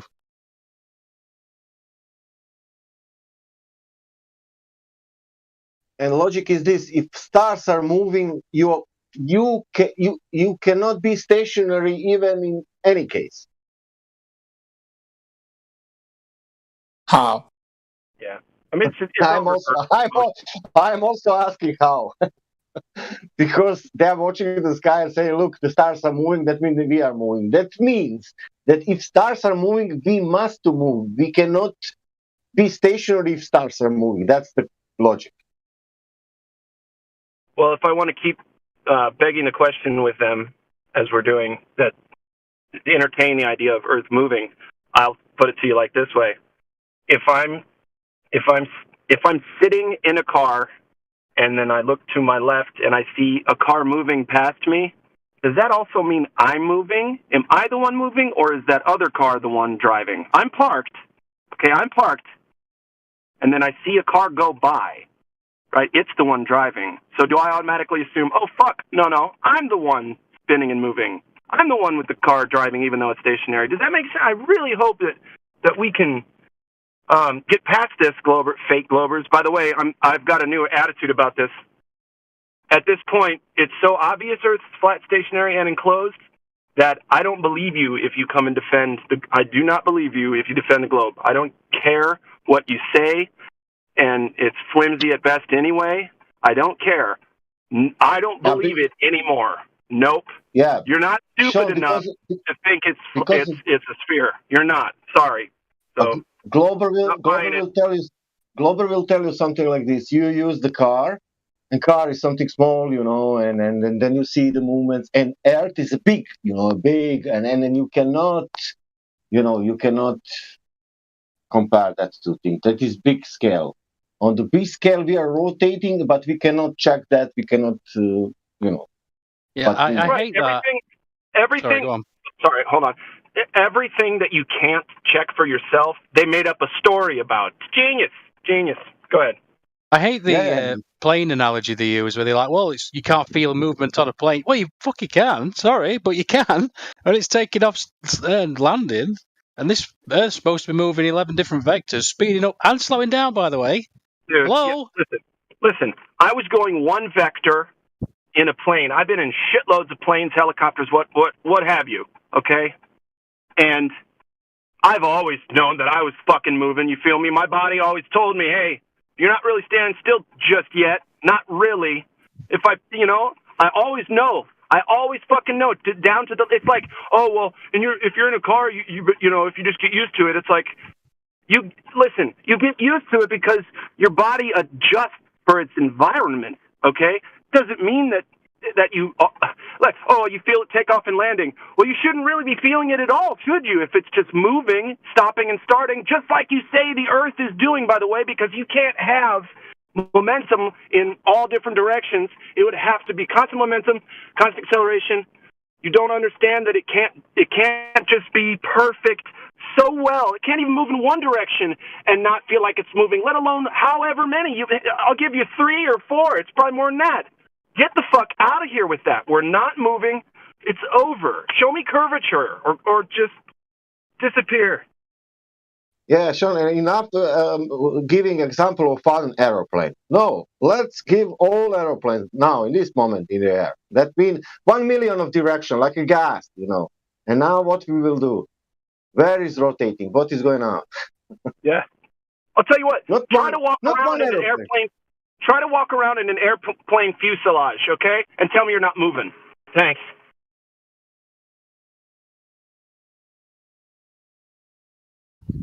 I will say this: the beauty of coming to flat Earth is you look at everything with new eyes, and it's a wonderful thing. And I think anyway, like pressure, for instance, on a plane, I never understood any of that pressure stuff. And I think it's 12.7 on a plane, 14 on ground, something like that. And I never understood why. Never understood why my ears popped. Never understood any of that. And then as soon as I come to flat Earth and I listen to Nathan's show, Brian's Logic, all that stuff, and yeah, suddenly got it. Oh right, he's trying to equalize.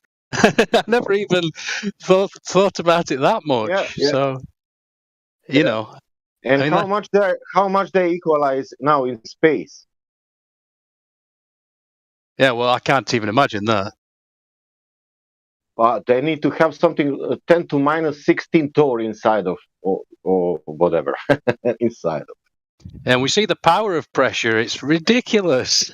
It tears that train car up or whatever it is. No, is it a gas cylinder? I don't know where it is, but that meme where it just rips it to pieces. You're like, holy shit. Terrifying power.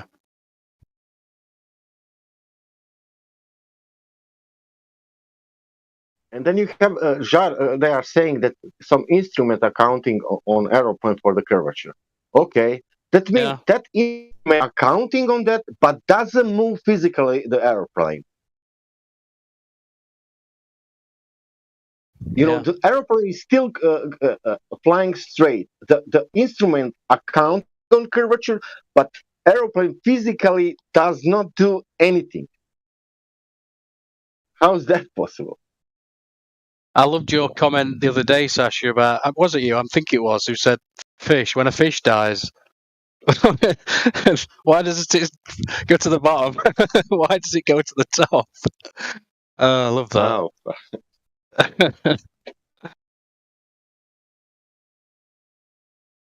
That's a good question.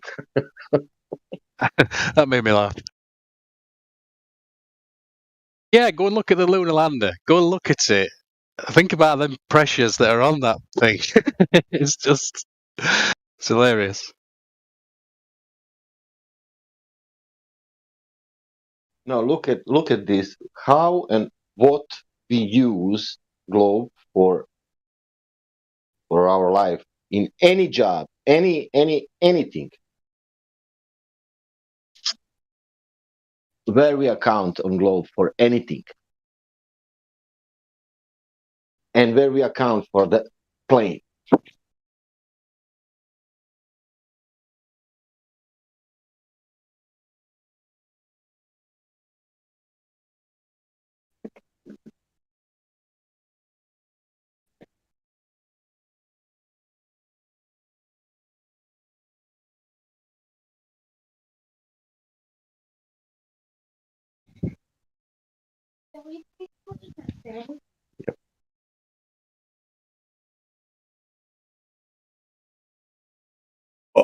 I was just logging out of work. I just looked back to my other screen and saw the air globe meme. I'm in tears. That was amazing. Flatty, well done, my guy. Well done.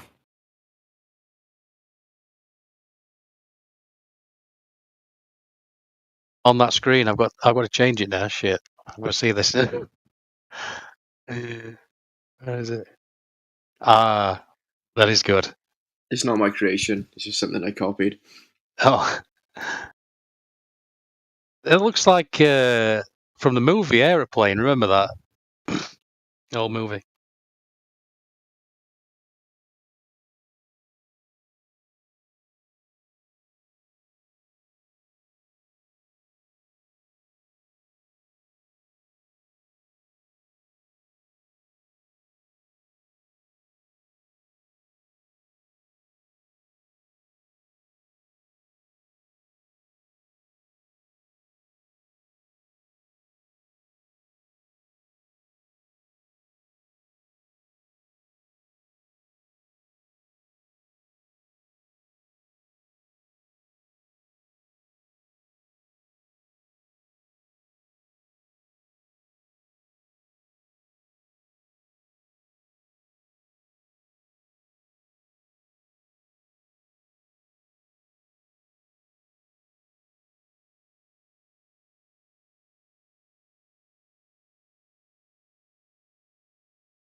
You guys aren't talking, or?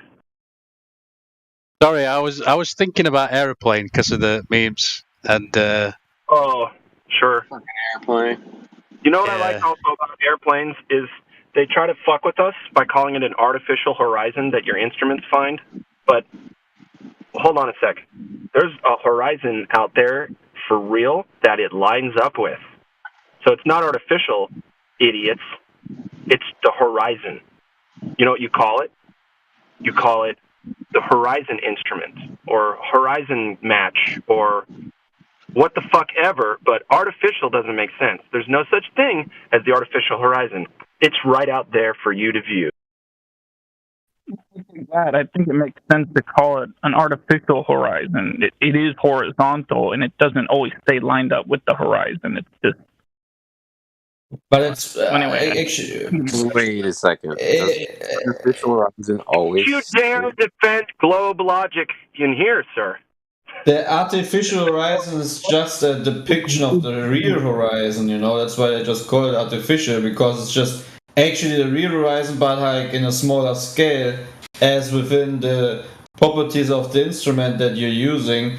In order when, for example, you fly blindly by night or by bad weather, you have a perfectly flat artificial horizon which just depicts a real horizon, so you just don't go up or down or left without any orientation. Fine. So, it yeah. can stay artificial horizon. It can stay with that word. Yeah, I'll it's take actually that not a back. bad word. Right. You know what's interesting about that? Hold on. Sorry. I think, you know what's interesting about that instrument is that it uses water to level itself. Or a gyroscope of some kind. Well, just like a compass, it's in water. No, it's a As far gyroscope. as The as artificial far as horizon. Hold on a second. Let me just clarify. Gyroscope? The artificial Yeah. horizon uses a gyroscope to maintain its level, not water. Yeah. It's a mechanical like a instrument. Crop Mechanical duster, instrument. a single-engine Cessna. No, Yeah, I think it's another part of an aircraft that uses water like that. It's not the artificial horizon. It's another part of the aircraft that uses water like that. The artificial horizon is controlled by a gyroscope. Guess that would make sense because water would be back and forth, not just side to side too. Yeah. Mechanical instruments strictly operate on gears, Water inside. just like a clock. Clocks don't use water. Yeah. They don't need to. Yeah, the artificial horizon of the airplane used to use a mechanical gyroscope, which wouldn't have worked on a rotating spinning ball. So they had to update that, and now they use optical gyroscopes, which use the Sagnac effect, which doesn't prove a rotating ball, but it can still allow them to orient themselves and figure out where the horizon would be relative to the gyroscope. The funny thing is, if you look at the digital artificial horizon on a U2 plane, for example, that famous video where this Mythbuster guy looks at the curvature, supposedly, they show you a perfectly flat artificial horizon. My question is, if you have an LCD screen with a huge artificial horizon, why is it showing you a flat line if the supposed real horizon that you need to be oriented on is a curved line, because they can see supposedly curved from the U2 plane? I mean, that doesn't make much sense, doesn't it? No, it doesn't. Here's what's strange about some of my experiences: that the indoctrination is so thick that my stepdad, with whom I've had the most aviary experience, I don't know if that's right, but anyway, he even says, yeah, we see the curvature from up there. And the last time I went up there with him in his helicopter before he sold it, we were up, I don't remember how high, not too high, but high enough to where something should be bending. And I just said, so is this the curvature we're seeing out here? And he points out to the horizon, no bend, nothing. And he says, yeah, see, it's all out there. And at the horizon line right there, he points at it and he says, that's where the Earth starts to curve. And because my stepdad and I don't have the greatest history, I just let him have it, right? I wasn't going to dive into a big fucking fight while he's flying a helicopter at 70 years old. But anyway, the indoctrination. That's so pretty thick. cool, dude. That's fucking. I mean, where do you? Yeah. Sorry, I don't mean to pry, but where does he live? Do you live in Los Angeles or somewhere? Well, that was when I lived in Omaha, Nebraska. Oh, all right. I was just thinking, if shit gets real, away you go. Oh, fuck. That'd be great. Well, I mean, no, he knows how to. Oh, he fly sold every it plane. now anyway. So He sold it because he's now got his plane, his little shit kicker, but it's like one of those really nice, Cessna. Cessna, yeah. So anyway, it was just weird to have to let him have that, and then the rest of the ride, not for him, but for me, it was super uncomfortable. Anyway, yeah, the indoctrination's so thick, guys.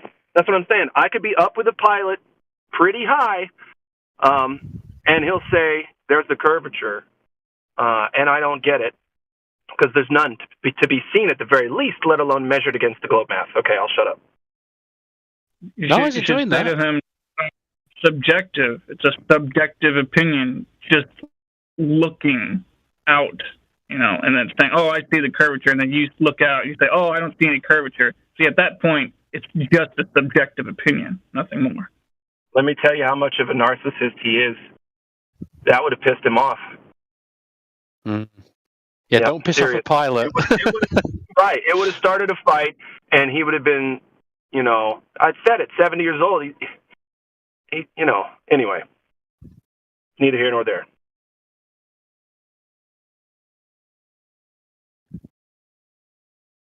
Are you going to get the plane when he passes over?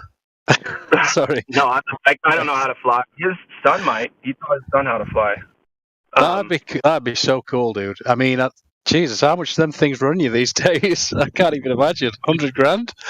Wow. Yeah, way more than that. And he Really? does on it too. Yeah, he does tons. He takes it to he flies it from Omaha to Kansas and gets it worked on and tuned up and Oh, that's awesome. in perfect condition all the time. I'm a little bit more afraid of helicopters than I am of them kind of planes, because I think if the propeller stops, well, I mean, yeah, you're going down, but it sort of glides down, doesn't it? Whereas a helicopter, that seems more scary to me. I don't know much about it either. Well, and he told me that there's a way to do it. Obviously, there's got to be some kind of fail-safe maneuver, and he told me about it. There's a couple of them. I don't remember what it was. He said if the rotors are going a little bit, you can kind of glide it and take it down. Yeah, because all it needs is a tiny bit of uplift for you to be able to steer where you're going. Right. I mean, it's not going to be perfect. Too many Hollywood movies that's made me think it just goes out of control. It goes round with the blades, you know. No, if you get into a spin, you're fucked. There's no way out of it. Oh, yeah, that's what I thought, yeah. No way out of that.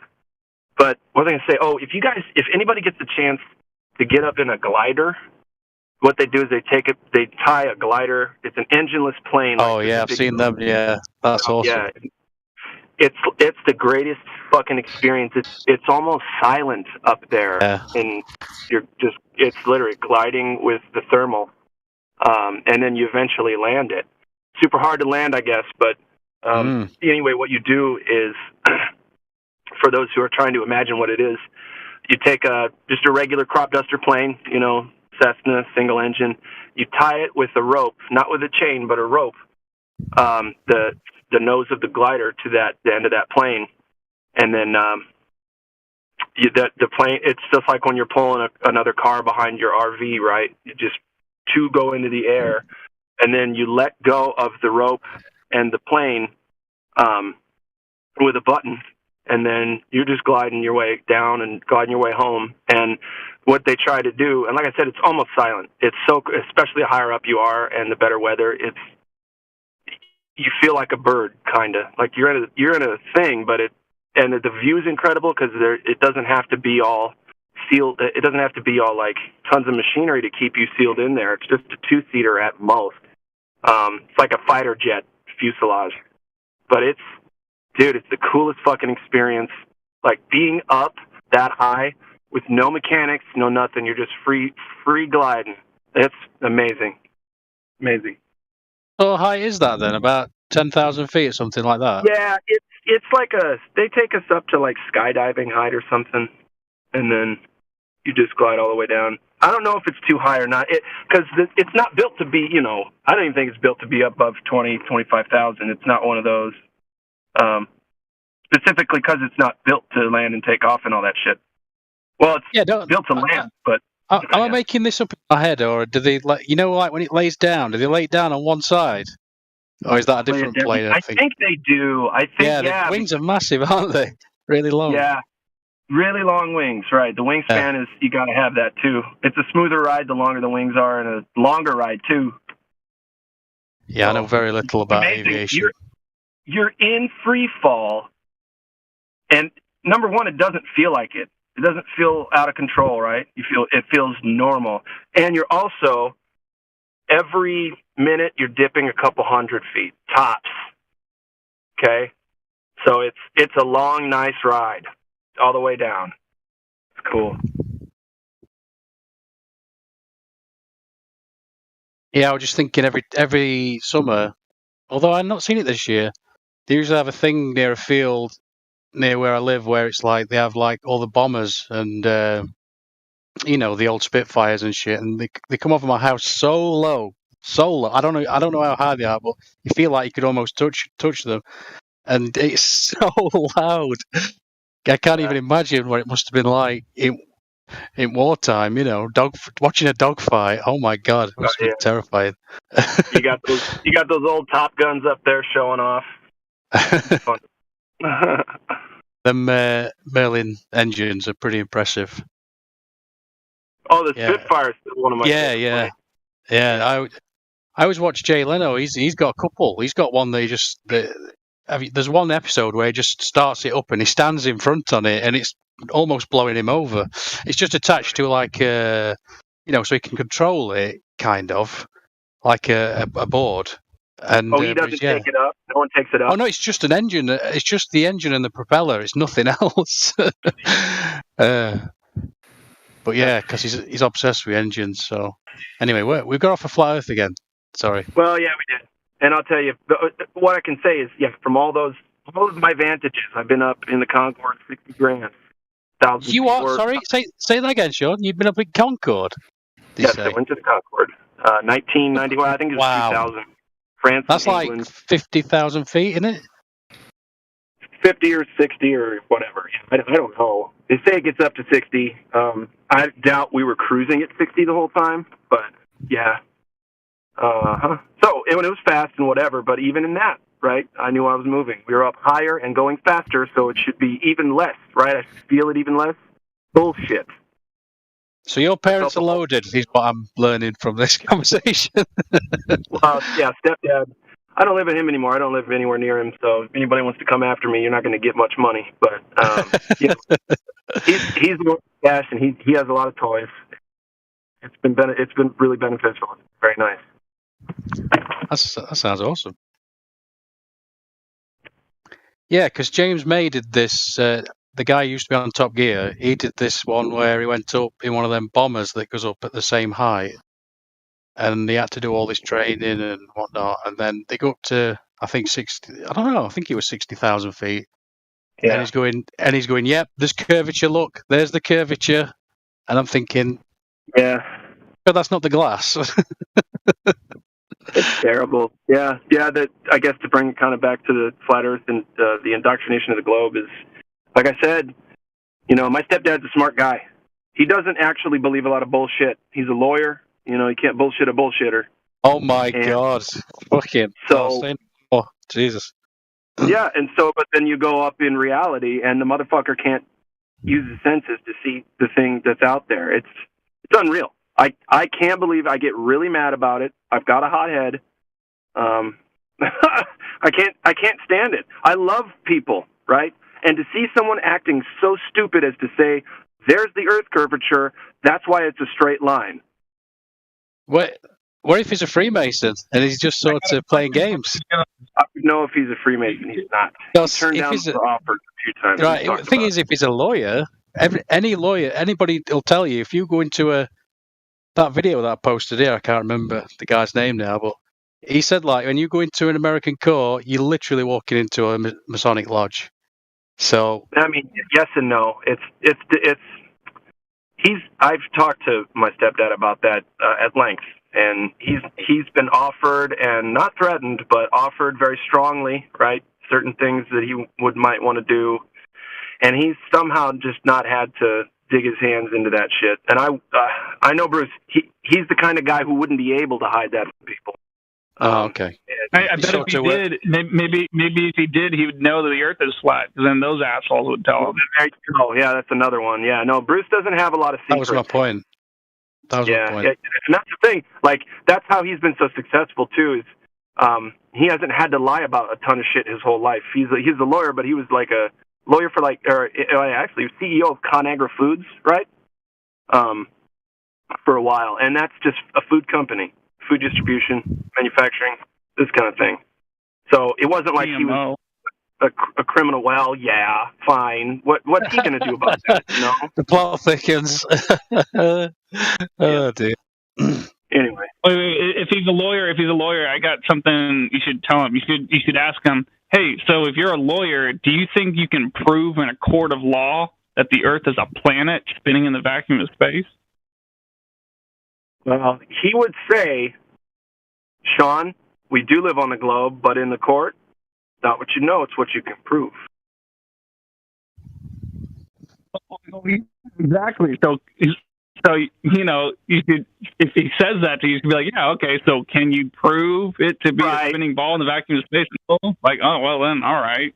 Like I said, say that, buddy. Like I said, he would give me a snide look and be pissed at me the rest of the night that I ever questioned his intelligence. That's the kind of life I had growing up. That's why I sound so sarcastic. His intelligence, that's questioning his, capabilities for demonstrating something that's not true to be true. So Yeah, a lot less exactly, offensive. exactly.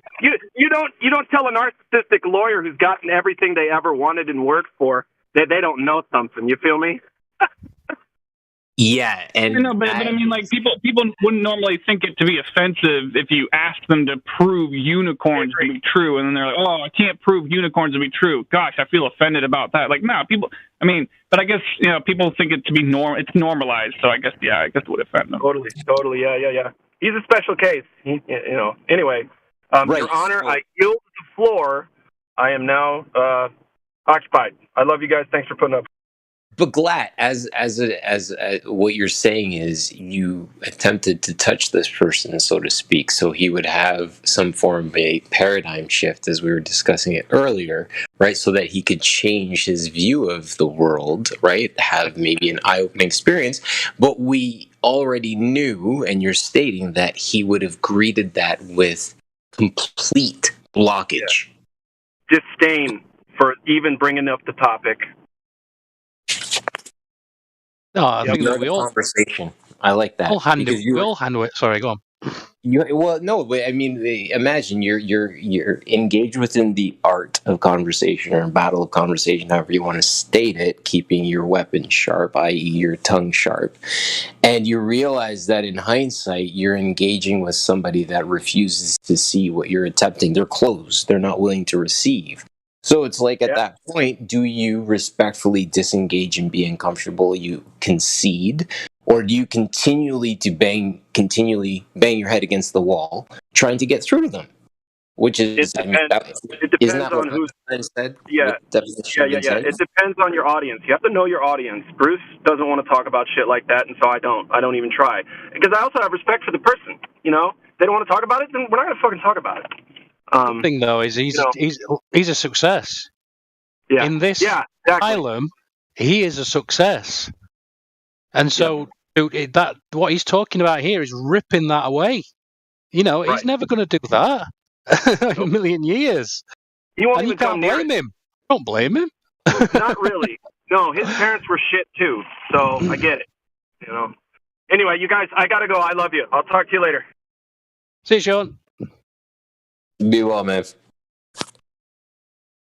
So yeah, this is weird because it's like said what you can prove. Well, what counts as proof in a court of law? What Google says is true.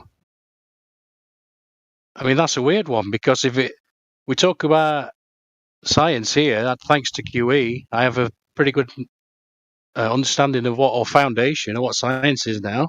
And if it's not testable, repeatable, all of us know in this room that there's all sorts of shit that we disagree with because there's no science at all. So where does that leave it in a court of law? Because they could just quote Wikipedia and say, empirical. There are things that are testable and repeatable that aren't science. The word you're looking for is empirical. Exactly, yeah. Yeah, because for instance, there's certain things that you could observe, but does not make it factual, so to say. It's just an observation. Is it fair to say then, when something's empirical, that it's no longer a belief? It's just objective truth.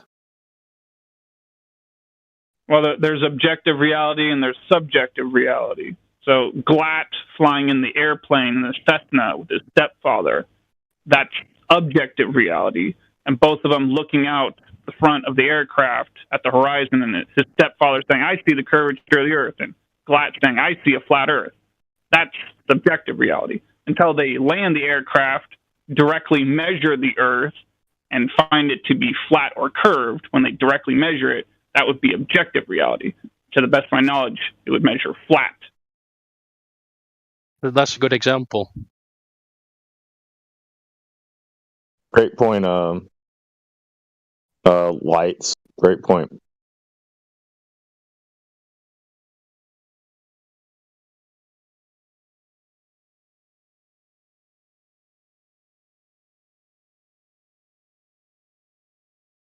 It really does seem like these globers, I mean, at least as far as the Earth goes, they just live in subjective reality. I mean, they're just focused on subjective reality. Crazy. Yeah, that's something I do with a lot of them. When I talk to someone like one, I will ask them to recreate things, because they'll eventually get to a point sometimes to where they try to insult someone if they think that they're coming off of a flat earth basis, or thinking that they believe in a pizza plate that's floating just in space and whatever. And it's like, take a step back. Let's start at the foundations of things that you say are facts, and let's basically just recreate that. Let's do all this factual stuff to see if it lines up the same. When you talk to a lot of globalists, their go-to of a lot of things is gravity, for instance. And when you ask them to recreate gravity, it runs into a major problem. So, for instance, if you sit there and just ask them, hey, here's a ball, make water stick to it, spin it at 1 revolution within 24 hours, show that water doesn't fall off, you'll quickly discover a lot of excuses, a lot of things that they say in order for it to work. And basically you're still sitting there going, just create it, man. Because then we can go with what you believe, and then we can build on that.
Oh, guys, James Webb was damaged by a meteorite collision.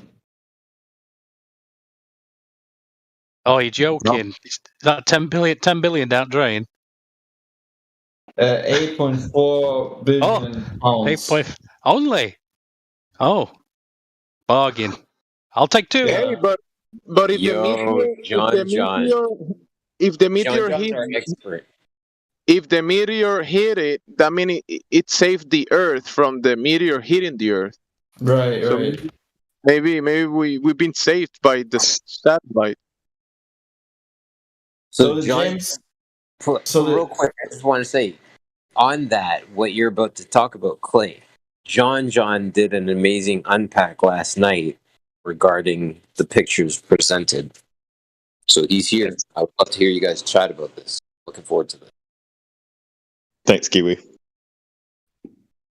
Yeah, because all I was about to say on top of that is maybe they designed a meteorite to hit it because they knew that there was going to be some of us that come out with not even believing in flat Earth or believing in a globe, but just seriously sitting here questioning these images that are fake beyond fake. I mean, it's nuts. So anybody who wasn't here last night or the night before, I've talked about it a good bit of times. Maybe I need to make a YouTube video and just post it there. But there's tons of things about this. For instance, there is such a thing as lens gravity.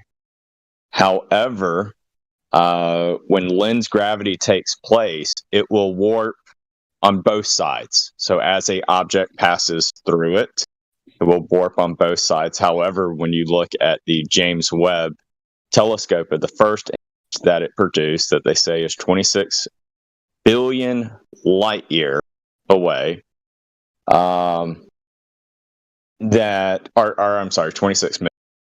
that it's that far away that they've been able to zoom in on a grain of sand.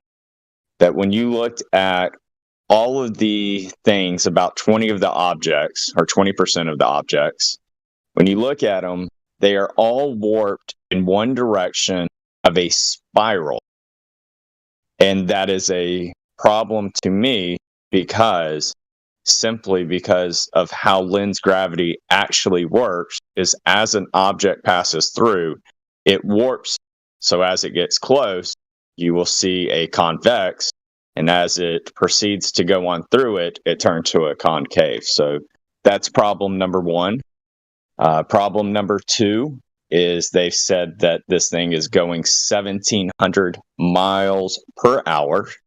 To my understanding, that is basically the same as a speeding bullet. So I showed last night that what takes place when I'm here on Earth, and I picked a random star last night, and I can do it every single star, and I just moved towards the star about 1 mile per hour with a shutter speed of 100th. And when I did so, you saw that every single star was trailing at me, while in this telescope that's going 1,700 miles per hour, that they will not tell what the shutter click was. So I have no idea of what they're saying it is, but any bit of it should be trails of stars trailing at you. So there's problem number two that lies there. Problem number three is everybody can look at this. It's just it's whenever you go to learn about how to do manual setting, it's called the exposure triangle. You take in the account of aperture, shutter speed, your ISO, and things like that, and you put it all together so you make sure that you get a bright image that you can see detail and et cetera, and you can change that. Well, when you're doing astrophotography, you generally want to do in between an aperture of f1.8 to 2.5, somewhere in there. And the reason being is because the lower the aperture number, the more light that you bring in. So if you go outside on a bright sunny day and you have a low aperture number, a lot of light is going to be hitting you to where it's going to be, your picture's going to be overexposed unless you change your other things of ISO and shutter speed. But here we are doing night photography when it's really dark, so you want to have the most chance of light coming in. Therefore, you would have a very low aperture number. And the way to find out what somebody took an image of in an aperture number is when you look at their stars or their light, you count how many points are coming off of it. If you look at the image, there is 6 points that come off of all of their stars. And then you see like one that is going halfway between it. So you could say that that is more than likely something that's around an f7 aperture, which, no offense, is kind of insane of why would you go to an f7 aperture when every single astrophotographer out there is always using a 1.8 to a 2.5. Furthermore, the more you zoom into an object, like I said, they're zooming 26 million light years. So that is way beyond what my 200 millimeter camera does. You will notice the more you zoom into something, the more that something trails at you. And to understand this, put yourself in a car and that you are on a 10-mile stretch road. And if you look with your own eye, you will see that, hey, there is this mountain that is 10 miles away. And you will say, is it really coming at me? And you'll sit there and you can't really tell. But the second that you throw on a zoom lens and you're looking through that, then you definitely start seeing that, hey, yep, this thing's coming. So that's what I'm getting at, that when they're telling you, hey, we zoomed in 26 million miles. 26 million light years, not miles. 26 million light years should be insanely noticeable to where you can tell that things are coming at you. Furthermore, again, low aperture number. You're supposed to have, an open shutter for at least an X amount of time. And then what's the other thing? An ISO. You want to have a low ISO. That way you don't have. So that's problem number 3 there. The fourth and final problem is when you look up what sensor the James Webb Telescope used, as well as the Hubble Telescope, it uses an infrared technology. If you go and look up what infrared technology, it will tell you flat out, there is no way for it to have discernment of how to produce color. It just gives you a black and gray and white image. That's it. You cannot use, you can't go in and say what a color is. So you literally just go off of assumption. I hate using the word that Photoshop, but that's exactly what it is. They have to go into Photoshop to include color, and they're going off of assumption of what the color is. So they should be telling us that, but they don't. They leave that off, and they wait for people like me to come forward and say, hey, you got an infrared an infrared sensor. Can you please provide how you got this color? And then that's when they'll finally come out and be like, oh, yeah, sorry about that. We assume. They don't want to go ahead and tell us right now that, hey, we are flat lying to you about the color of these images.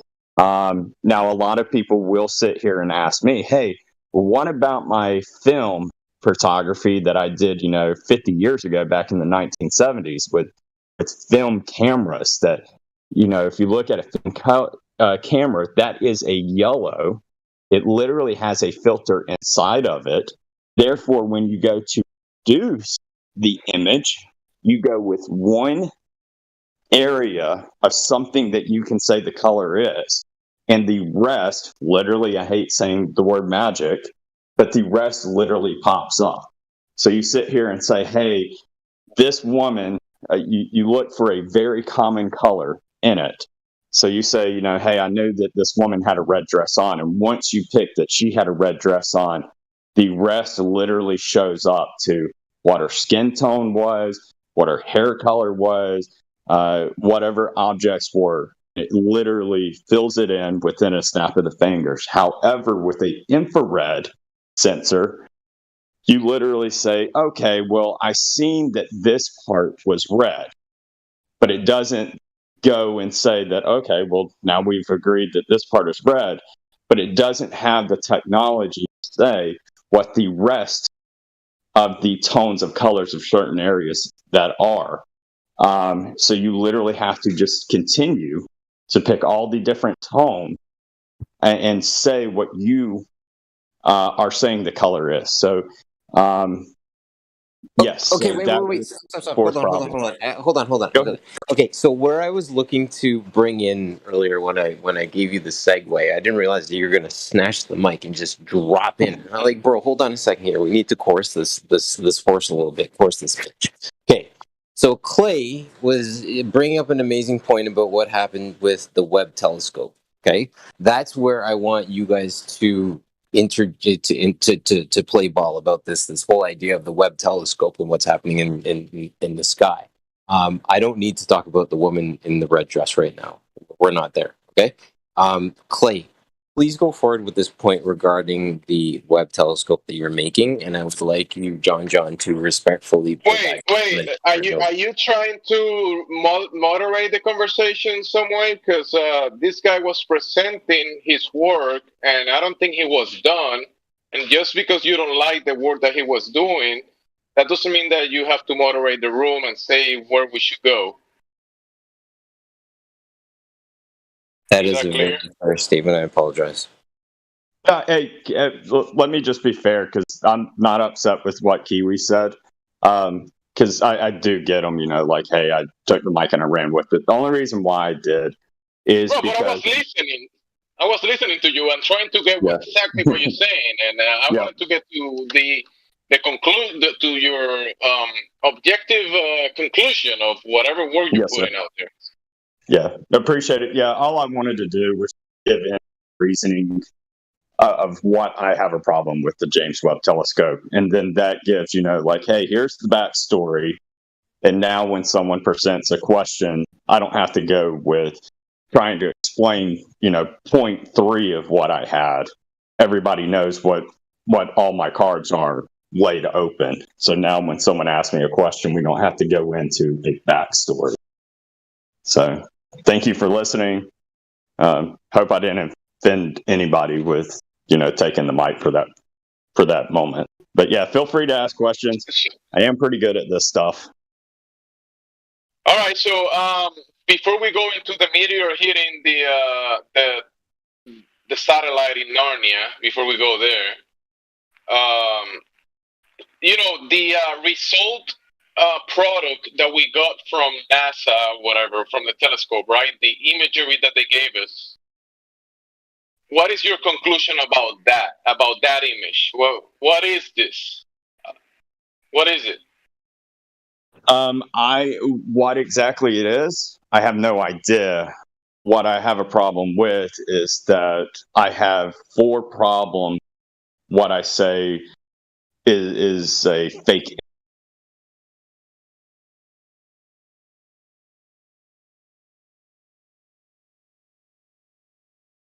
Here, are you talking about the aperture of the, let's say, the lens, the cameras? Don't they have like very expensive photographic devices that will supersede what you're claiming? And that's a good point, to which I lead to the question presented to them, that when I go, so let me say this, whenever I produce an image, I can do one of 2 things. I can produce the image and upload it to the internet and erase my metadata. Because if you erase your metadata, you will save a lot of space of where you can upload it faster. My thing is what metadata is, will tell you what lens they use, their shutter, their aperture, their ISO, et cetera, et cetera. And what they have done is there's not a single image that they've produced, even if you go to the main website and you right-click to pull the metadata out of there, all of that stuff is blank. So to produce an image where the metadata is blank, you have to go extra steps, right? You have to go and make the image without the data. Yeah, so like what you would do is you would go into your Photoshop, your Lightroom, and I'm saying that in a word of saying that, Photoshop is not a lie. I'm saying that in the sense that you have to go into a program and then you say, hey, in order for me to upload this image, take, 2 gigabytes, which would be crazy amount of time to upload, as well as for people who view it to download would be a crazy amount of time. So what they'll do to save time is they'll erase the metadata, which can reduce it down to, 173, kilobits. That way it's uploaded faster than a snap of fingers, and it's downloaded faster than a snap of fingers. Does that make sense? Yeah, it makes sense. Can you make it like a Freedom of Information Act to get the original image with the data? I have not been able to find anything, and I'm telling this to everybody. If someone knows of where I can find raw image, because that's what it is, the raw image, then that is where I'm finally able to produce the metadata out of it. And the raw image they have to produce, and I'm not saying this in a, as a, like, oh, you got to do this extra step. But the raw image that would be produced would be this, black and gray and white image. So that's the image they got to search for. And NASA won't provide it. And everybody who sits here and says, here's the James Webb Telescope, they have not provided what that raw image is. Once I get that, as long as they uploaded with the metadata, then I can 110. I get it. You want to do the forensics of the raw imagery, but we don't even have the raw imagery, so you can't do much. We basically have a meme of the imagery. We have a copy of the copy. Yeah, that's a way of saying it. That hey, what you have is a copy that's being uploaded to the internet, and the copy that's being uploaded to the internet, the metadata has been wiped clean.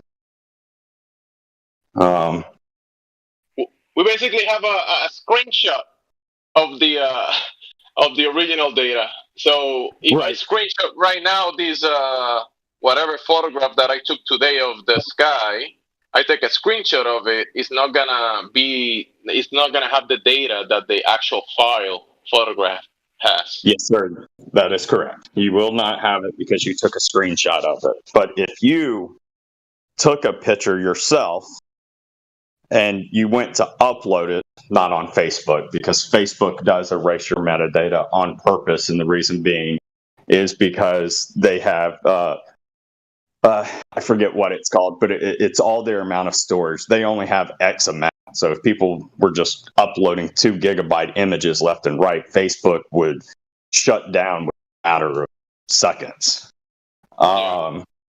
So when you got uploaded, it would be something, where you uploaded it to your personal website, or even if you sent it to me directly. So if you took an image and sent it to me, I would be able to retrieve and pull out your metadata.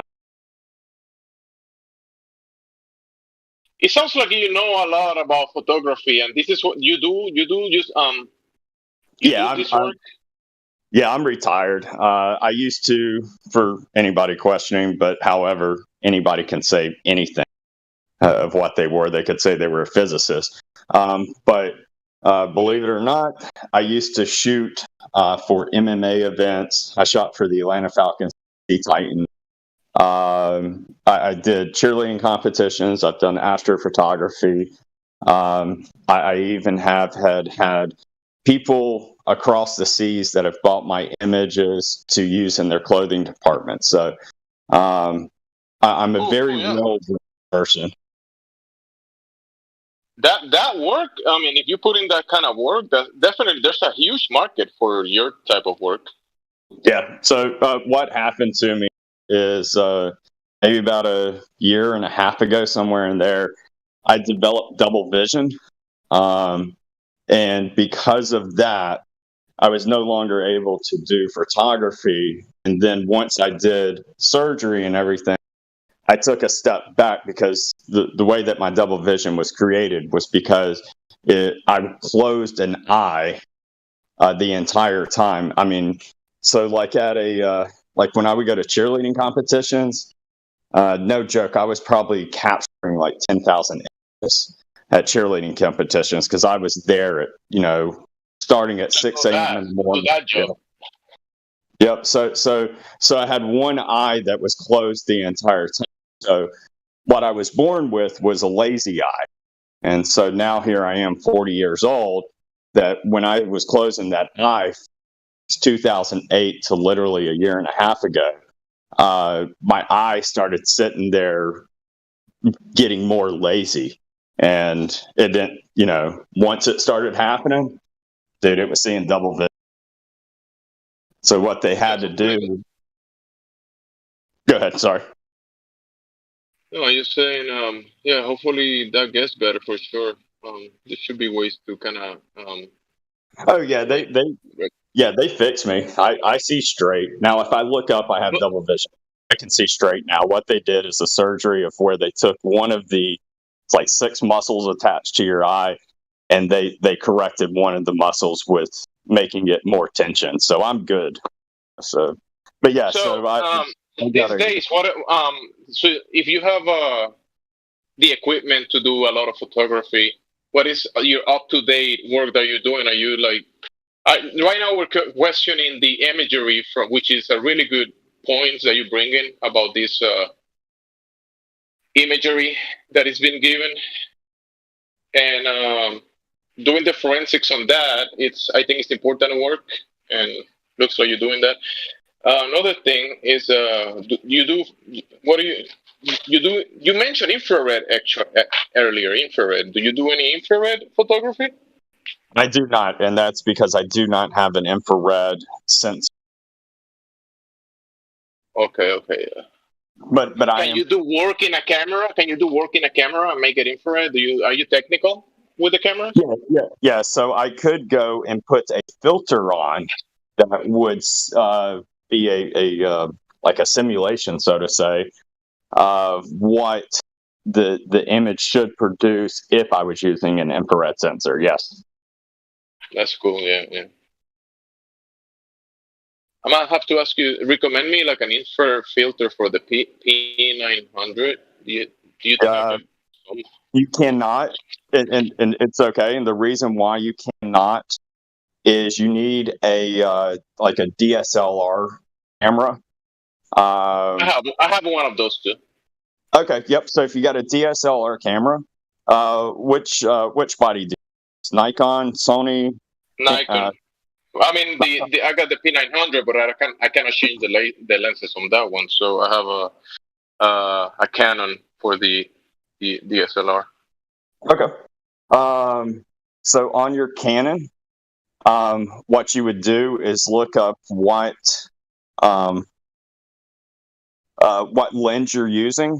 So if you have something that's a 50 millimeter, 200 millimeter, or even if you have a wide angle, you would just look up what that lens was, and then you would say, hey, you could punch it into Amazon and say, I want an infrared filter. Yeah, I've done that. I'm just like a little skeptical. Like I looked up a few things, and I see like these not too popular websites offering some lenses, and they look pretty good. I just haven't made the decision on which one I'm gonna just buy for like infrared. What which device will be better than that you know of, right? To do observations in infrared. In infrared? Yeah. I wouldn't do it simply because of the fact that you're capturing just black and white images. Yeah. So if you want to, you are never going to be able to take a DSLR camera. I don't care how much mad money you have. You are not going to see these objects in space. You have to like where you attach it to a telescope that allows for a connection of DSLR. Okay. So what is the difference between like a lensing and a telescope? Like the telescope will have a bigger everything. Yeah, so let's talk about like this, for instance. Let's say that you said you have a P900. Is that correct, sir? Yeah, P900. So your P900, I believe, has a focal length of 1,000 meters. Or it might be 900 meters. But anyhow, I believe that's what the focal length is. So if you go to basically all it's saying is that you're standing here at 0 meters, and when you put in your focal length, you're saying, hey, what's it look like if I moved up 1,000 meters? Does that make sense? Yeah, that makes sense. Yeah. So when you go to a telescope, they have a focal length. However, they have a also eyepieces that you attach to where you can say 100 times, 1,000 times, and things like that. So now you're sitting here, if you had a telescope that's able to do, something of, usually they're crazy, but of a focal length of, 10,000, you put 100x lens on there, or 100x eyepiece. Now you're doing, this 100 times that. And then what you would do is there's connection to where you put your DSLR camera on. You don't need any expensive DSLR camera. And you just attach it to that. Now, guess what? You're seeing these objects that are even further away. You're having to use the telescope. Yeah.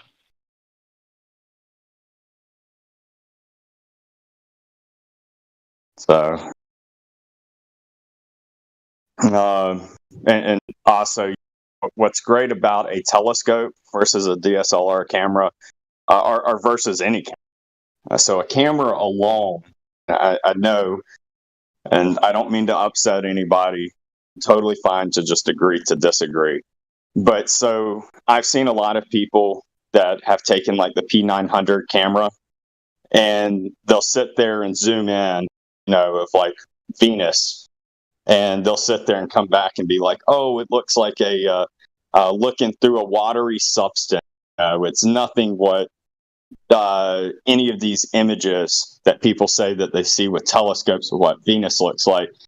My only thing back to that is that when you do night photography, you need something to focus on if you're running an autofocus. So when you swap your camera over to manual focus, now you dial it in, and what you dial it into is just about infinity, and you dial it back a hair.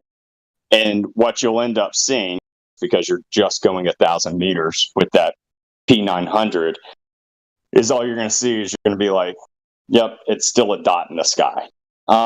So I could replicate what the problem is, or you could even do it, or anybody who's listening to this that has a P900.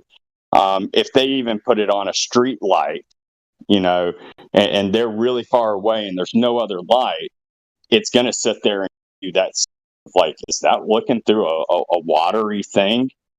And, but yeah, the second that you put it on on manual focus, and you adjust it yourself, now it's like, hey, yeah, I can see, even the pole in it. In Venus? No. On Venus? So on Venus with a P900 or even a DSLR camera, so I think the most powerful one of a lens, I won't say the most powerful one, but the most budgetable one only goes for 1,600. So again, that's literally only moving 1,600 closer to Venus. It's still just going to be a dot, Tell me about these photographs or Venus. When you look at Venus and you're talking the way that you're talking, actually getting a focal into the object, into Venus, how does it actually looks like through the telescope? Do you have any photography? Does it look like this? Let me see. I can say when I've gone out to. No, I've never seen Venus look like that. So here I have, in the first one is the moon and Venus under it. Okay.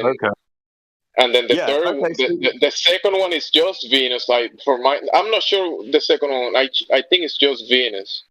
Then the third one is the moon. Like, I think it's going to the new moon phase or coming out of it. See that? And Venus. And then the last one, it looks like a photograph of both of them again. Yeah.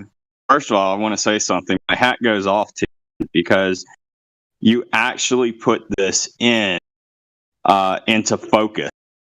So I'm proud of you. I didn't took this. I didn't took it. I found this. Okay, I found this stuff. Yeah. I found it. Okay. Yes. So if I have no idea. In the Google, I found it. Yeah, but that is how Venus should look like if you were to focus on it. Does this say? Yeah, it says in a second. Or no, it doesn't. I thought it was going to say what camera that was used. Yeah, I was looking into, sky phenomena, and this is one of the stuff that I was looking into. How the Venus and Moon phases are pretty close to each other, and similar, and it's how it will work in a design system where the light is going through multiple layers, and you see 2 layers of the light being reflected on the layers above. Yeah.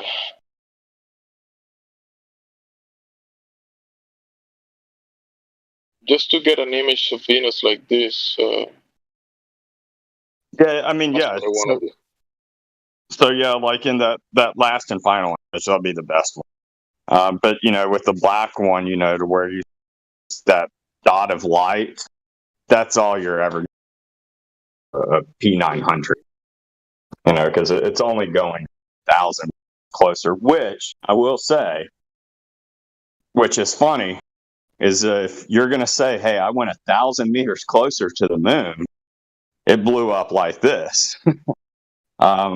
And that is one where I say, off of an assumption that, hey, if I'm this 3,000 feet closer to the moon and it's dramatically this size, then wouldn't that mean that the moon is a lot closer to us than what we've been told? Now, don't beat me up on that. I'm just saying that's my observation.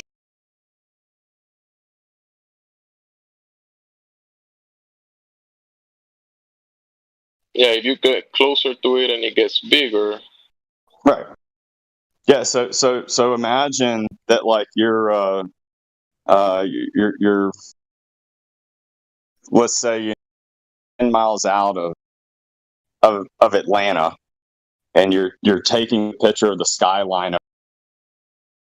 Well, that once you move up 3,000 feet, hey, everything looks bigger. Even though it's still 10 miles away from you, but you can definitely tell that 10 miles away, just moving 3,000 feet, that something looks bigger.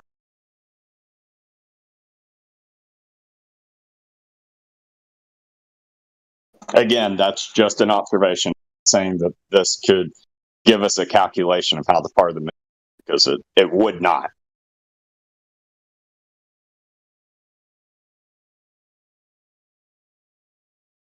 That's interesting. So I will come to my conclusion, and it's good that you question the technical side of the image, because to debunk it, for some people, you need to bring that kind of information. For me, for me, it looks like a cartoon that they made up. Yeah. Well. Here's your reasoning why. Well, let me show you this. But last thing, right? But yes.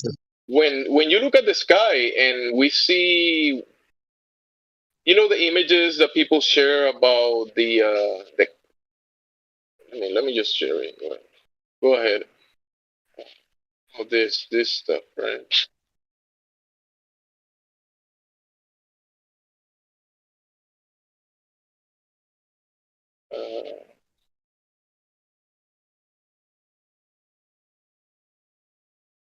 Have you taken this imagery yourself? I have. I have taken a picture of the Milky Way. You need to be in a dark point of the sky. Are you familiar with manual focus, or not focus, but manual settings in your P900? Yes, I've been looking through this stuff, and yeah. So get familiar with doing the exposure triangle, or you can just look up a cheat sheet and say, hey, how can I capture, what setting should I have for now you're not going to get something that's like in great detail like that, but you'll sit there and be like, that's funny. I see like a cloud. So what you'll do is you'll find, the way I find the Milky Way is I look for a certain star, and then I go to a dark location, and then and I see that, hey, this star is going to be up at 3 a.m. whatever, and that's when I arrive. Then I take my. If you are out in Utah, somewhere, or the Grand Canyon, things like that, these really vast dark areas, you can see the Milky Way with your own eyes. Now, again, they don't look like that.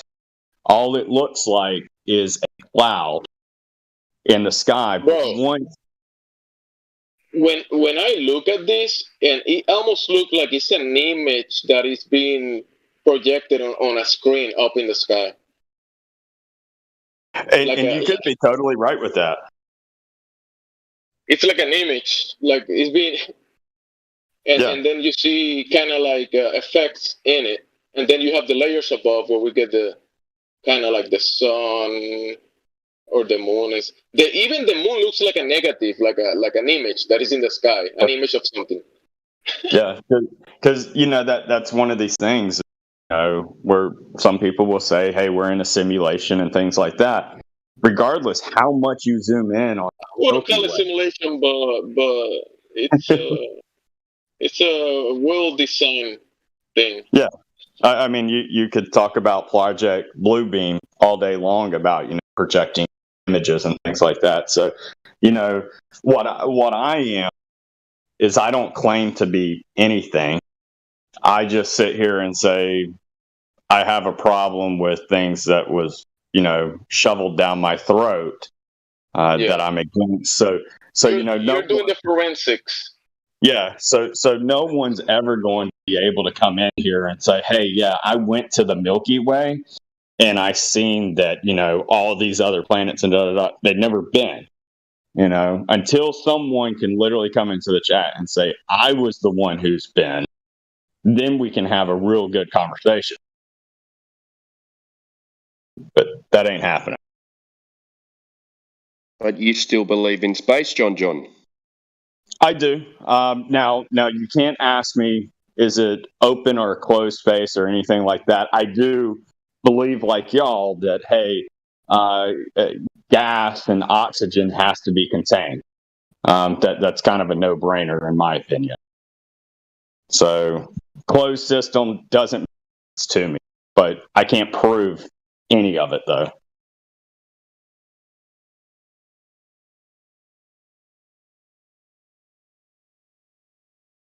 Yeah, there is space between you and I, and I'm glad. Yeah, see, good point there. Oh, and there's oxygen between you. There's a lot of space. Yeah. And I occupy some space myself. But the thing is we know it's a no-brainer that oxygen is between us. Why? It's because it's a I'll call it air. I wouldn't.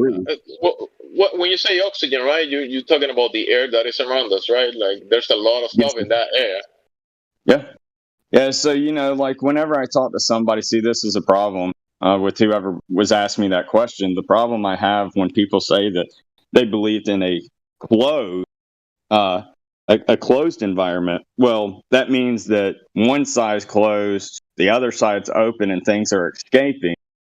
So, I mean, are we eventually running out of oxygen in that sense? No. It will take billions and billions and billions of years for that to happen, bro. and that could be a fair point that they could say back, hey, it's a very, very slow leak and it's going to take this amount of time until it all leaks out. But, no one's going to be able to ever tell me that, hey, we're in a closed circuit. Because their observation is no different than mine and yours, where we're standing on Earth and we're literally looking up saying, how is this oxygen just not, being sucked out of our lungs?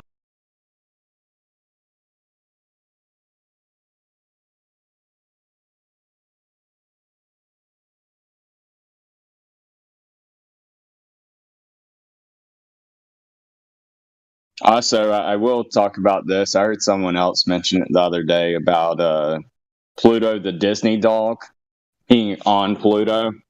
I don't know if some of y'all have seen that or not. Yeah, that Disney imagery. That it's like a teamwork between NASA and Disney, and they put together the face of Pluto on Pluto. Yeah. So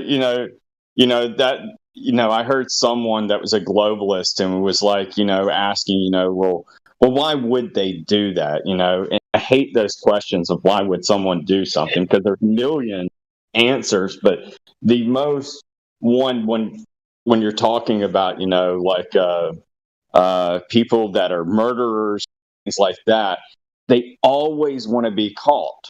When you go to investigate those type of people, they want to be caught.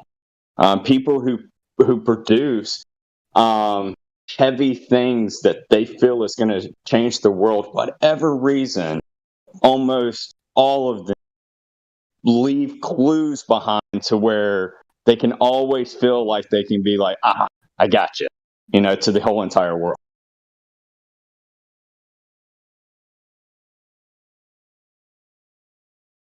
So I feel that's why they put the image of Pluto, the dog of Disney, onto Pluto itself.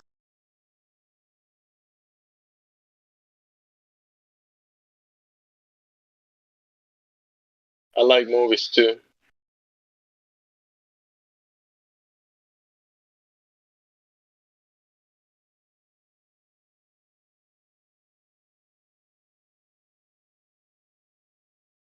Have you heard about electro-optical imagery? No, I have not. Tell me about it. Well, there's a spectrum of whatever extensions it has. I don't know everything, but there is a photography that is done with equipment that is electro-optical, infrared, and apparently very interesting spectrum can be seen from there. But I don't have a camera, so I've only seen some imagery, but I don't have the device myself, so it's difficult. Maybe since you know a lot about photography, maybe you can look into that side of the photography spectrum. Yeah, because imagery spectrum. So what'd you call it? What now? Electro-optical. Electro-optical. Yeah. I've seen it described as electro-optical imagery or infrared. Yeah.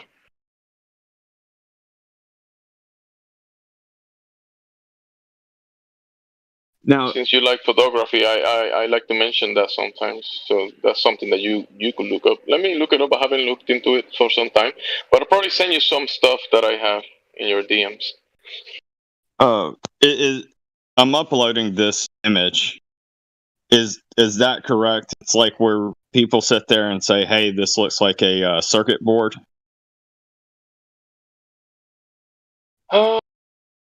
People saying that's like a circuit board. That's just like construction planning.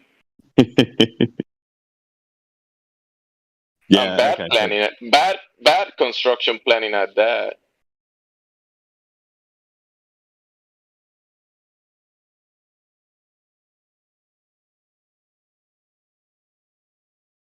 Wait. That's not it. I'll see what I find. I haven't looked into it for some time, but since we're talking about photography, that's why I mentioned it. Because there was this team from an university. They have access to the CMOR of Canada, the Canadian Meteor Observation. They have big devices looking up to the sky, right? And the observations from above. It's very interesting stuff. I got you. And they devise this test between 2 or 3 of these devices, electro-optical cameras, and they put them, I think it was 3 or 6 kilometers from each other, and to have a bigger angle of the sky, right? A visual angle of the sky when you have the multiple devices looking. This is cool. I just found what you're talking. Show me what you found.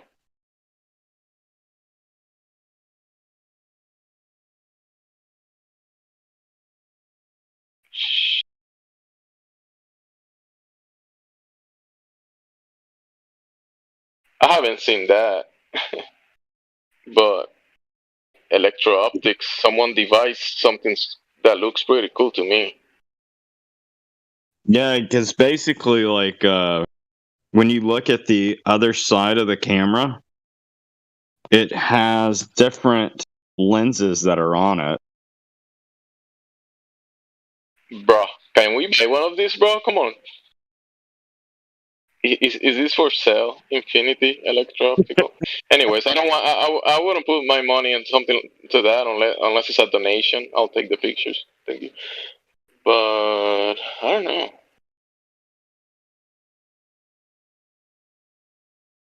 That looks like a pretty interesting observation device.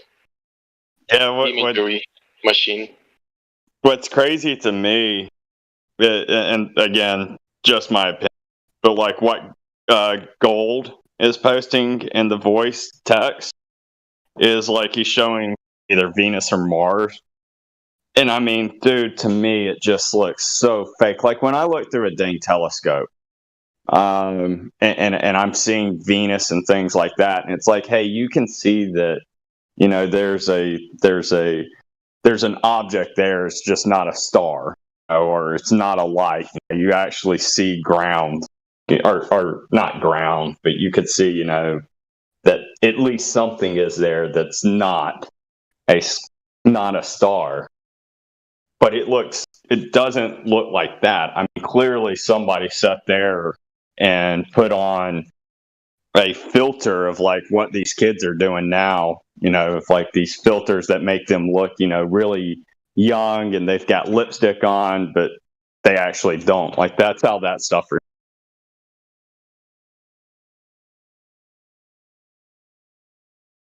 Like I've yet to look through any telescope with my own eyes to actually seeing what Napalm and Gold have posted.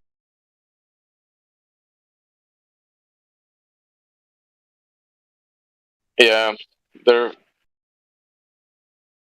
sharing that because they know it looks like cartoons. So just making sure everybody knows. But still, we do see images in the sky, and look at the moon, the way it looks. It almost looks like a surface of some electro effect surface that is being reflected through a lens or something. It's like a reflection, like a negative. It could be like a left and right, a yin yang of the sun. Left and right arm, positive, negative. The shadow of the light. Like I'm even trying to show, like, see, this is why I literally hate Google. So like I'm sitting here putting in, like an image of what Saturn looks like, and I'm sorry, I'm gonna say it.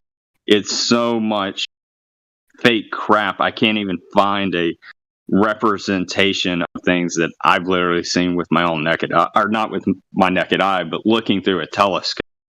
I mean, they look nothing like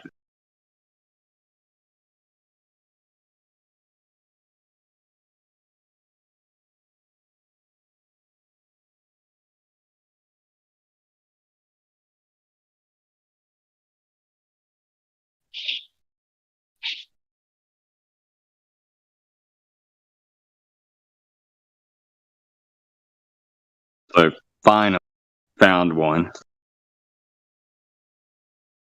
So like when I used to have a MEAD telescope several years back, and this is something what I would see for like the Saturn.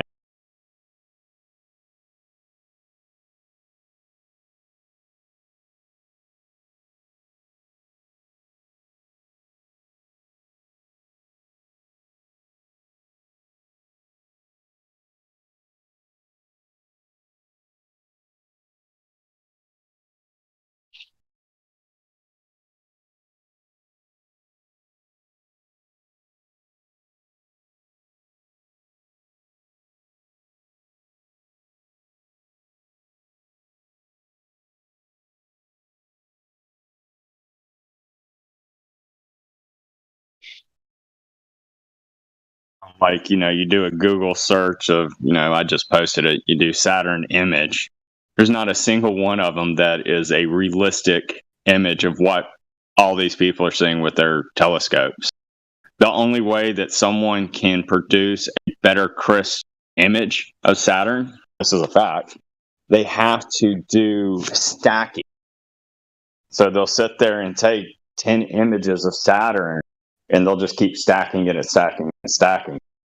And it gets a better quality of it. However, one could say, well, that's manipulation, because I could take a physical object here on Earth of a non-moving object, just to make it a lot easier. But let's say, I put a tennis ball on the ground, and I zoomed in on it, and I did it to where I was having high ISO, to where it was a grainy picture and things like that. And I could stack that picture a ton of time. And then you say, hey, finally got rid of the graininess into where you could make that tennis ball sharp. However, I'm here to tell you that there is things that it's going to be manipulated on that tennis ball just because you've stacked, a gob amount of images on top of it. Does that make sense? Almost. At least for me. Maybe one day I'll do a video of stacking of a tennis ball, just saying, like, here's my problem of stacking Saturn. Yeah. Could probably find examples of what you're talking about. I was just, since you're talking about Saturns, and that includes the other wandering stars, right? Is it very, it's peculiar, are the planets scattered? What we call the planets, or the wandering stars, they're not just scattered all around the sky. They're like almost in a similar area to the sun and the moon, right? All the time. No, always in relation to the sun and the moon and the movement of those. I mean, yes, they have moved. So, like, and that's even included in the heliocentric model, because they say, the planets are following the sun, right? Yeah, but they give you half, because they also are in relation to the moon, to both of them, actually. Yeah. Here's ones that's funny. If you ever have someone who says exactly what you just said, that, oh, the planets follow the sun. What's hilarious, anybody can do this themselves. You can download a Google Sky phone, and put in what you'll do is you'll say that you want a lapse, put it back like a year, and what you're going to do is then do a search on Jupiter, and you can do a search on all the other planets, and you'll sit there and see like they're just sitting here following the sun around and around. But Jupiter does not. Jupiter, you literally see it. What's crazy is it'll start to follow it, and then it starts coming back, like 6 months later or so. But yeah, you put in a time lapse of a 1 week scale, you can literally watch this. I'll record my phone of the Google Sky after we get off the phone. I'll record it. Be like, that's funny. Jupiter's, not chasing the sun. It's really going in one direction, chasing the sun, and then 6 months later it turns around and starts going the other direction. So they're gonna tell you because the mass of this Jupiter is so massive that it's counterbalancing. Gravity is gonna Anyways, I don't want to go into that. I don't really want to. Yeah, that's interesting. That Jupiter, which is one of the biggest lights, they say is the biggest planet, right? So Jupiter, compared to the other lights, is it when you look at it with equipment, is it like just similar light, or is bigger than the other? So here's what's funny. Again, you, me, and everybody else, we have no idea how far these things are away. So when I'm sitting here and I'm looking at Saturn, I'll sit there, like when I did it, I was like, cool, the rings of Saturn. But then you go and move it to Venus, it doesn't make it look like Venus is any closer to us. It still looks like, this dot. Yeah. While you go and look at Jupiter, you hear that Jupiter is just massively huge and it's the biggest one out there. However, when you go to scan over to Jupiter, you're like, man, that looks even smaller than Saturn. And then you get people who say, oh, well, it's because of the distance. And that's where I sit there and go, you've got Venus and Mars that are, apparently crazier closer than what Saturn is. So why isn't, Venus and Mars just huge? They're still just a dot. Looking through a telescope, still just a dot.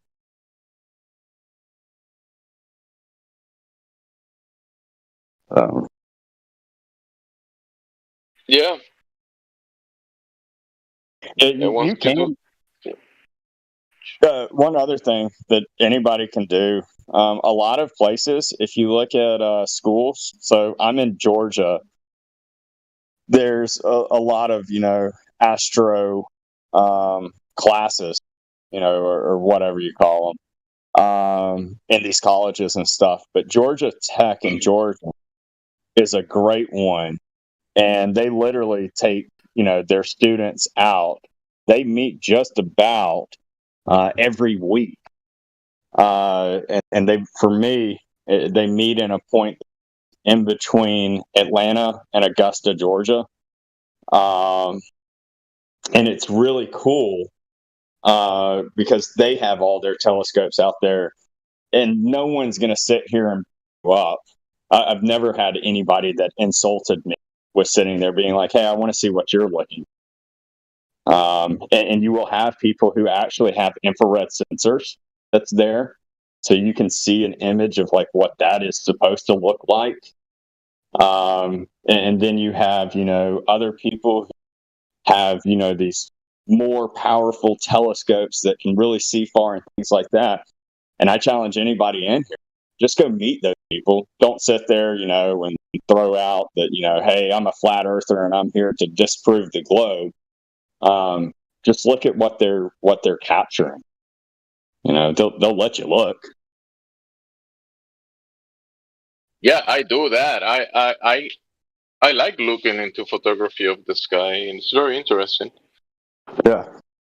And not everybody, when they a lot of people look into it, and you don't hear them talking about this is because of the heliocentric model. No, you still have people that believe in the old model that are actually doing telescope only because of what they observed. They observed that every one of these planets look like they're doing a retrograde.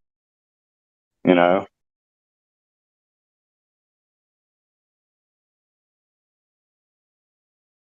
One point in time, on X date of the year, Venus is in front of the sun.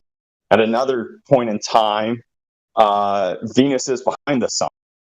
Well, you can explain that in the old model or the heliocentric model. It could be observed in both. Doesn't exactly prove something. It's just an observation.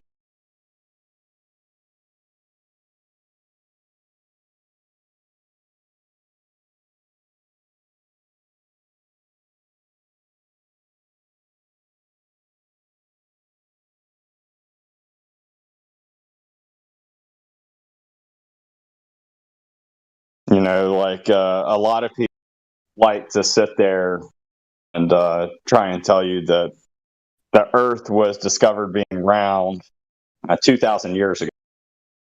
And you have what they show you, I forget the guy, but it's a guy who goes out there with a stick and he marks the shadow every single day. Okay, he observed something and said that, hey, my shadow is growing and then it's lessening. But if you have a sun that is a local sun, will do the exact same thing, because it's drawing closer to the North Pole, and it's, for the southern time, the northern time is pulling further away, from the North Pole. Therefore, the sun is moving back and forth. Well, guess what? You're going to get a shadow that grows and shortens. The exact same as you would if in the globe model that the Earth is going around the sun. They're both observations that work in both.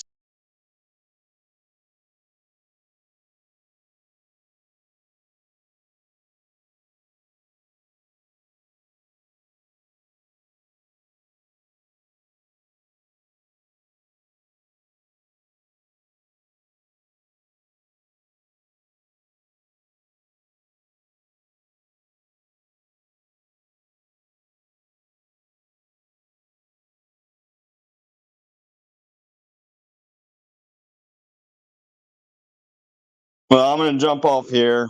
If anybody ever has any questions about, my skills of a James Webb Telescope image that came out, feel free to throw me a comment and I'll eventually come back and talk about it. So, everybody take care. God bless. Have a wonderful day. You as well, but you won't have to do that much any longer because an asteroid supposedly destroyed the telescope, so no need to worry about it anymore. Yeah, good thing that mystery asteroid destroyed that fake telescope. I mean, that was the news share earlier. I'm gonna have to Google it to see if it's true. Oh no, I've heard that. So I haven't actually fact checked it, so to say, but no, I've seen that article floating around that people talking about. Oh, I got hit with meteorites or whatever it was. So well, that's the thing, isn't it? Is that there's no way for you to fact check that. No. What you mean? I'm in Google right now, bro. Yeah, that is terrifying that people actually think like that, though. So, oh, bro, a search engine said it. It must be true. Yeah, throw away the Google. Literally, throw away the Google. And now let's have a conversation. So I found in the news that I'm sorry. It says news. Okay, newsguy.com. Meteorite hit has caused significant uncorrectable damage to James Webb Space Telescope. Okay. So sad. Yep. So just about. Oh, I thought some show an image of what this damage is, but it doesn't.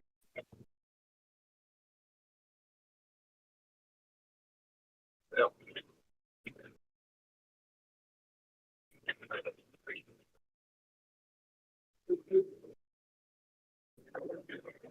I mean, they can just send Elon up there and he'll fix it himself. You better. Did you see what Elon tweeted the other day? He literally threw out the picture of the countertop that everybody's sitting here talking about. I just uploaded the image. Like he's saying that using what everybody else is for calling out James Webb for being fake. Wait, Elon tweeted that? Yeah. Yeah, you can go to you look it up yourself. You go to his Twitter page. Oh my god. He literally reposted them. Yeah. All right. Did he say you can tell it's real because it looks so fake? He didn't. Yeah, that's right. He said that. What? A couple years back. Hey, he probably didn't say it. Hey, he probably didn't say it, but he thought about it because he posted this, so you can know what he's thinking. Yeah. Good evening, chaps. Sorry, and ladies, if there's any ladies present. What if I believe I'm a lady? Well, yeah. If you want us to call you lady, yeah, that's no problem. You can identify yourself anything you want. My name is Sasha. Oh, lovely, Sasha. Lovely. Have you scared? Have you lot scared Kasha off? By the way. No. He had to sleep, but opposite to popular belief, he's not a bot. He's not a robot, so he has to sleep. Yeah, but I presume he needed sleep or a bit of a rest anyway, with all that sort of brain damage he's got. I didn't scare. Here's what I find really interesting about the whole identifying as a woman thing, right? So it's like, if you identify as a woman, cool, that's great. So what is it you're identifying as a woman? Okay, so what is that? Oh, it's whatever I identify as. Okay, so, but what is that? Like, there's no. It's like if I tell you I'm identifying as a tree, well, I can point you to a tree. Someone's hot marking. Flat facts, because he doesn't want to hear the woman talk. Well, he asked for the woman, so yeah, I think this is a good point. What do you mean? What do you mean he asked for the woman? Bro, yeah, when you're not talking... come on. I actually hadn't finished what I was saying, but when you're not talking, can you mute yourself because it's completely through on the mic? I kind of wonder, can I make my cat identify as a human so I can start to claim them as a dependent on my taxes? Yes. Probably. The thing is, though, is that if you say that your cat is a human, you can point to a real human and say that's what a human is and that's what my cat thinks it is, right? The problem with the definition of woman as they want to define it, it doesn't have an objective definition of physical reality. So there's no, like, do you guys see what I'm saying? Like, the concept of woman is under attack. And so you can't say that you identify as a woman if you can't define what a woman is. And if you define a woman as adult human female, now you can't be that thing unless you are an adult human female, right? Do you see what, like, the position is actually self-refuting.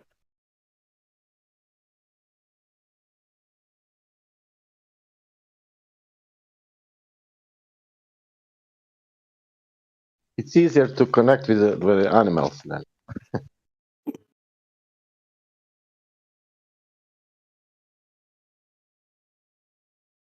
Does that answer your question about women's flat facts?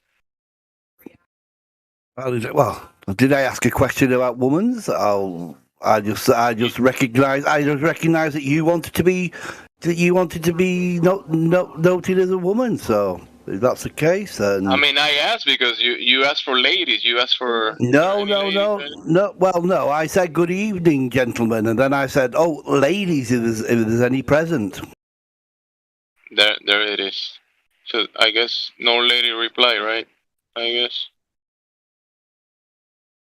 Maybe they're busy at the moment, you know. Ladies are pretty busy most of the time. And that's a good thing.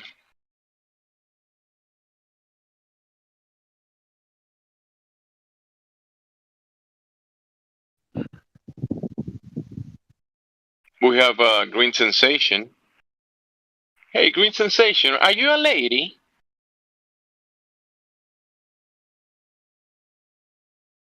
Green Sensation, you can speak.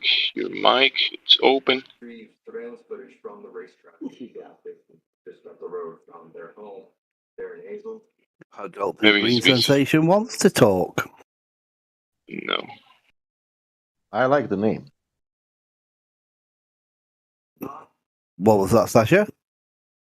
I like the name. Green Sensation. It's Green Sensation, yeah. They're cool.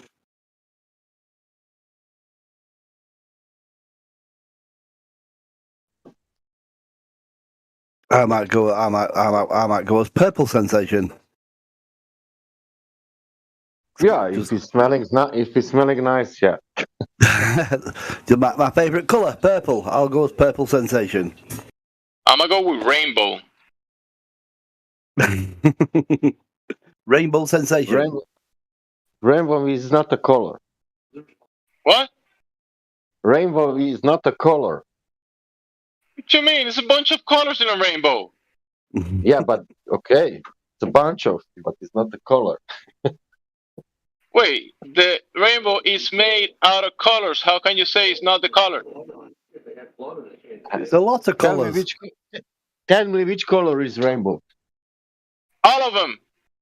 All of them. Are you sure? Maybe mostly what we can see. Maybe there's all the colors that we don't see, right? Like black. Is that a color? I don't know. Is that in the rainbow? Hey, Sun just said that Green Sensation doesn't have a voice chat verified tag for anybody who's not looking at voice stacks. But I still can unmute him, and he could speak if he wanted to, but he hasn't. Or she. We don't know. Or it. What you've seen and heard. If you're truthful, you pretty much follow the same thing over and over again. Maybe it's a cat in Discord. Maybe it's it. Very quickly, the investigative detectives.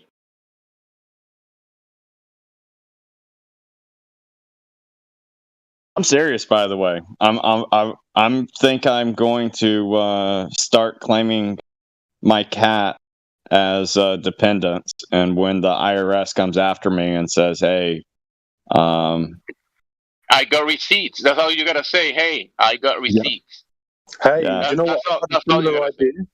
I've had a similar idea with my weed plants. If the police come to take them, I say, no, this is a butterfly protection foundation. They love these plants, so we're protecting the butterflies here, okay? Exactly. Then you need to cancel tax for them.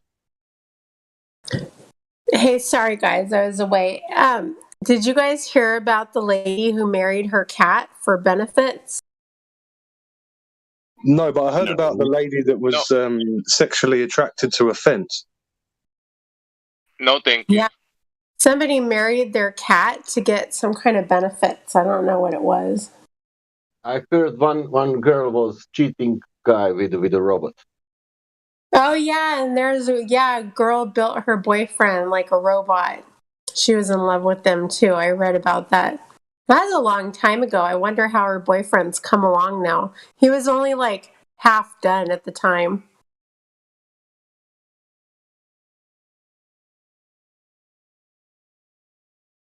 He finds out that so many robots was coming, in a month. It was different robots. I have so many questions.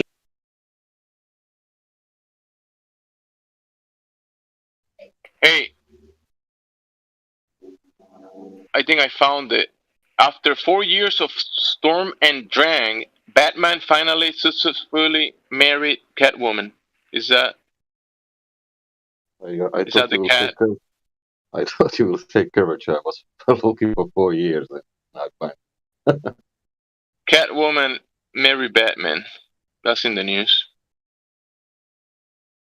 Yeah, well, who wouldn't marry Halle Berry?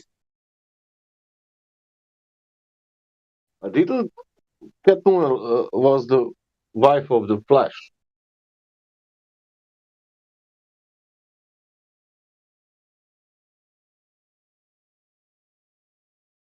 I think I spelled it in the incorrect way because it's giving me DC Comics. Oh, I found the article. She married the cat so that it couldn't be evicted by her landlord. Because when she was married to the cat, they couldn't evict it. Wow. And whatever, I think she might have been in England or something. Hey, that's legalese. She loves her cat and she wants to live with her cat. If she's able to do that using the legalese that a lot of people probably use against her, like the administrators use all the legalese to take advantage of people. I mean, she used it in that way to keep her cat. I wouldn't judge her for that. She married the cat to stay with the cat. I don't think any of us. I mean, I'll say this: I don't anybody saying, "Hey, I married a cat" or whatever. Definitely not for that reason, but more so, I really don't care what other people do or think unless they're causing harm to me or they're causing harm to children and then to other people. But if they keep to themselves, I don't care. Right, as long as it affects them and them only. They're not imposing their will on someone else. Exactly. It's not like I can't even enjoy watching a Disney Marvel movie. I mean, I grew up on comics. I love comics. I can't watch it anymore because everything is just being so pushed in my face, and it's not stuff that offends me. It's you're sitting there going, what the hell does this have to do with the storyline? Yeah. How does that prove the flat Earth? Or disprove the globe?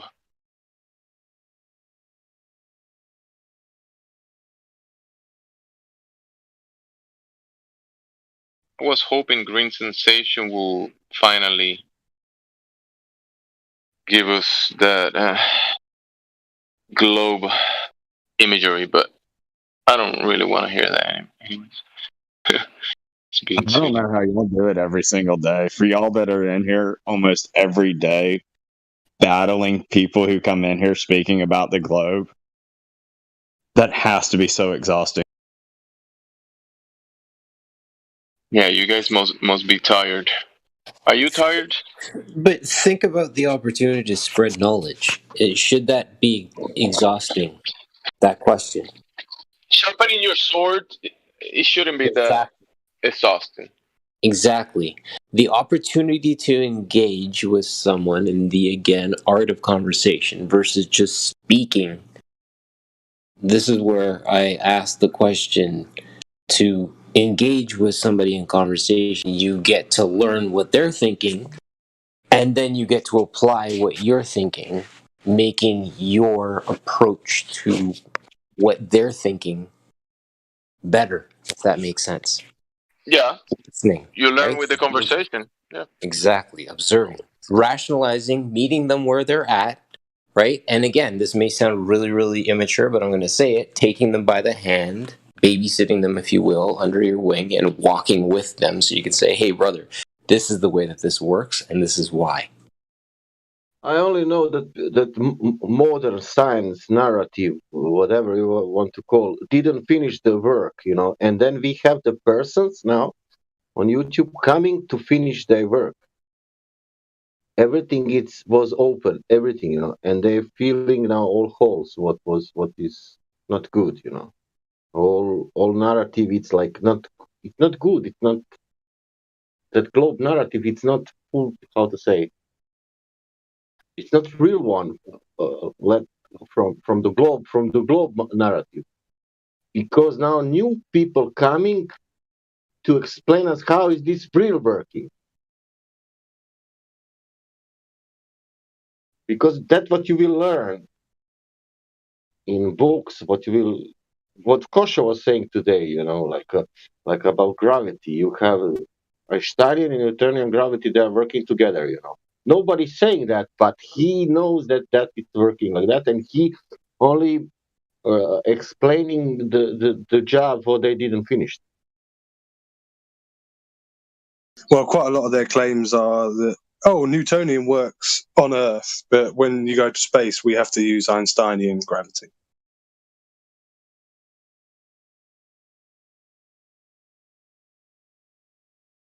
But they don't want to use Einstein's law of relativity, though.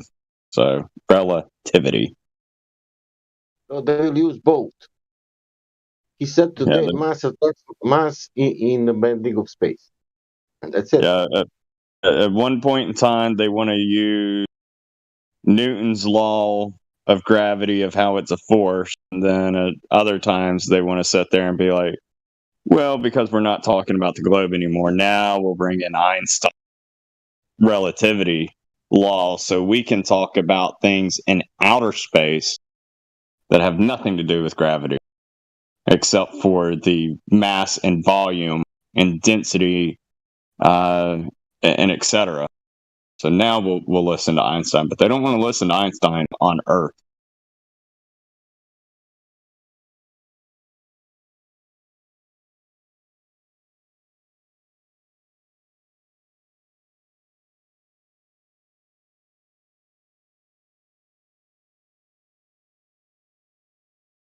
So in that sense, in their minds, is gravity two different things then? They're hypocritical. That's what it is. And they ignore that they're hypocrites. I don't mean to say that forceful to anybody, but anybody who cannot explain the Einstein's law on Earth, but they can do it in space, yet do vice versa with Newton, it is just hypocrite. I mean, that's literally the definition of hypocrite. Yeah, because we will not have the academics quoting the stuff what they are quoting with Einstein.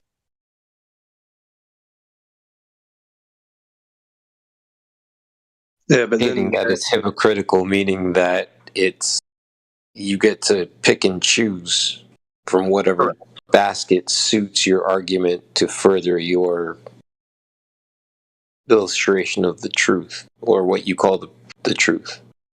Yeah, their excuse is scale, though, isn't it? There's not enough, large bodies to give off enough mass here on Earth. But yes, well, scale is ultimately. I think that is their that is the ultimate goal, is to rationalize this down to ant scale, i.e., we can't perceive. We're too stupid to perceive the scale that we are looking at in front of us. Right? Their dream would be to have everybody inland with no livable water feature that we could say, wait a minute, because if you're inland, then you really you're an ant at that point, actually. I think that they're looking, this is like a Windows 10, Newton gravity was Windows 10, and now we have Windows 11, and that is Einsteinian gravity. It's only upgraded. It's nothing.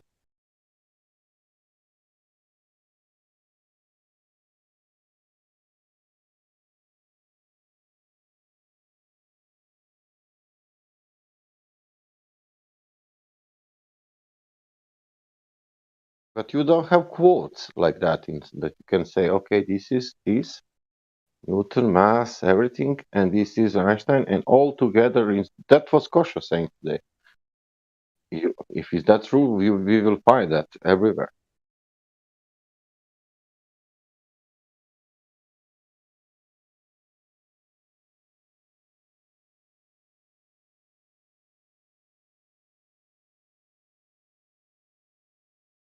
But I like to discuss like 3 hours about something, not force. And then when you finish discussing, you don't know where you are. Then you ask the question, where is curvature? Even if you proved force or not force, whatever you do, then you go in reality and check the distance, and there is flat surface.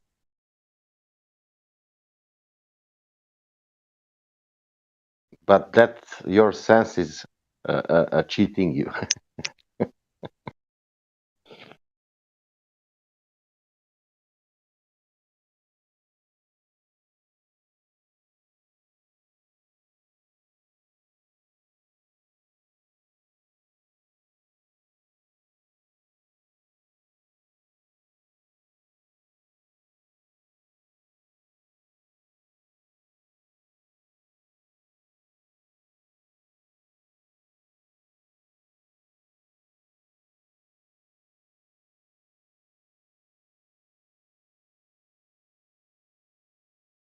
I see a few people in the voice chat, in the text chat, encouraging the new guy to speak. Don't know if his mic's working. If he's got any questions.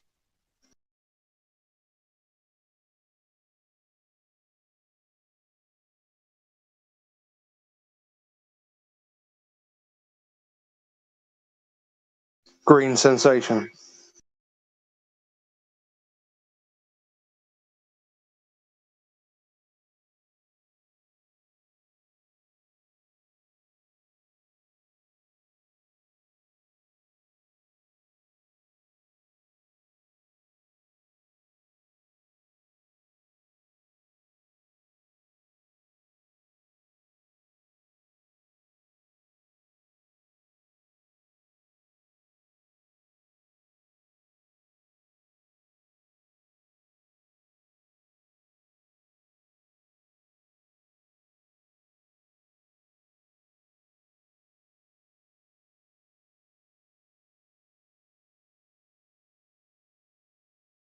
And don't ask me how I got to eggs on Space Station.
So, no topic.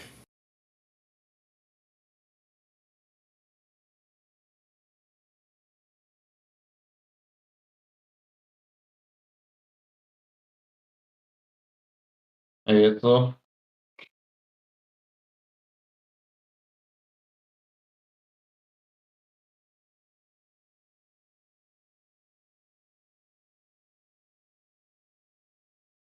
Yeah, great. Yeah, Kiwi, isn't it nice how the ISS for some reason has the capabilities of having the luck of missing almost all the billions of trash particles, including the inactive and active satellites supposedly revolving around this globe that is non-existing, same as the ISS. The ISS. Interesting. You should go there as a source. So, what's the size with relation to a 747 of the ISS? Yeah, it's almost or as equal as a 747. Interesting. But again, isn't it funny how it can avoid all the trash and particles without being completely shredded into pieces? Well, that's one. Especially regarding satellites that are in the sky. Especially regarding the speed of the main thing itself. Yeah, I would argue that it's somewhat of a divine dance. Yeah, so imagine you would have a particle as big as a fingernail, okay? And that one would just stand still, it was just shredded off from an old satellite and whatnot, some aluminium, or a screw or whatnot. And then the ISS flying with, 1 second, I just want to make sure. So flying with a speed of 28,000 kilometers per hour, hitting that screw. Yeah. So in your mind, I just want to know, in your mind, Kiwi, what would happen? It's disastrous. Mm-hmm. It's the equivalent of a dancer on the floor hitting a slick of oil, hairspray on the floor. She'd slip and fall. Right? It's the same equivalent. The result is the same. It's disastrous for where it's at.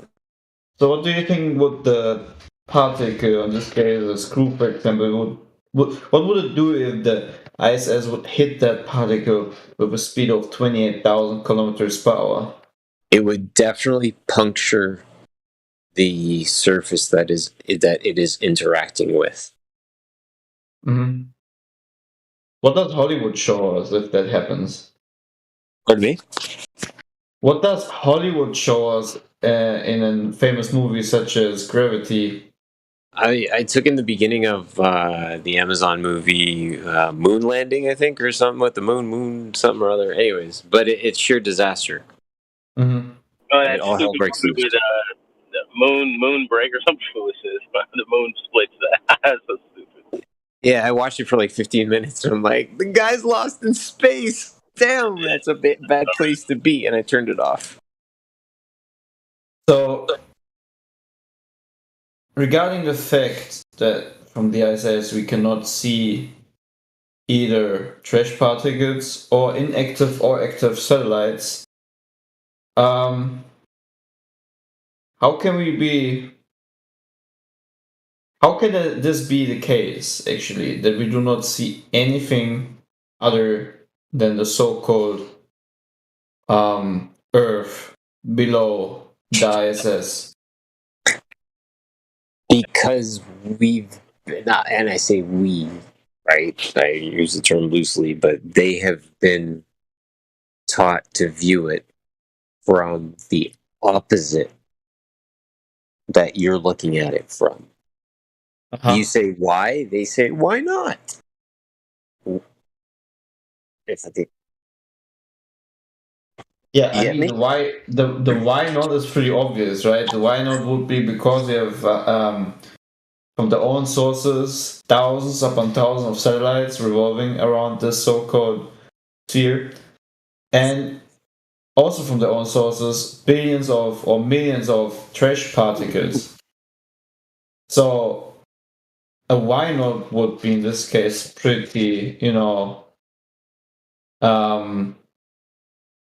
insane to use as an excuse or an answer of why we are not seeing anything of this matter. Right, guys, just quickly, I'm going to say good night to you all because it's time for bed for this old man, and I'll catch you all anon some other time. See you later. Bye. Good Have a night. blessed evening, man. Sleep well. But yeah, I fully agree with you, Clay, that the idea of we'll just say space trash existing. There's no real explanation as to what space trash. There's got to be some component to space. There has to be an explanation for that. Like, things don't all work out perfectly in this crazy idea of space that they are painting. One piece of space trash would absolutely cause disaster for anything that is up in this place called sky, they call it. Right. Let me ask you this. Would you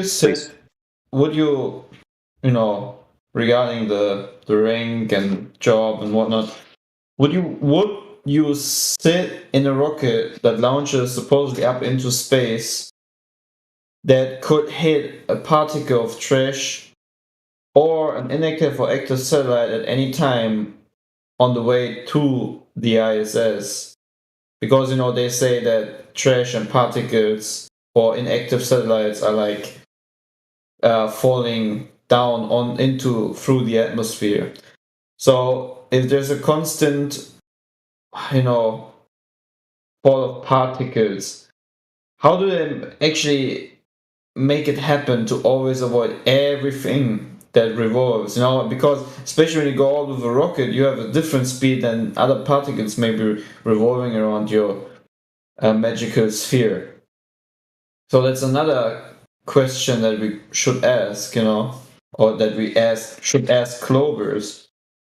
The thing is, they have no answers to it, right? Because they themselves either have never thought about it, which is most of the time the case, or second of all, they are just dishonest about it. So, is it the right claim to say that believing in a space station is let alone by the factors that they themselves claim as being the surroundings of where the space station is supposedly lying around the sphere, making it actually impossible to be a safe and secure space station, or either a place that would be as perfectly intact as it is right now. You know what I mean? Yeah, the idea of something like that, when, again, you are taking me by the hand and you're walking me down the path that you are presenting, right? And you're asking me for my consult. So what I'm saying to you is that the idea that you are presenting, it's I can't question this, right? Because my knee-jerk reaction is to go to, but I have pictures from space that show me the opposite of what you're saying. So what now? So there, right? You arrive at the point. But then you would say, but the pictures from space are not showing what they're claiming. The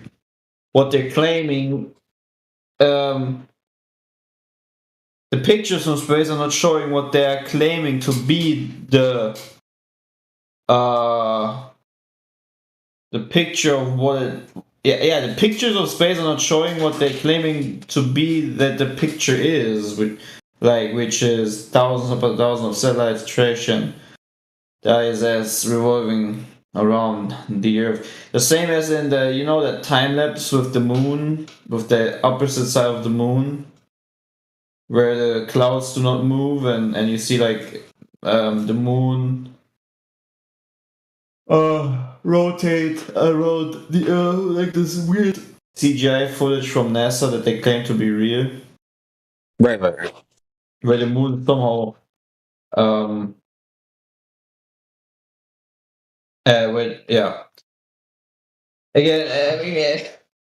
Again, it's just all unbelievable to believe in.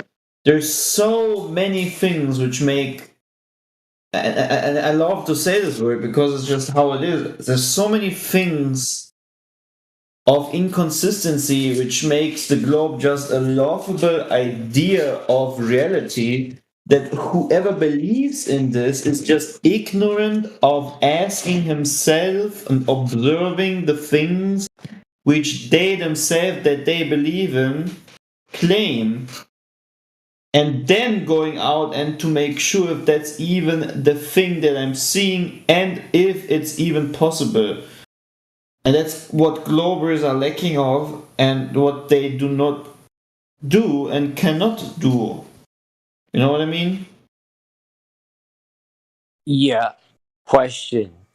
Yeah. Because you raised something that makes me want to ask a question.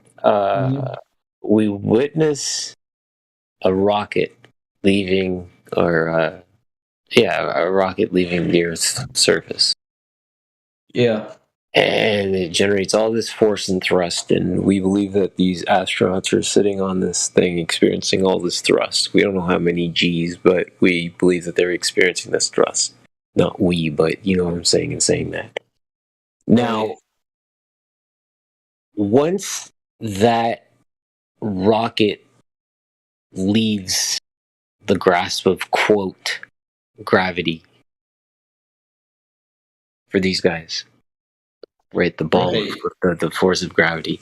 What is the propulsion that is the rocket is interacting with once it gets to that area of space?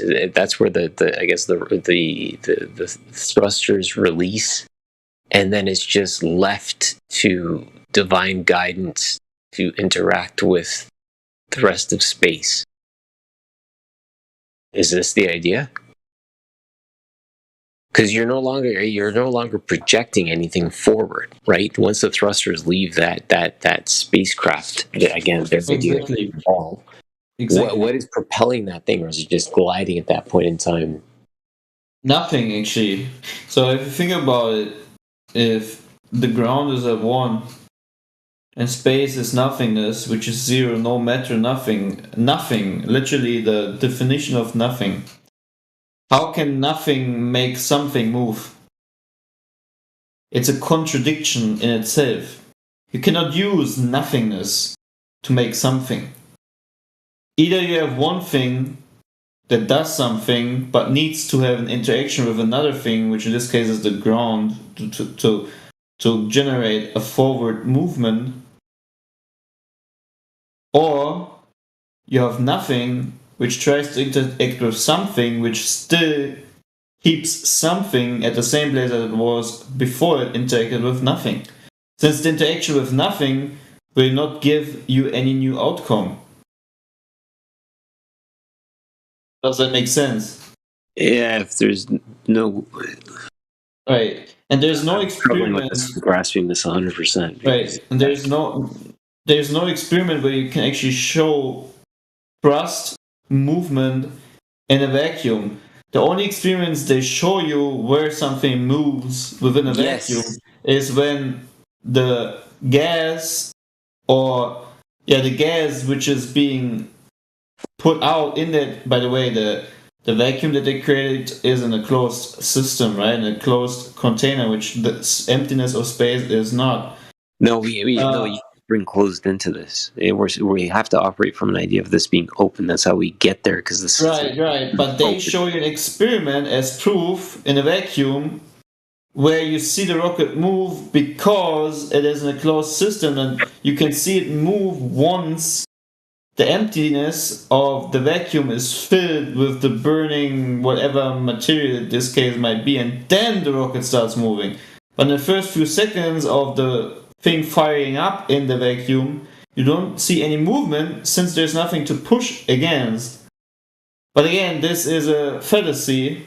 The whole experiment in itself, because it's just it's first of all a containment in a small scale, and it cannot prove anything because in space there is no containment and there is no way of gas pressure being built up to make something move. So again, we stand on the point of nothing trying to create something which is impossible. That's a contradiction. So that what you said earlier, how does thrust operate in a vacuum? That's the premise of the question. That's my question.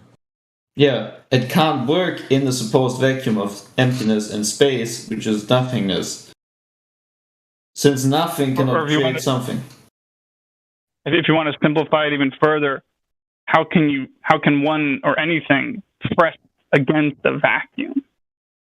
I don't think anything can. How do you push against something that ain't there? Exactly. Bruh. Yep. The Globers have not only these silly experiments where they themselves do not understand that their experiments do not show anything, but something filling up a containment and then starts moving since it created a pressure. Yeah, it is unbelievable. Space travel, space movement, or the movement within space with whatever thrust you would use is impossible. Well, they tell you the common one that I've heard, or at least I think Kosho for sure. They'll say imagine you know how you've got a bowling ball and you want to pass it like a chess pass, like in basketball, you know. Because of that weight of that bowling ball, it's gonna put force on you backwards while you push it forwards, right? And that's what he says is happening in space, to accelerate, right? To move, right? But still, that's also in itself a paradoxon, or no? Maybe that's the wrong word. It's also contradiction, since. I got to point something out about that analogy, though. So he's comparing a bowling ball as opposed to a rocket thruster. And the thing is a bowling ball has about, roughly 1/6, maybe 1/4 at the highest, depending on the individual, of your own body weight. So, 150-pound person like myself might be 1/6 my body weight. A smaller person might be 1/4 their body weight. The point I'm trying to make in this is that this analogy doesn't really fit, because they say these rockets are going, really far or whatever. And it seems to me like in that analogy, you'd be losing 1/4 of your fuel. Like, let's pretend for a second it did. Well, let's give them the benefit of the doubt. Say it did work. I agree completely. Yeah, 1/4 of your fuel, right off the bat. Yeah, there's no way. There's no way they could carry that much mass to be able to push off of it. Right. You would have to. They would have to have a whole bunch of fucking bowling balls in there.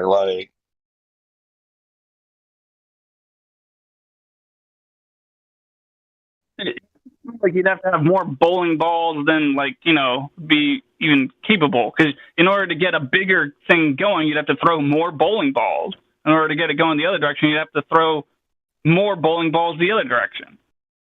When are you going to run out of bowling balls? Probably step one.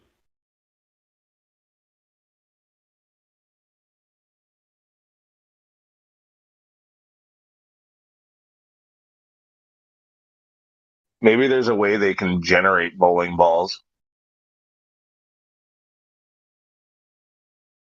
Hey, anything's possible in Narnia.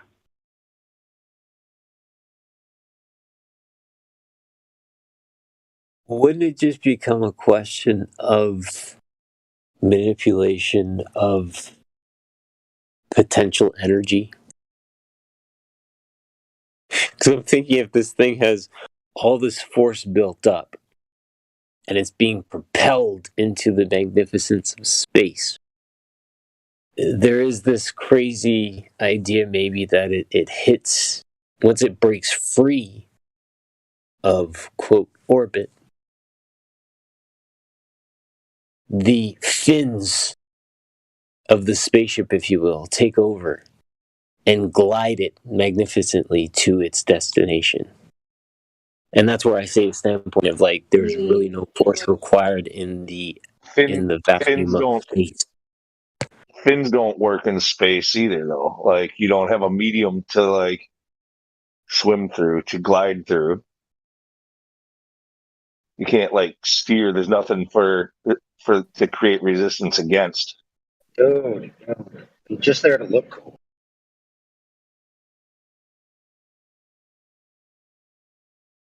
That's it. The fins are for looking cool and having logos on them, like NASA logo or JAXA or RAXA or FAXA. Well, they say like the space shuttle had fins. Like that was just it had a tail and it had wings. That was just for re-entry back to Earth. Supposedly, right? So the more I think about NASA, space travel, and so forth, the more I go into detail about thinking it, the more I just can't really grasp the fact that there are people out there who embrace this as being reality without a shadow of a doubt. And that's just so weird because it's just the most ridiculous and unrealistic thing that someone can believe. But I mean, I do know many people are not aware since they have never questioned anything about it. yeah. See, like for me growing up, like in school, I remember having these questions, and the way it was explained to me, probably by my science teacher or whatever, was that it had to do with like that's what these brilliant minds, these orbital mechanics and shit like that, figuring that out. Like they had to make sure to get this thing on the correct trajectory before it ever left Earth. Because once you got into space, there is no steering. Like, but they tell you that they do steer around up there. So, I mean, the attempt by the science teacher was pretty good because he knows himself that there would be nothing to push against. That was the whole point of like what we were talking about. Right.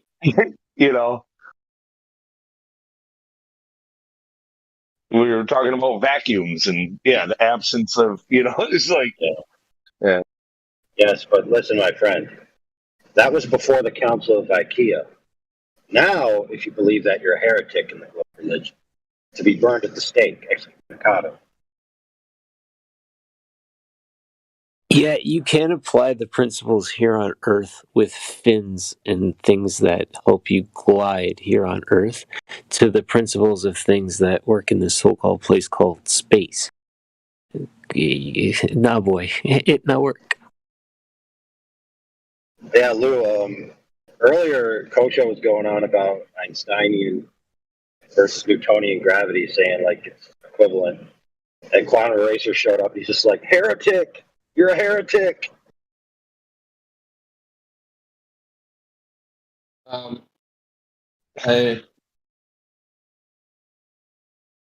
That's the idea, AI, right? And I'll also say that there's these guys, scholars. They go to school, they learn the script, and they stand in town square and they rehearse. They read from their script and state what they state what they believe. And this is not it at all. No.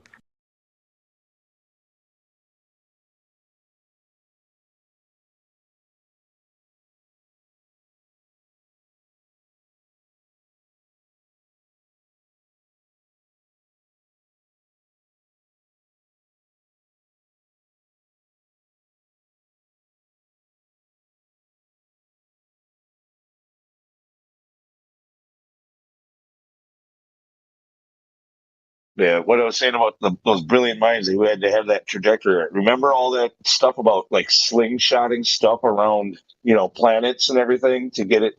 Like that was the whole story with Voyager, wasn't it? Or one of them, like they didn't just throw it up there in a straight line. Like no, they had it like do passes around freaking planets and shit. By the way, guys, have you seen that Mr. President said that he for some reason has cancer? Wait, that who does? Joe Biden today said that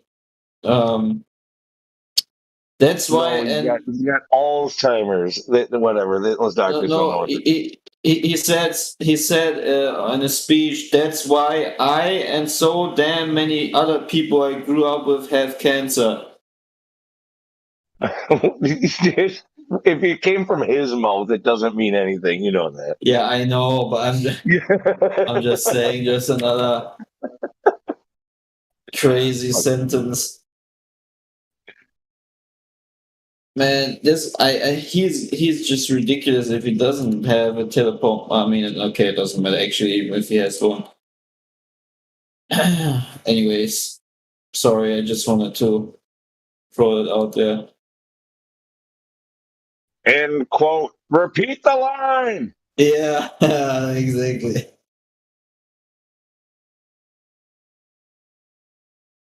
Yeah, insane. Insane. You know, end quote, repeat the line. How can you do that as a president, you know? Look, again, it's hard to make this up. Real president is whoever controls the teleprompter. You know, the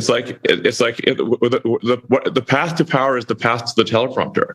You know, like what because then he just reads the teleprompter. So you know, I do feel like if somebody would accidentally lean on the teleprompter, it's going to be like Anchorman. It's going to whoever's behind that teleprompter, like they really got to get like an intern with a good sense of humor.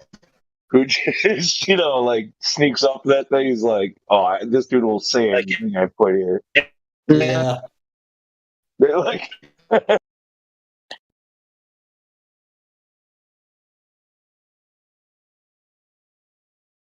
mean, he would read everything, right? I mean, he wouldn't even. Like, if you had the power of the teleprompter AI, what would you do? I at least would put the Earth is flat in it. I think it would be the first sentence, actually. I would actually let him speak truth. What? Yeah, you could probably type everybody. We have always known the Earth is flat, and he would sell it. He'd be like, we've always known the Earth is flat.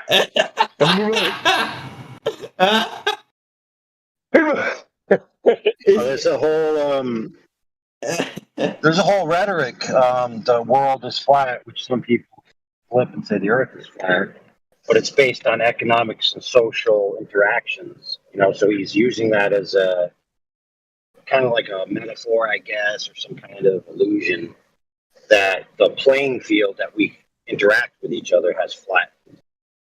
You know, so we access each other much faster, and it's just a play on words. But the title of the book is "The World Is Flat." But you know, it's not about the world. It's all about social economics, technology, and stuff like that.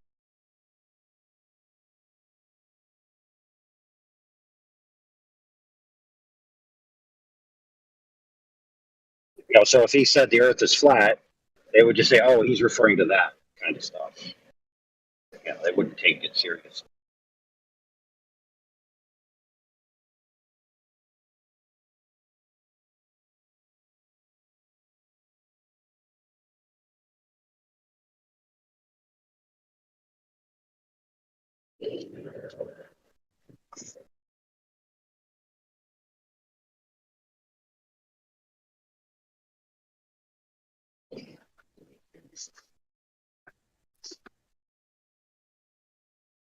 No.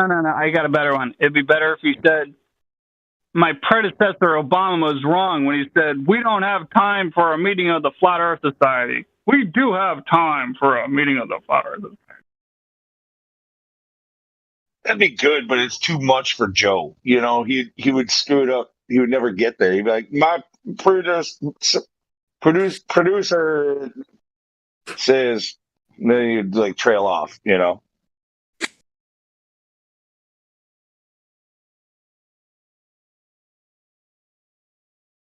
So, actually, I just wanted to share this. 2 days ago, I was on a table with like my dad, my mom, and some other people we know.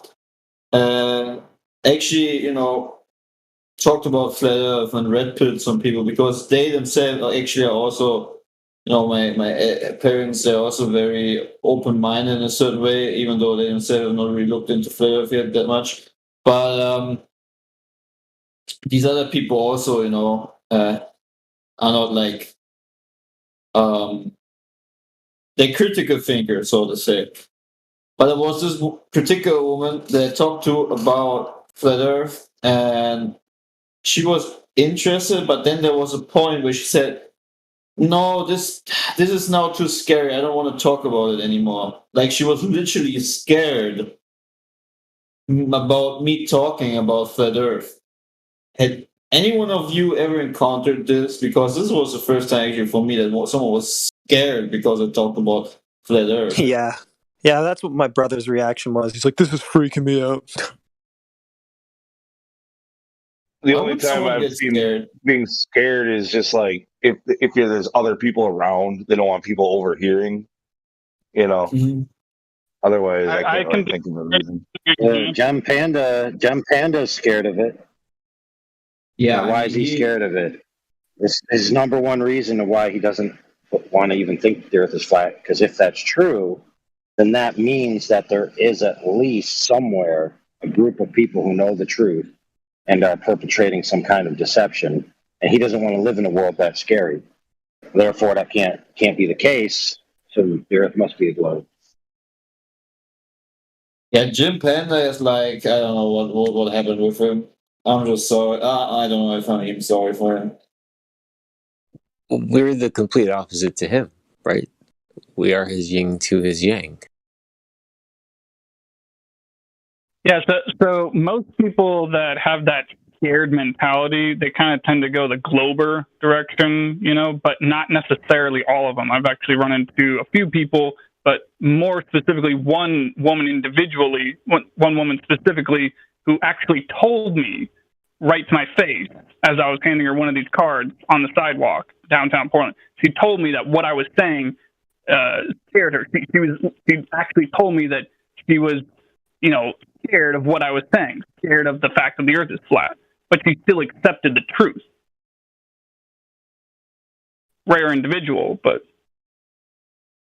and actually I've mentioned this before. Like when I first kind of when it really hit me, like I'd been looking into it for a while, but when it really hit me, all of a sudden I was like, damn, about being in a container, what does that mean? There's some significance to that. If you're in a freaking container, what's out? Is there anything outside of it? What's outside of it? Why was I created and put in a container? I don't know that I want to be stuck in a fishbowl. I think that's kind of like what Operation Fishbowl really was about. It was exactly that. Do you feel claustrophobic? I did a little bit. I got over that, but at first, yeah. Yeah, I did too for like a month or two.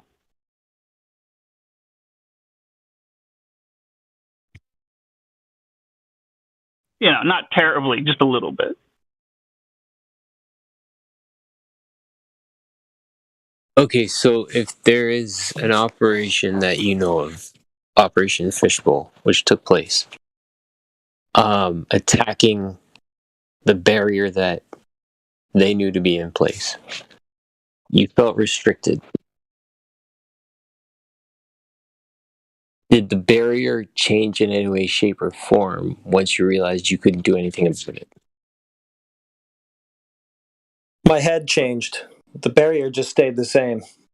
That's right. So what changed about the barrier? Was it your view of the barrier, or did the barrier change? Can you repeat that one more time? Okay, so we got the idea the barrier is in place. right? You can't do anything about it. So the barrier didn't change. We know this. It's a constant in the equation. So the only thing that we are left to do is either look at it from a standpoint of it's an enclosure and we feel claustrophobic, or we look at it from a standpoint of it's a place that is our boundary and we are not permitted to go. Right. I'm just exactly. You creating talk, space and thought. That's all. what is that guy talking about? Like something like a firmament or? No, I'm creating the idea for space and thought where you have something in place, the barrier, right? And again, a lot of people will say, well, we're going to attack it, right? Which was this whole Operation Fishbowl, right? Attack the barrier. Gotcha. But at the end of the day, we can't do anything about it. So it's interesting that their view was to invent a tale about the thing that they discovered they could do nothing about. Right. Yeah. I would say that I would just say that there is a barrier for everything regarding life, right? I mean, you have barriers in your body. You have a barrier regarding the lifespan of your existence.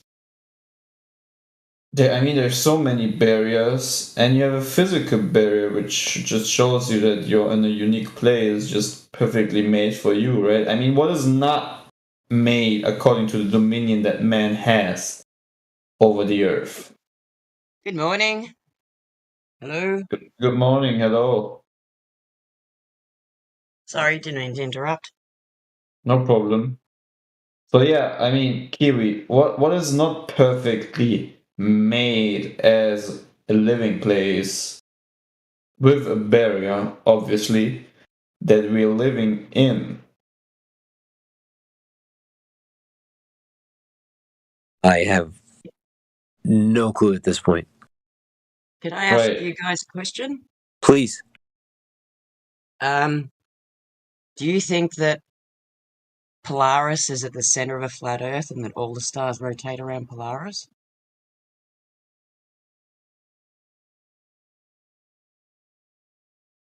Clay or my No, we don't. It's the northern stars. We don't make claims to the stars, but we would say that. In fact, I would say that there's a chance that there's multiple rotation points, which could explain probably your next question. Which would be what is my next question? Well, go ahead and ask. I'm just saying it probably. Well, because there's two star rotations. It's clearly visible. I've got lots of footage of it. So I just like to know how that fits on our flat Earth. Yeah. Completely separate star rotations next to each other. We were talking about this earlier. Yeah. Yeah, so I'm just back to ask. No, we Ask appreciate it. Gilio, and ask you have- Gilio, why is everybody lying? Why are you all demanding that we all... Well, it's still just clockwise or counterclockwise, depending which way you look, right? Doesn't matter where you are. Yeah, it is. I'll just post a video right now. Watch it. Yeah, it is. Just hold on. No, it's not. Yeah, it is. I can look west. Let me explain something real I can quick. look west, or I can look east, hold on, and I can get the side of both of the... Those two rotation points that you're speaking of in the sky are not antipodal of each other on a globe. They're not like 180 degrees around a ball. No. I'm not claiming the ball. I'm a flat earther, and I want to know... I live in the southern hemisphere. I just posted the videos showing what I just said, so just watch those and then I guess get back to it. I have watched them, and It'll take you like 2 minutes. What's incorrect? The video, you point a camera south, it doesn't matter what part of the Earth you're on, you're going to see clockwise star rotation. No, you're not. You can see both. That's what happens when we're in the so-called southern hemisphere or the so-called northern hemisphere. It's not what happens. I just posted it. You're not even letting me speak. Because you're not even letting me show you what I'm talking about. All right, I'll go watch it. Okay, so we were speaking about this earlier today, that in the northern hemisphere there is the observable point called Polaris, to be a common point of a rotational. All the stars go around this common point, being in the northern sky. Further to that, I learned this today, that in the southern hemisphere there is an apparent rotational point that presents. And again, I'm going to say this respectfully, I do not at this point have an explanation for it myself. And further to that, it is something that we cannot explain. However, I'm going to say that we are not going to throw out the baby with the bathwater based on this one observation that we cannot at this point explain. That is 100%. I'm not, because I'm still a flat earther. I haven't gone, wow, here's one problem, I'm going back to the globe. Come back to flat earth and I'm asking you guys, tell the truth. Stop saying stars rotate around Polaris when they don't. It's quite obvious they don't. And you guys need to come up with proof. Not me. I've got my proof. No, we don't say that all. You are saying that we say all stars move around Polaris. It's not what just happened. That's not what we said. And That's what why do Helio you? says. It's what's deep inside the rabbit hole says. It's what all flat earthers say when I ask them. Well, it's not what anybody here just now said. That's not what I said. I answered your question before you asked it. How did I do that?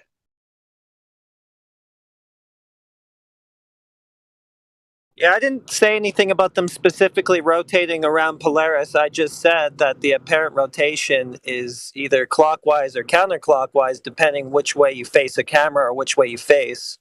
It doesn't really have anything to do with where you actually are.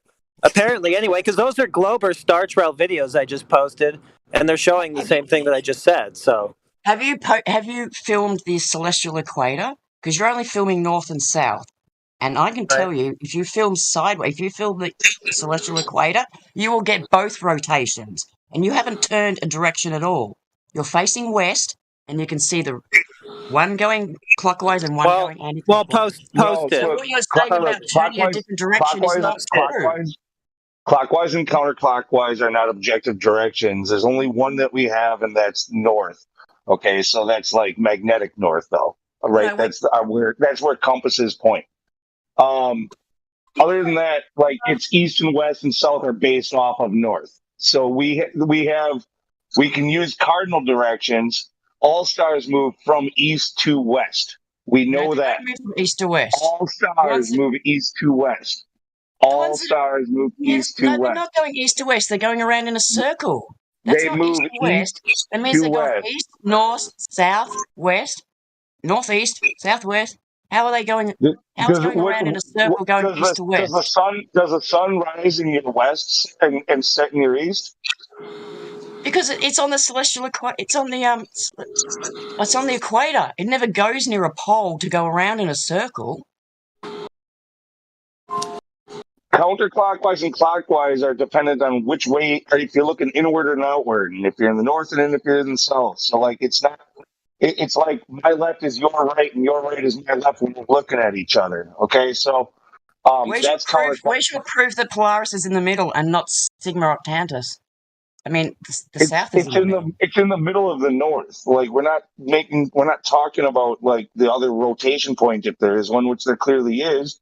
You're talking about the center of flat Earth, and you have Polaris in the middle of it, which is clearly the sky. What happens in the sky has nothing to do with the ground. Of course it does. No, it doesn't. Correlates. It has to correlate. Why is that? That is a terrible excuse. You can't just dismiss the southern stars because it doesn't. No one's doing that, and that's also what you're doing. Actually, I just showed you that you're wrong about the apparent rotation, and you're just dismissing that. No, I just posted a video showing that your claim about it is wrong, and you just keep chanting through it. You're wrong. Have you watched it yet? Like, you point the camera south. Doesn't matter which so-called hemisphere you're in, the apparent rotation is going to be clockwise and vice versa. So why don't you just look at that and then get back to us? Because I've seen them. I know what you're talking. Why did you look at the ones that go west and east? Why don't you Why do you look post at the them? ones that Because I'm I talking posted about that something, you've you never haven't posted seen? anything. Why? Yeah, I haven't seen Maybe them because you haven't Which posted them. which ones go west to east? Would you like me to post some of mine that go east to west? Because you obviously have never Nothing. seen any. No stars. No stars go west to east. Trouble. Unless Maybe. none. Are you serious? Yes.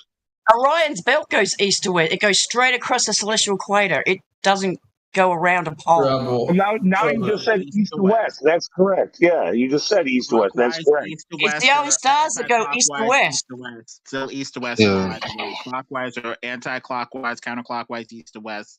It's still east to west. It's not. It's around in a circle. East to west is not a straight line. You can't turn a rotation into a straight line.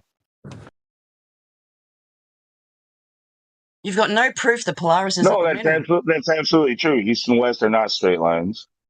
But Yeah, you just east to west clockwise or counterclockwise. It's the same as going clockwise with your hand in a circle, and then having somebody at the other side of your hand at the other side of the room singing clockwise or counterclockwise. It's still You can east to use west all the mumbo in jumbo one that you direction. like, but you guys are lying when you say the Polaris is the center of flat Okay, Earth. but nobody here has said that. You just keep. Yeah, no, you're the one. Now.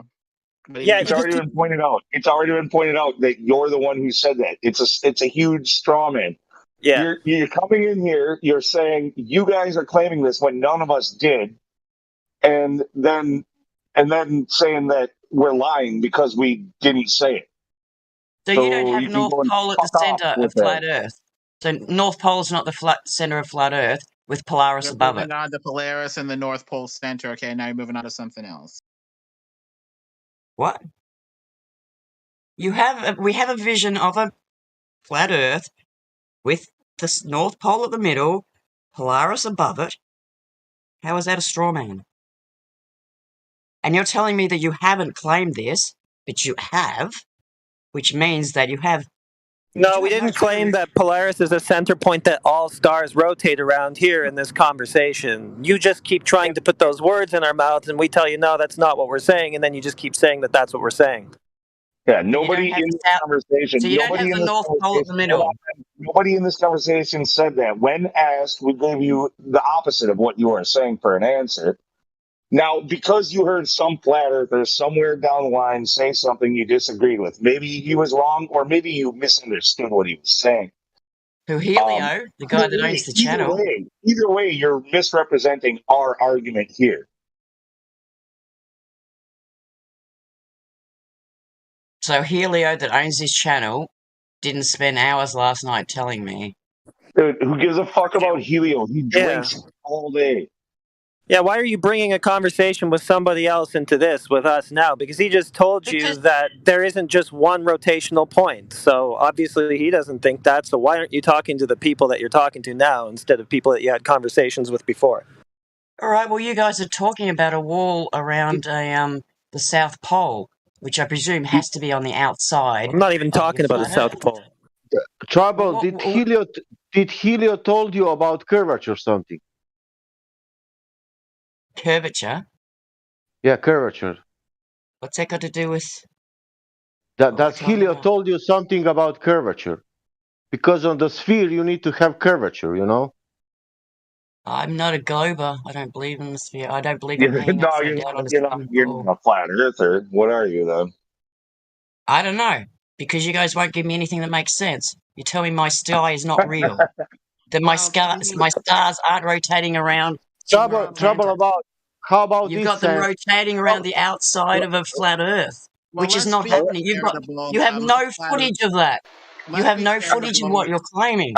Let's be charitable. Most flat earthers do say that the North Pole is the center and the stars rotate around that point. That I'll talk to anyway. Break your 10-4. Somebody is Hey, regarding. Could you repeat that one more time? Hello, 1, 2. Sound Check. good now.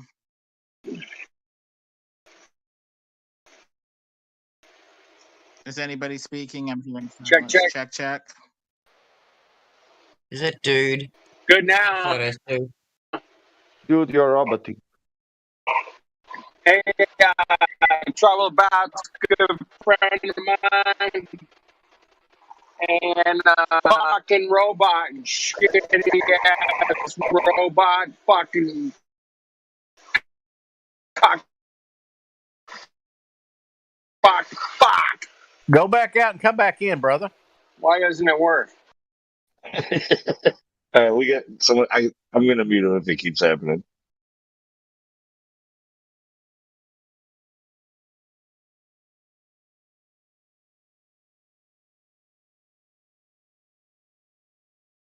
But as I was saying, most of the flat earthers that I've talked to say the Polaris is in the center with the stars rotating around it. Yes. Oh, I just want to say that's not. I've got proof that that's not true, and it needs to Okay. stop. So Because why are we all lying to our friends? Like, well, we say that it rotates around the center. Now, there's different explanations as to why there's a clockwise, counterclockwise rotation.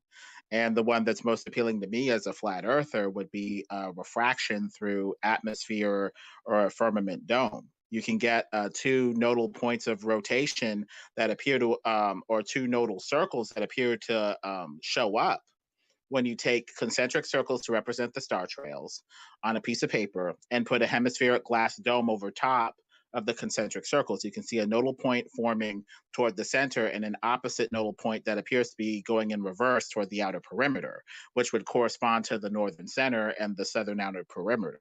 For me, that would be the most convincing explanation as to what, if anything, is happening over a flat, motionless plane with the stars rotating overhead in one direction, east to west. I'll put it in the chat, and you can tell me what you think.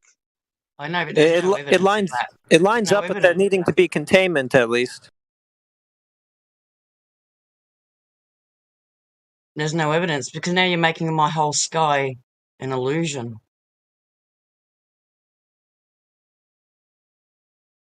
And how do you explain? Look, you're hung planet? up on trying to explain this. Illusion, You're if you hung up on will, trying but to I put it in explain the this. chat right there. You can look at that as a possible explanation, a possible one.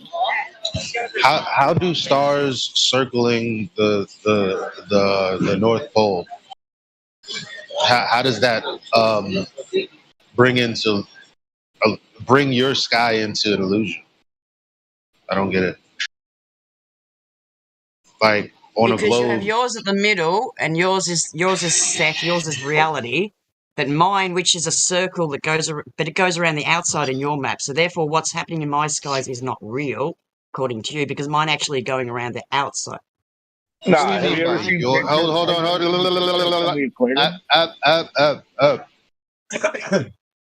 What do you mean by your map? All right. Any design where you put Polaris at the middle means all my stars have to be going anti-clockwise with yours. And when they don't, that means that my stars can't be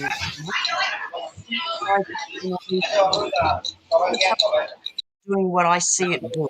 Well, I don't understand that. I mean, maps typically have they work with however. You can't have two circles next to each other. No, I'm sorry. I think I heard you like 5 times.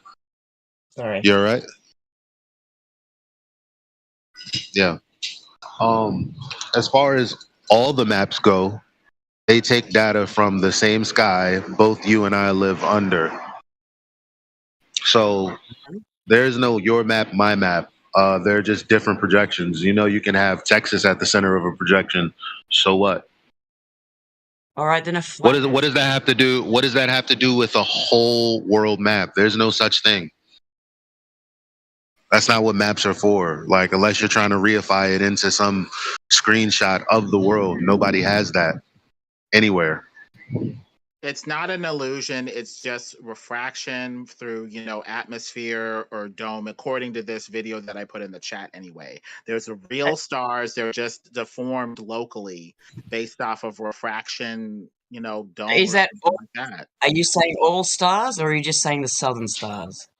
It's going to tend to happen toward the outer southern perimeter, according to this video, probably. All right, so again, you're saying my sky's not real, but yours is real. So when I look up at the sky, let me talk. That's When I that's look what out and I happens see when you. boats further across the horizon than they're meant to be, that's real. But when I look into my sky and my stars are not doing what you want them to do, that's not real. Why are you We don't want them to do anything. Nobody here is like wants to try to explain the stars except for you. So like you keep on just trying to force people into Because it's a making claims problem. that they're not. Lemon. I can't. Lemon When just. I've got Well, 70 Lemon just star told. trails of the Hold sky on, doing I don't complete want opposite to to mute what the you, flat Earth ma'am, model but says, I how the know hell you am I hear supposed me. to share that with my family? What's your name? Trouble about.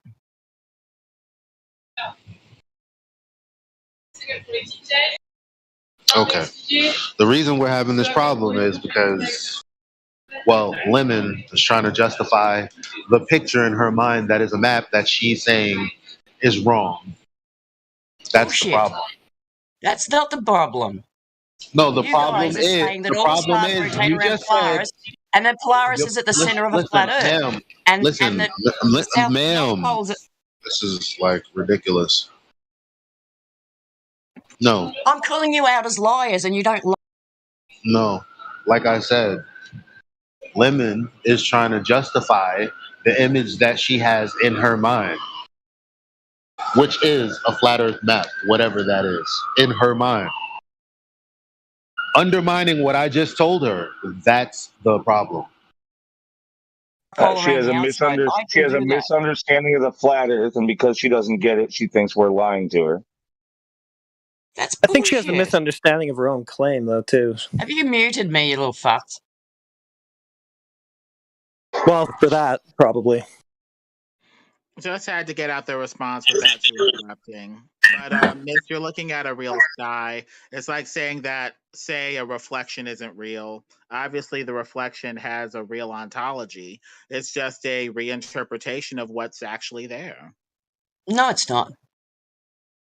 How do you guys lie so openly? Okay, well, I just posted a video, though, facing did south in the so-called southern hemisphere where the stars go clockwise, the same as they do if you're looking in the other so-called hemispheres. So I don't even think that you have your own premise. How does that prove? I don't even think that you have your own premise figured out here. So why don't you just look at that and then try to sort out what it is you're actually trying to say and then get back to us?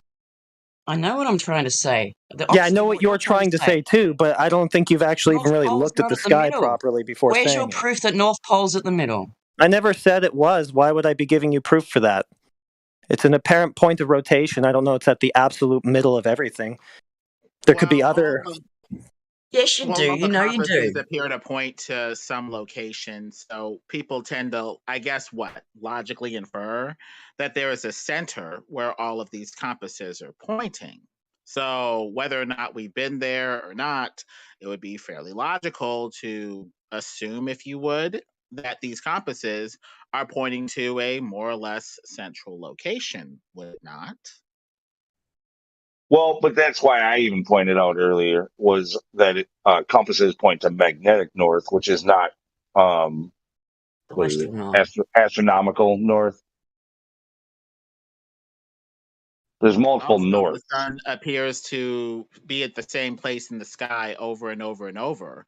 And assuming the sun is the same object, the only motion that we know of that makes the same object, assuming the sun is the same object, appear over and over and over again at the same place in the sky is a circle. Combining that with the compasses pointing to a centralized location, with a sun, moon, and stars circling overhead, one would tend to assume a northern center with the sun, moon, and stars circling around. Now, if you have another assumption that you'd love to make, please state it. But as far as I can tell, I'd like to put the South Pole at the middle. Those appear to be the best assumptions to make so far. Well, wouldn't the best assumption be that landmass at the middle of the flat Earth would be the Antarctic because it actually has land there? And the best assumption would... Let me finish. The best assumption then would be to make the ice wall, which would just be a dome, an invisible barrier, doesn't need land. Wouldn't that be the North Pole because there's no land at the North Pole? That would be the Well, most we're logical building assumption logic to on the make, wouldn't it? logic here, and Antarctica is very cold. And if the sun warms the surface, assuming the sun is warming the surface, then Antarctica would be far from the sun. And so I've got a either map of it would my North be in Pole. the center, like you say, far from the sun, or if there's more land toward the outer perimeter, it would tend to be toward, you guessed it, the outer perimeter. And based off Well, of the voyages of Captain Cook, Captain Ross, and others, clocking in 60,000 plus miles, I would probably put the greater Antarctic Circle toward the outer perimeter with this model, if you So will, that a is man in a convenient based sailing off of boat this logic. went 60,000 kilometers over 2 years. How? What did you expect him just to do 20,000 kilometers over his 2-year voyage? I expected him to pass through the ice and see something on the other side. They said it was 60,000 plus miles of impassable ice. Yeah, we know that he didn't. So you just think he went around it once and came home? How you Yeah, can And that go was the 60,000? 60,000 kilometers in his 2 How you can, years? how you can go 60,000 miles on the globe?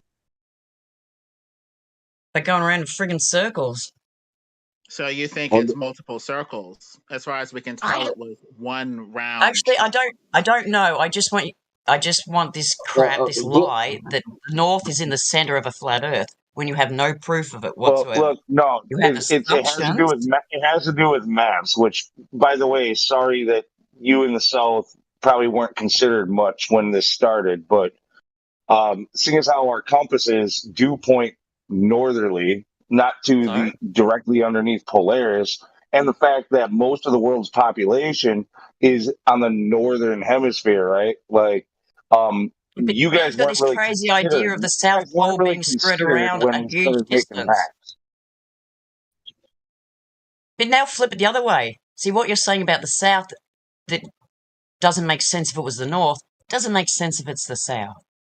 The South is not spread around an outside edge. We have It an is island. It's according called to Antarctica. Robotham, We've got maps according of to Antarctica. sailors. Yeah, people are saying there's way too much land down there. Robotham asked sailors or whatever back in the 18th century. I'm sorry, the 1800s, 19th century. And he Oh said wow, that there's 1800s. way That's too much proof. You land got down anything there. more recent? You got anything more recent The than truth 200 doesn't years change, ago? so I'm going to file that away. Just because something's older than 5 years old doesn't mean that it's not truthful. That's absurd. But I would like to anyway, see we some also real have recent proof. Come we up with some also more have recent proof than 200 years ago. we also You've got have no the proof. undersea cable, which appears to snake toward the north, which would make economic sense if there was less land toward the north as opposed to toward the south. So little indicators like this are pointing to less land toward the northern center and more So, land toward the outer southern perimeter. all this imaginary stuff, but I've got actual proof of the That's southern logic. spiral that goes around in a circle. It's not flipping around the outside of a circle. You won't accept that as proof. That's just It's something proof, that's but got to be proper disproven. interpretation of the proof is that trouble, it's being deformed You in guys some are a way piece of optically. work. trouble. You're What wondering that why will flat Earth. prove? This is why Trouble. flat Earth. Question. What that will prove? What you are saying? What that will prove? What? What that will prove? What are you saying? That you have a proof for what? I have proof that the southern stars go around And then their and own then point celestial and center, and that and doesn't then fit round pizza map. round pizza And the map. only way And you can make okay, it great, fit is great. to dismiss it. Trouble. Okay, trouble. Who said that we are living on round pizza? You all do. You all think North Who? Pole's in the Who? middle. Can you say who? You. Me. Yeah, you. Yeah. I'm not living on a disc. You don't have the North Pole at the middle in your perfect Did you little dome did you hear me? firmament. Did you hear me again? You said that I said that I'm on the disc, and I'm telling you I'm not on the disc. Why are you saying that I said that? Well, why aren't you on a disc? What do you want then? No, but you said. Do you So know? you're on a rectangle. You're on a rectangle, are you? Do you think that's the point?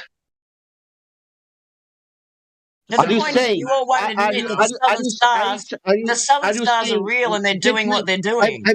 I want to understand. Are you saying that with that stars, Earth can be only the globe? Well, you're saying only the northern stars can be the globe and the No, southern I'm ones asking. can, I'm asking can you. be Are you? flat I'm Earth. asking. I'm asking you. Does I'm not a that proving? glober. Yeah, but I'm I'm not a asking you what glober. that. Yeah, but doesn't matter. What's that proving? That I'm trying to stars. prove that the southern What? stars exist, and that Oh, my really? sky is not And my sky is not an illusion, whilst your sky is reality. You No, can't everybody do always that. said it's the You same can't do sky. that. okay, great. Let's say that what you say exists, and what then? But then it means I don't know. What are you all working out? You're the experts. Okay, Stop demanding I'm that the. I tell my family and friends something that I know is not true, and that I have Okay, maybe you should just take your meds because nobody demanded that you say anything to your family. Yeah. Donna Yes, do. Cahote comes in here fighting Listen to fucking windmills, man. yourselves. Listen, this. Yeah, I never told you to say anything to your family, lady. Like, just take your meds. Man, Oh, so how would do you you like know? me to explain flat Earth to my family and friends? The Earth measures flat. Say whatever else you want. I don't care. Man, do you know? Do you know Say what? it's a No, you globe. want I me to don't put care. North Pole at the middle, and you want the South Pole around the outside under a dome, but anyone in the South is going to laugh at you. So can I please have something a little bit better than what you guys You are just offering keep me? on Flat Earth? you just keep on presenting some straw man model that like none of us subscribe to. Like it's whatever you have in your head. We have whatever you picture the flat Earth to be. You want us to prove it. Like prove what I have in my head. No, you guys have been talking about it for hours. I listened to you. You've got a dome. Well, yeah, You we made have a map air by saying pressure. there's a dome. And with your dome, necessarily know about that any makes of a that. circle. And it puts Who the has North Pole in the trouble middle and it again? puts the South Pole on the outside. The minute you say And shit like that. trouble again. Question: Who has the who said the dome? You guys this morning, I was just listening to you about the aeroplanes flying Yeah, but who over the said? South, Can you over tell the us? South, because the South is not Okay, real, is can it? you? We're just this Okay, expansive great. stretch underneath your imaginary Trouble. friggin' Can you dome. please listen for a second? Hey, I'm in the trying to south. say. I'm exactly the same as you, and I know it's flat. So Yeah? you don't need to What? explain But everything. did you know that your stars are not real? Your stars are really Nobody going here said that. Why clockwise. do you keep strawmanning with that? Nobody said that the sky isn't real on any part of Earth. Trouble. Can you ask now people here? Because it Look how doesn't many. work. Show me a Oh my round map God. Oh, with. well, it works because here's the deal: the ground measures flat, and the sky is doing what it do, so it works just fine. What's your problem? No, it doesn't You work threw just the fine. implication, Miss, that your sky wasn't real. Nobody said that directly. Now, I gave you Oh, a well, model that all right. I went with to help explain all of this phenomena with the video that appears to show deformation due to refraction through atmosphere or glass implied in the video with a dome, personal or otherwise. Now, if So you you want to go agree? with another model to So you agree explain that it, that's up to you. you would agree that the South Pole is now in the middle The of the South flat Earth. Pole is more The accurately South Pole is now in the understood middle, as and the a North Pole's circle. around the outside. So don't you dare The tell me model that I that you're go not with, giving me a model. Don't you dare tell me that you're not giving me a model when you are. okay, Because when I try the and model flip that I it, would go with, that's up to you whether you go with the model I go with or another model. That's up to you. But the model well, that I'm I telling go you with, your model doesn't work. But you won't you're listen. not You won't telling me accept anything it. that's convincing as to why it doesn't work. You see the video where the star trail is warping and deforming and reversing toward the outer perimeter. That's more than sufficient as far as I can tell. I'm going to accept it. Now, if you want to go with another model, that's fine. But as far as I can tell, the southern star trails are deformation and refraction off of atmosphere, glass, dome, whatever. That's All right, what I'm going to go with. explain the planets to me then. If my stars are a refraction, explain Jupiter. Explain what is Jupiter? Why does everything planet have to be with lots of. explained? Why'd you come in here yelling at everyone, and now you're saying you explain this, you explain that? Why does everyone have to? Why does everything, little detail, have to be explained? Yeah, that's a Are big you question for me right now. Because you just said it was Hold on a refraction. minute. You Hold just on. said my You're sky's not holding. real and it's refraction. So you now need to explain the planet. Miss, I want to say something, Miss. Yeah, You're calm holding down. an entire Refraction's room real. of It's a people physical phenomenon. You're It's holding just, an entire yeah, room go. of Planets are not people refractions. responsible for I can't your believe you. I location can't believe on you're the calling plateau, planets and refraction. that is very Trouble. unfortunate. Calm down. You're calling planets refraction. Trouble. Can you Are please you calm serious? down? and let Are you? and let No, no, someone no, no, talk. no, no. Refraction I will have calmed only down. affect the direction that they appear to go in. They're still real, but the apparent direction that you see will appear to reverse. You see it with a glass That's a of lie. water That's and not an what's arrow behind happening. the glass. There's that YouTube video where the arrow that points left appears to reverse and point right the moment that you fill the glass with water. So refraction obviously takes real objects and reverse their apparent, direction. This is Yeah, you're known. right. And the stars in the northern sky, that's Trouble. refraction. Trouble. Man, The Is, Earth, is the multiple stars media are going around the involved? southern Can I stars. ask you a question? Why Southern is it stars that are at you're the center. located in the southern hemisphere on the opposite side of the equator, right? And you've walked into a room full of people who have the advantage, and yes, I'm going to say the word advantage, of view of in the northern hemisphere, and you're calling us all a bunch of liars based on what we see. Do you realize that it is ignorant to project a truth that you see onto others that see it differently than you? You're calling me a liar? 100% I am, man, because you're saying that what we see is not true. And somebody's You're got telling me what I see is not true. Therefore, you're lying. No, you do sound. You've been lying this whole time. Every time you say we're saying something we're not, you've lied, which has been like easily 100 times in the last 30 minutes.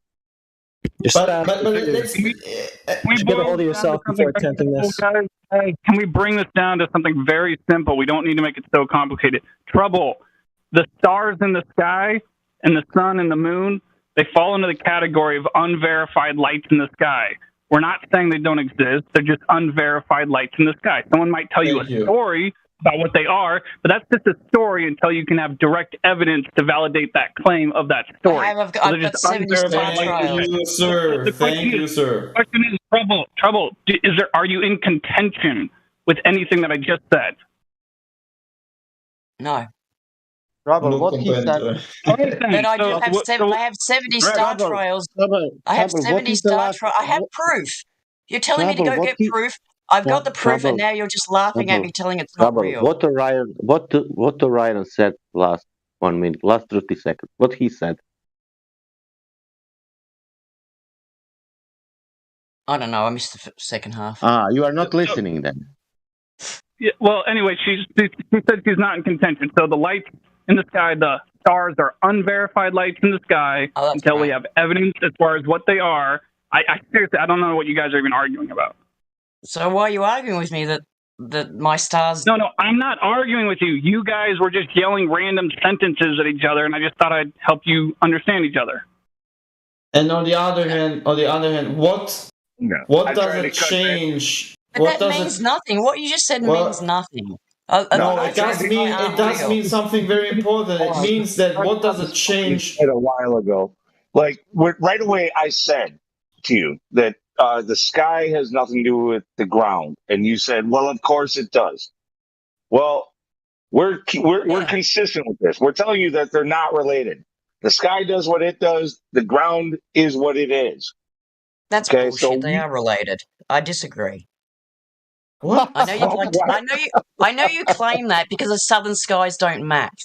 If the southern skies match, you would not claim that. No, the only reason you claim that is because the southern skies don't match. Dude, listen, not because of that what the sky is doing, because of that what you are standing on. What does You're misusing the word claim. Trouble. You're misusing the word claim. You shouldn't use the word claim like that. That is not a claim. That is an observation. Be very careful not to get claims and observations confused. Exactly. And then, on the other hand, can I quickly say something because I was lying on my tongue? We're talking about something at the end of the day, regardless of what assumption or conclusion you personally or through the conversation you might have with someone else on this Discord here, come to what regarding the lights in the sky that you're questioning and what they're doing and the properties of it. It does not change the fact that the Discord is about the fact that we know that the ground we're standing on is measurably flat. There is no curvature. And especially is no... So we should only stay on the topics that prove flat Earth, and we should not go anywhere near the topics that don't fit. Yeah, because you exactly. You see where it's heading. I wouldn't want any controversy in my chat either. Listen. It's heading to something, a conversation that is a dead end. No, I mean you're laughing, but it's the reality because either there's someone who wants Because you want to this. keep the lie going. You want to What keep lie? We're talking What about rice in lie? the things into a lie. talking about I'm rice. going to call it a lie. I'm sorry. The southern stars don't go around Polaris. Yeah, Are you lights in the actually Not a problem. confused? Are you listening to what I just said? Yes, You're you actually should just tell it. What you're is the point of ignoring that? it. English? Lights in the sky don't prove or disprove what the ground is. Just measurements of the ground do that. So nobody's I'm not lying. trying to prove that. I'm trying to Exactly. prove that you guys have. You've got to stop lying about the southern stars and stop saying that they rotate around. Oh my God! Did Well, you get we never it? said This that is once a in this troll. conversation. You just keep You do. strawmanning that, which is a lie, You do by really. So putting you the need to North stop Pole at the lying. center. Whatever your name is, you need to stop lying. You put it's Jillian, and you do it by putting the pole at the center. Stop So generalizing you stop everybody lying and stop within saying you. that you don't do it when you Stop do it. generalizing what you think, what other people think, okay? This is super simple. This is I super didn't put the simple. pole in the center. There's a magnetic pole there that the compasses point to. I didn't put it there. What are you talking about? But we should just let Lou talk. We should just let Lou talk with her. Well, I mean, this conversation is about to end. But like, now I even lost track of what I was about to say. But it has to do with the polls. Like, so it's not just us who like put it there. So did the heliocentrists on the globe. That's where they put north. You know, that's where the stars happen to rotate around in the north. That's where approximately Well, let's put the magnetic South Pole. Why can't we north have the South in the is. middle? That's where maps have always been centered around for like centuries. Yeah, and You guys, it's all a lie. so- We know it's a lie. right. Why But try what I'm something saying is, new? you're calling us the liars. It's not us. It's not us who's made all these maps and shit. We only have what we've been given to go off of. You know, we're kind of new at this, you know, like we don't have a ton of funding to give you all of the answers of the universe. Sorry. How is that possible, Lou? How is that possible that you don't have the map of the world? Exactly how it is. Oh, what the You are argument's seven. about? Lou. You are 7 years flat earther, and you still didn't realize that. How is that possible? Really, sarcasm is the best you can come up with. All I want Can we is let you guys to Jillian? recognize the No, southern man. stars. Lou. I want to change. Lou, do you know what is Big Bear?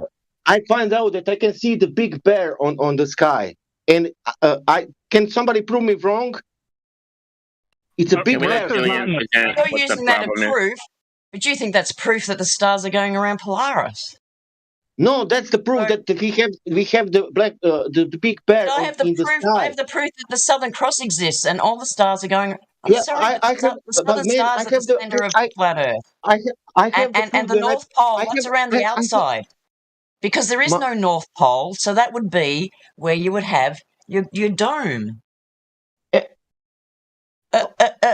You don't like that, do you? So there's no magnetic north that compasses point to? I don't get it. Listen, Of this the is north being around the outside of a globe, can you? this is your logic. This is Who your mentioned logic. the dome? None of us are bringing up any dome. Can we let Jillian Can you just say present that her they went point? to the a little bit I'm before they looking to talked about I'm looking the North Project High Star. Jump? Isn't Project High Jump about the dome? Isn't that what Project High No, Jump is? it's You about guys the were always Antarctic talking ice about it wall. before I started And they talking. called it Operation.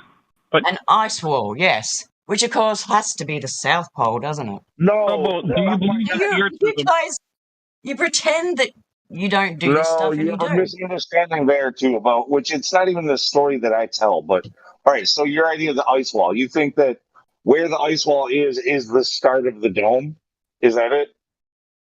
No, that's what you all. That's. But you are No. you are What putting I want to know, what are you Let picturing? Jillian present her point. No, I think the ice wall is just ice shelf Let around Lou ask her Antarctica. clarifying question. I think the ice wall. There is no ice wall. There's a shelf around Antarctic. What do you if there think was- that we think? Yeah, that's the question, Lou. Thank you. What do I Finally. think that you all think? Yes. The South Pole There's a giant ice No, shelf slash no, wall no, that goes no, around the edge of flat Earth and no, holds everything no, in. no, no, Yes, yes, no. yes. No, Yes, I've been are you? flat Earther for 7 years. Hold on, guys, stop. In regards to the oceans, what she just said was actually correct. I'll give her credit for saying shelf, not wall, like all the mongoloids that come in here. Yeah, you're right, it's a shelf. But that's not what. But that's what contains the water.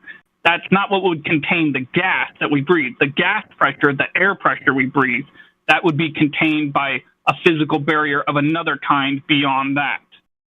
Yeah, so you don't need the South Pole. You can have it at the North Trouble. Pole. Is it that wall Let's put it at circular? the North Pole. Trouble. Is it that wall circular? Well, hold on. Let's stop it right there. No, Let's help her right there. he's saying that we are claiming that. I want to know if we are claiming that or we are not claiming that. You said that we are claiming that. Let's start with the basics here. Trouble. Do you understand that the Earth being flat means that technically there is no North Pole or South Pole because it's not a ball, so there wouldn't be any poles. You understand that, right? It's a round pizza map. You don't have a square you don't have a square flat Earth, do you? It's a round pizza. How do you know that it's not a square? Man, we're not making claims about the totality of the surface and the shape. It could be a square, it could be a circle, it could be a octagon. You know, Did you have the North Pole at the center? Yes. I like to say it could just not even be a shape. It could be like like an amoeba, where it could even change shape at the outskirts. Well, let's we wouldn't pretend know. it's a star. Have you got know. the North Pole at the center of your star? Let's pretend it's a star shape. Is the North Pole at the center? Yes, exactly right. So what I've been saying is correct. You've been calling me out. It's at the center of the inhabitable land, essentially. Yes, underneath our sun. Use whatever word salad you like, but basically you're claiming that the North Pole's at the center, and therefore the southern stars are not real. They're an illusion. So stop telling me